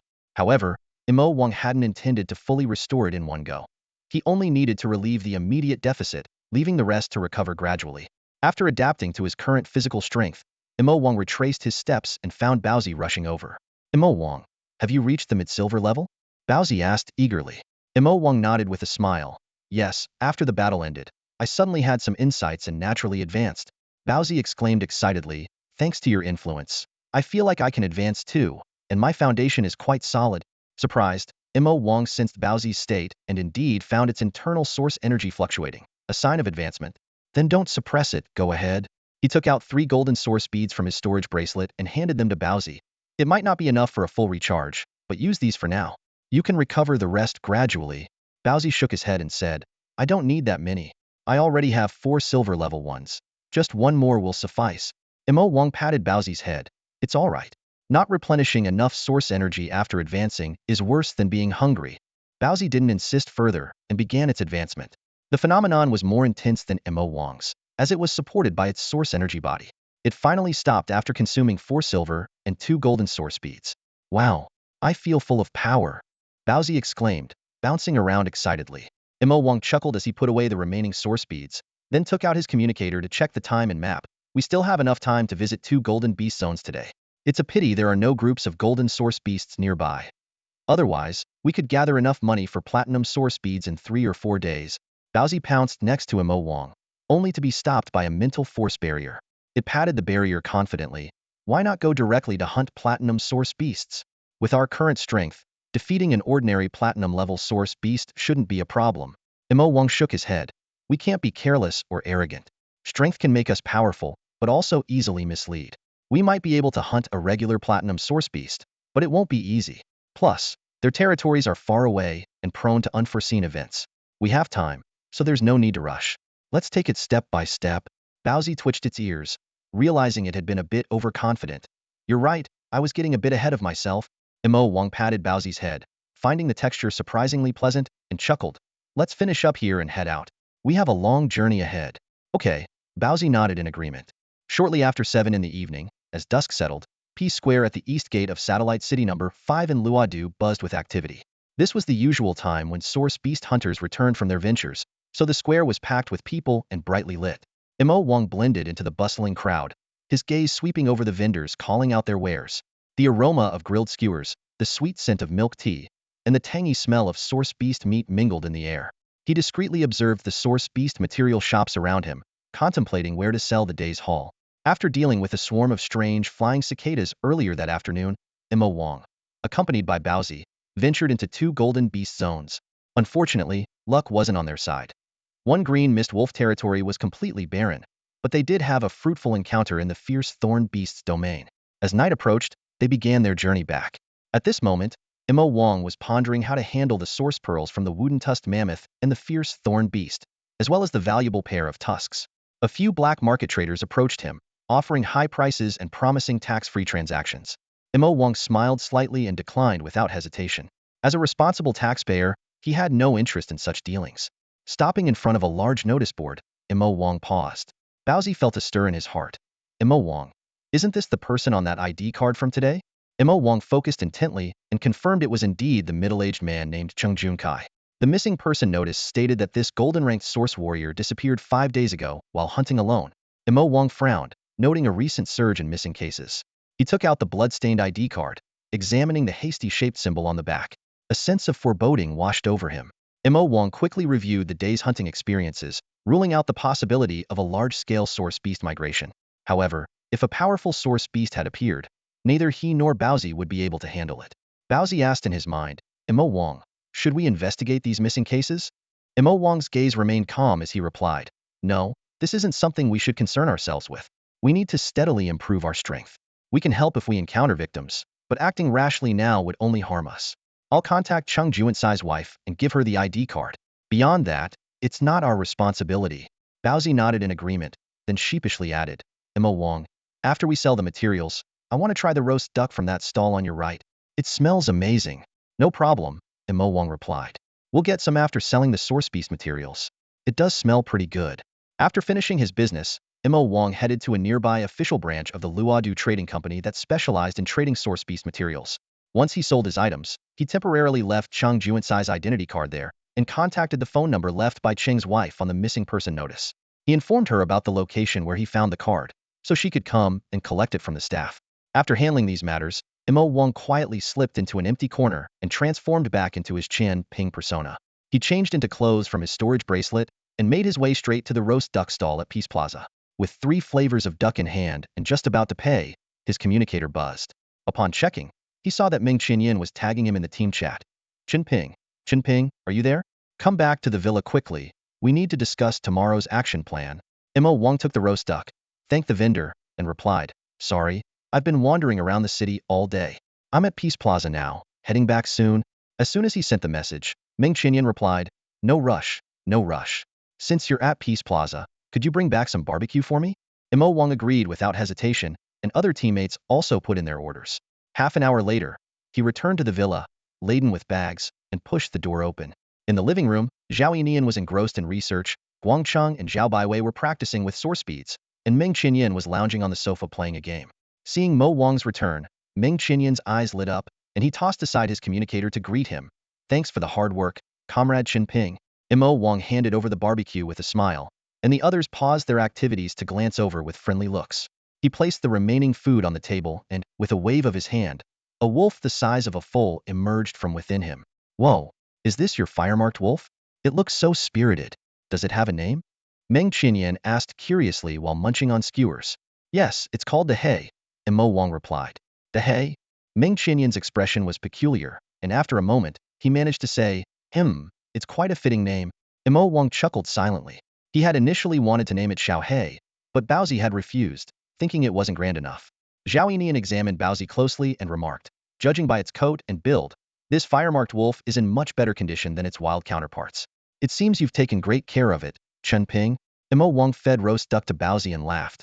We take care of each other, but De He is a bit afraid of pain, so it might not be much help in a fight. Zhao Yinian waved his hand dismissively. No worries, Chen Ping. You just focus on healing injuries. We'll handle the fighting. Zhao Baiwei and Guang Qing also curiously observed Baozi, especially Zhao Baiwei, whose normally aloof demeanor softened as her eyes sparkled with interest in the furry creature, as if wanting to pet it. Zhao Yinian approached the table, took a bite of grilled cold noodles and said, now that everyone is here, let's go over tomorrow's action plan while we eat.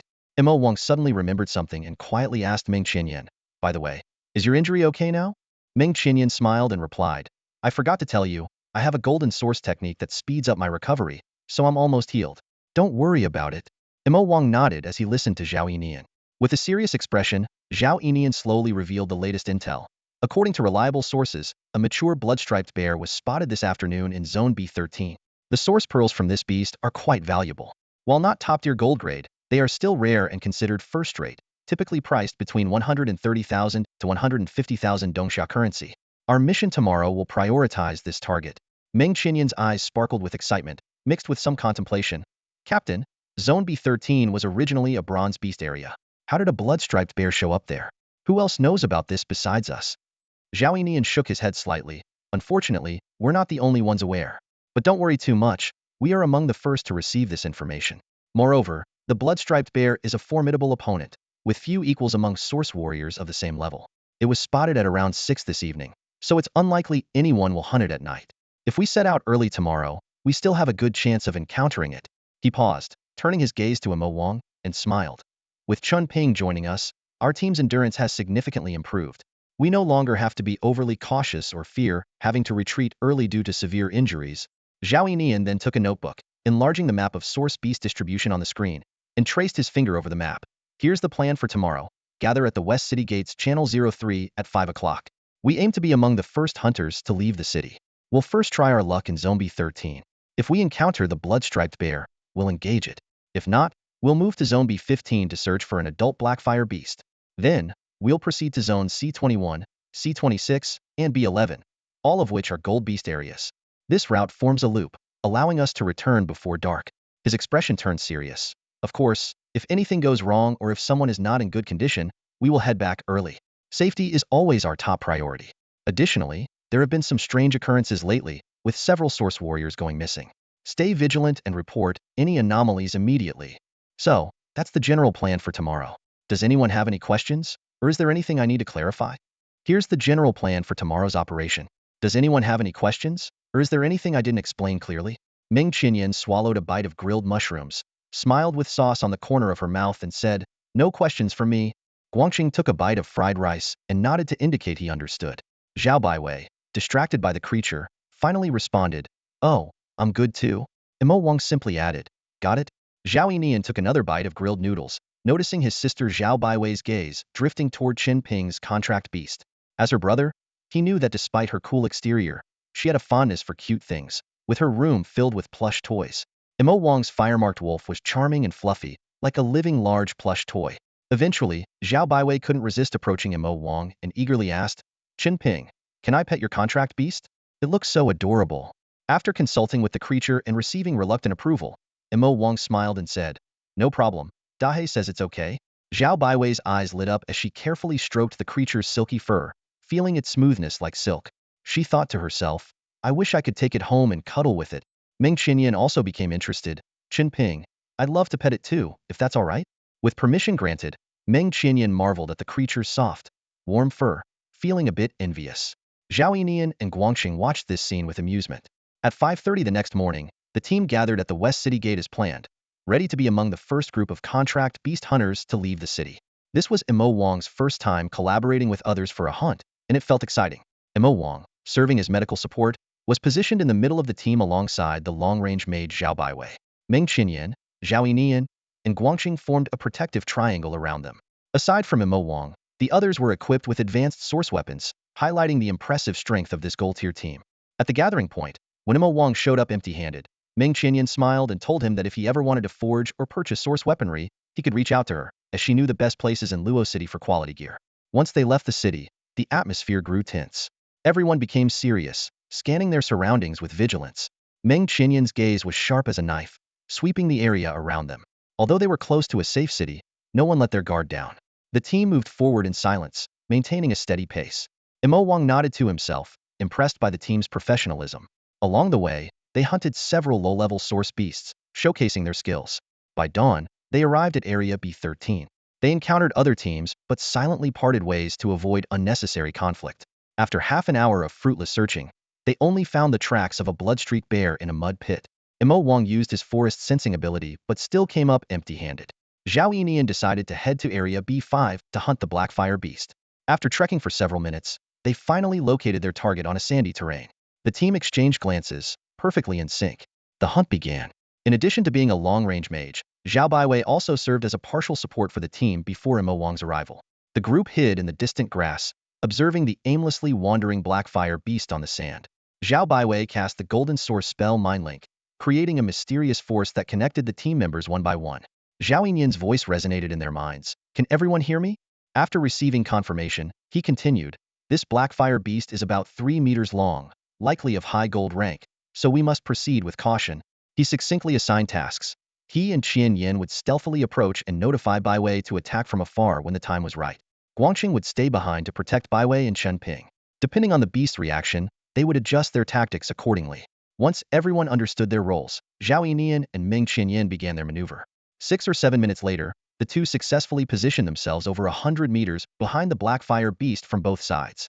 At Zhao Yinyan's command, Zhao Baiwei unleashed explosive water arrows. Several transparent water arrows materialized and shot towards the unsuspecting Blackfire beast as it foraged. Caught off guard, the beast was hit on the back and let out a furious roar, its body suddenly ablaze with yellow flames.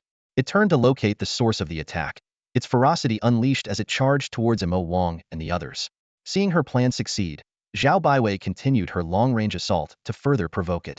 When the moment was right, Zhao Yinian, glowing with white light, charged from the rear side. Sensing danger, the Blackfire beast halted and spewed flames of 1,000 degrees. Unperturbed, Zhao Yinian stomped the ground, raising a sturdy earth wall that blocked the fire entirely. Taking advantage of this opening, Meng Qinyan quietly approached and suddenly emerged from the beast's shadow. She used burst enhancement to boost her physical abilities, swinging her tang horizontal blade like a white ribbon towards the beast's waist. The beast hastily dodged, leaving a wound on its side. Seeing her attack fall short, Meng Qinyan quickly retreated, leaving the frontal assault to Zhao Yinian while she circled nearby, searching for another opportunity. Seeing that the battle had commenced and the danger on their side had subsided, Guangxing, who was standing beside Zhao Baiwei and Imo Wang, nodded to the two of them. He then grabbed his heavy shield and rushed to provide support. As Guangxing departed, the Blackfire beast realized it had fallen into a trap. It shook its head frantically, trying to escape, but it was too late. Meng Qinyan was already closing in like a shadow, with Zhao Yinian emerging swiftly from behind an earthen wall. With a powerful step that dented the ground beneath him, Zhao Yinian gripped his sword tightly and charged at the Blackfire beast like an arrow released from a bow. A flicker of panic crossed the Blackfire beast's eyes as it instinctively retreated, only to remember that Meng Qinyan was lurking nearby, ready to strike. It quickly scanned its surroundings and saw Guangxing approaching to aid them, realizing that escape was impossible today. The searing pain from its wounds triggered its ferocity, and its eyes gleamed with a vicious light.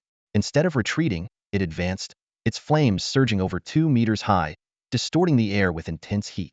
With a thunderous roar, the Blackfire beast, engulfed in flames, charged at Zhao Yinian. Seeing this, Zhao Yinian frowned slightly, recognizing the beast's intention to trade injury for injury. He swiftly halted his offensive, and with a sharp wave of his hand, unleashed his Golden Source technique Wind Field. A howling gale swept in, laden with sand and stones, instantly dimming the flames on the Blackfire beast. It was forced to pause and steady itself. At that moment, Guangxing arrived, and Zhao Yinian stopped his technique seamlessly. Guangxing let out a deep growl, his body transforming to resemble solid rock as he pressed forward with his shield towards the black fire beast. This was his golden source technique rock body. The black fire beast reacted quickly, spewing a stream of scorching fire from its mouth. The flames enveloped Guangxing, resembling a massive fiery cocoon. Captain, Qianyan, now's the time. Captain, Qianyan, now's the time. Zhao Yinian seized the opportunity created by Guangcheng, lowering his stance and charging from the side.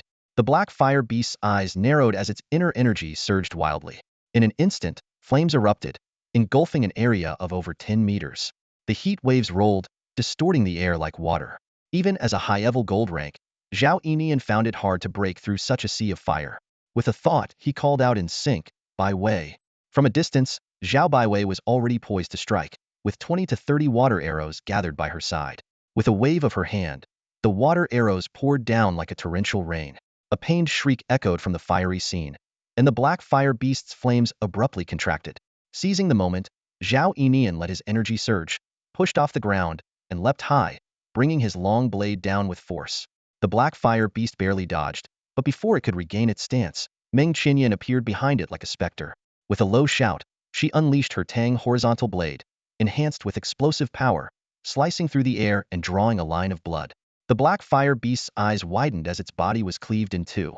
Before it could react, Meng Qinyan's blade had already pierced through its skull. From afar, Mo Wang silently praised the seamless teamwork of the squad, manipulating the high-level gold black fire beast with ease. After collecting the spoils, the team retreated to the rear to recuperate. Although Guangcheng had suffered some burns, he was quickly healed by Mo Wang. Zhao Yinian distributed the energy beads and allocated 20 minutes for recovery. Once the rest period concluded, Zhao Yinian stood up and pointed out their next target, the flame-hoofed deer in Zone C21. He reiterated the importance of following orders. Meng Qinyan agreed with a smile and urged them to set off. Zhao Yinian also smiled, then turned serious and said, "All right, let's continue the mission." Over the course of an hour, after hunting a few low-tier source beasts they encountered on the way, the team safely arrived at Zone C21. Mo Wang and Guangcheng immediately employed their source detection technique, quickly pinpointing the target's location. The team applied scent masking spray and stealthily approached. Suddenly, Mo Wang frowned, and Meng Qinyan also sensed something amiss, gently tugging Zhao Baiwei to signal her. Zhao Baiwei understood and used a mental link to connect the entire team. "Captain, I smell a strong scent of blood," Meng Qinyan whispered. Zhao Yinian was surprised. Flame-hoofed deer are herbivores. Could it be injured? Meng Qinyan closed her eyes to discern more carefully. "It's not just blood. I also detect the scent of torn flesh and bones." Zhao Yinian pondered for a moment and asked Qinping and Guangcheng for confirmation. "Is there indeed a golden tier source beast or ahead?" Both nodded. "It seems an unknown golden tier source beast has killed the flame-hoofed deer and is feeding on it," Zhao Yinian said, his brow relaxing. "As long as it's not above the golden tier, we have the ability to hunt it. Let's proceed. Identify what kind of source beast it is, and then formulate a battle plan." Rip. A large chunk of bright red flesh was torn away by sharp teeth, and the predator chewed it a few times before swallowing it down. The blood-striped bear licked the blood from the corner of its mouth and continued to gnaw on the flame-hoofed deer's innards. In the distance, Zhao Yinian and the other hunters watched intently, holding their breath. This blood-striped bear was their primary target. "Captain, what's our next move?" Meng Qinyan whispered. Zhao Yinian pondered for a moment. The blood-striped bear just went through a fierce battle, so its strength has diminished. Guangxing and I will distract it hidden. By way, use the landmarsh technique to move the deer's carcass. Qinyan, wait for the opportunity to deliver a fatal blow. Chun Ping, be ready to heal at any moment. After receiving confirmation from everyone, Zhao Yinian drew his Tang horizontal blade. Guangxing, move. As the blood-striped bear feasted, it suddenly became alert, lifting its head to roar angrily at the forest. Guangxing, his body as solid as rock, charged out of the bushes with his shield, roaring back in defiance. The blood-striped bear, enraged, abandoned the deer's carcass and charged straight at him. Guangxing, resolute, braced with his shield. The two collided with a thunderous crash, sending shockwaves through the air. Even with the aid of source magic, Guangxing was forced to retreat under the bear's pressure. At that moment, Zhao Yinian quietly maneuvered behind the blood-striped bear, swinging his Tang horizontal blade like a swift ribbon. The bear, caught off guard, had its right paw severed, losing a layer of flesh in the process. The blood-patterned bear let out a pained howl, just as Zhao Yinian had predicted. It had indeed expended a significant amount of energy and source power while hunting the flame-hoofed deer, which was also at the golden tier. The bear's eyes gleamed with a fierce light as it abandoned any thought of conserving strength. It roared skyward, and the blood-red patterns on its body suddenly illuminated, releasing a red mist-like aura. In an instant, its tears surged from mid-gold to high gold, its body swelling in size and its presence becoming even more menacing. Zhao Yinyan's eyes were sharp, having anticipated this. As the blood-patterned bear swung its left paw horizontally, tearing through the air, he bent his knees slightly and dodged the lethal strike with lightning speed. Boom! The massive paw struck a nearby thick tree, shattering the trunk like paper and sending with splinters flying. Zhao Yinyan's heart tightened, acknowledging the creature's fearsome reputation. A direct hit would certainly have left him severely injured. Quickly devising a strategy, he shouted to his companions, "Guangxing, don't engage it heathen. I have greater agility. The two of us will distract it. Byway, once you're done with the flame-hoofed deer's carcass, hide yourself and make it think it's just the two of us. Got it? Understood." His companions promptly responded, taking their positions. In its bloodrune-activated state, the bloodrune bear was shrouded in a menacing crimson mist, exuding an aura of ferocity. Ignoring Guangxing, it launched relentless attacks solely at Zhao Yinian, determined to crush the human who had wounded it into pulp. Zhao Yinian, agile and nimble, darted and weaved through the trees, deftly evading the bear's assaults. When necessary, he skillfully utilized wind fields and earth defenses to disrupt his adversary. Despite its fury, the bloodrune bear couldn't land a hit and instead became a ruthless lumberjack, felling thick tree trunks with ease. After 5 or 6 minutes, the bloodrune bear realized its current approach was futile. Its internal energy reserves were nearly depleted, with only enough to sustain the bloodrune activation for another 4 or 5 minutes. The human before it was as slippery as a fly, eluding capture. With a reluctant roar at Zhao Yinian, the bear suppressed its rage and turned to leave, intending to replenish its energy by consuming the soar speed of a flame-hoofed deer. Seeing this, Zhao Yinian knew he couldn't let it succeed. He hurled several silver-grade explosive fireballs at the bear's back. Though these were like mere firecrackers to the thick-skinned beast, inflicting no real damage, they were a grave insult. Yet, the bloodrune bear remained unfazed and continued on its path. Realizing the bear's energy was nearly exhausted, Zhao Yinian made a decisive call. "Guangxing, hold it off. Byway, provide long-range support. Chen Ping, be ready to heal." With a fierce roar, Guangxing charged with his shield. Byway unleashed a barrage of water arrows, forcing the bear to howl in agony. Seizing the moment, Guangxing slammed his shield into the bear's face, leaving it dazed. Zhao Yinian took advantage of the opportunity, driving his blade 20 centimeters deep into the bear's side. The bloodrune bear let out a pained cry and retaliated, swatting Zhao Yinian away. However, he managed to block with his blade, minimizing his injuries. Enraged, the beast opened its massive jaws to bite Guangxing, who quickly blocked with his shield, his legs buckling under the immense pressure and sinking into the ground. In this critical moment, Byway launched another wave of water arrows. The bear, battered by continuous assaults, reached a peak of fury. Suddenly, a crisp sound emanated from within, and its aura surged dramatically. Zhao Yinyan's pupils constricted in shock. This is bad. The bloodrune bear has broken through a minor level mid-battle. It's now at the peak of the gold tier. Despite the turmoil of his internal energy, he stomped his feet heavily, preparing to rush to Guangxing's aid. However, the bloodstreak bear gave no chance for retreat. After its breakthrough, its physical attributes were significantly enhanced, completely overwhelming Guangxing of the mid-gold tier. With a fierce shake of its head, the bloodstreak bear flung the shield from its mouth. It swiped powerfully with its paw, sending Guangxing flying through the air, crashing through several trees before coming to a halt. With a roar, its powerful limbs propelled it towards Zhao Baiwei, exuding an overwhelming sense of menace. The turn of events was too swift, and Zhao Baiwei's usually composed face froze with shock. Although she possessed speed-enhancing abilities, they were only of the silver tier, rendering her unable to evade a bloodstreak bear that had ascended to the peak of the gold tier.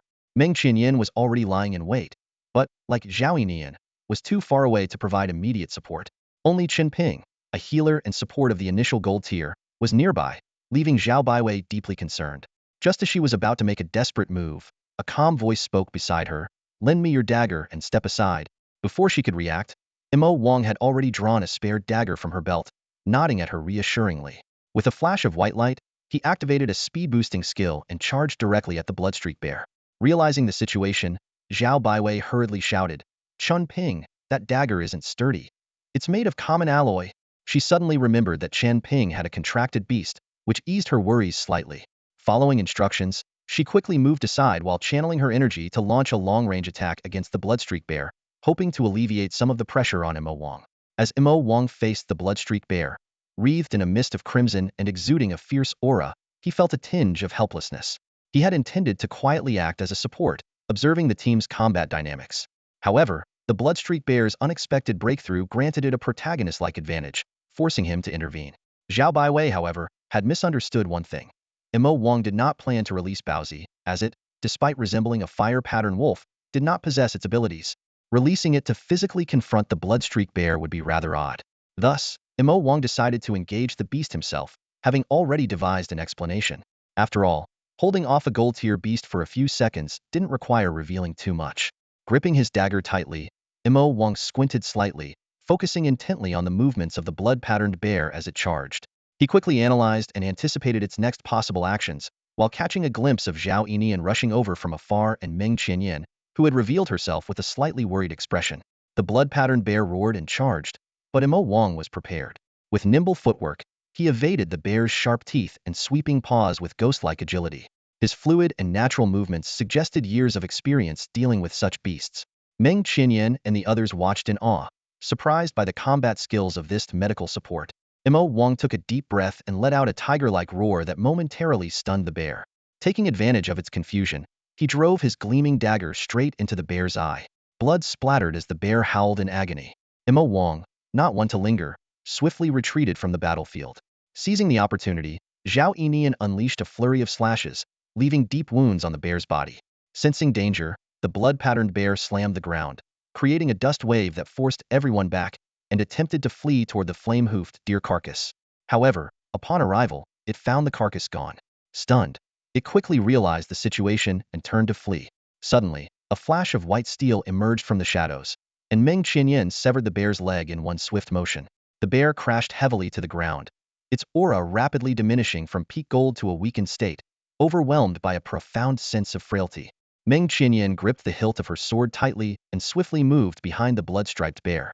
With a swift slash, the bear's massive head fell to the ground, marking the end of the battle. Blood gushed out, staining the surrounding grass. Meng Qianyan flicked the blood off her sword and turned to look at her companions. Zhao Baiwei had already reached Mo Wang and Guangqing, her brows furrowed with concern clearly written on her face. "Chen Ping, how's Guangqing doing?" Zhao Baiwei asked anxiously. Mo Wang examined Guangqing's injuries and replied with a relaxed expression, "It's not too serious. Guangqing's rock-like body has strong defenses. He's only broken a few ribs and dislocated his arm. After my treatment, he's able to move without any problem. A bit of rest back home, and he'll be as good as new." Guangqing, not being one for words, simply nodded gratefully at Mo Wang, his expression earnest. Zhao Baiwei let out a sigh of relief and then looked at Mo Wang, her voice cool but sincere. "Chen Ping, thank you very much for what you did earlier." Mo Wang chuckled and teased, "We're all teammates here. No need to be so formal, right?" Zhao Baiwei smiled sheepishly, her eyes flickering. Being naturally introverted and not knowing them for long, she couldn't help but be a bit formal. The three of them chatted casually for a while. Soon, Meng Qianyan and Zhao Yinian came over with the source beads from the blood-striped bear and flame-hoofed deer, along with materials like bear paws and deer antlers. Zhao Yinian approached Mo Wang with a serious and grateful tone. "Chen Ping, thank you." Mo Wang reiterated his earlier sentiment, saying it was all part of the job. Meng Qianyan's eyes sparkled as she looked at Mo Wang with wonder and admiration. "Chen Ping, it was thanks to you covering Baiwei and blinding the bear in one eye. Otherwise, this hunt would have been much tougher, especially since no one expected it to break through mid-battle." She paused, curious. "I thought you were just support, but your agility is impressive, even better than the captain." Mo Wang, already prepared for such questions, calmly replied, "My source chart is quite unique. It enhances my neural response speed. Combined with a golden source technique with a similar effect, my close combat skills are temporarily boosted. But if the fight drags on, my stamina can't keep up. It's just a short burst, which is why I hadn't mentioned it before." "No worries, no worries." Meng Qianyan waved her hands dismissively, grinning widely. "You were a huge help today. Inviting you to join our team was definitely the right decision." Zhao Yinian glanced at Guangchang and asked, "How are you doing?" Guangchang gave a hearty smile, flexing his muscular frame slightly. "I'm fine. Chen Ping's healing source technique worked well, and I can move freely now." Zhao Yinian sighed in relief, his gaze sweeping sharply across the surroundings. This hunt caused quite a commotion. It might attract unwanted guests. We'd better move quickly and find another place to rest. The group had only taken a few steps when Mo Wang raised an eyebrow, quietly activating his mental powers. Meng Qianyan, sensing something amiss, narrowed her eyes sharply. Watch out. Enemy attack from the 7 o'clock direction. A whistling sound cut through the air as a sharp, gleaming arrow, infused with source energy, shot towards them. Guangcheng reacted instinctively, his body transforming into a rocky shield as he positioned himself in front of the group. At the same time, Zhao Yinian stomped his foot, raising an earthen barrier on the left side. The arrow, unstoppable in its trajectory, pierced through both the earth wall and the shield, embedding itself deep into Guangcheng's shoulder.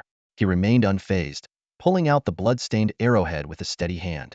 Well, quick reflexes there. A mocking voice sounded. A one-eared man stood with a bow, flanked by 4 golden-ranked source warriors, emerging slowly from the shadows. The one-eared man cast a greedy glance at Zhao Baiwei before sneering. Captain Zhao, long time no see. Meng Qinyan and the others looked displeased, while Zhao Yinian responded coldly, Gongsheng, you dare to come looking for us? Have you forgotten how your uncle apologized last time? Or do you want to lose your other ear too? Zhao Baiwei quickly established a mental link, and Meng Qinyan swiftly explained the grudge between the two parties to Imo Wang. Understanding the situation, Imo Wang replied to Zhao Yinian through the link, I'll give it a try. If it's poison, I might be able to neutralize it by using more life force. With that, Imo Wang and Meng Qinyan moved in sync to stand behind Guangcheng, readying themselves for battle. In reality, Imo Wang discreetly extended the hand concealed by Guangcheng's body and placed it gently on his back. With a focused thought, he conjured a vibrant green leaf in his palm, transforming it into gentle, glowing particles that merged into Guangcheng's body. Imo Wang's actions were stealthy and swift, shielded by the cover, and Gongsheng and his men indeed noticed nothing unusual. Their attention quickly shifted to Zhao Yinian as they began to hurl threats.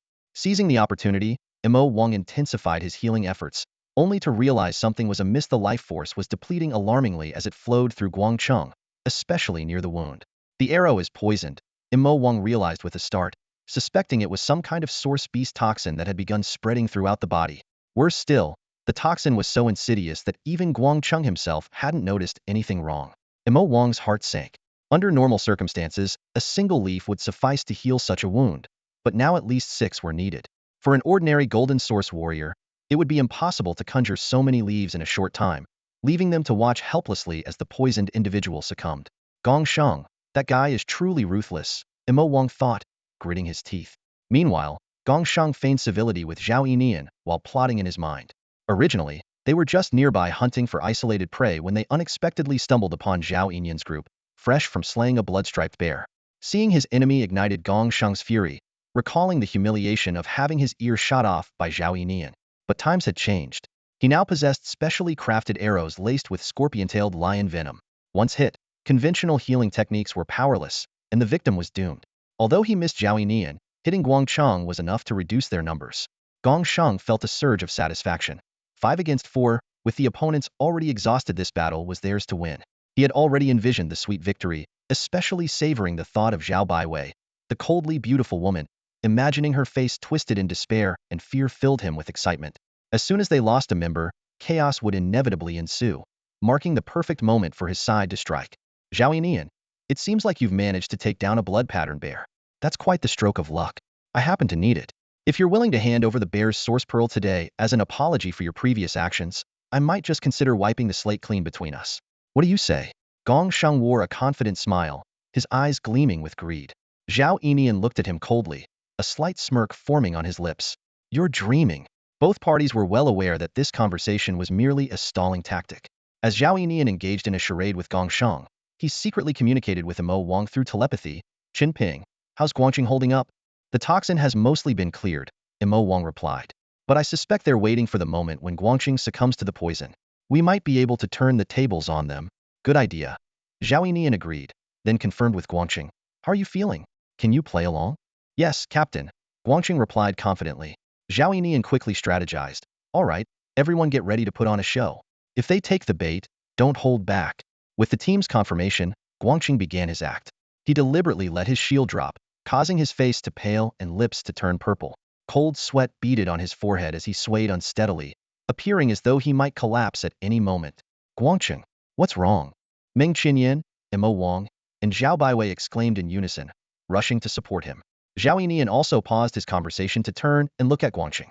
Seeing this, a gleam of satisfaction appeared in Gongsheng's eyes, and he laughed triumphantly. Now's the time. Attack. No sooner had the words left his mouth than three of the four people poised beside Gong Shang launched themselves forward with accelerated source techniques, weapons drawn and charging towards Mo Wang, and the others like arrows released from a bowstring. Only one remained to guard Gong Shang with a shield. Gong Shang, meanwhile, pulled out a specially crafted arrow and knocked it on his bow, taking aim. Mo Wang and his team feigned surprise, abandoning Guangxing in a panic and fumbling to draw their weapons, barely managing to assume defensive stances. Seeing their apparent disarray, the three advancing Meteor Source warriors couldn't help but smirk, confidence radiating from their expressions. However, just as they closed to within 10 meters, the situation shifted dramatically. With a quiet command from Zhao Yinian, he stomped his foot heavily on the ground. Instantly, four solid earthen walls sprang up, cutting off the enemy's retreat and obscuring Gong Shang's view. At the same time, Zhao Baiwei's staff glowed brilliantly, and dozens of transparent water arrows shot forth like a torrential downpour towards the three enemies. Guangxing immediately shed his facade of weakness, raised his shield, and charged into the fray with a roar. Meng Qinyan gripped her sword tightly, eyes narrowed, searching for the perfect moment to strike. The 10-meter distance was covered in an instant by the explosive force of the golden source art water arrows. Boom, boom, boom. A series of explosions erupted as the massive water arrows detonated, sending sprays of water everywhere. The sheer impact disrupted the enemy's formation and rhythm, forcing them into a frantic scramble to evade, their escape routes blocked by the relentless barrage of water arrows. Zhao Yinian seized the fleeting opportunity, channeling his source power, and with his Tang Hung Dao in hand, dashed towards the nearest foe, striking down with lethal precision. The enemy hastily raised his blade to parry, unaware that danger loomed from behind. In a flash, Meng Qinyan emerged from the enemy's shadow, delivering a swift and decisive slash that severed his head. Meanwhile, Guangxing had already reached another adversary. With brute strength, he swung his heavy shield, the force of the wind whistling through the air. The enemy dared not meet it head-on, hurriedly sidestepping. But as he landed, still off balance, Meng Qinyan struck again from the shadows. Taking advantage of his unstable footing, she deftly disarmed him with an upward slash, then followed with a diagonal cut from shoulder to waist, leaving him wide-eyed as his body crumpled to the ground. The last enemy was targeted by Zhao Baiwei's relentless water arrows, forcing him into a constant dance of evasion. Zhao Yinian timed his move perfectly, charging in as the enemy stumbled from a water arrow hit, and drove his blade through the man's heart, the blade slicing across to ensure a fatal blow. From the moment the earthen walls rose to the downfall of the three enemies, mere seconds had passed. Gong Shang, standing a distance away, listened to the cries of his comrades from behind the walls, his eyes wide in shock, his expression frozen. The barrier had blocked his view, leaving him clueless about the massacre occurring beyond it. What happened? Gong Shang shouted, panic-stricken, as he and his remaining companions circled around the walls. When he saw his three subordinates lying dead, their blood soaking the ground, he was struck dumb, rooted to the spot. You! Gong Shang's mind raced, overwhelmed by shock, confusion, and disbelief, especially when he saw Guangxing, previously thought to be poisoned, standing there unharmed and invigorated. He couldn't comprehend it. How is this possible?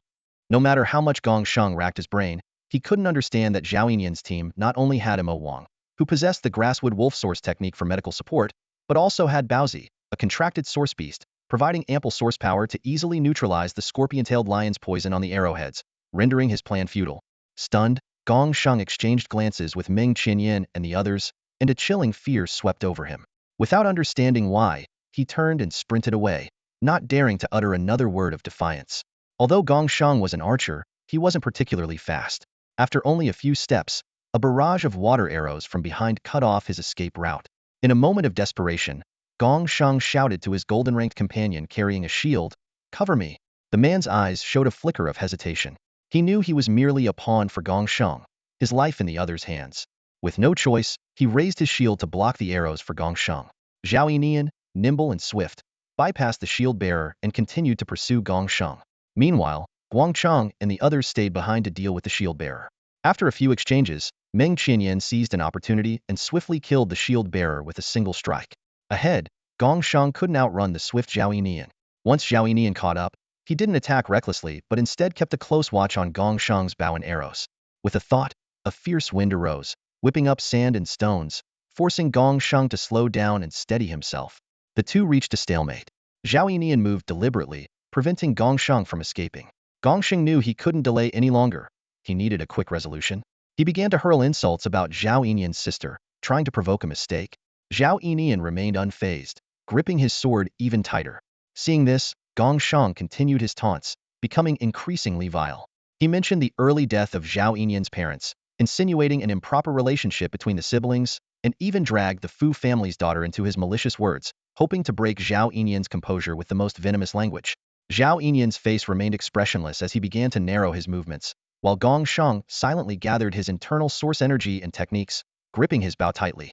Zhao Yinian's eyes were sharp, his steps light as he glided across the battlefield like a leopard. Gong Shang held his breath, his source energy surging within him, the bowstring taut and ready. Suddenly, an earthen wall rose up, blocking their line of sight. Gong Shang wasted no time, swiftly drawing his bow and releasing an arrow that shattered the wall with a resounding crash. Zhao Yinian was prepared. With a wave of his hand, he summoned a fierce wind that hurled debris toward Gong Shang. At the same time, he darted to the side, advancing quickly. Gong Shang retreated repeatedly, forced to shift his focus to the approaching opponent. At that moment, an inconspicuous clump of earth quietly landed by Gong Shang's foot. Oblivious, he wore a smug smile, waiting for Zhao Yinian to come a few steps closer so he could unleash his secret source technique. However, in the next instant, the clump of earth erupted with a tremendous surge of source energy. Roaring flames engulfed Gong Shang, who cried out in agony, scrambling to counterattack.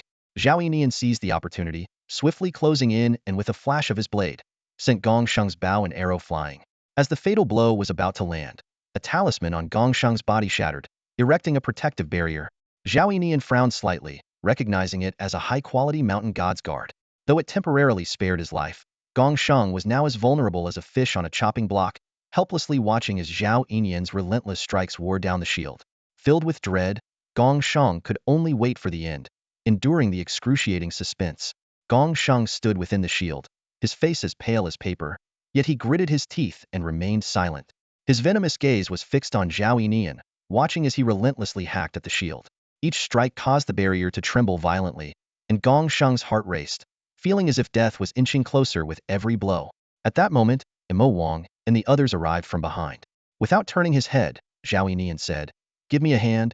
"No problem," Meng Qinyan replied cheerfully as she stepped forward, casting a disdainful glance at Gong Shang inside the shield. She couldn't be bothered with such scum. She had investigated Gong Shang's crimes, and his vile deeds were enough to warrant execution several times over. Before by way, this beast had used coercion, drugs, and deceit to violate over a dozen women, some of them minors. However, due to his uncle's protection and the victims being powerless, Gong Shang always managed to escape severe punishment, often just spending a few days in jail. Meng Qinyan and Guang Cheng raised their weapons together and launched a fierce attack on the shield. The barrier grew increasingly transparent and fragile, the rippling vibrations becoming more intense. It seemed it would shatter completely in 4 or 5 seconds. Fear overwhelmed Gong Sheng like a tidal wave. His body trembled, his face was ashen, and cold sweat poured down. He glanced at the ring on his hand, as if making a resolute decision. Just as he was about to act, Mo Wang frowned, noticing with his peripheral vision a gathering of energy in a certain direction. A middle-aged man, bearing some resemblance to Gong Sheng, appeared. Zhao Yinian and the others were initially unaware of his presence. The man sighed softly, drawing their attention, and said, "My young friends, could you spare my wayward nephew?" Hope flared in Gong Sheng's eyes as he shouted excitedly, "Uncle, save me!" Zhao Yinian was slightly surprised and paused, frowning at the newcomer. "Your nephew alive is a menace to many." He had already discerned that the man was merely an energy projection, with strength around the golden rank. Gong Wei did not respond directly but coldly ordered Gong Sheng, "Take down the shield." Gong Sheng hesitated for a moment, glancing at Zhao Yinian and the others wielding weapons. Gong Wei raised his voice slightly. "I said, take down the shield." Gritting his teeth, Gong Sheng complied, leaving himself defenseless before them. Gong Wei then approached his nephew and slapped him hard enough to knock him to the ground. The blow was so forceful that Gong Sheng lost several teeth. As he was about to speak, Gong Wei kicked him hard in the stomach. Gong Sheng curled up like a cooked shrimp, rolling 20 meters away until he hit a tree. Although a high-ranking golden warrior, Gong Sheng's talents did not lie in defense. The kick left him on the ground, vomiting blood incessantly. Yet Gong Wei was relentless, lifting Gong Sheng again and slapping the other side of his face. Gong Sheng flew through the air and crashed heavily to the ground, his cheeks swelling rapidly. As Gong Wei slowly approached again, Gong Sheng, terrified, instinctively crawled backward. Gong Wei frowned slightly and quickened his stride. He stomped on Gong Sheng's head, embedding it into the ground, creating a web of cracks around it. Lifting him again, Gong Wei swung his hand, severing Gong Sheng's other ear. Ignoring his screams, Gong Wei tossed the barely conscious Gong Sheng at Zhao Yinian's feet like garbage. With a sincere expression, Gong Wei said, "My young friend, I admit my failure in discipline. I broke my promise last time. If you wish to kill him, go ahead." After a pause, he added slowly, however, "Someone reported a battle involving source warriors here, and my true self is on the way to investigate. I hope it's just a false alarm." Zhao Yinian did not respond immediately, his fingers clenching and unclenching the hilt of his sword. He gazed deeply at Gong Wei for a moment, then sheathed his tang sword and turned away, saying, "Let's go." Mo Wang and the others didn't say much, casting a fleeting glance at the battered Gong Sheng before following Zhao Yinian's lead. Once Mo Wang and the others were out of sight, Gong Wei looked at Gong Sheng lying on the ground and said, "They're gone. You can get up now." At his words, Gong Sheng slowly got to his feet, reattaching his severed ear while activating his silvered ear healing abilities. With a bitter smile, he said, "Uncle, you really went hard on me. I almost thought you were going to kill me yourself. At this critical moment, I honestly feel like I could just kill you."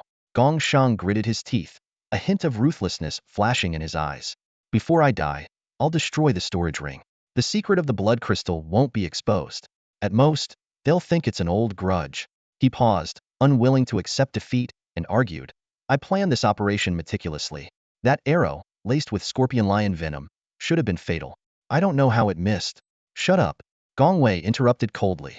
"The result is what matters. If I hadn't arrived in time, your team wouldn't have had a single survivor." Gong Sheng lowered his head, not daring to speak further. Gong Wei looked in the direction where Mo Wang and the others had left, his face expressionless. "I told them that reinforcements were on the way. In reality, Lord Zhou sent me to fetch something, and I won't be back until tomorrow. Otherwise, at this stage of the plan, I wouldn't mind taking care of those 5 golden tier blood potions myself." Gong Sheng's eyes lit up, and he asked eagerly, "Uncle, are you saying you're willing to help me deal with them?" Gong Wei nodded slightly, but then dashed his hopes. "Don't get ahead of yourself. I said I might take care of them if it's convenient. The plan is the priority. I'm not going to sit around just for you. Blood potions are everywhere. These few don't matter." Gong Sheng, unwilling to give up, tested the waters. "What if I can provide their exact location?" Gong Wei raised an eyebrow.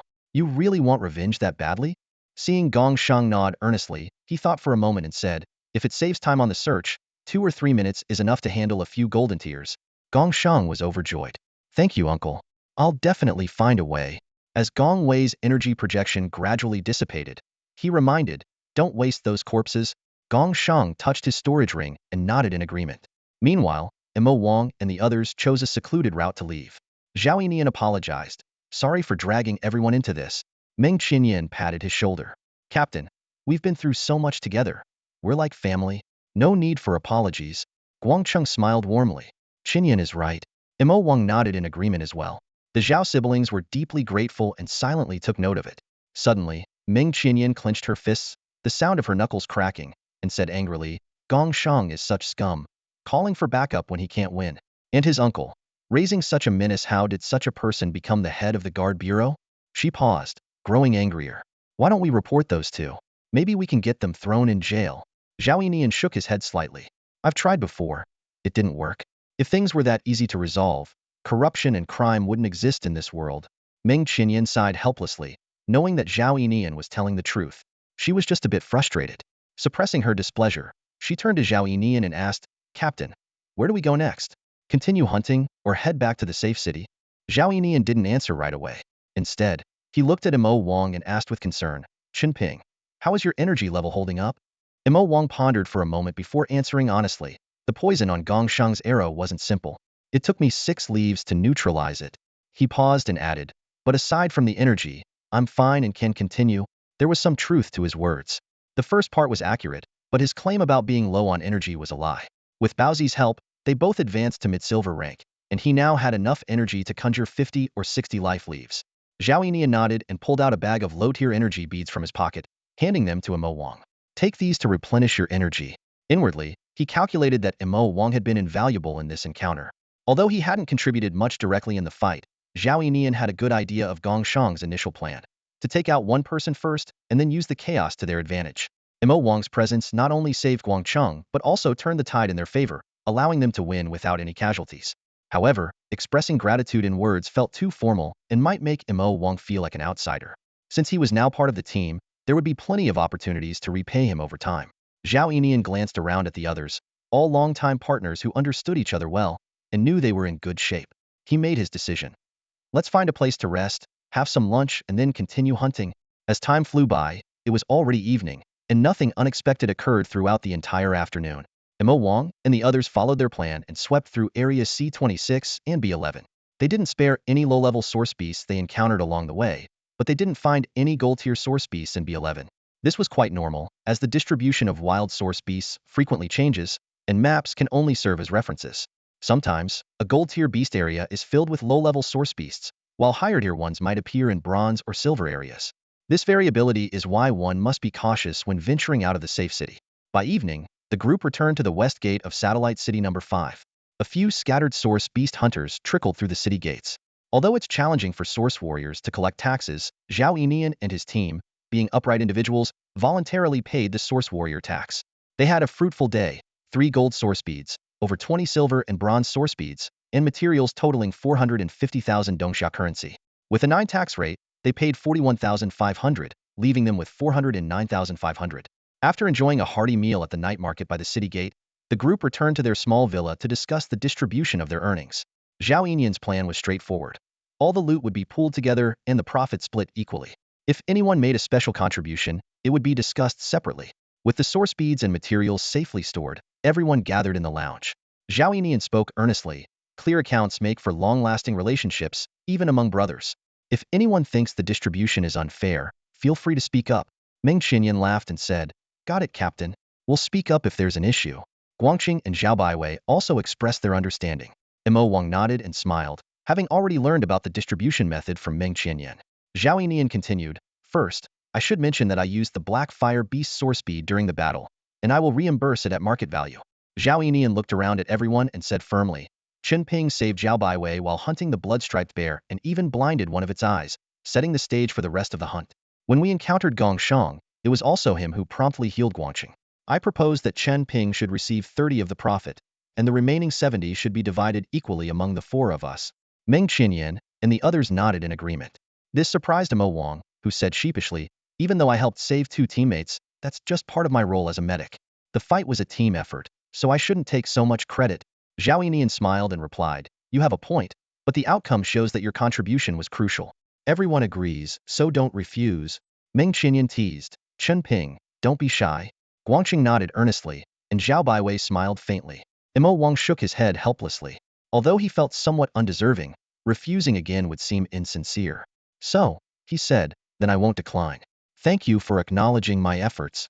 After discussing the distribution of profits, the group chatted casually in the lounge for a while.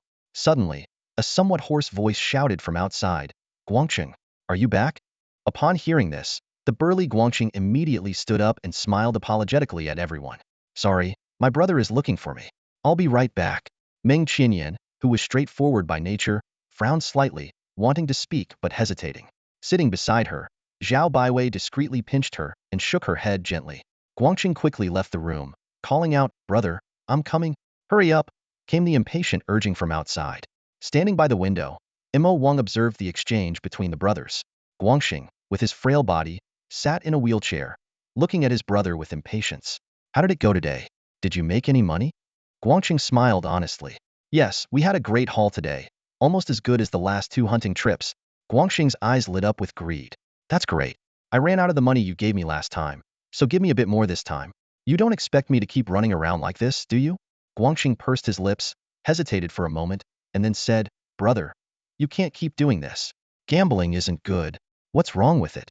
Guangxing scolded, frowning, "I'm disabled, and you won't let me enjoy a few happy days and do what I want? What if I die one day? Wouldn't that be a waste?" "No, brother," Guangxing said earnestly. "I will find someone to cure you." "Heh, cure me?" Guangxing sneered dismissively, clenching his fists as if ready to burst into anger, but ultimately holding it back. "Stop talking nonsense and give me the money." Guangxing wanted to say more but ended up silently taking out his wallet and handing over $100 bills to Guangxing. "Why is it still so little?" Guangxing complained as he pocketed the money. "Didn't you say you had a great haul today?" "Brother, we haven't sold what we caught yet, and I need to save money for your treatment." This remark ignited Guangxing's suppressed fury. He glared, slapping his hands on the wheelchair to prop himself up, and shouted, "How many times have I told you? I don't need treatment. It's not even about whether it's possible or not. I'm in my 30s, and I've achieved nothing. My wife even ran off with someone else. Even if there's a tiny chance I could be cured, so what? Start life over as a regular person? Don't kid yourself. I just want to indulge before I die. Throw all that crap to the side and be a waste, a piece of garbage. Do you understand? I don't need treatment. Faced with his brother's anger, the robust Guangxing suddenly seemed lost, like a child being scolded. He instinctively took a step back, lowered his head, and apologized. I'm sorry, brother. It's all my fault.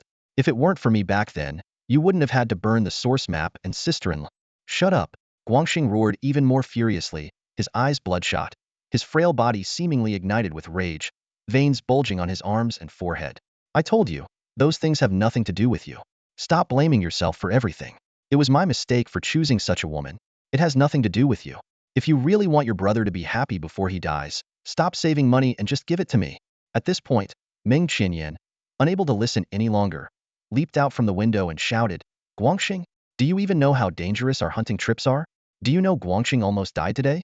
How can you shamelessly keep asking your brother for money? Don't you feel any shame as his older brother?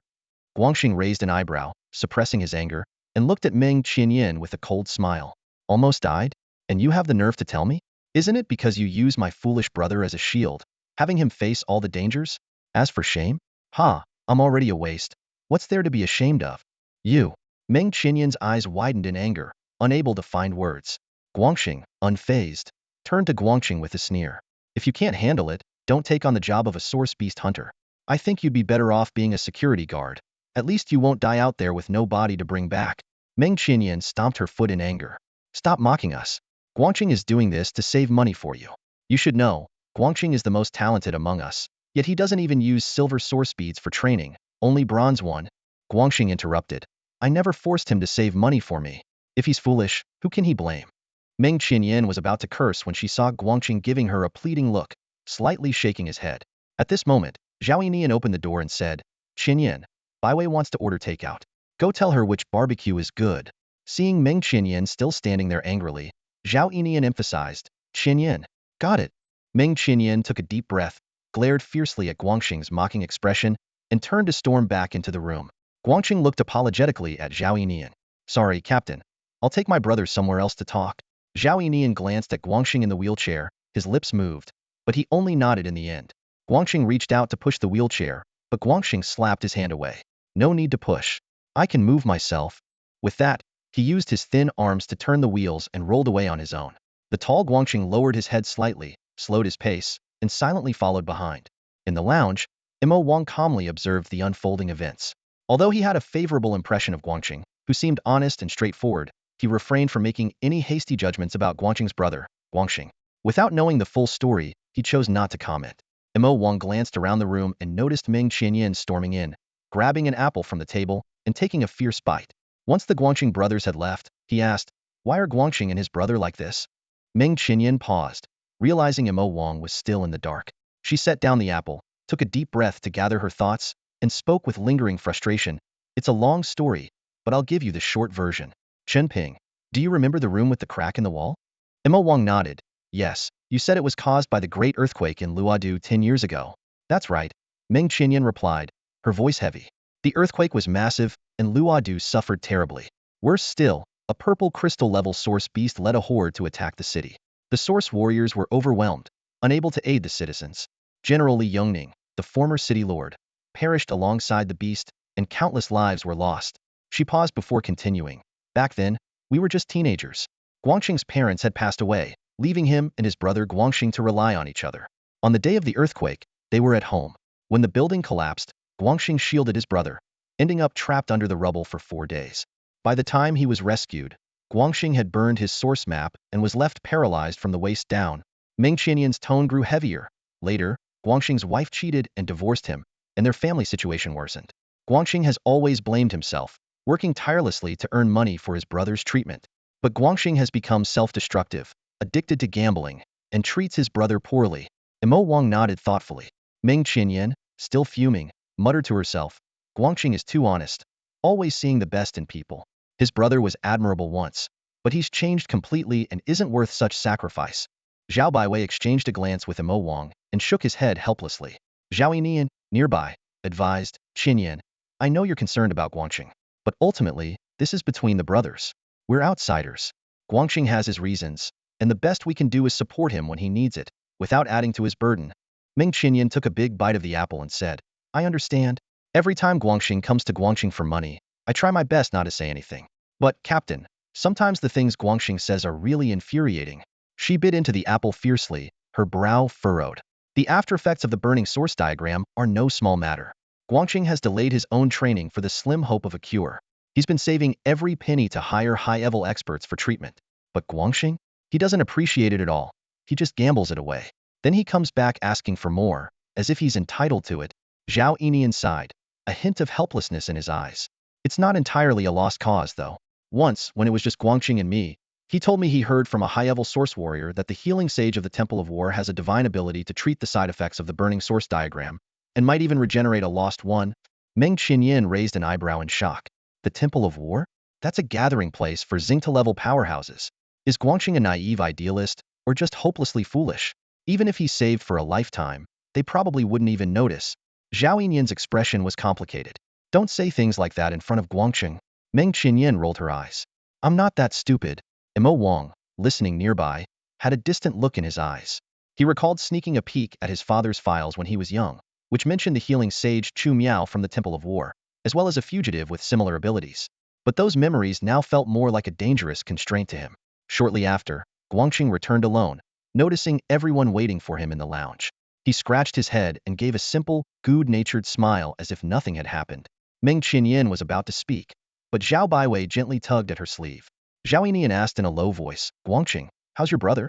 Guangxing shook his head apologetically and said, it's nothing serious. My brother just has a bit of a temper and says things that can be harsh. I apologize on his behalf. Zhao Yinian patted his shoulder reassuringly. Don't worry about it. Things will get better. Grateful, Guangxing glanced at the captain and then looked out the window, a hint of sadness in his eyes. What he didn't say was that his brother used to be strong and kind, taking care of him after their parents passed away. Even when confined to a wheelchair, his brother's spirit remained positive. But the series of setbacks, work issues, judgmental stares, the inconvenience of daily life, and his sister-in-law's betrayal had changed him. Sensing the heavy atmosphere, Zhao Yinian shifted the topic. We haven't had a team outing in a while. How about we visit the main city in a few days? Meng Qinyan immediately perked up. Great idea. The main city is much more bustling than the satellite city. Guangxing thought about how it had been a while since he'd gone out with his brother, and decided to find another opportunity to ask him. Mo Wang didn't have much of a reaction, but Baozi was thrilled, repeatedly requesting to activate sensory sharing. Zhao Baiwei smiled slightly. Qinyan and I will check out some itineraries and post a poll in the group once we've got it figured out. That night, Mo Wang lay in bed, lost in thought. Baozi curiously asked what he was thinking about.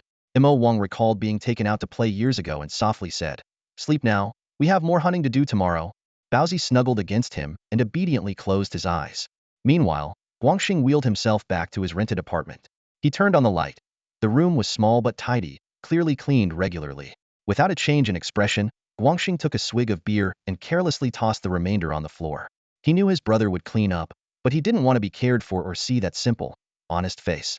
Lost in thought, Guangxing's expression grew complex, a mix of guilt, remorse, reluctance, anger, and solace. Among these, guilt and solace were the most prominent, like the first stroke of a paintbrush loaded with vibrant colors. Suddenly, he urgently searched the room for a pen and a piece of paper, gripping them tightly in his fingers. After a moment's hesitation, he began to write quickly. Guangxing's fingers trembled slightly, leaving deep marks on the paper with the pen. As soon as he finished writing Guangxing, he angrily crossed it out. Brother met the same fate, and dear brother was scribbled into a dark mess. Taking a deep breath, he started a new line, finally resolving to write, Guangxing, by the time you read this letter, I should be dead. Once he began, Guangxing seemed to open the floodgates of his heart, his thoughts pouring out like a spring. His handwriting was unexpectedly neat and graceful, contrasting sharply with the turmoil inside him. I'm sorry for the way I've treated you all these years, truly sorry. The pen paused, as if gathering the next words. I'm going to tell you the reason next, your brother. I am a complete coward. Guangxing's hand moved continuously over the paper, pouring years of suppressed emotions into his words. He detailed his despair, struggles, and facade, the lines filled with deep remorse and helplessness. When he mentioned his brother's Qiyuan, Guangxing's stroke softened. The moment I learned of this, I was scared, too scared to die anymore. He explained the real motive behind his harsh behavior, his handwriting trembling slightly. As the letter neared its conclusion, Guangxing's tone became gentle and hopeful. What makes me particularly happy is that after today and prior confirmations, I am finally sure you've made some really good friends, he wrote, the pen gliding over the paper as if caressing his brother's face. Finally, Guangxing mentioned the money he had saved, hoping his brother would make good use of it. His pen lingered on the paper for a moment, as if there were still countless words left unsaid, ultimately turning into a silent sigh. The money I asked from you, apart from necessary expenses for the act, has been saved up. It's a considerable sum. Make good use of it. I stored the money anonymously, and over the next few days, I plan to transfer it all to my own account, pretending it was a sudden win from gambling. I've already prepared the details to make it look convincing, so I doubt you'll notice anything unusual. Guangxing's fingers flew across the paper as if pouring all his emotions into his writing. He meticulously outlined his plan, transferring the money to his own account and disguising it as gambling winnings. To make the lie more believable, he even devised a scenario of drunkenly falling into water. After penning the final word, Guangxing put down the pen, and the complex emotions in his eyes faded away, leaving only calm and silence. He carefully reviewed the letter several times, when suddenly, a surge of inexplicable impulse overcame him. Clenching the letter tightly, his veins bulged as he crumpled it into a ball. He quickly wheeled himself to the bathroom, a mix of sorrow and resignation on his face, and pulled out a lighter. As the flame flickered to life, it seemed to ignite the last ounce of hesitation within him. Guangxing watched the words twist and warp in the fire, letting the flames consume the letter that had captured all his thoughts and efforts. When the final wisp of smoke vanished, he looked up at his reflection in the mirror. The gaunt face staring back was once again filled with a determined and intense expression. Over the next 2 days, Moang seemed to return to the days in Chuzhou safe city. Each morning, he would disguise himself and head outside the city to hunt with Baozi. When he returned at dusk, he would sell the day's spoils at the official acquisition store without concern for the price difference. Life seemed to be back on track, yet undercurrents were brewing. The other team members were busy with their own tasks. The Zhao siblings managed a source beast materials online store and often came to pick up goods. Meng Qinyan was being pressured by her parents to marry, much to her annoyance. Guangxing was occupied with repairing shields and healing injuries. Meanwhile, the outside world was bustling with activity. The Golden Cup in the Central Plains province was heating up. New students at source martial universities were making their mark. High-level secret realms and amethyst source beasts were appearing, and rumors and breakthroughs were emerging one after another. The world never stopped spinning, unaffected by individual joys and sorrows. It was Thursday afternoon, and in the wilderness 47 kilometers from the fifth satellite city of Luodu, Mo Wang was hunting source beasts with Baozi, just as they usually did. 400 meters away, a Ji Polong, over 2 meters tall, was pecking at the corpse of a low-tier source beast. Its beak was stained with bright red blood, and its strong claws pressed down on the mangled prey. It cautiously lifted its head, scanning the surroundings with mechanical movements. Mo Wang and Baozi exchanged a knowing glance. In the next instant, blue arcs of electricity crackled around Mo Wang, making him feel an unprecedented lightness. His figure vanished in a flash, trailing electric light as he charged towards the Ji Polong. The distance of 200 meters disappeared in the blink of an eye. The Ji Polong finally sensed the danger and instinctively wanted to flee. But its animal wisdom told it that running was futile. In a split second, the Ji Polong made a decision. It stretched its neck and let out a loud cry, golden source technique. Exhilarating call. Instantly, its fear vanished, replaced by fierce combat readiness. Its feathers bristled, resembling a giant, aggressive rooster. However, the sound had no effect on Mo Wang. His strong mental fortitude easily dispelled any negative effects, allowing him to continue his high-speed charge. Mo Wang was over 400 meters away when he arrived, having just gotten there. There was no need for words or stealth. He gave Baozi a nod of understanding. Crackling, blue electric arcs danced around Mo Wang, giving him the peculiar sensation of being so light that he almost didn't exist. In a flash, his figure disappeared, dragging electric light as he rushed straight at the feeding Ji Polong. At this moment, Jipalong felt a surge of battle excitement within. Even if a diamond-tier source beast stood before it, it would dare to peck at it a couple of times. Letting out a loud cry, Jipalong crouched low, claws digging into the ground as it charged toward Mo Wang. From 100 meters away, it vigorously flapped its wings, sending razor-sharp feathers shooting out like arrows. Mo Wang remained calm and collected, flicking his wrist to summon a long, dark green spear out of thin air. With his focus sharpened, the trajectory of the feathers seemed to slow in his vision. The spear spun like a windmill, deflecting the feathers with sparks flying. Not wanting to drag out the fight, the young man concentrated, and arcs of electricity surged around him. In an instant, he appeared ghost-like before Jipalong. Lightning crackled along the dark spear as he swung it toward the creature's neck. Caught off guard by the sudden attack, Jipalong was still reveling in its own offensive. Just as it lowered its head to check, the blade of the spear was upon it. In a flash, its head flew off, blood spraying everywhere. The massive body tumbled forward several meters before coming to a stop, kicking up clouds of dust. The headless body twitched reflexively, wings flapping as if trying to stand, but ultimately, it was futile. Moments later, it lay completely still in a pool of blood. Imo Wang retrieved the source pearl, cut off a large chunk of meat, and put away his spear. Before long, Baozi came running over, looking regretful at the sight of the huge carcass. Imo Wang reassured him, "Don't worry, I cut off a drumstick. It'll be enough for several meals in the wild." As he spoke, he levitated the carcass, and Baozi understood, spewing out a blue flame to reduce it to ashes. The two quickly took stock of their gains.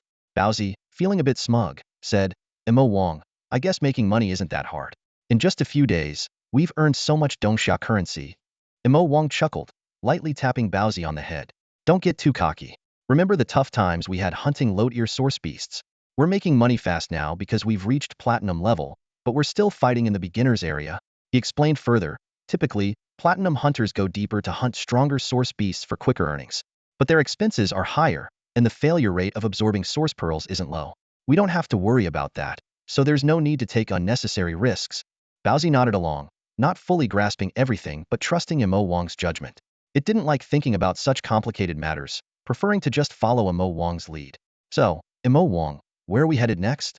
"E13 area, another gold beast zone, but it's a bit more secluded. By the time we get there and finish hunting, today's tasks should be done." "All right then, let's hurry up, Imo Wang," Baozi said, licking its lips. "Oh, and I still want roast duck tonight." "No problem." When Imo Wang selects a hunting area, he tends to choose places with tree coverage to make use of his forest sensing abilities, reducing the time spent searching for prey. Imo Wang and Baozi arrived at the densely wooded E13 zone. Closing his eyes, Imo Wang activated his grass and wood wolf source technique, instantly sensing the presence of life forms within several kilometers. Suddenly, he furrowed his brow. "What's wrong?" Baozi asked curiously. Imo Wang opened his eyes and looked northward. "Strange, there are 6 gold-tier life forms over there, but the map shows there should only be 1 forest lizard."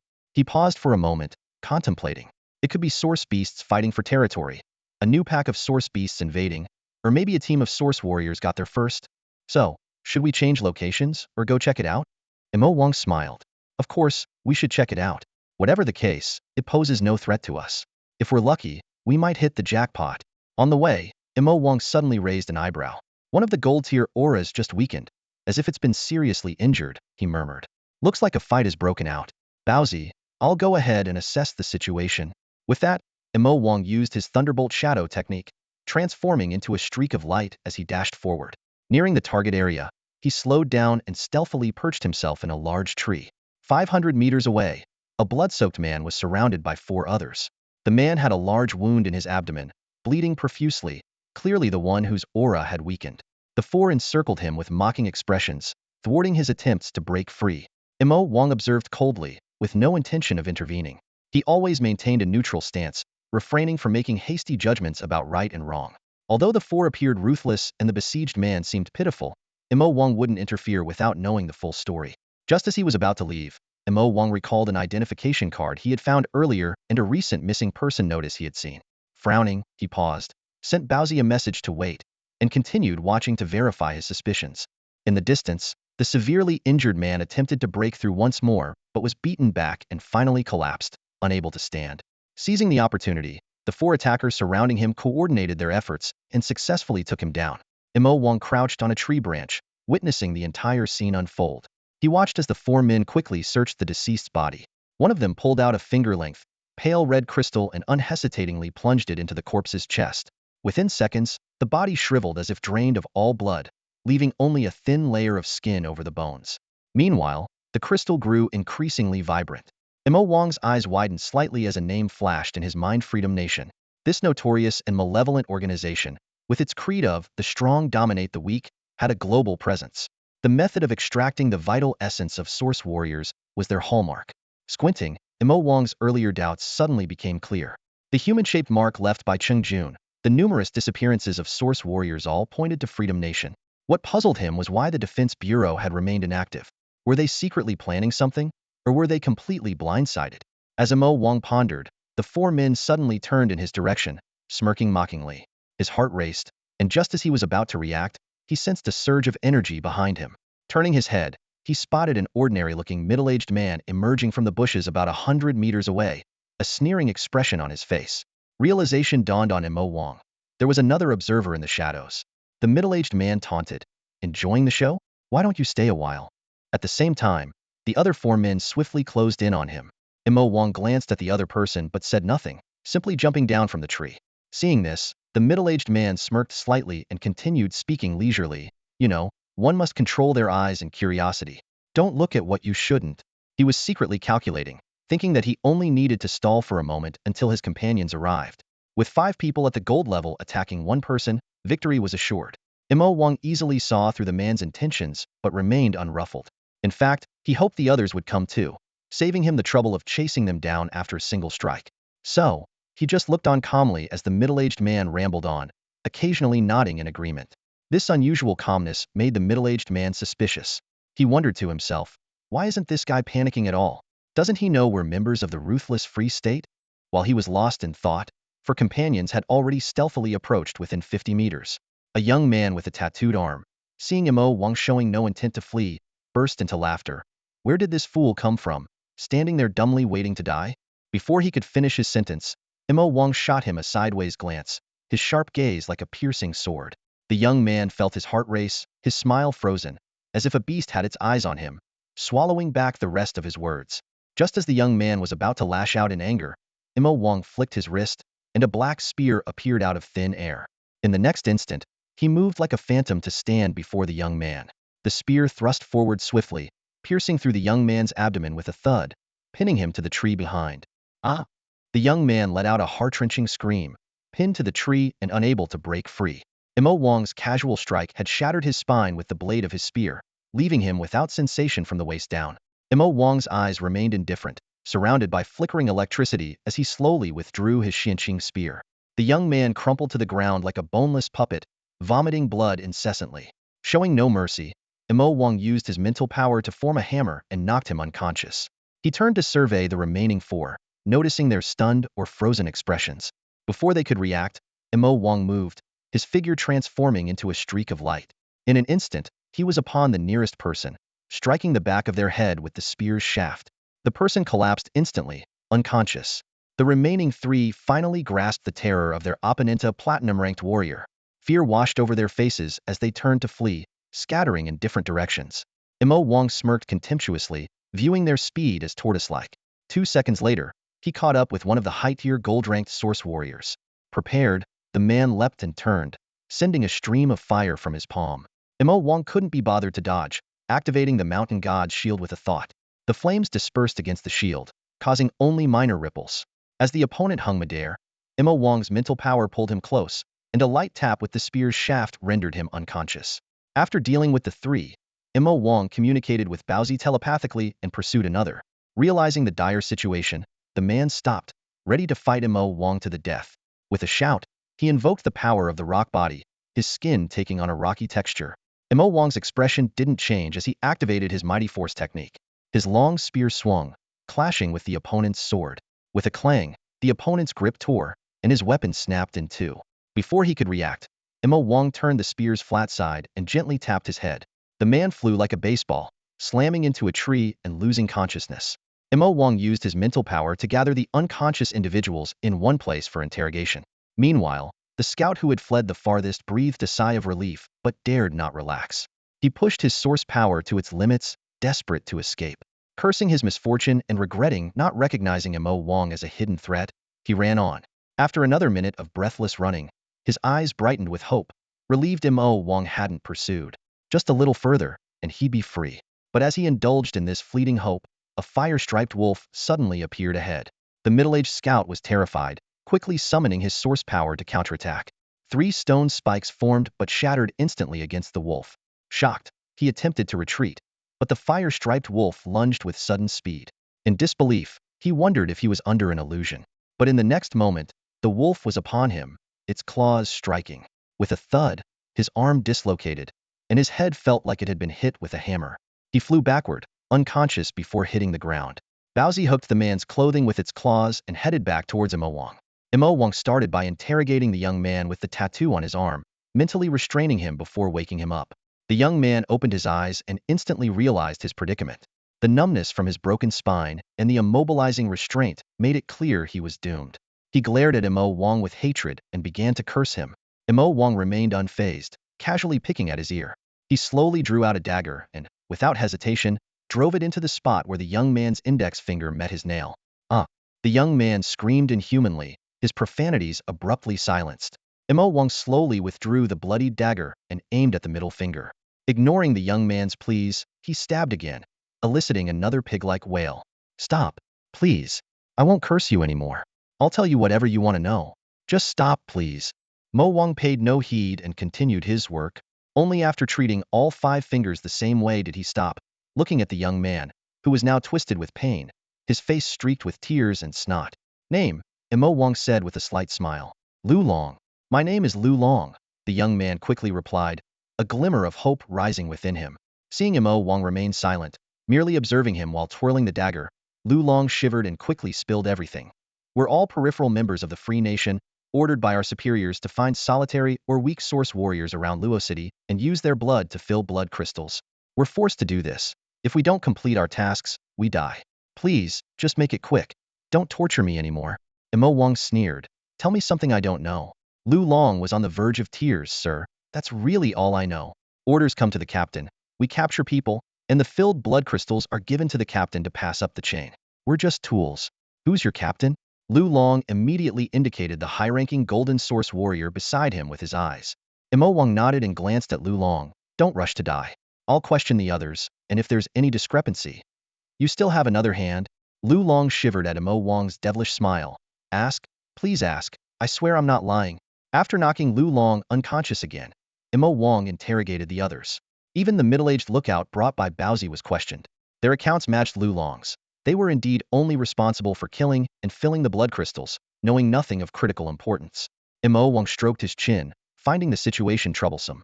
It's likely the remaining captain might not know much more, but it was still necessary to ask. When the captain was awakened, Imo Wang was somewhat surprised. The man neither cursed nor trembled, but accepted his fate in silence. Your name? Imo Wang asked. Li Jianya, he replied after a pause, candidly admitting, I can guess what you might want to ask, but honestly, I don't know much. Imo Wang spoke calmly. Your squad's base? Any other members? How many source warriors have you harmed? Can you contact your superiors directly? Where are the blood crystals delivered? What is their purpose? Tell me everything you know. Li Jianya was straightforward and replied without hesitation. The team's base is in room 703 of the Jinpeng Hotel. There are quite a few people from the organization in Luodu collecting blood crystals, but we all act independently. So far, we've eliminated 4 gold level, 13 silver level, and 26 bronze level source warriors. Contact is made through one-way dark web emails. The location for handing over blood crystals changes each time. Once filled, I post a special message on the dark web platform, and my superiors contact me. As for the purpose of the blood crystals, I don't know. Imo Wang nodded slightly after hearing this, a glint in his eyes. The other party was cooperative, yet claimed ignorance of crucial information, which aligned with his earlier suspicions. Of course, even these seemingly trivial details were not fully trusted by Imo Wang. He wasn't a hero seeking justice and had no intention of getting involved. However, since he stumbled upon this, he couldn't just ignore it. Imo Wang planned to extract useful information and anonymously hand it over to the Guard Bureau. What exactly is this dark web platform and special format? Imo Wang pressed further, his brow furrowing. Li Jianya hesitated for a moment, looking troubled. I can't tell you. Imo Wang raised an eyebrow, surprised by the sudden display of resolve. He pondered aloud. Is it that you can't say or won't say? Li Jianya confessed. I can't say. If I try to speak about certain things, it would instantly trigger a mental block, wiping my consciousness and turning me into a vegetable. Then, all awareness was erased, leaving only a body living as a vegetable. Imo Wang slightly nodded, neither agreeing nor disagreeing. He had a method to verify the truth, so there was no need for further words. Seeing that Li Jianya was performing well, he asked a few more questions. You are all gold-level source martial artists and should live without worry. Why did you join an organization like the Free Nation? Li Jianya's expression suddenly turned grave, a hint of sorrow flickering in his eyes. If your wife and children were taken hostage and joining such an evil organization was the only way to ensure their safety, wouldn't you do the same? Imo Wang listened without expression, neither criticizing his self-interest nor sympathizing with his predicament. He took out a necklace from his bracelet, opened the pendant, and spoke in a calm tone. I need to verify if what you say is true. Li Jianye remained silent. He had foreseen his fate the moment he embarked on this path of no return. Death was only a matter of time. Mo Wang paid no mind to Li Jianye's internal struggle and channeled a thread of mental power into the golden pattern illusion Kylan Beast Source Pearl, initiating a mental explosion.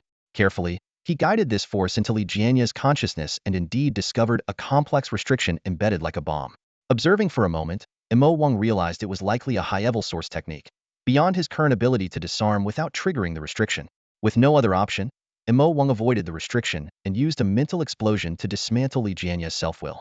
He asked the previous questions again, and this time, Li Jianye's responses were mechanical and fragmented, yet consistent with what he had said before. Mo Wang frowned slightly. The information he had was limited. He knew only that the Free Nation was active in Luodu, capturing source martial artists to fill blood crystals with an unclear motive. Following the clues seemed impossible at the moment. As Mo Wang hesitated about whether to take Li Jianye back to the guard bureau, an unexpected event occurred. The vacanted Li Jianye suddenly shuddered, and a powerful aura descended without warning. Mo Wang's pupils constricted, and his body reacted instinctively. Swish! Lightning manipulation activated instantly, and his Xinqing halberd, wrapped in lightning, sliced through Li Jianye's neck and pierced his heart. Although Mo Wang reacted swiftly, as Li Jianye's head was severed, he still managed to show a cryptic smile, as if saying, "Remember me." Then his head hit the ground, and his body, with a gaping chest, collapsed silently. Mo Wang, come, burn all of this. Baozi spewed out a stream of blue flames and asked internally, did we expose ourselves just now? Mo Wang swiftly packed the ashes into a bag and stored it in his storage bracelet. He cautiously scanned the surroundings, and after confirming there were no threats, he gave a slight nod, signaling Baozi to talk as they walked. I don't think so, Mo Wang whispered, frowning slightly. I reacted in time. The other side probably only managed to catch a glimpse of me with a fraction of their consciousness. Shapeshifting isn't just simple disguise. It can even alter the fluctuations of source energy. You were far away, so they likely didn't notice you. Baozi let out a sigh of relief, but noticed that Mo Wang's expression was still grave. But the fact that the Free State has a diamond-level source warrior collecting blood crystals in Luodu is concerning, Mo Wang said, his voice heavy. I have a bad feeling about this. Luodu might be in for some major trouble. As he spoke, Mo Wang had already stored Baozi back in the source diagram and, with a swift move, chose a secluded route to quickly return to the satellite city. Inside the source diagram, Baozi asked worriedly, what should we do next? First, we'll report it anonymously, Mo Wang replied as he hurried along. We'll hand over the evidence and the blood crystals to the guard bureau. But I suspect they have a mole inside, so it's best for us to stay out of it for now. He opened a small box, revealing a pale red crystal that shimmered with an inexplicable light. Just opening it made Mo Wang's blood stir. What a sinister thing, he muttered, frowning as he closed the box and stored it in the bracelet. Ordinary people getting close might be drained dry. Next, we need to boost our strength, Mo Wang continued. We currently have over 600,000 Dongsha currency, enough to buy a top-quality platinum source bead. Plus, I'm ready to advance to high-level silver. I can attempt it this afternoon and aim to reach the gold level as soon as possible. As Mo Wang and Baozi made their swift return to the safe city, in the heart of Luo capital, at the headquarters of the guard bureau, a middle-aged man with a square face and a large scar on his arm slowly opened his eyes and sat up from his chair in the director's office. Zhou Liang walked to the window, standing straight as he gazed intently in the direction of Sector E13. He muttered to himself, quick response indeed. To wipe out a level 3 capture squad without a scratch must mean he's a platinum-tier source warrior. He frowned slightly. Not in the local records, an outsider? Or perhaps some disguise source technique? After pondering for a moment, a cold smile crept onto his lips, but it doesn't matter. He won't get any information, and even if he did, it's useless. After all, platinum is just a slightly bigger ant. As Zhou Liang was lost in thought, a knock suddenly sounded at the door. His expression remained unchanged as he calmly said, Enter. A somewhat short-statured middle-aged man walked in. It was the public guard who had saved his nephew from Mo Wang and his group. Carefully closing the door, he approached Zhou Liang with a hint of respect and said, Sir Zhou, the matter with the inner-city signal base station is settled. Luo capital can now be cut off from the outside world at any time. Zhou Liang nodded slightly. Just call me Chief within the guard bureau. Yes, Chief Zhou. The public guard immediately corrected himself, then inquired, How is the Zhang family situation? Turning around, Zhou Liang looked sharply at the public guard. Everything is normal. Yesterday, the Zhang family collected 38 blood crystals and produced 16 blood potions. He accepted a storage ring handed by the public guard, his expression calm. The public guard hesitated briefly before speaking, but Chief Zhou, the production of blood potions is highly confidential. The Zhang family has only recently joined the organization and previously betrayed the Bai family of Chang'e. Entrusting such important matters to them, isn't it a bit risky? If the Zhang family betrays the organization again, all our previous efforts and plans would be in vain. Zhou Liang chuckled at this, sitting back in his chair. You don't understand Zhang family head Zhang Hongchang. He's a pathetic man who values his family's fate above all else. He briefly explained the Zhang family's predicament, concluding, we are their lifeline, so there's no need to worry. The Zhang family lacks the courage and motivation to betray us. The public guard nodded thoughtfully. Zhou Liang, seemingly interested, continued to ask, public guard, you've been with the Free Nation for about 5 or 6 years now, right? What was your reason for joining back then? The public guard pondered for a moment before answering honestly, Chief Zhou. I felt the organization's principles aligned with my own beliefs. It's a new era now. The old rigid laws and doctrines no longer apply. The strong should have greater power and freedom. That's what we deserve. Zhou Liang made no comment, sipping his tea before asking, then what do you believe true freedom is? Take your time, think it over, and tell me the answer you truly believe in. The public guard thought deeply for a while, then his eyes brightened as he said firmly, my freedom is true freedom. Zhou Liang burst into laughter upon hearing this, saying, I now understand why you killed your own brother and took over your sister-in-law. Truly, a born villain. Gong Wei seemed indifferent, as if lost in memories, and nostalgically remarked, she was beautiful. The first time, she resisted fiercely. I was young and spirited back then. The more she resisted, the more thrilled I became. Gong Wei's eyes turned distant, a cruel smile playing on his lips. He vividly recounted the woman's helpless demeanor, savoring it as if it were a delicacy. After listening, Zhou Liang frowned slightly and said coldly, your so-called freedom is nothing but slavery to desire. Gong Wei remained unfazed and retorted, Officer Zhou, why did you join the organization? Zhou Liang instinctively touched the scar on his arm, his gaze momentarily unfocused, and replied with self-mockery, I once thought I was noble, only to realize I was just as low and mundane as you. Changing the subject, Zhou Liang produced a specially designed needle, skillfully extracting a milliliter of fluid from the spine, and handed the capsule to Gong Wei. This is your reward, he said. Greed flashed in Gong Wei's eyes as he eagerly accepted and secured it. Zhou Liang continued to brief him on the mission, mentioning the disappearance of the Source Warriors and the previous incident. He concluded with a stern reminder, if anyone reports any organizational activity, be sure to inform me. Yes, Gong Wei replied, departing and leaving Zhou Liang deep in thought. Satellite City Number 5, Jiaqing Community, a certain apartment building's first floor. Knock, knock, knock. A gentle knocking sound broke the silence inside. A deep male voice called out, bro, are you home? It's Guangqing. After waiting for a moment with no response, the tall and worried Guangqing ignored his brother's warning and used a spare key to enter. Inside was a mess, with beer cans, cigarette butts, and food wrappers scattered everywhere, resembling a garbage dump. Guangqing carefully navigated through the living room and squeezed into the bedroom, where he found Guangqing lying in bed, his brow furrowed and breathing heavily, as if trapped in a nightmare. Guangqing let out a sigh of relief, chiding himself silently. Why do I always overthink things? Although my brother has been through tough times over the years, he's never been that desperate, just a bit short-tempered. Still, I need to keep saving up if I'm going to get that influential person's help. He tiptoed out of the room, gently closed the door, and began tidying up the place. Little did he know, as soon as the door closed, Guangqing opened his eyes and stared blankly at the ceiling, lost in thought. After about 10 minutes, Guangqing had the place looking spotless, but didn't leave. Instead, he sat on a plastic chair, waiting for his brother to wake up. A little while later, there was movement from the bedroom. Guangqing stood up and knocked on the door. Bro, can I come in? A hoarse and surprised voice from inside responded. Guangqing, didn't I tell you not to come in without permission? Are you ignoring what I say? Guangqing awkwardly scratched the back of his head. Unexpectedly, Guangqing didn't say much more today. He just said, forget it, come in. What do you want? Guangqing pushed the door open and saw Guangqing struggling to move to his wheelchair. He hurried forward to help, but was rebuffed. No need. Just say what you have to say. Don't waste my time when I'm off to win some money. Guangqing, accustomed to this, retracted his hand and said, bro, I heard the lotus flowers in Chunchi Park are blooming. Remember how you used to love feeding the fish there? When can we go take a look? Guangqing waved dismissively. Go where? I'm not interested. Feeding fish isn't as exciting as gambling. Well, we could go somewhere else. Where would you like to go? The casino. Besides the casino? Nowhere. Guangqing frowned. All right, enough. You go wherever you want. Just don't involve me, I am not interested. Guangxing opened his mouth, and though he wasn't surprised, he felt a tinge of disappointment. Suddenly, Guangxing said, I just woke up and don't feel like moving myself. Push me to the south gate of the community. I'm heading to the Jin Hao Casino to try my luck. Old Wang and the others said there's a new dark web online gambling spot there with high payout rates. I want to see if it's true.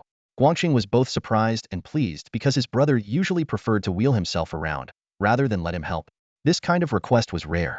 Although the south gate wasn't the farthest, it did involve passing through a small garden, making it a 5 or 6 minute walk, a chance to take a stroll with his brother. Guangxing eagerly agreed, carefully but energetically pushing Guangxing out the door. On the way, he deliberately slowed his pace, chatting about recent happenings. Guangxing, half closing his eyes, neither agreed nor scolded, simply listened quietly. As they passed through the small garden, a gentle breeze carried the fragrant scent of gardenias. Although Guangxing intentionally slowed down, he didn't dare go too slowly, fearing it would annoy Guangxing. The short journey took about 10 minutes, and they finally reached the south gate. Guangxing said, all right, stop here. You can go back now. Take care on the way, bro. Guangxing nodded and turned to leave. After a few steps, Guangxing's voice suddenly called out, Guangxing. Guangxing turned back, puzzled. What's up, bro? Yawning, Guangxing spread his hands and said, I forgot I spent all my money. Can you spare some? Hello, this is the Guard Bureau of Satellite City number 3. How can I assist you today? Came the voice of the operator on the other end of the line. Standing in an empty alley, Mo Wang altered his voice without a hint of emotion and got straight to the point. I've discovered an incident in the wild where members of the Free Nation used blood crystals to murder a source warrior. I've placed the evidence and a description of the events in the abandoned park on Kongjia Street in the Longxing district of Satellite City number 3. I hope you can investigate based on this information. The operator was momentarily stunned and took a moment to react. Just as he was about to say that the matter was serious and needed to be reported to superiors, requesting more details, he realized the call had already been disconnected. Mo Wang swiftly used his mental powers to retrieve an unregistered phone card and tucked it into a crack between the bricks nearby. Pulling up his hood, he left without looking back, heading towards Satellite City number 5. Over 3 hours later, in the abandoned park on Kongjia Street, a member of the guard ran up to a short-statured middle-aged man, saluted, and reported, Sir, we've found what appears to be the target item. It's in a plastic bag placed inside a tree hollow. For safety reasons, we haven't touched it. Awaiting your instructions, Gongwei nodded. He was responsible for handling cases against criminals at the Guard Bureau. The Free Nation had always been a focus in Dongxia, with related information reported up the chain. Taking charge of the case, he came personally to oversee the investigation. Well done. Keep everyone at a safe distance. I'll take a look. Yes, sir. Gongwei approached the large banyan tree, noting that the guards were standing 50 meters away. There was a tree hollow the size of a basin, containing a seemingly fresh black plastic bag. Sensing no immediate danger, he walked over. Wearing rubber gloves, he picked up the bag and opened it, finding a specially made box containing a blood crystal, a golden source pearl, 3 silver source pearls, and an incident record made from newspaper clippings. Gongwei pondered, so cautious are they trying to keep out of it? Or do they distrust the Guard Bureau? He quickly scanned the information on the cardboard, unable to deduce any details about the informant. On the back was a sketch of the victim's face, with a request for the Guard Bureau to find this person and return the source pearls to the family. Inwardly sarcastic, Gongwei thought, sentimental fool, pretending to be virtuous. The person is dead. What use are these pearls to the family? Better to keep them for oneself. Yet outwardly, he maintained a serious demeanor, carefully opening the box to reveal a partially filled blood crystal. With a grave expression, Gongwei signaled the head of Satellite City number 3 to come over, saying in a deep voice, this matter is indeed serious and will be primarily handled by the Central City Guard Bureau. I've noticed some clues. We can set a trap to catch the bigger fish. You must keep this confidential and not alert anyone, to avoid scaring them off. The guard had no doubts and replied, understood, sir. Good. Gongwei continued. The person who reported this seems suspicious. I suspect ulterior motives, possibly being a member of another evil organization using the Free Nation to divert our attention. You are to track this person down, whether through surveillance, phone tracing, or any other means. Once you have a lead, report to me immediately. Yes, sir. Meanwhile, in Satellite City number 5, Mo Wang had just stepped off the inner-city bus. After taking a moment to steady himself, the feeling of motion sickness had significantly subsided. Mo Wang pulled out his communicator and navigated to the nearest official source beast material trading shop, walking towards it with a steady pace. His steps were calm and his gaze was composed. Beside him, Baozi couldn't help but ask, why are we heading to Satellite City number 3 to report this? With a slight smile, Mo Wang explained in a low voice, to create confusion. We can't be sure about the situation with the Guard Bureau. If there are any members of the Free Nation among them, this will divert their attention and be safer for us. Bowsy suddenly understood and then asked, why are we giving away those source pearls? It was the Free Nation people who killed that person, and we avenged him. We need resources now, so why not keep them? Ma Wang's eyes were deep, and he chuckled softly, because my heart is free.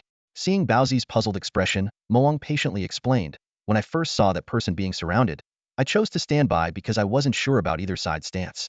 Even after learning that the person died innocently, I wouldn't feel guilty. Bowsy was confused. Why would you feel guilty? He wasn't connected to us. Ma Wang stopped and turned to face Bowsy. Imagine if he was a kind man, supporting an orphanage and caring for children without parents. Or if he was working hard to provide for his sick wife or elderly parents.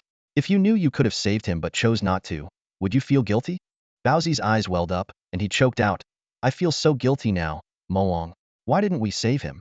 Ma Wang quickly reassured him, that was just a hypothetical scenario. He could have been a bad person too.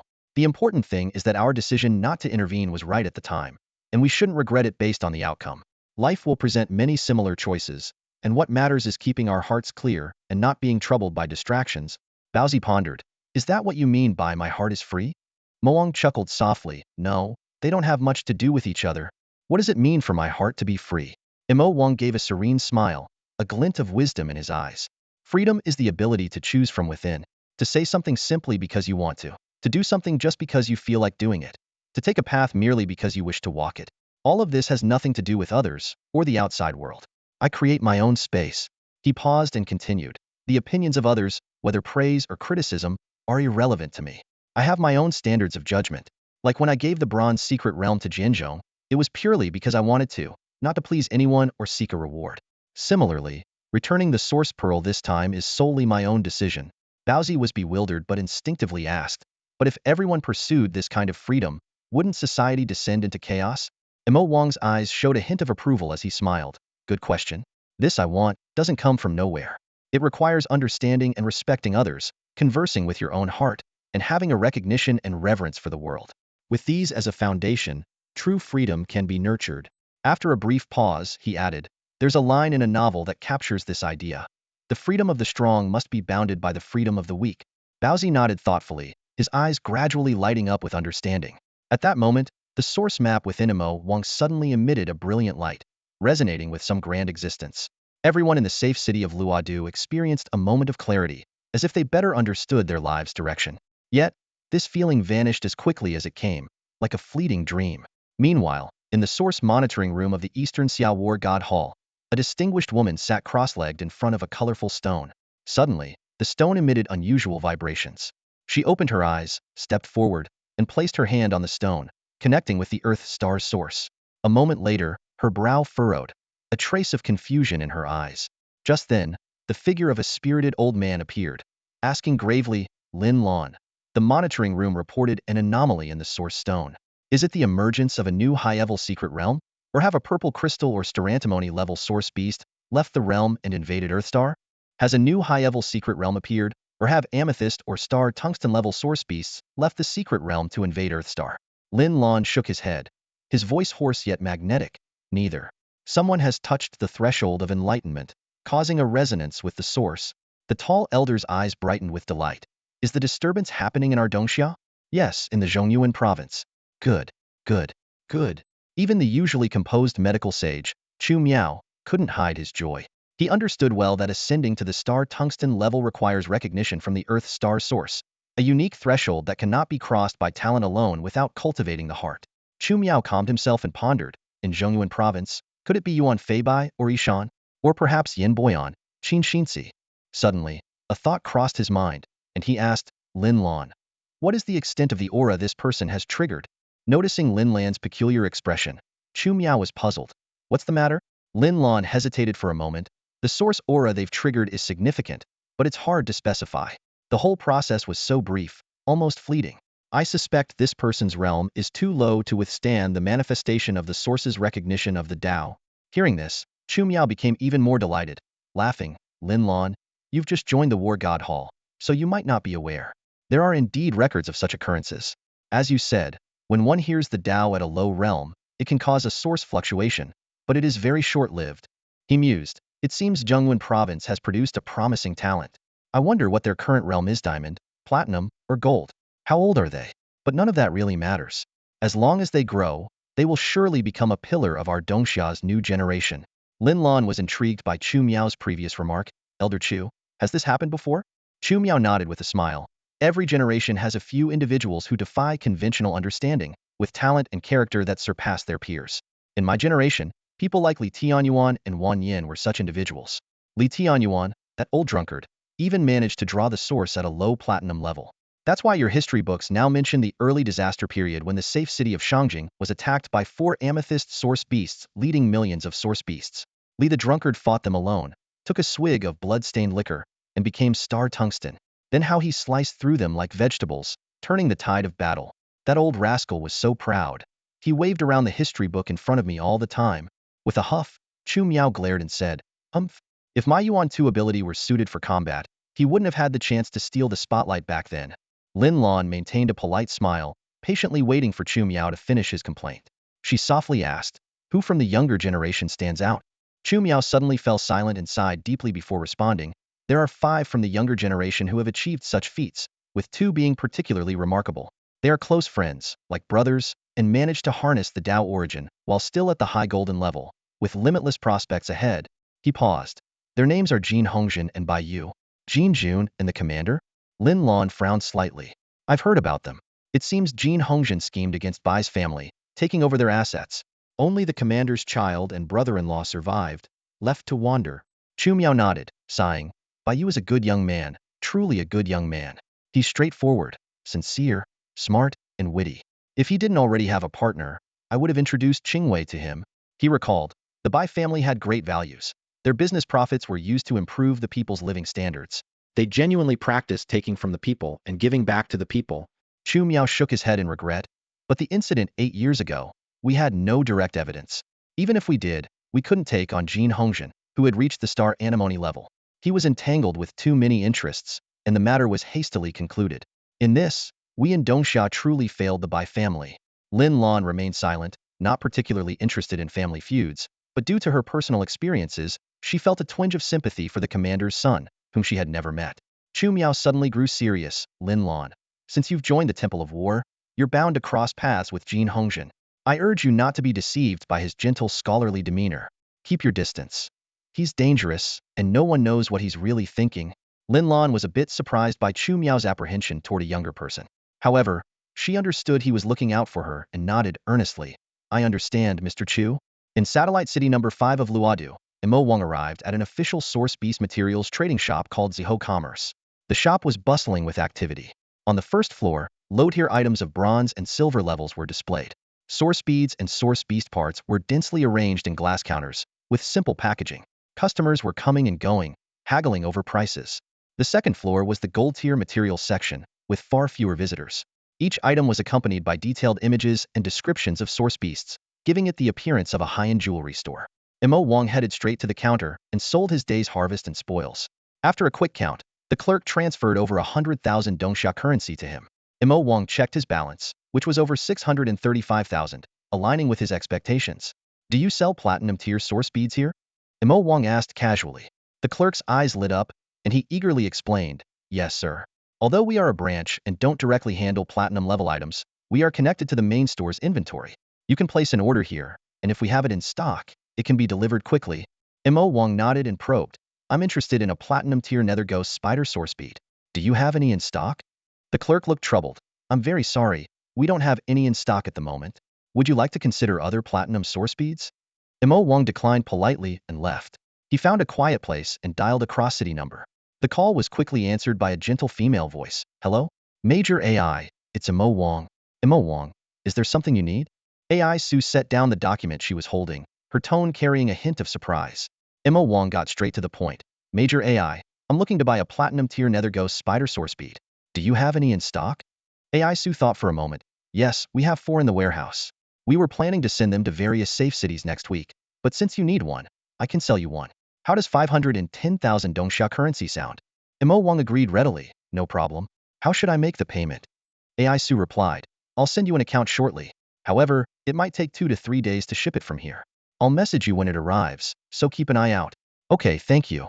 After ending the call, AI Sue pondered for a moment before dialing another number. With a light tap on her communicator, AI Sue called a familiar number. On the other end, Yi Chishui, who was in the midst of a repayment period, opened his eyes and glanced at the caller ID, raising an eyebrow. AI Sue, what's up? Yi Chishui's voice carried a hint of weariness. AI Sue got straight to the point. Yi Chishui, Mo Wang just spent money to buy a nether ghost spider's core pearl for me. She paused, her tone tinged with regret and helplessness. I guess he couldn't find it in Luodu and had to turn to me. As his uncle, aren't you going to help your nephew? This could waste his time and talent. Yi Chishui was silent for a moment before responding calmly. At our level, we should understand that compared to one's mindset, ample resources are just the icing on the cake.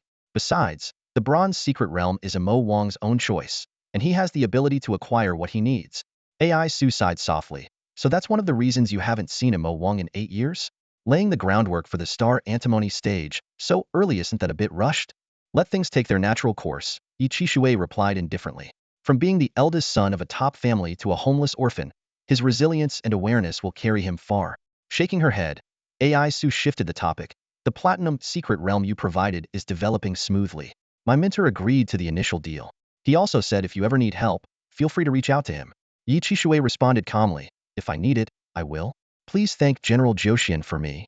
After hanging up, Yi Chishui gazed at his hands and sighed. He recalled the encirclement 8 years ago, where safely sending Mo Wang away and repelling the enemy was all thanks to his innate power, Realm Overdraft. This ability was powerful but came at a significant cost, requiring a long repayment period after each use. Yi Chishui murmured to himself, "Drop to silver. I wonder how that kid is doing now." The Nether Ghost Spider's source technique is a good choice. Suddenly, he frowned, recalling an anomaly during the Beast Tide. Once my realm is restored, I need to investigate. Meanwhile, in Satellite City number 5, Mo Wang was about to turn off his communicator when a private message from Penguin popped up. Chinping, check the group poll for tomorrow's team building location. Mo Wang opened the squad group chat to see 3 options: Central City Amusement Park, Tianhua Street, and Ancient Capital Park. He consulted Baozi in his mind and ultimately chose the amusement park. Meng Qianyan noticed and immediately informed Zhao Yinian. Captain, Chinping chose the amusement park. Cast your vote quickly. Zhao Yinian replied with, got it, and promptly voted for the amusement park as well. As dusk fell over Luodu, the center city's amusement park became noticeably less crowded compared to the bustling daytime. Zhang Shan stood before his easel, pencil in hand, deeply focused. In his early 20s, he dressed simply and had a shy look in his eyes. In front of him was a young couple embracing, and his fingers moved gently over the paper, creating smooth, natural lines. Before long, a sketch rich in light and shadow emerged. Here you go. Are you satisfied? Zhang Shan asked with a bashful smile. If you don't like it, I can draw another one for free. The woman took the drawing, her eyes alight with delight. It's amazing, she exclaimed, while the man nodded in agreement. How much? $10, Zhang Shan replied. So cheap? The man exclaimed in surprise. A single hot dog in the park cost $5, and this drawing was worthy of being framed. Zhang Shan awkwardly explained, drawing is my hobby. I didn't charge initially, but the line of people got too long, so I had to set some sort of barrier. The couple paid happily and left with the drawing. Zhang Shan stretched, packed up his tools, and prepared to head home. He had been living this way for a while and found joy in it. Even after unexpectedly awakening as a Yuanwu practitioner, Zhang Shan's life didn't change much. Except for his father, who was utterly disappointed Zhang Shan's Yuan diagram aptitude was mediocre, with only 12 grade C Yuan marks, shaped like a piece of paper, incapable of revitalizing the family. He also started having nightmares, sometimes foreseeing certain scenes. At that moment, Zhang Shan was waiting at a crosswalk. Suddenly, he clutched his head, bending over in pain. A terrifying vision flashed in his mind. When the traffic light hit 10, a little boy would chase a balloon onto the street and get hit by a speeding black car. Zhang Shan snapped his head up and saw the light at 12. Ignoring the splitting headache, he yelled desperately, "Stop using your phones!" The light hit 11, and everyone was startled. A gust of wind blew, and sure enough, the little boy's balloon flew away. Just as he was about to chase it, his father noticed in time and pulled him back. "What are you doing? It's a red light. Didn't you see that car?" The father scolded, still shaken. No sooner had he spoken than the black car sped past, sending the balloon soaring into the sky. The little boy, after being scolded by his father, losing his helium balloon, and nearly falling, was on the verge of tears, ready to burst into sobs. Seeing this, the young father felt a pang of regret. He quickly crouched down and gently comforted, "Don't cry, don't cry. It was my fault. I got too worked up and shouldn't have been using the communicator. He paused and softly promised, when we get home, I'll buy you a transformer, okay? At this moment, the surrounding passers-by realized what was happening and began to look at Zhang Shan with admiration. An elderly lady carrying a shopping basket even praised him directly. What a good young man. Do you have a girlfriend?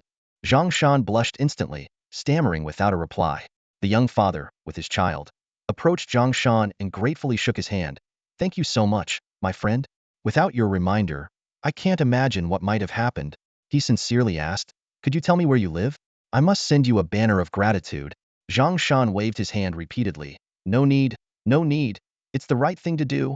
He earnestly advised, please don't play with the communicator on the road again, especially when you're with your child. It's too dangerous. The young father nodded repeatedly. I will remember this lesson. He then turned to his son and said, Mingming, thank the big brother. The little boy wiped his tears and said in his childish voice, thank you, big brother. Zhang Shan smiled, patted the boy's head, and said nothing more. Zhang Shan returned home, or more accurately, to a modest rental apartment with 2 bedrooms and a living room, along with a kitchen and a bathroom. As he put away his tool bag and changed his shoes, he called out, Uncle Chun, I'm back. After dinner, Zhang Shan returned to his bedroom, switched on the desk lamp, and picked up a painting textbook titled Color Theory and Application to study diligently. He read intently until after 10, his eyes growing tired and dry, prompting a yawn. He placed a bookmark, closed the book, and after a quick wash, he went to bed. However, shortly after falling asleep, Zhang Shan's brow furrowed, and his breathing became rapid. In his dream, the city of Luodu Anchuan was shrouded in an eerie red filter, with the streets filled with violence and chaos. He wandered aimlessly, surrounded by sounds of fighting, roars, shattering glass, and desperate cries. Suddenly, a group of frenzied individuals with bloodshot eyes noticed him and charged with weapons. In despair, Zhang Shan closed his eyes, bracing for pain. Yet, the expected blow never came. When he opened his eyes, he saw those people lying on the ground, and a mysterious young figure was approaching him. Just as the person began to speak, the dream abruptly ended. Zhang Shan awoke with a start, gasping for air, his forehead damp with cold sweat. He glanced at the time and realized he had been asleep for less than an hour. What's going on? Zhang Shan murmured to himself. Ever since the Qi Yuan, I've been seeing these strange visions. Is this my source map ability? Will these scenes really happen? Why are people around me changing like that? Should I talk to my father about it? And who was that person? Around midnight, in Satellite City number 5, by the Luojing River, the late hour left the usually quiet road even more deserted. Not a single pedestrian was in sight. Only the solar street lamps stood silently, casting a warm yellow glow that attracted moths fluttering under the light. Guangxing shook his head gently as a breeze from the riverside stirred memories of the past. The past flooded back like a tide.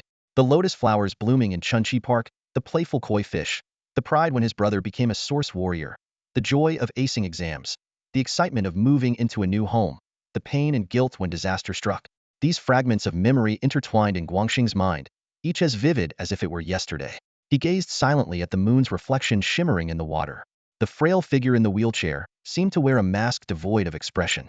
How cliched, he thought, mocking himself. Yet, despite this self-deprecation, Guangxing gently closed his eyes, tilted his head back, and murmured, Mid-Autumn Festival is almost here. You used to be so lively and annoying as a kid. How did you become this silent, brooding giant? Self-reproach surged like a tide. It's my fault.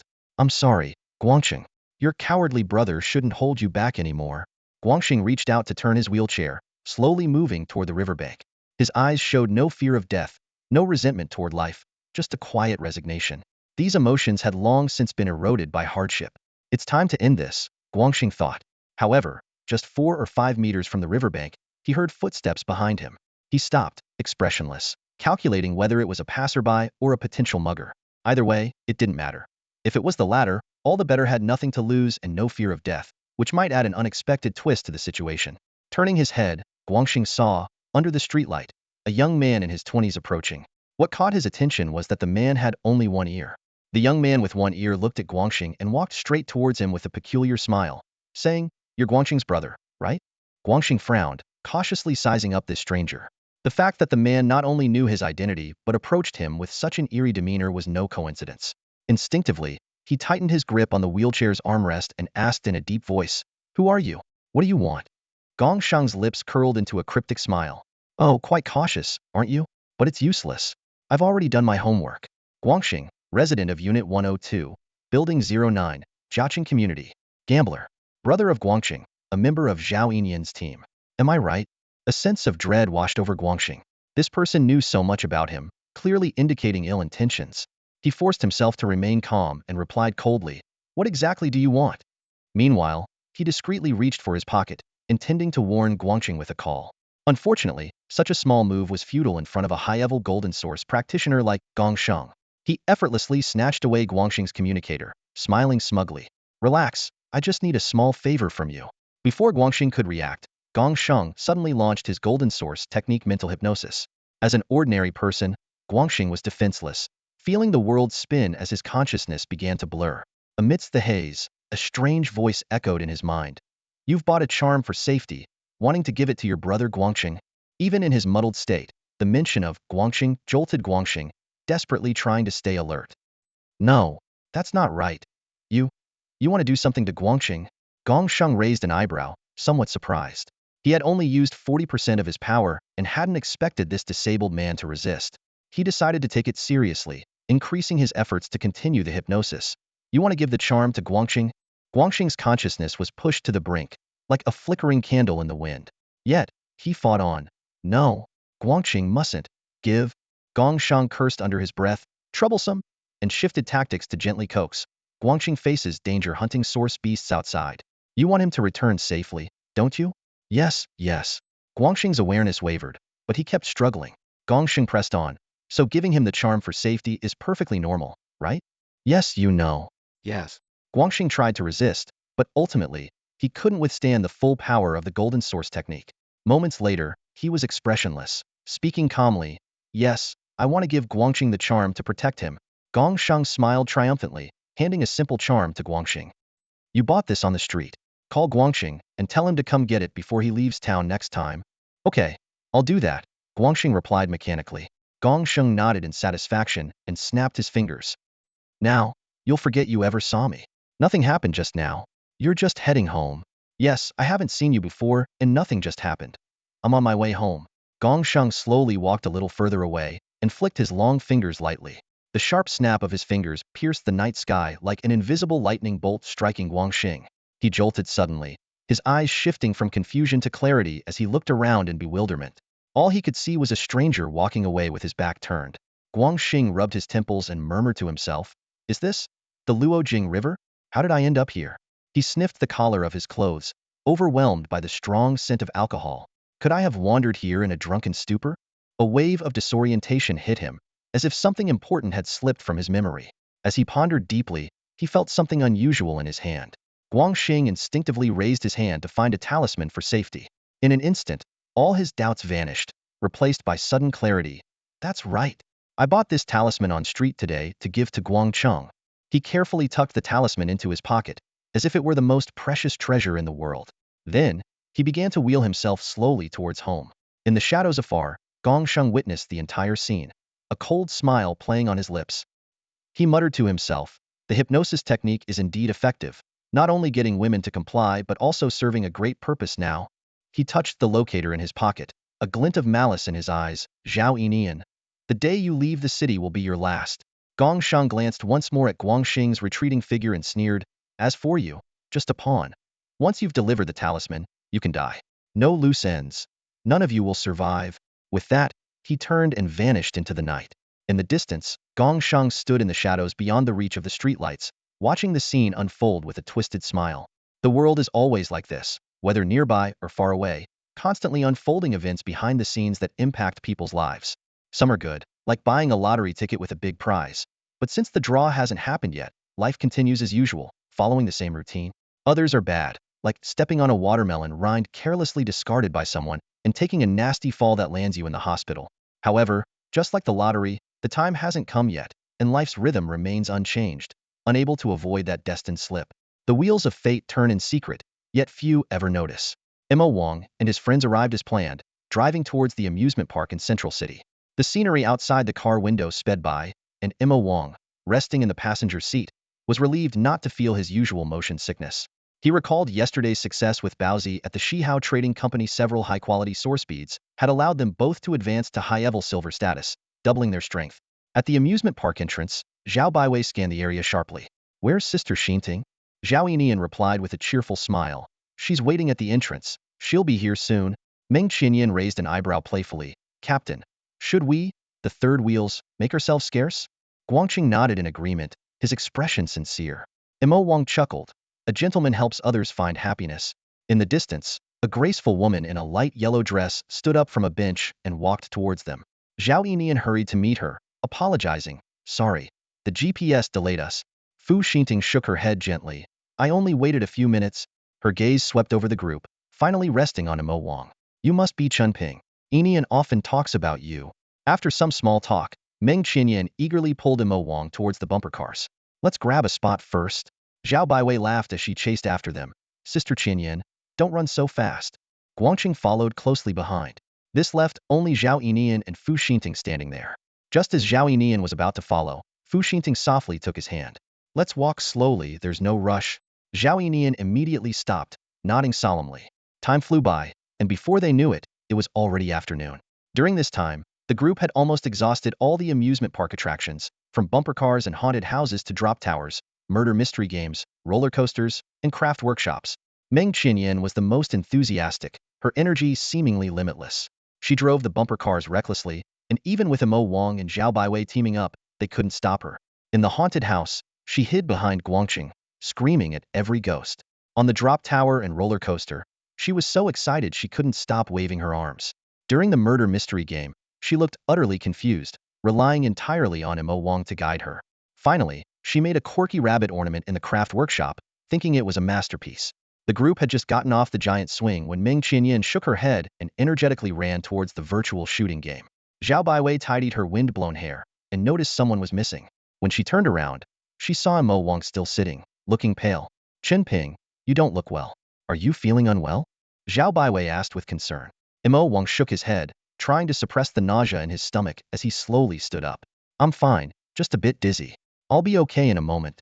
Inside, he quietly complained to Baozi. I told you not to play this. It's worse than motion sickness. Due to their shared senses, Baozi was also feeling dizzy and could only convey a sense of regret. With a light laugh, Zhao Baiwei bought 2 cups of iced lemon water and handed one to Mo Wang. Even as a source warrior, why are you still getting dizzy? Maybe it's just natural, Mo Wang replied, thanking her and downing most of the drink in one go, feeling much better afterward. Today, Zhao Baiwei was dressed casually, wearing a white baseball cap, looking vibrant and attractive. Watching their friends having fun in the distance, she invited, Chunping, the Mid-Autumn Festival is coming up in a few days. Are you free? Would you like to celebrate with our team? Mo Wang thought for a moment and agreed. I'm available. Will Qinyan and Guangqing be there? Zhao Baiwei explained. Qinyan loves lively gatherings, and Guangqing will come because of his brother. Suddenly remembering something, Mo Wang asked curiously, will Miss Fu be there too? Doesn't she need to spend time with her family? Zhao Baiwei glanced at the gentlewoman chatting with her brother in the distance, sighed, and led Mo Wang to a quieter spot to sit down. Actually, Xinting doesn't have a good relationship with her family. Why? Mo Wang asked, puzzled. She seems so gentle. Zhao Baiwei explained with a complex expression. In short, Xinting's parents disapprove of my brother and want them to break up, but Xinting refuses, so she's at odds with her family. Mo Wang was surprised. The captain is not even 30 and is already at a high level. Isn't he considered a promising young talent? Are Miss Fu's parents really that demanding? Zhao Baiwei smiled at the compliment about her brother. Thanks for the kind words about my brother, but to be honest, his potential as a source warrior is quite average, just barely above the level threshold, with only 11 source marks on his source map. He's reached his current level through sheer hard work, and it's uncertain whether he can advance further. It's not that Zhao Baiwei is being modest on behalf of her brother. It's a harsh reality. In the world of Yuanwu, bloodlines determine the growth of Yuan beasts, while the quality of Yuan diagrams dictates the fate of Yuan warriors. Most people spend their entire lives struggling to break through a certain barrier, but only anomalies like Moong and Baozi can easily surpass it. Zhao Baiwei sighed and continued to recount the story of Sister Xinting. Xinting's family runs a moderately sized business in Central City and has long wanted to recruit a platinum-level Yuan warrior to bolster their standing. Unfortunately, due to limited resources, they have been unsuccessful. Initially, when Xinting and Zhao Baiwei's brother began dating, her family didn't oppose the relationship. However, things changed when a platinum-level warrior in his 40s took an interest in Xinting, offering business support in exchange for her becoming a concubine. In this era where strength is revered, such propositions are not uncommon. Xinting's parents, prioritizing family interests over their daughter's feelings, agreed to the arrangement. Xinting, determined to resist, threatened to take her own life. Upon learning of this, Zhao Baiwei's brother confronted the Platinum Warrior alone. The details of their conversation remain unknown, but the man subsequently withdrew his proposal with the Fu family. This turn of events left Xinting's parents resentful towards Zhao Baiwei's brother, blaming him for hindering the Fu family's progress. The gentle Xinting was utterly disappointed and moved out, severing ties with her family. Later, Xinting's parents approached Zhao Baiwei's brother, proposing that if he paid a substantial bride price and support fees, they would act as if they never had a daughter. Zhao Baiwei forced a smile and glanced at Moang, her eyes filled with complex emotions.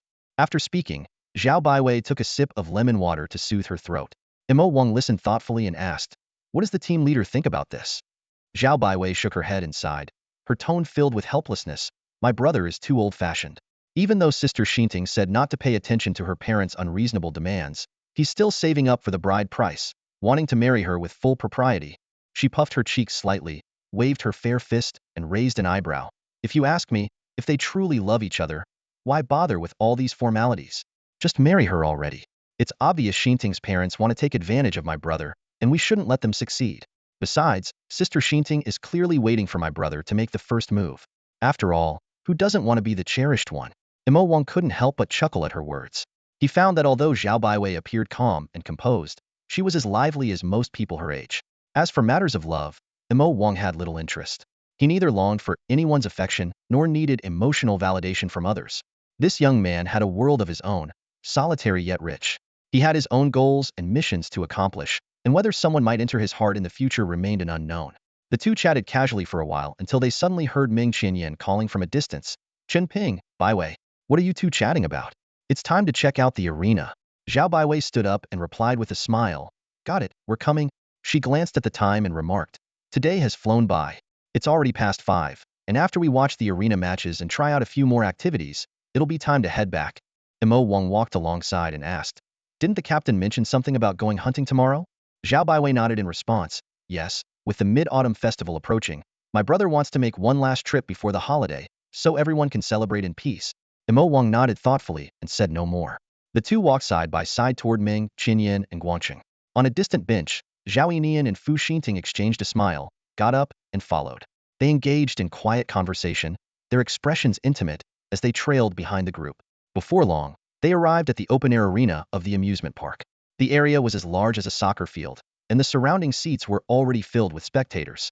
Just as Mo Wang and the others sat down, the host took the stage to explain the rules of the matcha simple team competition format with red and blue teams, unknown duels, and elimination upon stepping out of bounds or losing combat capability. The team that loses all its members first is defeated. The match began, and both sides were evenly matched, with skill levels ranging from high silver to early gold. The dazzling display of source techniques drew cheers from the audience. However, Mo Wang was distracted, his thoughts drifting to the official Golden Cup and Platinum Cup tournaments. These major competitions offered generous rewards, including substantial cash prizes, privileges, and rare high-level source speeds. Even more enticing was the Platinum Cup's Source Stone reward, which could erase low-level source technique imprints to make room for higher-level techniques. For Mo Wang, who started at the gold level, this was incredibly appealing. Yet Mo Wang knew he couldn't participate. The tournaments were teeming with experts, and his disguise might not hold up under scrutiny. Even if he amazed everyone and gained fame, the officials wouldn't risk offending a powerful family like the Jin family for the sake of an unproven prodigy. Mo Wang understood this all too well, but there was nothing he could do. The young man didn't resent his situation. He knew this wasn't the time to dwell on it. In the future, when he had gained enough strength, everything would change. By then, if anyone advised him to consider the bigger picture, Mo Wang would make them rethink their stance. But those were concerns for another day. At this moment, Mo Wang was still just an inconsequential figure. The path he had to tread was long and arduous. Mo Wang sighed softly as his gaze swept over the bustling arena. He toyed with a source orb in his hand, the sole remnant of the golden pattern illusionary Capricorn beast. For years, he had tried to unlock its secrets, but mastering it completely remained elusive. His source map allowed him to absorb orbs up to 2 levels higher perfectly, but anything beyond that posed significant risks. Amethyst-level orbs were simply out of reach, even for someone like Major General AI. Mo Wang shook his head, pulling his thoughts back to the ongoing match. On the field, only one member from each of the red and blue teams remained, their source techniques creating a dazzling spectacle. The red team member suddenly shouted, unleashing several fiery whips from his palms, lashing fiercely at his opponent's water shield. As fire clashed with water, steam billowed, creating a grand scene. The blue team member struggled for a moment but was ultimately overpowered, sent flying out of the arena by the fiery whips. Medical personnel swiftly attended to the fallen competitor, while the victorious red team member bowed to the audience. Applause thundered from the stands, and Emma Wang joined the crowd in rising to leave. Meng Qinyan excitedly discussed the match details with Guangqing, who listened intently, nodding occasionally. As they exited the arena, Meng Qinyan suddenly realized it was nearly dusk. Zhao Yinian reminded them, "We should head back by 6:30. There's still half an hour, so feel free to explore." Meng Qinyan's eyes twinkled as she led Emma Wang and the others away, leaving Zhao Yinian and Fu Xinting behind. Fu Xinting smiled gently. "Yinian, shall we ride the Ferris wheel? I heard you can see the entire central city from there." Zhao Yinian readily agreed. Not far away, Meng Qinyan and her group peeked around, with Meng Qinyan sporting an amused grin. "Hey, do you think the captain might propose to Sister Xinting?" Guangqing pondered seriously. The captain is quite traditional, so he probably wouldn't do something so impulsive. Zhao Baiwei nodded in agreement. "That's right. My brother is very old-fashioned about these things." Emo Wang merely smiled silently, offering no opinion. The four of them craned their necks to watch Zhao and Fu walk away, with Meng Qinyan at the top of the pecking order, her face glowing with satisfaction. Judging by their direction, it seemed they were headed to the Ferris wheel. "Hee. Do you think the captain will seize the moment to propose to Sister Xinting?" It wasn't until Zhao Yinian and Fu Xinting disappeared from view that the four of them, feeling satisfied after witnessing such affection, finally turned their attention elsewhere. Meng Qinyan looked around, trying to decide what to do next, when her eyes suddenly lit up. "Hey, look over there. There's quite a line forming," she exclaimed. Following Meng Qinyan's pointed finger, they saw a young artist near the entrance of the amusement park, deeply focused on sketching portraits for tourists. The queue already had 7 or 8 people. Enthusiastically, Meng Qinyan said, "That looks interesting. I want to try it. Do you guys want to join me?" Zhao Baiwei and Guangqing agreed with smiles. Just as Emo Wang was about to speak, his communicator vibrated. He glanced at it and raised an eyebrow. "You guys go ahead without me. I need to take this call," he said, walking quickly to a secluded corner. "Major AI?" Emo Wang answered the call. AI Su's gentle voice came through. "Emo Wang, the Nether Ghost Spider Source Pearl you requested has arrived." "So soon?" Emo Wang was a bit surprised. AI Su explained the situation and provided the location for the pickup. Emo Wang expressed his gratitude and then inquired about the Chun family's well-being. Hearing that the Chun family was doing well and Chun Isin was excelling, Emo Wang felt genuinely happy. AI Su teased him, mentioning that Chun Isin often asked about the safety in Luo capital city. Emo Wang felt a bit embarrassed, realizing he had forgotten to contact the Chun family. "Major AI, is she in training now? I'd like to give her a call," Emo Wang asked. AI Su chuckled. "It's break time now, so she should be free. But she's had an intense training session today, so she might be asleep, and you might not reach her." Emo Wang paused for a moment in sympathy for Chen Isin, then said, "I'll give it a try." He proceeded to dial Chen Isin's number. After nearly a minute, the call was finally answered. "Hello," came a drowsy voice, followed by a yawn. "Chunjia, it's me," Emo Wang said. "Old Emo?" Chen Isin instantly perked up, her tone carrying a hint of annoyance. "You finally remembered to call me. I tried your old number several times with no answer. I thought you might have been kidnapped for organ trafficking in Luo capital." Emo Wang raised an eyebrow and replied, "Well, you'd be disappointed to hear that I'm thriving over here, living the high life with good food and drinks, and surrounded by beautiful ladies. Jealous, aren't you?" Suddenly, as if something crossed her mind, Chinesen said, "Oh, right. What's the deal with that bank card you gave me back then?" Emo Wang's eyes twinkled with a hint of mischief before he put on a look of feigned distress and said, "Oh, that. Actually, I intended to give you a handsome photo of myself, so you could admire the dashing young man anytime and even frame it on your wall. But I was in such a rush that I accidentally mixed things up." Hearing this, Chun Isen's expression turned strange, and she quickly interrupted, "Stop, stop. If you keep talking, I might lose my dinner." She rolled her eyes but then spoke more sincerely. "Anyway, Emo Wang, thanks." Chun Isen knew Emo Wang's personality well. Once he made up his mind, it was hard for anyone to change it. Since Emo Wang had done this, he must have had his reasons. She didn't bother with the usual polite talk about returning it, simply making a mental note of it. Upon hearing her thanks, Emo Wang immediately puffed up with pride and said, "Oh, come on, no need to thank me. It's what your brother Emo should do." Then, with a quick change of topic, he asked, "So, Chun, how have you been over there? Are Uncle Chun, Aunt Yu, and Wenhan doing well?" Chun Isen ignored his inflated ego and calmly replied, "I'm doing pretty well here. Miss AI has been very kind to me. My parents." Meanwhile, as Emo Wang and Chun Isen chatted, in a slowly ascending Ferris wheel cabin, Fu Xinting gently leaned on Zhao Yinyan's shoulder, quietly taking in the view of the central city outside the window. Her gaze was gentle, and she remained silent. Zhao Yinyan's expression was soft, his eyes filled with the image of the woman he loved, as if the surrounding scenery had faded into the background. After a long pause, Fu Xinting suddenly asked, "So, what exactly did you discuss with that person that made him come to my family to terminate the contract?" Zhao Yinyan pondered for a moment, his lips curling slightly. "I made a bet with him." He offered no further explanation.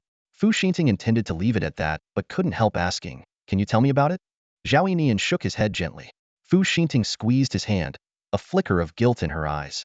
She opened her mouth, seemingly wanting to apologize, but Zhao Yinyan stopped her with a gentle touch of his finger.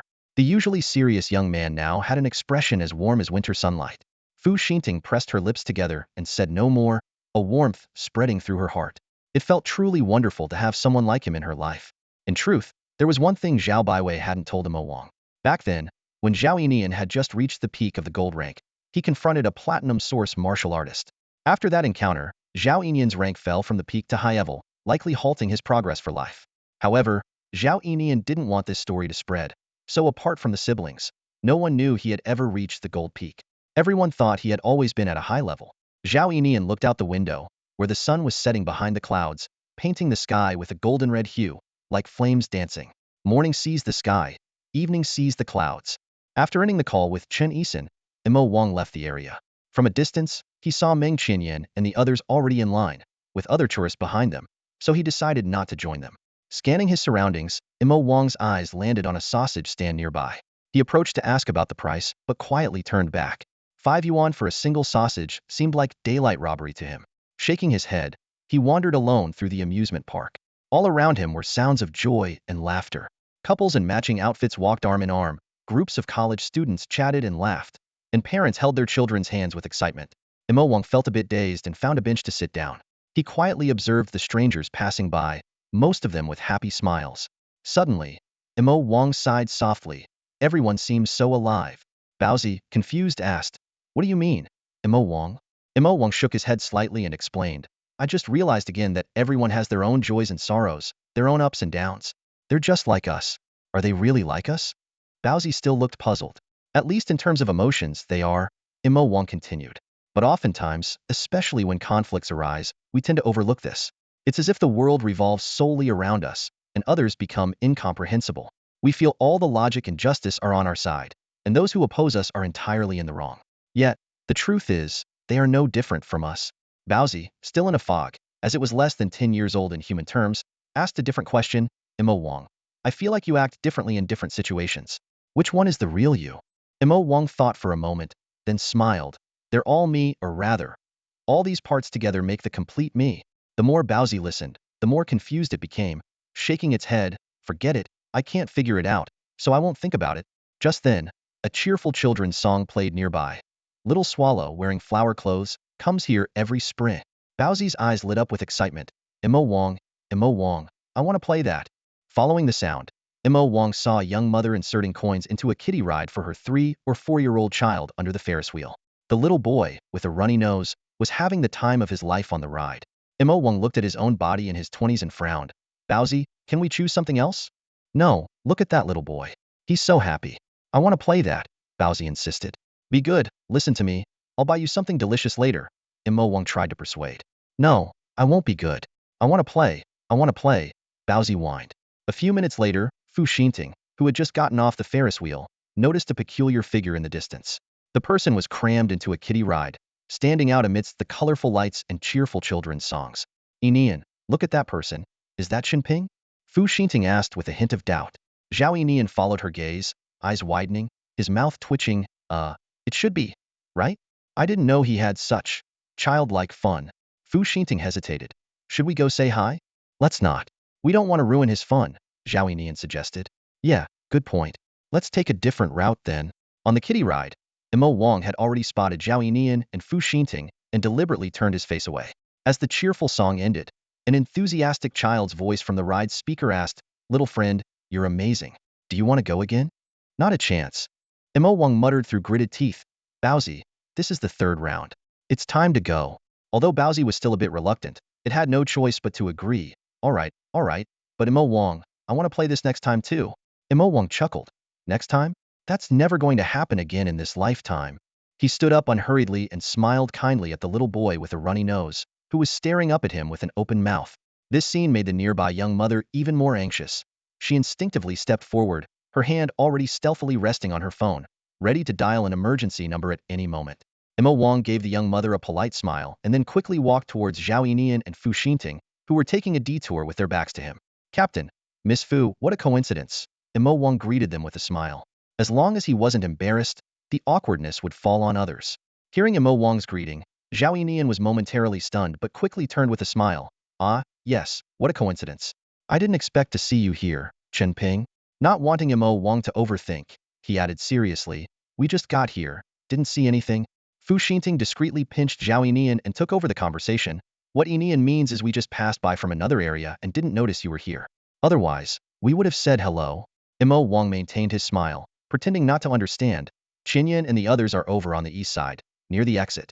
Let's head over together. Oh, sure. As they walked down the road, the group remained silent, enveloped in an inexplicably strange atmosphere. Zhao Yinian opened his mouth several times, wanting to assure Imo Wang that they truly hadn't seen anything and to ease his mind. However, each time, he was quietly interrupted by Fu Xinting, who feared he might complicate matters. At this moment, saying nothing seemed to be the best course of action. The group walked quietly, the air thick with an indescribable tension. Zhao Yinian attempted to speak a few times, but was silenced by Fu Xinting's warning glances. Imo Wang walked ahead, expressionless, seemingly oblivious to the undercurrents among his companions. A few minutes later, they arrived at an art stall near the amusement park entrance. Meng Qinyan and Guang Cheng had already finished their portraits and were waiting for Zhao Baiwei. When Imo Wang and the others approached, they exchanged nods. Soon after, the young artist, focused on his work, put down his brush and handed the colorful portrait to Zhao Baiwei, shyly asking, "Are you satisfied? If not, I can do another one for free." Zhao Baiwei carefully examined the vivid likeness of herself and smiled. "Thank you. It's excellent. I really like it. It's 10 for a sketch and 20 for a colored one, right?" Zhang Shan nodded slightly, avoiding direct eye contact, and replied softly, "Yes." Faced with such an attractive woman, he couldn't help but feel a bit uneasy, though it wasn't love at first sight, just his nature. While painting, he could maintain his composure, but normal conversation revealed his awkwardness. After paying, Zhao Baiwei stood up and said to the group, "The portrait is done, let's go." Imo Wang and the others nodded and turned to leave the amusement park. Meanwhile, Zhang Shan, following his usual routine, began to look around and stretch. Suddenly, his gaze landed on an unremarkable stranger, and he felt a jolt. Have I seen this person somewhere before? Before he could piece together his thoughts, the man had already disappeared with Zhao Baiwei and her group. An inexplicable anxiety surged within Zhang Shan, as if he had missed something crucial. He quickly apologized to waiting customers and hurried toward the entrance. Unfortunately, it was too late. The entrance was now bustling with tourists, and the group was nowhere in sight. Disappointed, Zhang Shan returned to his stall, replaying the man's features in his mind. As an artist skilled at capturing people's traits, he was sure he had never seen this person before. Yet the familiarity persisted. Suddenly, Zhang Shan's eyes widened, focusing on the man's calm and profound gaze. He realized that was the gaze from his dream, deep and unfathomable like an ancient well. However, this revelation seemed to hold little significance. Zhang Shan knew neither the man's identity nor how to contact him. More importantly, the dream's meaning remained a mystery. He only remembered feeling utterly desolate in the dream, surrounded by frantic and agitated people. Everything else was a blur. Zhang Shan pondered, should I do something about this? Regrettably, he had to concede that there was nothing he could do, as he had no leads at all. "Master, can you start drawing for me now?" asked a tourist standing in front of Zhang Shan, pulling him back to reality. Zhang Shan snapped out of his daze and quickly apologized. "Oh, I'm sorry for keeping you waiting." He shook his head, temporarily setting aside his chaotic thoughts. He picked up a fresh sheet of paper and placed it on the easel, asking, "Would you like a sketch or a color drawing?" Over half an hour later, Zhang Shan finished the last portrait for the day. He stretched and began packing up his things. Everything had been as usual, peaceful yet fulfilling, except for the encounter with that person from his dream. Although the dream left him with a sense of unease, he had no idea how to address it. Zhang Shan decided to put it aside for now until he could gather more information. Maybe he could talk to his father when he had the chance. Thinking of his father, Zhang Shan's expression dimmed. In his memory, his father was always preoccupied with family affairs, rarely spending time with him and his mother, more like a stranger bound by blood. 8 years ago, when his mother passed away, his father stood coldly at the funeral, watching the coffin close without a hint of sorrow. It wasn't until a few months later when the family faced a formidable adversary and his father was severely injured, forced to recuperate at home, that he turned his attention to Zhang Shan. But even then, it wasn't out of affection. He merely wanted to see if Zhang Shan could awaken his source and the quality of his source map. His father brought numerous source pearls for him to try, but to no avail. During that time, the atmosphere at home was stifling, suffocating the young Zhang Shan. Eventually, he moved out and rented a place, with only Uncle Chun, who had cared for him since childhood, accompanying him. His father never inquired, as if he didn't care. Recently, Zhang Shan naturally awakened his source, prompting his father to reach out for the first time. However, upon learning it was merely a grade C source map, his interest quickly waned. He ended the conversation with a directive, saying Zhang Shan should get married soon, either finding a girlfriend or accepting a family arrangement. Zhang Shan understood it wasn't concern but rather a focus on the family lineage. Zhang Shan felt both reverence and displeasure towards his father. He respected him for elevating the Zhang family to one of the four great families of Luo City and protecting the family during the upheaval. Yet, he disliked how his father never seemed to regard him as a son or his mother as a wife. His father's emotions seemed entirely invested in the abstract concept of family, always thinking about how to strengthen and perpetuate it. Lost in these thoughts, Zhang Shan found himself at his doorstep. Shaking his head to clear his mind, he put on a smile. As he entered, setting down his bag, he called out, "Uncle Chun, I'm home." "Young master." Unlike his usual cheerful response, Uncle Chun simply replied this time. The elderly man, now in his 50s, stood up from a small chair in the living room with a somber expression and said, "The family head sent someone this afternoon with a message for you to return home tomorrow." After nearly 2 hours on the road, Mo Wang and his companions finally returned to Satellite City number 5 from the central city. The team traveled in a spacious and comfortable SUV, easily accommodating 5 people. The atmosphere inside the car was relaxed, with Meng Qinyan eagerly showing off her handmade rabbit and portraits while chatting about plans for their next outing. Meanwhile, Zhao Yinian was driving and reminding everyone about the hunting arrangements for the next day.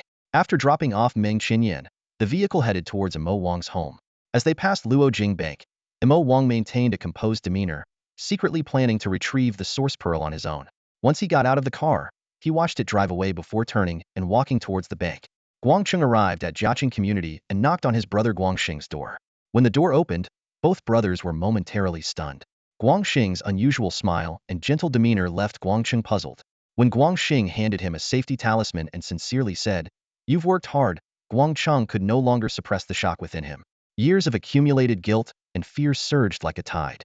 The accident that had left his brother disabled for life had nearly driven Guangcheng to despair. The identity of a source warrior had given him hope, but it had also strained their relationship. At this moment, Guangxing's unexpected warmth made this tall man tremble uncontrollably. The simple words, "You've worked hard over the years," seemed to unlock a long-sealed emotional floodgate in Guangcheng's heart. The child never harbored resentment over time, nor did he lose filial piety due to long-term illness. It wasn't because of a superficial display of common morality, but because such thoughts never crossed his mind. Instead, he felt even more guilt, knowing how much his brother must be suffering inside. Guangxing felt a pang of sorrow as memories flooded back. On his brother's birthday that year, after his second surgery, his brother sat in a wheelchair, looking up with a pleading expression, asking his sister-in-law for a small cake. She coldly refused, and though a shadow of sadness passed over his brother's face, he forced a smile to comfort his younger brother. This scene was etched deeply in Guangxing's heart, driving his unwavering commitment to care for his brother over the years. "No, no, brother. I've been doing well all these years." Guangxing's voice was choked with emotion. Those few words carried immense strength and love. Sensing something, Guangxing suddenly said, "Strange. My head feels a bit foggy again. You should go home. I want to sleep." Not suspecting anything, Guangxing took a deep breath and nodded. "Okay, brother, you get some rest. I'll come see you tomorrow."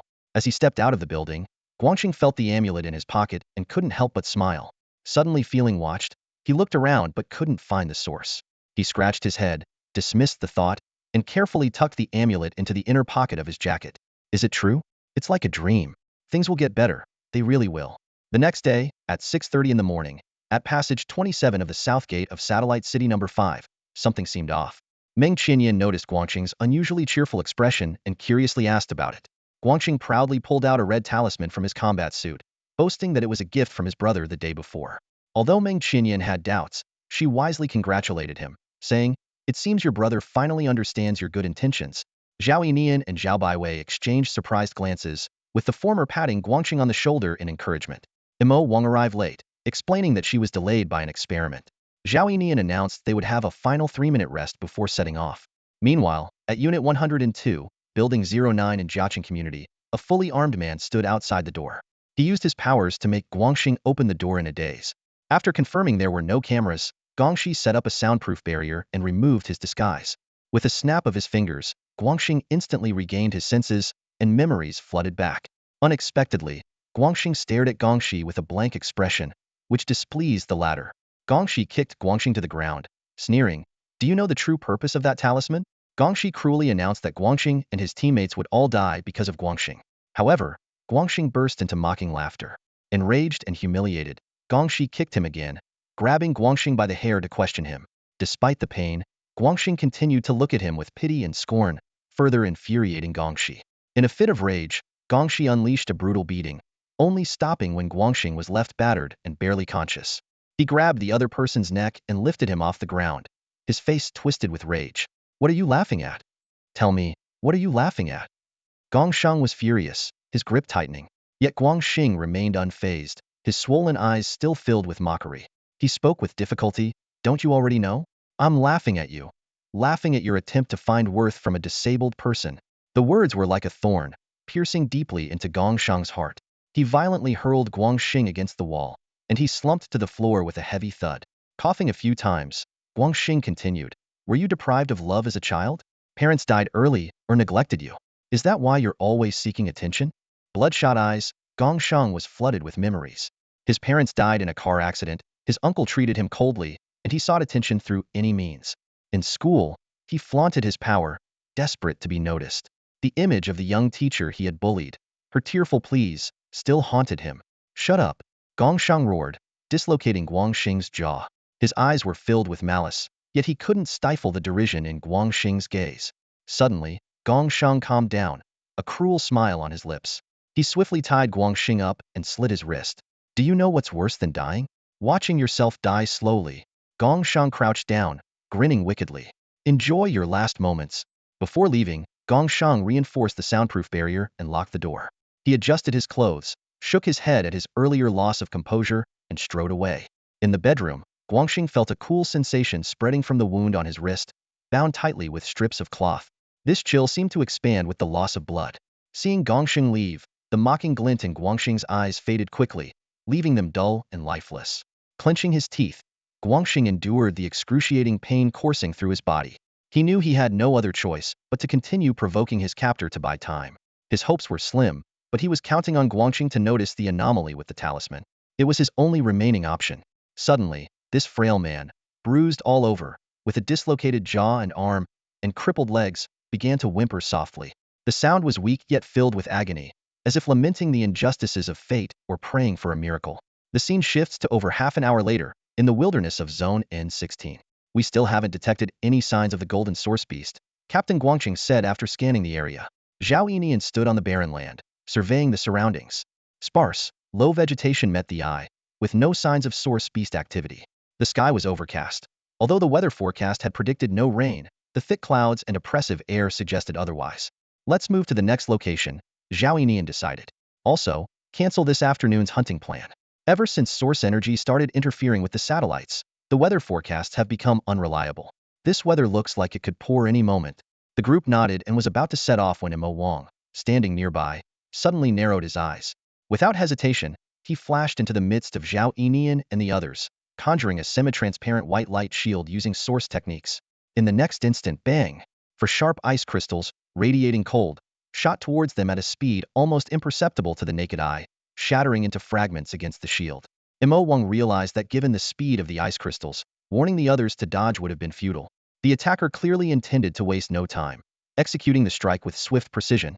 What concerned him more was that Zhao Baiwei wasn't among the targets. Having blocked the ambush, Mo Wang silently circulated his source energy while looking up in the direction from which the ice crystals had come. "Everyone, protect yourselves," he warned in a low voice. In the distance, Gong Wei was surprised to see his elemental technique being blocked. He frowned slightly, not expecting his opponent to possess such strength. He recalled Gongxiang's request from just minutes ago and began to strategize internally. Since things had turned out this way, he decided to test the waters. A cold gleam flashed in his eyes as he flicked his fingers, sending several shards of ice crystal soaring through the air. Mo Wang, unfazed by the sight, calmly activated his fire crow technique. A scorching fireball surged forward to meet the ice crystals, resulting in a deafening explosion. As the shockwaves rippled through the air, Gong Wei had already drawn his broadsword and dashed towards Imo Wang. Zhao Yinian and the others sensed the danger and prepared to step in, but Imo Wang waved them off. "Stand back, everyone. Leave him to me," he said with a confident firmness. Zhao Yinian hesitated for a moment, but ultimately decided to trust his companion, leading the others to retreat quickly. Gong Wei smirked upon seeing this. "Staying behind alone? You've got some nerve," he sneered, quickening his pace as his broadsword sliced through the air, aiming straight for Imo Wang's throat. Imo Wang, with eyes sharp as lightning, effortlessly sidestepped the lethal strike. The battle between the two intensified, each exchange growing more fierce. Gong Wei's every move was infused with the formidable power of platinum-level elemental force, yet Imo Wang skillfully countered each one. Gong Wei's mind was a whirl of disbelief. This young man's abilities far exceeded his expectations. Meanwhile, Imo Wang's elemental energy surged within him as he unleashed his fire crow technique. Suddenly, dozens of watermelon-sized, orange-eared fireballs appeared before him, radiating intense heat and danger. With a wave of his hand, the fireballs were hurled forward like invisible hands pitching them with force. They quickly transformed from spheres into ellipses, colliding heat-in with the icy barrage. Boom, boom, boom. The violent explosions erupted, sending flames soaring and flattening the surrounding vegetation within 100 square meters. However, the golden elemental technique was no match for the platinum one, leaving about 10 ice crystals to pierce through the fiery wall, speeding towards Imo Wang. A white light flashed across Imo Wang's body as he swiftly dodged the residual attacks. Simultaneously, Gong Wei retrieved a broadsword from his spatial equipment and employed a golden-level acceleration technique, charging rapidly at Imo Wang. Imo Wang's eyes narrowed slightly as he quickly assessed the situation. It seemed that his opponent, Gong Wei, preferred close combat, given his approach. A hint of a smile played on Imo Wang's lips as he drew the Xianqing halberd from his storage bracelet, twirling it before holding it behind him. He crouched slightly, muscles tensed like a predator ready to pounce. In the next moment, Imo Wang launched himself like a cannonball towards Gong Wei. Gong Wei was momentarily surprised but quickly regained his composure. He activated his elemental technique, forming an icy armor around himself that radiated cold. As they closed the gap to 100 meters, Gong Wei suddenly accelerated, appearing behind Imo Wang in an instant. Gripping his sword tightly, he channeled his golden elemental technique, unleashing a massive slash aimed at Imo Wang. However, Imo Wang was prepared. Using his inside eye's dynamic vision, he activated the Thunder Shadow Bird technique as Gong Wei advanced. In a flash of electricity, Imo Wang appeared at Gong Wei's flank. With a fierce shout, he twisted his waist, muscles rippling, and swung the Xianqing halberd in a graceful arc towards his opponent. Gong Wei's pupils contracted, not expecting Imo Wang to possess such a powerful speed technique. Yet, he remained unfazed and let out an earth-shattering roar. His platinum elemental technique intimidating roar erupted, sending shockwaves like a tsunami. Despite being mentally prepared, Imo Wang couldn't completely avoid its effects. He hesitated momentarily, as if seeing a roaring manticore before him. Gong Wei seized the opportunity to dodge the halberd and counterattack with his sword. Fortunately, Imo Wang's mountain god shield activated just in time. The blade struck the shield, causing ripples but not breaking it. The impact, however, sent Imo Wang flying back 100 meters, carving a long trench in the ground. The blow snapped Imo Wang back to his senses. Shaking his head, he felt his energy surging but was otherwise unharmed. Gazing at Gong Wei in the distance, Imo Wang's eyes narrowed, contemplating the opponent's hidden strengths.